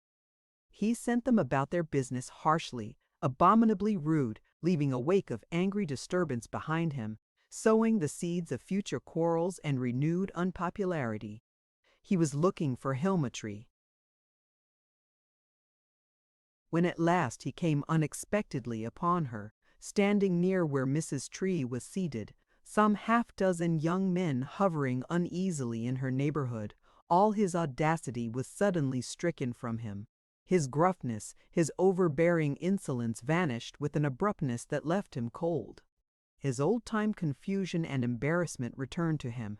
Instead of speaking to her as he intended, he affected not to see her, but passed by, his head in the air, pretending a sudden interest in a Japanese lantern that was about to catch fire. But he had had a single distinct glimpse of her, definite, precise, and this glimpse was enough. Hilma had changed. The change was subtle, evanescent, hard to define, but not the less unmistakable. The excitement, the enchanting delight, the delicious disturbance of the first ball had produced its result. Perhaps there had only been this lacking. It was hard to say, but for that brief instant of time, Annixter was looking at Hilma, the woman. She was no longer the young girl upon whom he might look down, to whom he might condescend, whose little infantile graces were to be considered with amused toleration. When Annixter returned to the harness room, he let himself into a clamor of masculine hilarity. Osterman had indeed made a marvelous fertilizer, whiskey for the most part, diluted with champagne and lemon juice. The first round of this drink had been welcomed with a salvo of cheers. Hooven, recovering his spirits under its violent stimulation, spoke of having ut alt mitcutter begot, while Osterman, standing on a chair at the end of the room, shouted for a few moments quiet, gentlemen, so that he might tell a certain story he knew, but abruptly, Annixter discovered that the liquors, the champagne, whiskey, brandy, and the like, were running low. This would never do. He felt that he would stand disgraced if it could be said afterward that he had not provided sufficient drink at his entertainment. He slipped out unobserved and finding two of his ranch hands near the doorway, sent them down to the ranch house to bring up all the cases of stuff they found there. However, when this matter had been attended to, Annixter did not immediately return to the harness room. On the floor of the barn a square dance was under way, the leader of the city band calling the figures. Young Vaxa indefatigably continued the rounds of the barn, paring candle after candle, possessed with this single idea of duty, pushing the dancers out of his way, refusing to admit that the floor was yet sufficiently slippery. The druggist had returned indoors and leaned dejected and melancholy against the wall near the doorway, unable to dance, his evening's enjoyments spoiled. The gaily apparelled clerk from Bonneville had just involved himself in a deplorable incident. In a search for his handkerchief, which he had lost while trying to find his program card, he had inadvertently wandered into the feed room, set apart as the ladies' dressing room, at the moment when Mrs. Hooven, having removed the waist of Minna's dress, was relacing her corsets. There was a tremendous scene. The clerk was ejected forcibly, Mrs. Hooven filling all the neighborhood with shrill expostulation. A young man, Minna's partner, who stood near the feed-room door waiting for her to come out, had invited the clerk, with elaborate sarcasm, to step outside for a moment, and the clerk, breathless, stupefied, hustled from hand to hand, remained petrified, with staring eyes, turning about and about, looking wildly from face to face, speechless, witless, wondering what had happened. But the square dance was over. The city band was just beginning to play a waltz. Annixter, assuring himself that everything was going all right, was picking his way across the floor when he came upon Hilma quite alone and looking anxiously among the crowd of dancers. "Having a good time, Miss Hilma?" he demanded, pausing for a moment. "Oh, am I? Just!" she exclaimed. "The best time, but I don't know what has become of my partner. See, I'm left all alone, the only time this whole evening." She added proudly, "Have you seen him, my partner, sir?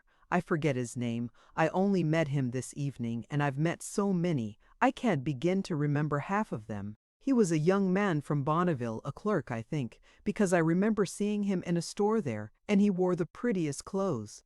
"I guess he got lost in the shuffle," observed Annixter. Suddenly an idea occurred to him. He took his resolution in both hands. He clenched his teeth. "Say, look here, Miss Hilma. What's the matter with you and I stealing this one for ourselves? I don't mean to dance. I don't propose to make a jumping jack of myself for some galoot to give me the laugh, but we'll walk around. Will you? What do you say?" Hilma consented. I'm not so very sorry I missed my dance with that little clerk, she said guiltily. I suppose that's very bad of me, isn't it?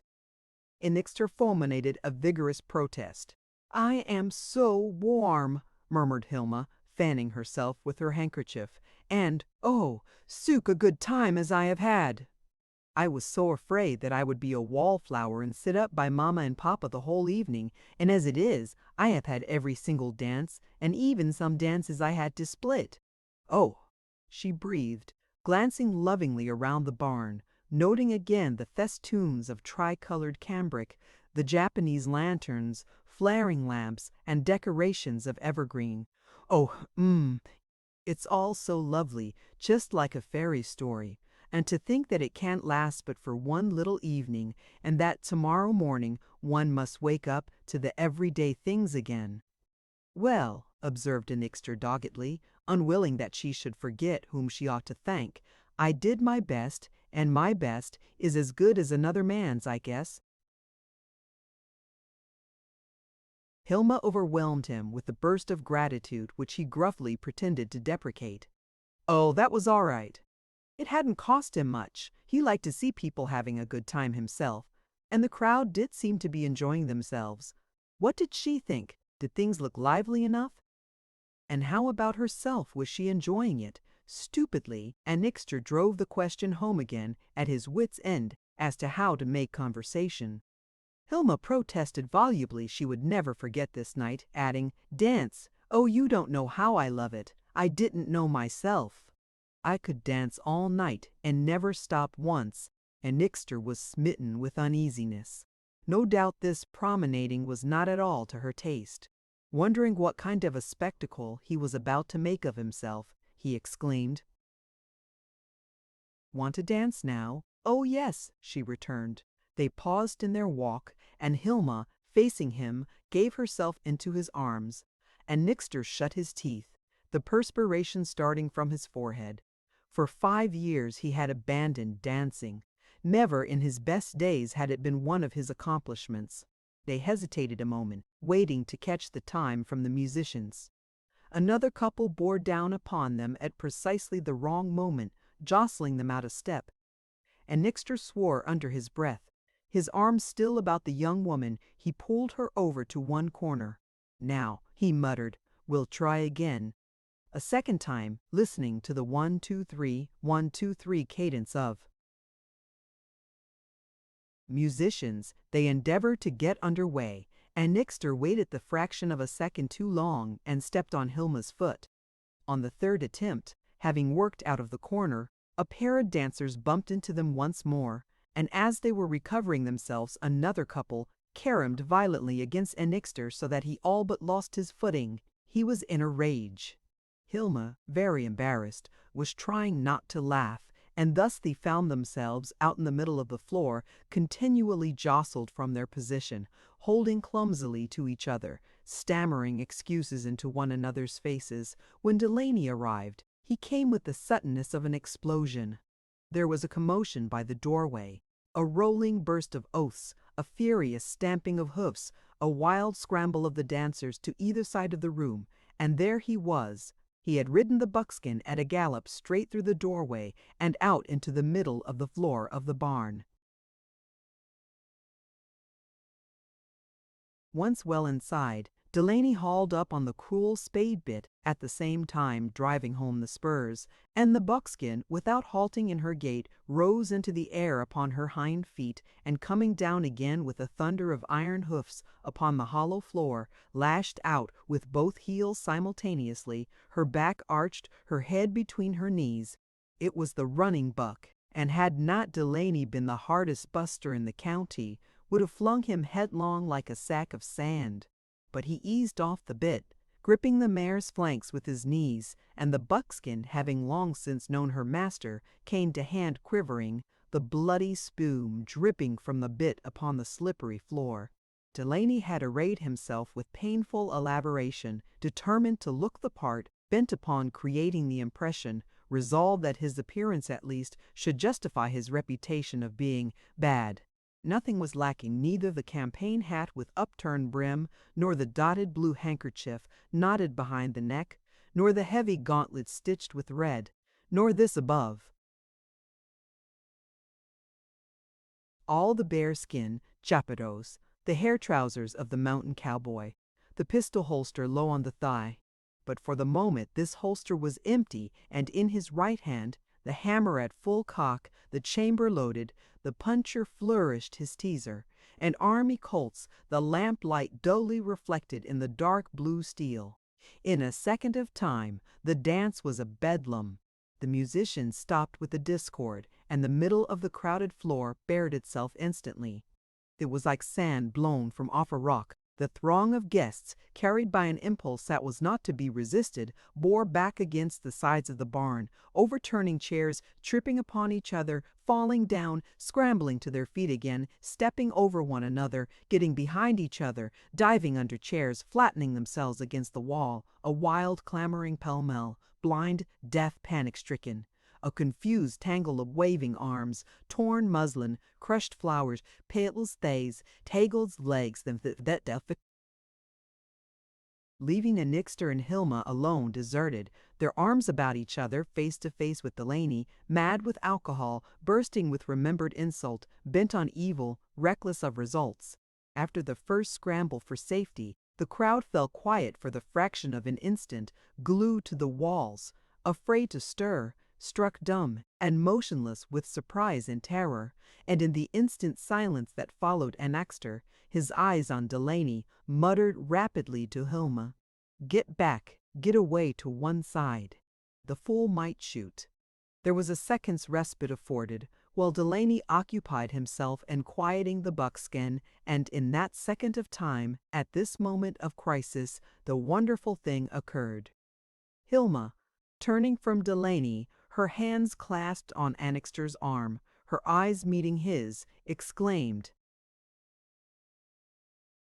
"You too!" And that was all. But to Annixter it was a revelation. Never more alive to his surroundings, never more observant, he suddenly understood. For the briefest lapse of time, he and Hilma looked deep into each other's eyes, and from that moment on, Annixter knew that Hilma cared. The whole matter was brief as the snapping of a finger. 2 words and a glance, and all was done. But as though nothing had occurred, Annixter pushed Hilma from him, repeating harshly, "Get back, I tell you. Don't you see he's got a gun? Haven't I enough on my hands without you?"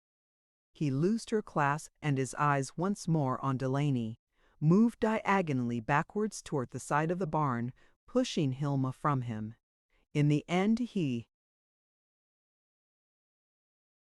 thrust her away so sharply that she gave back with a long stagger.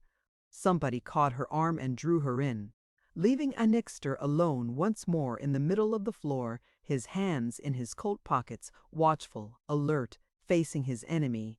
But the cowpuncher was not ready to come to grapples yet. Fearless, his wits gambling under the lash of the alcohol, he wished to make the most of the occasion, maintaining the suspense, playing for the gallery. By touches of the hand and knee, he kept the buckskin in continual, nervous movement, her hoofs clattering, snorting, tossing her head, while he himself, addressing himself to Annixter, poured out a torrent of invective. "Well, strike me blind if it ain't old Buck Annixter. He was going to show me off. Quien sabe at the toe of his boot, was he?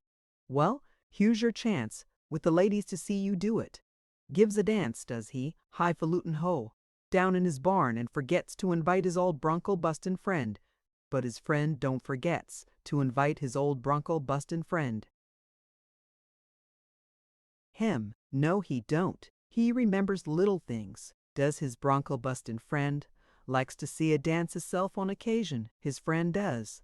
Comes anyhow, trustin' his welcome will be hearty, just to see old Buck Annixter dance, just to show Buck Annixter's friends how Buck can dance all by hisself, a little hen on a hot plate dance when his bronco-bustin' friend asks him so polite. A little dance for the ladies, Buck. This feature of the entertainment is alone worth the price of admission. Tune up, Buck. Attention now, I'll give you the key." He fanned his revolver, spinning it about his index finger by the trigger guard, with incredible swiftness, the twirling weapon a mere blur of blue steel in his hand. Suddenly, and without any apparent cessation of the movement, he fired, and a little splinter of wood flipped into the air at Annixter's feet. "Time!" he shouted, while the buckskin reared to the report. "Hold on, wait a minute. This place is too light to suit. That big light yonder is in my eyes. Look." Out? I'm going to throw lead. A second shot put out the lamp over the musician's stand. The assembled guests shrieked. A frantic, shrinking quiver ran through the crowd like the huddling of frightened rabbits in their pen. Annixter hardly moved. He stood some 30 paces from the buster, his hands still in his coat pockets, his eyes glistening, watchful, excitable and turbulent in trifling matters. When actual bodily danger threatened, he was of an abnormal quiet. "I'm watching you," cried the other. "Don't make any mistake about that. Keep your hands in your coat pockets, if you'd like to live a little longer. Understand? And don't let me see you make a move toward your hip, or your friends will be asked to identify you at the morgue tomorrow morning. When I'm bad, I'm called the Undertaker's friend, so I am. And I'm that bad tonight that I'm scared of myself. They'll have to revise the census returns before I'm done with this place. Come on now, I'm getting tired waiting. I come to see a dance." "Hand over that horse, Delaney," said Annixter, without raising his voice, "and clear out." The other affected to be overwhelmed with infinite astonishment, his eyes staring. He peered down from the saddle. "What at A.T.?" he exclaimed. "What S.T. did you say?" "Why, I guess you must be looking for trouble. That's what I guess."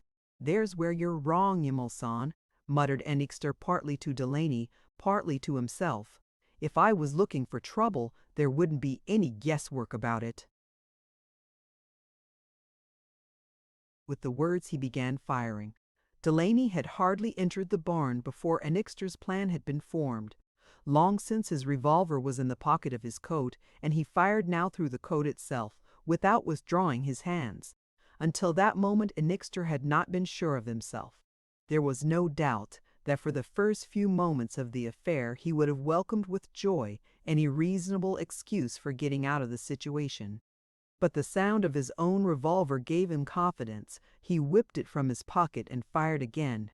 Abruptly the duel began, report following report, spurts of pale blue smoke jetting like the darts of short spears between the two men, expanding to a haze and drifting overhead in wavering strata. It was quite probable that no thought of killing each other suggested itself to either Annixter or Delaney. Both fired without aiming, very deliberately. To empty their revolvers and avoid being hit was the desire common to both. They no longer vituperated each other. The revolver spoke for them. Long after, Annixter could recall this moment. For years he could with but little effort reconstruct the scene: the densely packed crowd flattened against the sides of the barn, the festoons of lanterns, the mingled smell of evergreens, new wood, sachets, and powder smoke.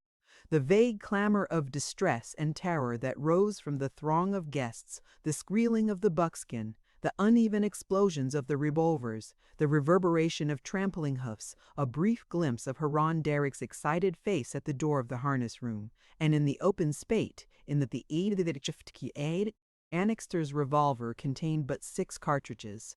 Already it seemed to him as if he had fired 20 times. Without doubt the next shot was his last. Then what? He peered through the blue haze that with every discharge thickened between him and the buster. For his own safety he must place at least one shot. Delaney's chest and shoulders rose suddenly above the smoke close upon him as the distraught buckskin reared again.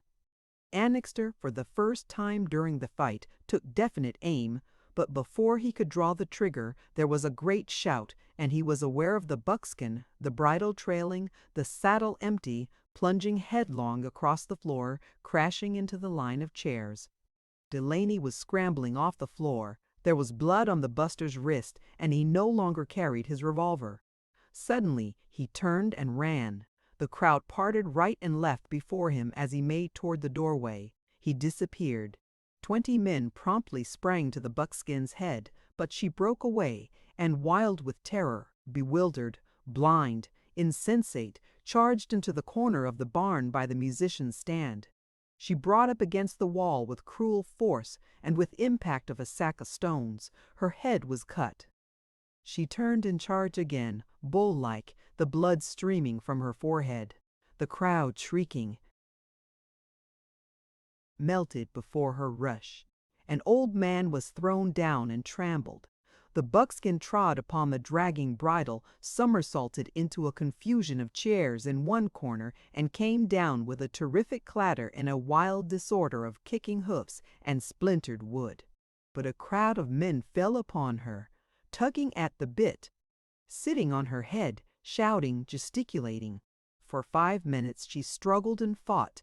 Then, by degrees, she recovered herself, drawing great sobbing breaths at long intervals that all but burst the girths, rolling her eyes in bewildered, supplicating fashion, trembling in every muscle, and starting and shrinking now and then like a young girl in hysterics. At last she lay quiet. The men allowed her to struggle to her feet. The saddle was removed, and she was led to one of the empty stalls, where she remained the rest of the evening, her head low, her pasterns quivering, turning her head apprehensively from time to time, showing the white of one eye, and at long intervals heaving a single prolonged sigh. And an hour later the dance was progressing as evenly as though nothing in least extraordinary had occurred. The incident was closed, that abrupt swoop of terror and impending death dropping down there from out the darkness, cutting abruptly athwart the gaiety of the moment, come and gone with the swiftness of a thunderclap. Many of the women had gone home, taking their men with them, but the great bulk of the crowd still remained, seeing no reason why the episode should interfere with the evening's enjoyment, resolved to hold the ground for mere bravado, if for nothing else. Delaney would not come back, of that everybody was persuaded, and in case he should, there was not found wanting fully 100 young men who would give him a dressing down. By jingo, they had been too surprised to act when Delaney had first appeared, and before they knew where they were at, the buster had cleared out. In another minute, just another second, they would have shown him, yes, sir, by jingo, ah, you bet. On all sides the reminiscences began to circulate. At least one man in every 3 had been involved in a gunfight at some time of his life. Ah, you ought to have seen in Yuba County one time, why in Butte County in the early days. Pshaw! This tonight wasn't anything. Why, once in a saloon in Arizona when I was there, and so on, over and over again. Osterman solemnly asserted that he had seen a greaser sawn in 2 in a Nevada sawmill. Old Broderson had witnessed a vigilante lynching in '55 on California Street in San Francisco. Dyke recalled how once in his engineering days he had run over a drunk at a street crossing. Gethings of the San Pablo had taken a shot at a highwayman. Hooven had bayoneted a French chasseur at Sedan. An old Spanish Mexican, a centenarian from Guadalajara, remembered Fremont's stand on a mountaintop in San Benito County. The druggist had fired at a burglar trying to break into his store one New Year's Eve. Young Vaxa had seen a dog shot in Guadalajara. Father Sarria had more than once administered the sacraments to Portuguese desperadoes dying of gunshot wounds. Even the women recalled terrible scenes. Mrs. Cutter recounted to an interested group how she had seen acclaimed jumped in Placer County in 1851, when 3 men were shot, falling in a fusillade of rifle shots, and expiring later upon the floor of her kitchen while she looked on. Mrs. Dyke had been in a stage hold-up when the shotgun messenger was murdered. Stories by the hundreds went the round of the company. The air was surcharged with blood, dying groans, the reek of powder smoke, the crack of rifles. All the legends of '49, the violent, wild life of the early days, were recalled to view, defiling before them there in an endless procession under the glare of paper lanterns and kerosene lamps.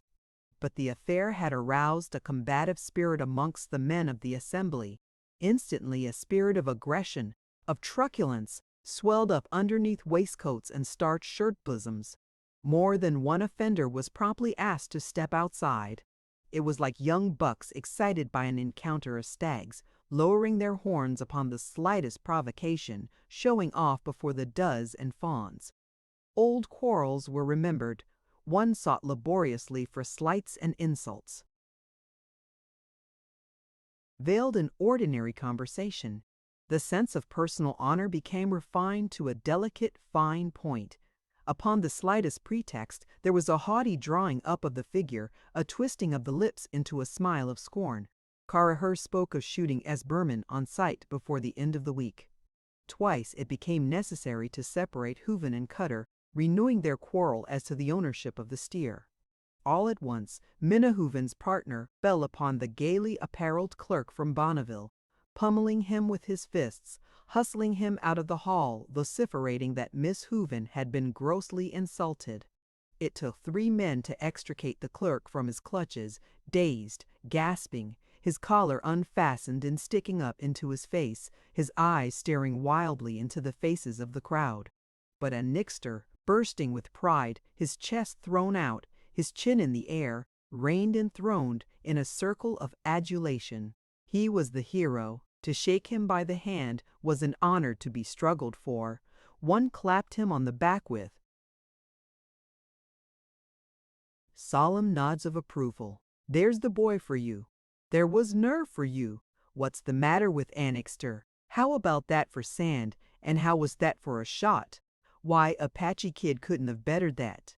Cool enough. Took a steady eye and a sure hand to make a shot like that. Cool enough. Took a steady eye and a sure hand to make a shot like that."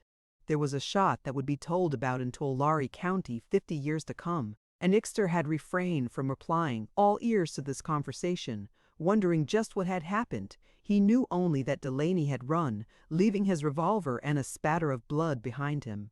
By degrees, however, he ascertained that his last shot but one had struck Delaney's pistol hand, shattering it and knocking the revolver from his grip. He was overwhelmed with astonishment. Why, after the shooting began, he had not so much as seen Delaney with any degree of plainness. The whole affair was a whirl. "Well, where did you learn to shoot that way?" someone in the crowd demanded. Annixter moved his shoulders with a gesture of vast unconcern. "Oh," he observed carelessly, "it's not my shootin' that ever worried me mussin'." The crowd gaped with delight. There was a great wagging of heads. "Well, I guess not." "No, sir, not much." No, you bet not." When the women pressed around him, shaking his hands, declaring that he had saved their daughters' lives, Annixter assumed a pose of superb deprecation, the modest self-obliteration of the chevalier. He delivered himself of a remembered phrase, very elegant, refined. It was Lancelot after the tournament Bayard. Receiving felicitations after the battle. "Oh, don't say anything about it," he murmured. "I only did what any man would have done in my place." To restore completely the equanimity of the company, he announced supper. This he had calculated as a tremendous surprise. It was to have been served at midnight, but the eruption of Delaney had dislocated the order of events, and the tables were brought in an hour ahead of time. They were ranged around 3 sides of the barn and were loaded down with cold roasts of beef, cold chickens, and cold ducks, mountains of sandwiches, pitchers of milk and lemonade, entire cheeses, bowls of olives, plates of oranges and nuts. The advent of this supper was received with a volley of applause. The musicians played a quick step.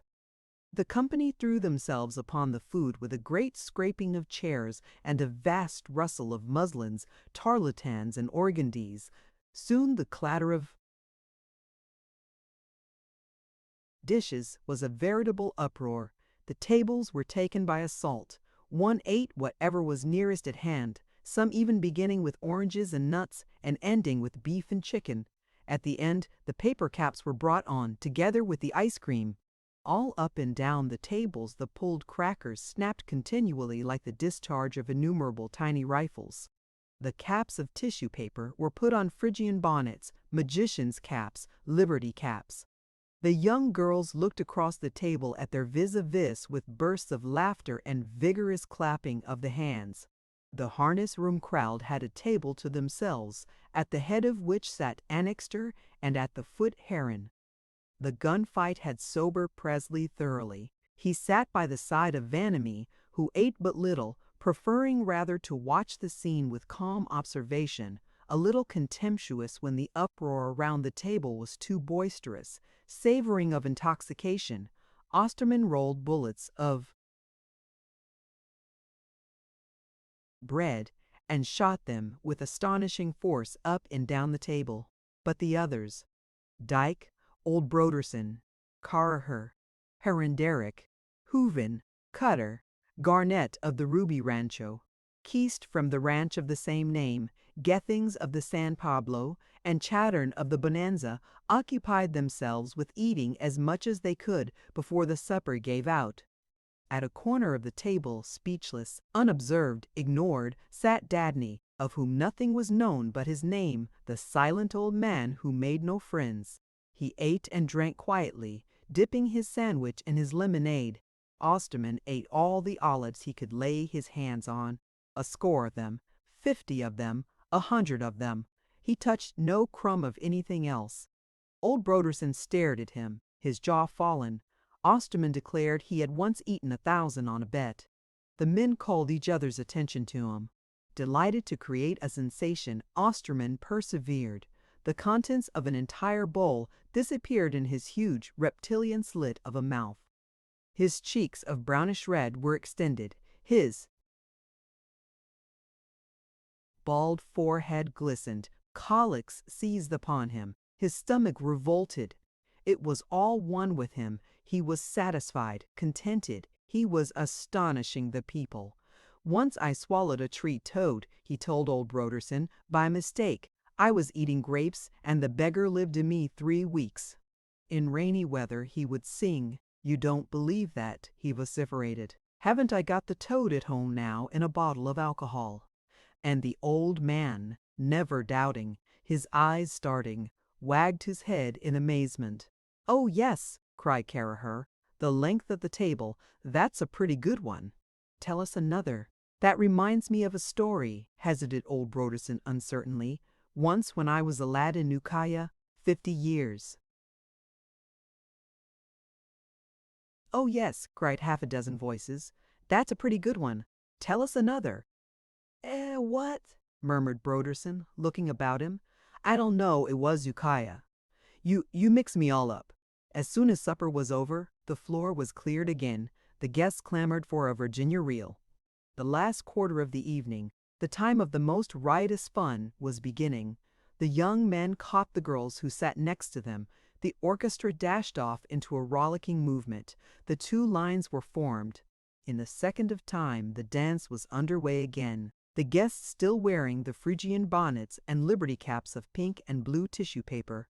But the group of men once more adjourned to the harness room. Fresh boxes of cigars were opened. The 7th bowl of fertilizer was mixed. Osterman poured the dregs of a glass of it upon his bald head, declaring that he could feel the hair beginning to grow. But suddenly old Broderson rose to his feet. Aha, he cackled. I am going to have a dance. I am. Think I'm too old? I'll show you young fellows. I'm a regular old roaster when I get started. He marched out into the barn, the others following, holding their sides. He found an aged Mexican woman by the door and hustled her, all confused and giggling, into the Virginia reel, then at its height. Everyone crowded around to see. Old Broderson stepped off with the alacrity of a colt, snapping his fingers, slapping his thigh, his mouth widening in an excited grin. The entire company of the guests shouted. The city band redoubled their efforts, and the old man, losing his head, breathless, gasping, dislocated his stiff joints in his efforts. He became possessed, bowing, scraping, advancing, retreating, wagging his beard, cutting pigeons' wings, distraught with the music, the clamor, the applause, the effects of the fertilizer. Annixter shouted, "Nice eye, Santa Claus!" But Annixter's attention wandered. He searched for Hilma Tree, having still in mind the look in her eyes at that swift moment of danger. He had not seen her since then. At last he caught sight of her. She was not dancing, but instead was sitting with her partner at the end of the barn near her father and mother, her eyes wide, a serious expression on her face, her thoughts, no doubt, elsewhere. And Nixter was about to go to her when he was interrupted by a cry. Old Broderson, in the midst of a double shuffle, had clapped his hand to his side with a gasp, which he followed by a whoop of anguish. He had got a stitch, or had started a twinge somewhere. With a gesture of resignation, he drew himself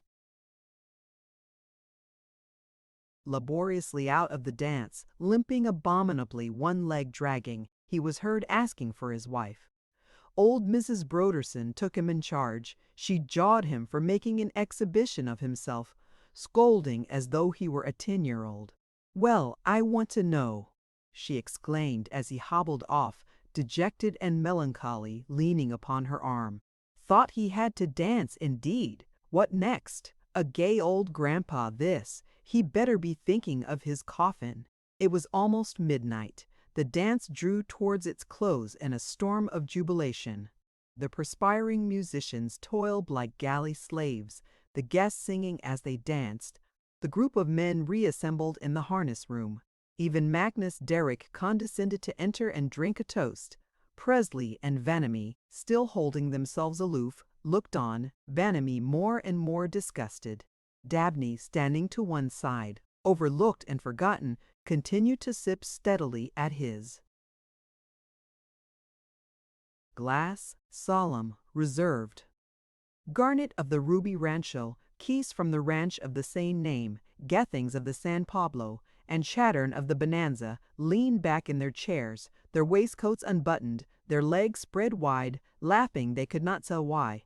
Other ranchers, men whom Annixter had never seen, appeared in the room, wheat growers from places as far distant as Goshen and Pixley, young men and old, proprietors of veritable principalities, hundreds of thousands of acres of wheat lands, a dozen of them, a score of them, men who were strangers to each other, but who made it a point to shake hands with Magnus Derrick, the prominent man of the valley. Old Broderson, whom everyone had believed had gone home, returned, though much sobered, and took his place, refusing, however, to drink another spoonful. Soon the entire number of Annixter's guests found themselves in two companies: the dancers on the floor of the barn, frolicking through the last figures of the Virginia reel, and the boisterous gathering of men in the harness room, downing the last quarts of fertilizer. Both assemblies had been increased. Even the older people had joined in the dance, while nearly every one of the men who did not dance had found their way into the harness room. The two groups rivaled each other in their noise.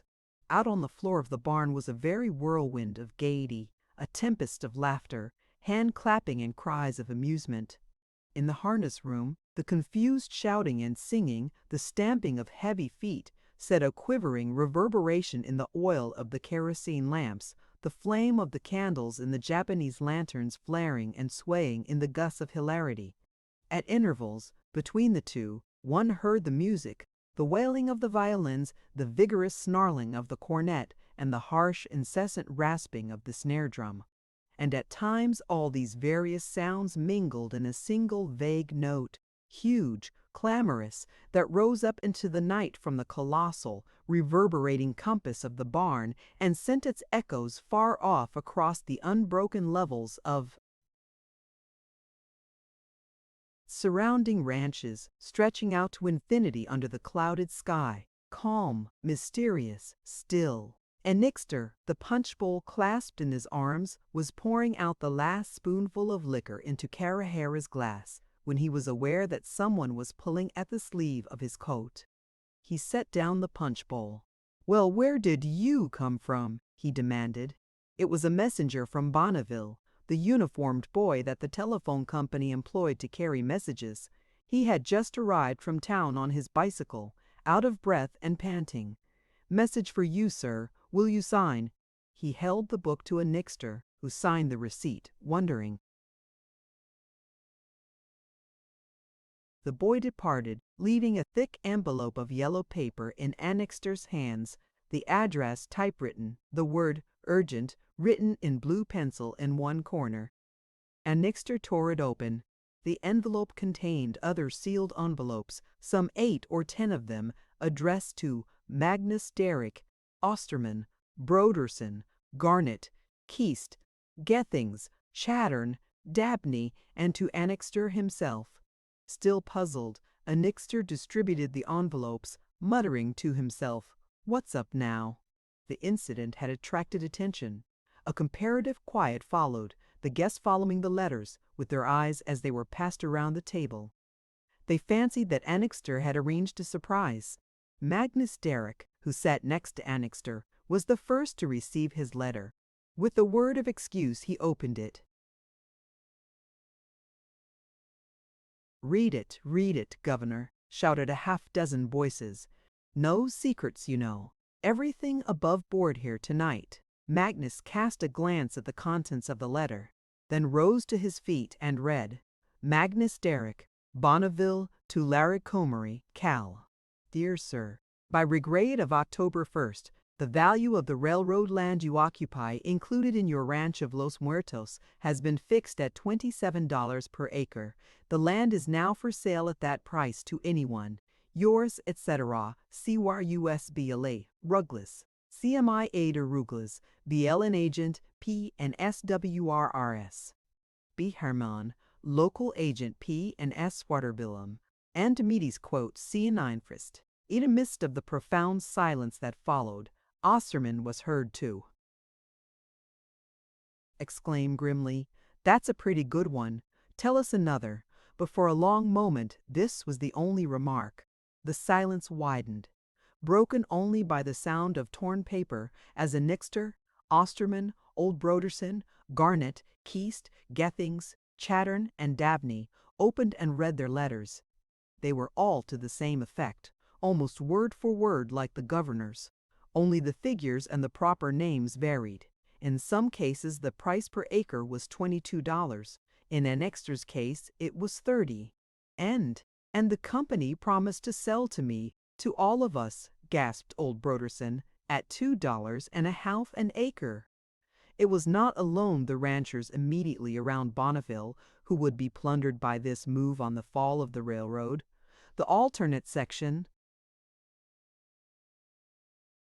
system applied throughout all the San Joaquin. By striking at the Boneville ranchers, a terrible precedent was established.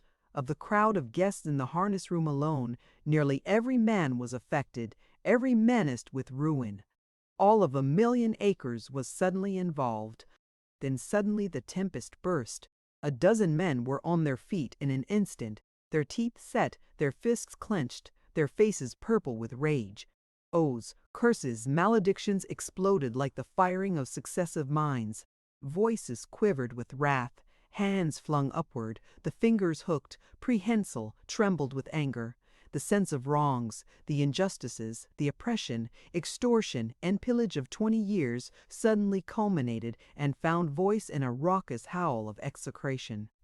For a second there was nothing articulate in that cry of savage exasperation, nothing even intelligent. It was the human animal hounded to its corner, exploited, harried to its last stand, at bay, ferocious, terrible, turning at last with bared teeth and upraised claws to meet the death grapple. It was the hideous squealing of the tormented brute, its back to the wall defending its lair, its mate and its whelps, ready to bite, to rend, to trample, to batter out the life of the enemy in a primeval bestial welter of blood and fury. The roars subsided to intermittent clamor, in the pauses of which the sounds of music and dancing made themselves audible once more. "S. Berman again!" vociferated Herron Derrick. "Chose his moment well," muttered Annixter. "Het's his hardest when we're all rounded up having a good time. Gentlemen, this is ruin.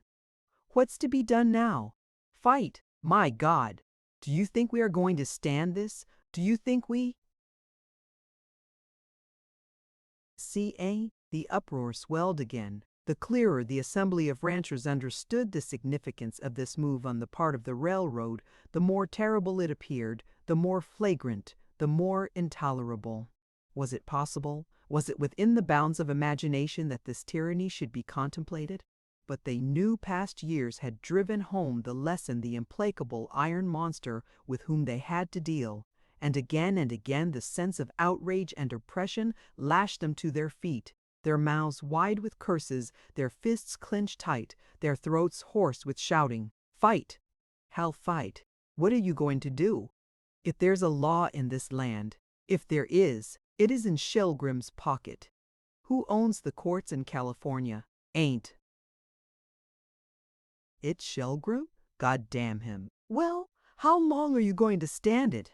How long before you'll settle up accounts with 6 inches of plug gas pipe?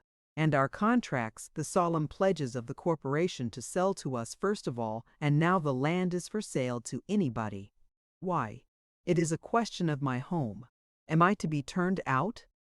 Why? I have put $8,000 into improving this land. And I $6,000, and now that I have, the railroad grabs it. And the system of irrigating ditches that Derek and I have been laying out. There's thousands of dollars in that.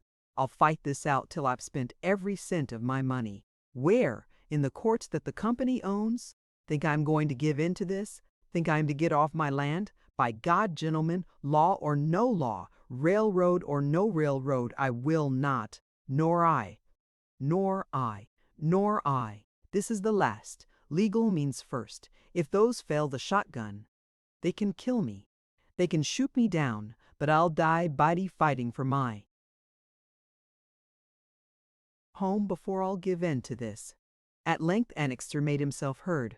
All out of the room but the ranch owners, he shouted. Hooven, Carraher, Dyke, you'll have to clear out. This is a family affair. Presley, you and your friend can remain. Reluctantly the others filed through the door. That remained in the harness room, besides Vanamy and Presley, Magnus, Derrick, Annixter, old Broderson Haran, Garnett from the Ruby Rancho, Keast from the ranch of the same name, Gethings of the San Pablo, Chattern of the Bonanza, about a score of others, ranchers from various parts of the county, and, last of all, Dabney, ignored, silent, to whom nobody spoke, and who, as yet, had not uttered a word. But the men who had been asked to leave the harness room spread the news throughout the barn. It was repeated from lip to lip. One by one the guests dropped out of the dance. Groups were formed. By swift degrees the gaiety lapsed away. The Virginia reel broke up. The musicians ceased playing, and in the place of the noisy, effervescent revelry of the previous half hour, a subdued murmur filled all the barn, a mingling of whispers, lowered voices, the coming and going of light footsteps, the uneasy shifting of positions, while from behind the closed doors of the harness room came a prolonged, sullen hum of anger and strenuous debate. The dance came to an abrupt end. The guests, unwilling to go as yet, stunned, distressed, stood clumsily about, their eyes vague, their hands swinging at their sides, looking stupidly into each other's faces. A sense of impending calamity, oppressive, foreboding, gloomy, passed through the air overhead in the night. A long shiver of anguish and of terror, mysterious, despairing. In the harness room, however, the excitement continued unchecked. One rancher after another delivered himself of a torrent of furious words. There was no order, merely the frenzied outcry of blind fury. One spirit alone was common to all resistance at whatever cost and to whatever lengths. Suddenly Osterman leaped to his feet, his bald head gleaming in the lamplight, his red ears distended, a flood of words filling his great horizontal slit of a mouth, his comic actor's face flaming. Like the hero of a melodrama, he took stage with a great sweeping gesture. Organization, he shouted. That must be our watchword. The curse of the ranchers is that they fritter away their strength. Now, we must stand together, now. Here's the crisis, here's the moment. Shall we meet it? I call for the Ligu. Not next week, not tomorrow, Not in the morning, but now, now, now. This very moment, before we go out of that door. Every one of us here to join it, to form the beginnings of a vast organization, banded together to death if needs be for the protection of our rights and homes. Are you ready? Is it now or never? I call for the League. Instantly there was a shout. With an actor's instinct, Osterman had spoken at the precise psychological moment. He carried the others off their feet, glib, dexterous, voluble. Just what was meant by the League the others did not know, but it was something, a vague engine, a machine with which to fight. Osterman had not done speaking before the room rang with outcries, the crowd of men shouting for what they did not know. The League! The League! Now tonight, this moment, sign our names before we leave. He's right. Organization, the League. We have a committee at work already, Osterman vociferated. I am a member, and also Mr. Broderson, Mr. Annixter, and Mr. Herenderick. What our aims are we will explain to you later. Let this committee be the nucleus of the League temporarily at least. Trust us. We are working for you and with you. Let this committee be merged into the larger committee of the League, and for president of the League, he paused the fraction of a second. For president there can be but one name mentioned, one man to whom we all must look as leader, Magnus Derrick. The governor's name was received with a storm of cheers. The harness room re-echoed with shouts of, "Derrick! Derrick! Magnus for president! Derrick, our natural leader! Derrick! Derrick for president!" Magnus rose to his feet. He made no gesture. Erect as a cavalry officer, tall, thin, commanding, he dominated the crowd in an instant. There was a moment's hush. "Gentlemen," he said, "if organization is a good word, moderation is a better one. The matter is too grave for haste. I would suggest that we each and severally return to our respective homes for the night, sleep over what has happened, and convene again tomorrow when we are calmer and can approach this affair in a more judicious mood. As for the honor with which you would inform me, I must affirm that that, too, is a matter for grave deliberation. This League is but a name as yet. To accept control of an organization whose principles are not yet fixed is a heavy responsibility. I shrink from it, but he was allowed to proceed no farther. A storm of protests developed. There were shouts of, "No, no, the League tonight and Derrick for president." We have been moderate too long. The League first, principles afterward. We can't wait, declared Osterman. Many of us cannot attend a meeting tomorrow. Our business affairs would prevent it. Now we are all together. I propose a temporary chairman and secretary be named and a ballot be taken. But first the League. Let us draw up a set of resolutions to stand together for the defense of our homes to death if needs be, and each man present affix his signature thereto. He subsided amidst vigorous applause. The next quarter of an hour was a vague confusion, everyone talking at once, conversations going on in low tones in various corners of the room. Ink, pens, and a sheaf of foolscap were brought from the ranch house. A set of resolutions was drafted, having the force of a pledge, organizing the League of Defense, and Nixter was the first to sign. Others followed, only a few holding back, refusing to join, till they had thought the matter over. The roll grew. The papers circulated about the table. Each signature was welcomed by a salvo of cheers. At length it reached Herenderick, who signed amid tremendous uproar. He released the pen only to shake a score of hands. Now Magnus Derrick. "Gentlemen," began the governor, once more rising, "I beg of you to allow me further consideration." "Gentlemen," he was interrupted by renewed shouting. "No, no, no, or never. Sign, join the League, don't leave us. We look to you to help." But presently the excited throng that turned their faces towards the governor were aware of a new face at his elbow. The door of the harness room had been left unbolted, and Mrs. Derrick, unable to endure the heartbreaking suspense of waiting outside, had gathered up all her courage and had come into the room. Trembling, she clung to Magnus's arm, her pretty light brown hair in disarray, her large young girl's eyes wide with terror and distrust. What was about to happen she did not understand, but these men were clamoring for Magnus to pledge himself to something, to some terrible course of action, some ruthless, unscrupulous battle to the death with the iron-hearted monster of steel and steam. Nerved with the coward's intrepidity, she who so easily obliterated herself had found her way into the midst of this frantic crowd, into this hot, close room reeking of alcohol and tobacco smoke, into this atmosphere surcharged with hatred and curses. She seized her husband's arm imploring, distraught with terror. "No, no," she murmured. "No, don't sign." She was the feather caught in the whirlwind. En masse, the crowd surged toward the erect figure of the governor, the pen in one hand, his wife's fingers in the other, the roll of signatures before him. The clamor was deafening, the excitement culminated brusquely. 100 hands stretched toward him, 30 voices at top pitch implored, expostulated, urged, almost commanded. The reverberation of the shouting was as the plunge of a cataract. It was the uprising of the people, the thunder of the outbreak of revolt, the mob demanding to be led, aroused at last, imperious, resistless, overwhelming.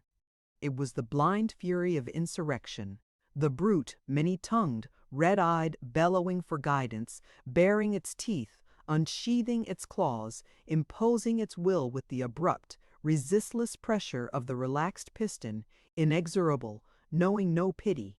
"No," implored Annie Derrick. "No, Magnus, don't sign." "He must," declared Haran, shouting in her ear to make himself heard. "He must. Don't you understand?" Again the crowd surged forward, roaring. Mrs. Derrick was swept back, pushed to one side. Her husband no longer belonged to her. She paid the penalty for being the wife of a great man. The world, like a colossal iron wedge, crushed itself between. She was thrust to the wall. The throng of men, stamping, surrounded Magnus. She could no longer see him, but, terror-struck, she listened. There was a moment's lull, then a vast thunder of savage jubilation. Magnus had signed. Hiram bound his mother leaning against the wall, her hands shut over her ears, her eyes, dilated with fear, brimming with tears. He led her from the harness room to the outer room, where Mrs. Tree and Hilma took charge of her, and then, impatient, refusing to answer the hundreds of anxious questions that assailed him, hurried back to the harness room. Already the balloting was in progress, Osterman acting as temporary chairman on the very first ballot. He was made secretary of the League pro tem, and Magnus unanimously chosen for its president. An executive committee was formed, which was to meet the next day at the Los Muertos ranch house. It was 1:30. In the barn outside, the greater number of the guests had departed. Long since the musicians had disappeared. There only remained the families of the ranch owners involved in the meeting in the harness room. These huddled in isolated groups in corners of the garish, echoing barn, the women in their wraps, the young men with their coat collars turned up against the drafts that once more made themselves felt. For a long half-hour the loud hum of eager conversation continued to issue from behind the door of the harness room. Then, at length, there was a prolonged scraping of chairs. The session was over. The men came out in groups, searching for their families. At once, the homeward movement began. Everyone was worn out. Some of the ranchers' daughters had gone to sleep against their mothers' shoulders. Billy, the stableman, and his assistant were awakened, and the teams were hitched up. The stable yard was full of a maze of swinging lanterns and buggy lamps. The horses fretted, champing the bits. The carry-alls creaked with the straining of leather and springs as they received their loads. At every instant one heard the rattle of wheels as vehicle after vehicle disappeared in the night. A fine, drizzling rain was falling, and the lamps began to show dim in a vague haze of orange light. Magnus Derrick was the last to go. At the doorway of the barn he found Annixter, the roll of names which it had been decided he was to keep in his safe for the moment under his arm. Silently the two shook hands. Magnus departed. The grind of the wheels of his carry all grated sharply on the gravel of the driveway in front of the ranch house. Then, with a hollow roll across a little plank bridge, gained the roadway. For a moment, the beat of the horse's hoofs made itself heard on the roadway. It ceased. Suddenly there was a great silence. Annixter, in the doorway of the great barn, stood looking about him for a moment, alone, thoughtful. The barn was empty. That astonishing evening had come to an end. The whirl of things and people, the crowd of dancers, Delaney, the gunfight, Hilmatree, her eyes fixed on him in mute confession, the rabble in the harness room, the news of the brigade, the fierce outburst of wrath, the hasty organizing of the league, all went spinning confusedly through his recollection. But he was exhausted. Time enough in the morning to think it all over.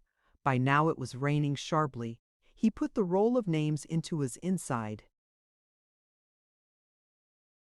pocket, threw a sack over his head and shoulders, and went down to the ranch house. But in the harness room, lighted by the glittering lanterns and flaring lamps, in the midst of overturned chairs, spilled liquor, cigar stumps, and broken glasses, Vanamee and Presley still remained, talking. At length they rose and came out upon the floor of the barn and stood for a moment looking about them. Billy, the stableman, was going the rounds of the walls, putting out light after light. By degrees, the vast interior was growing dim. Upon the roof overhead, the rain drummed incessantly, the eaves dripping. The floor was littered with pine needles, bits of orange peel, ends and fragments of torn organdies and muslins, and bits of tissue paper from the Phrygian bonnets and Liberty caps. The buckskin mare in the stall, dozing on 3 legs, changed position with a long sigh. The sweat stiffening the hair upon her back and loins as it dried, gave off a penetrating, ammoniacal odor that mingled with the stale perfume of sachet and wilted flowers. Presley and Vanamee stood looking at the deserted barn. There was a long silence. Then Presley said, "Well, what do you think of it all?" "I think," answered Vanamee slowly, "I think that there was a dance in Brussels the night before Waterloo." 5:30. The end. Thank you for listening to this story. I hope you enjoyed the journey, the characters, and the world they carried with them. If you enjoyed this audiobook, please subscribe to the channel and leave a comment below. Your support helps keep these stories alive and allows more timeless books to be shared with listeners around the world. Until next time, thank you for listening.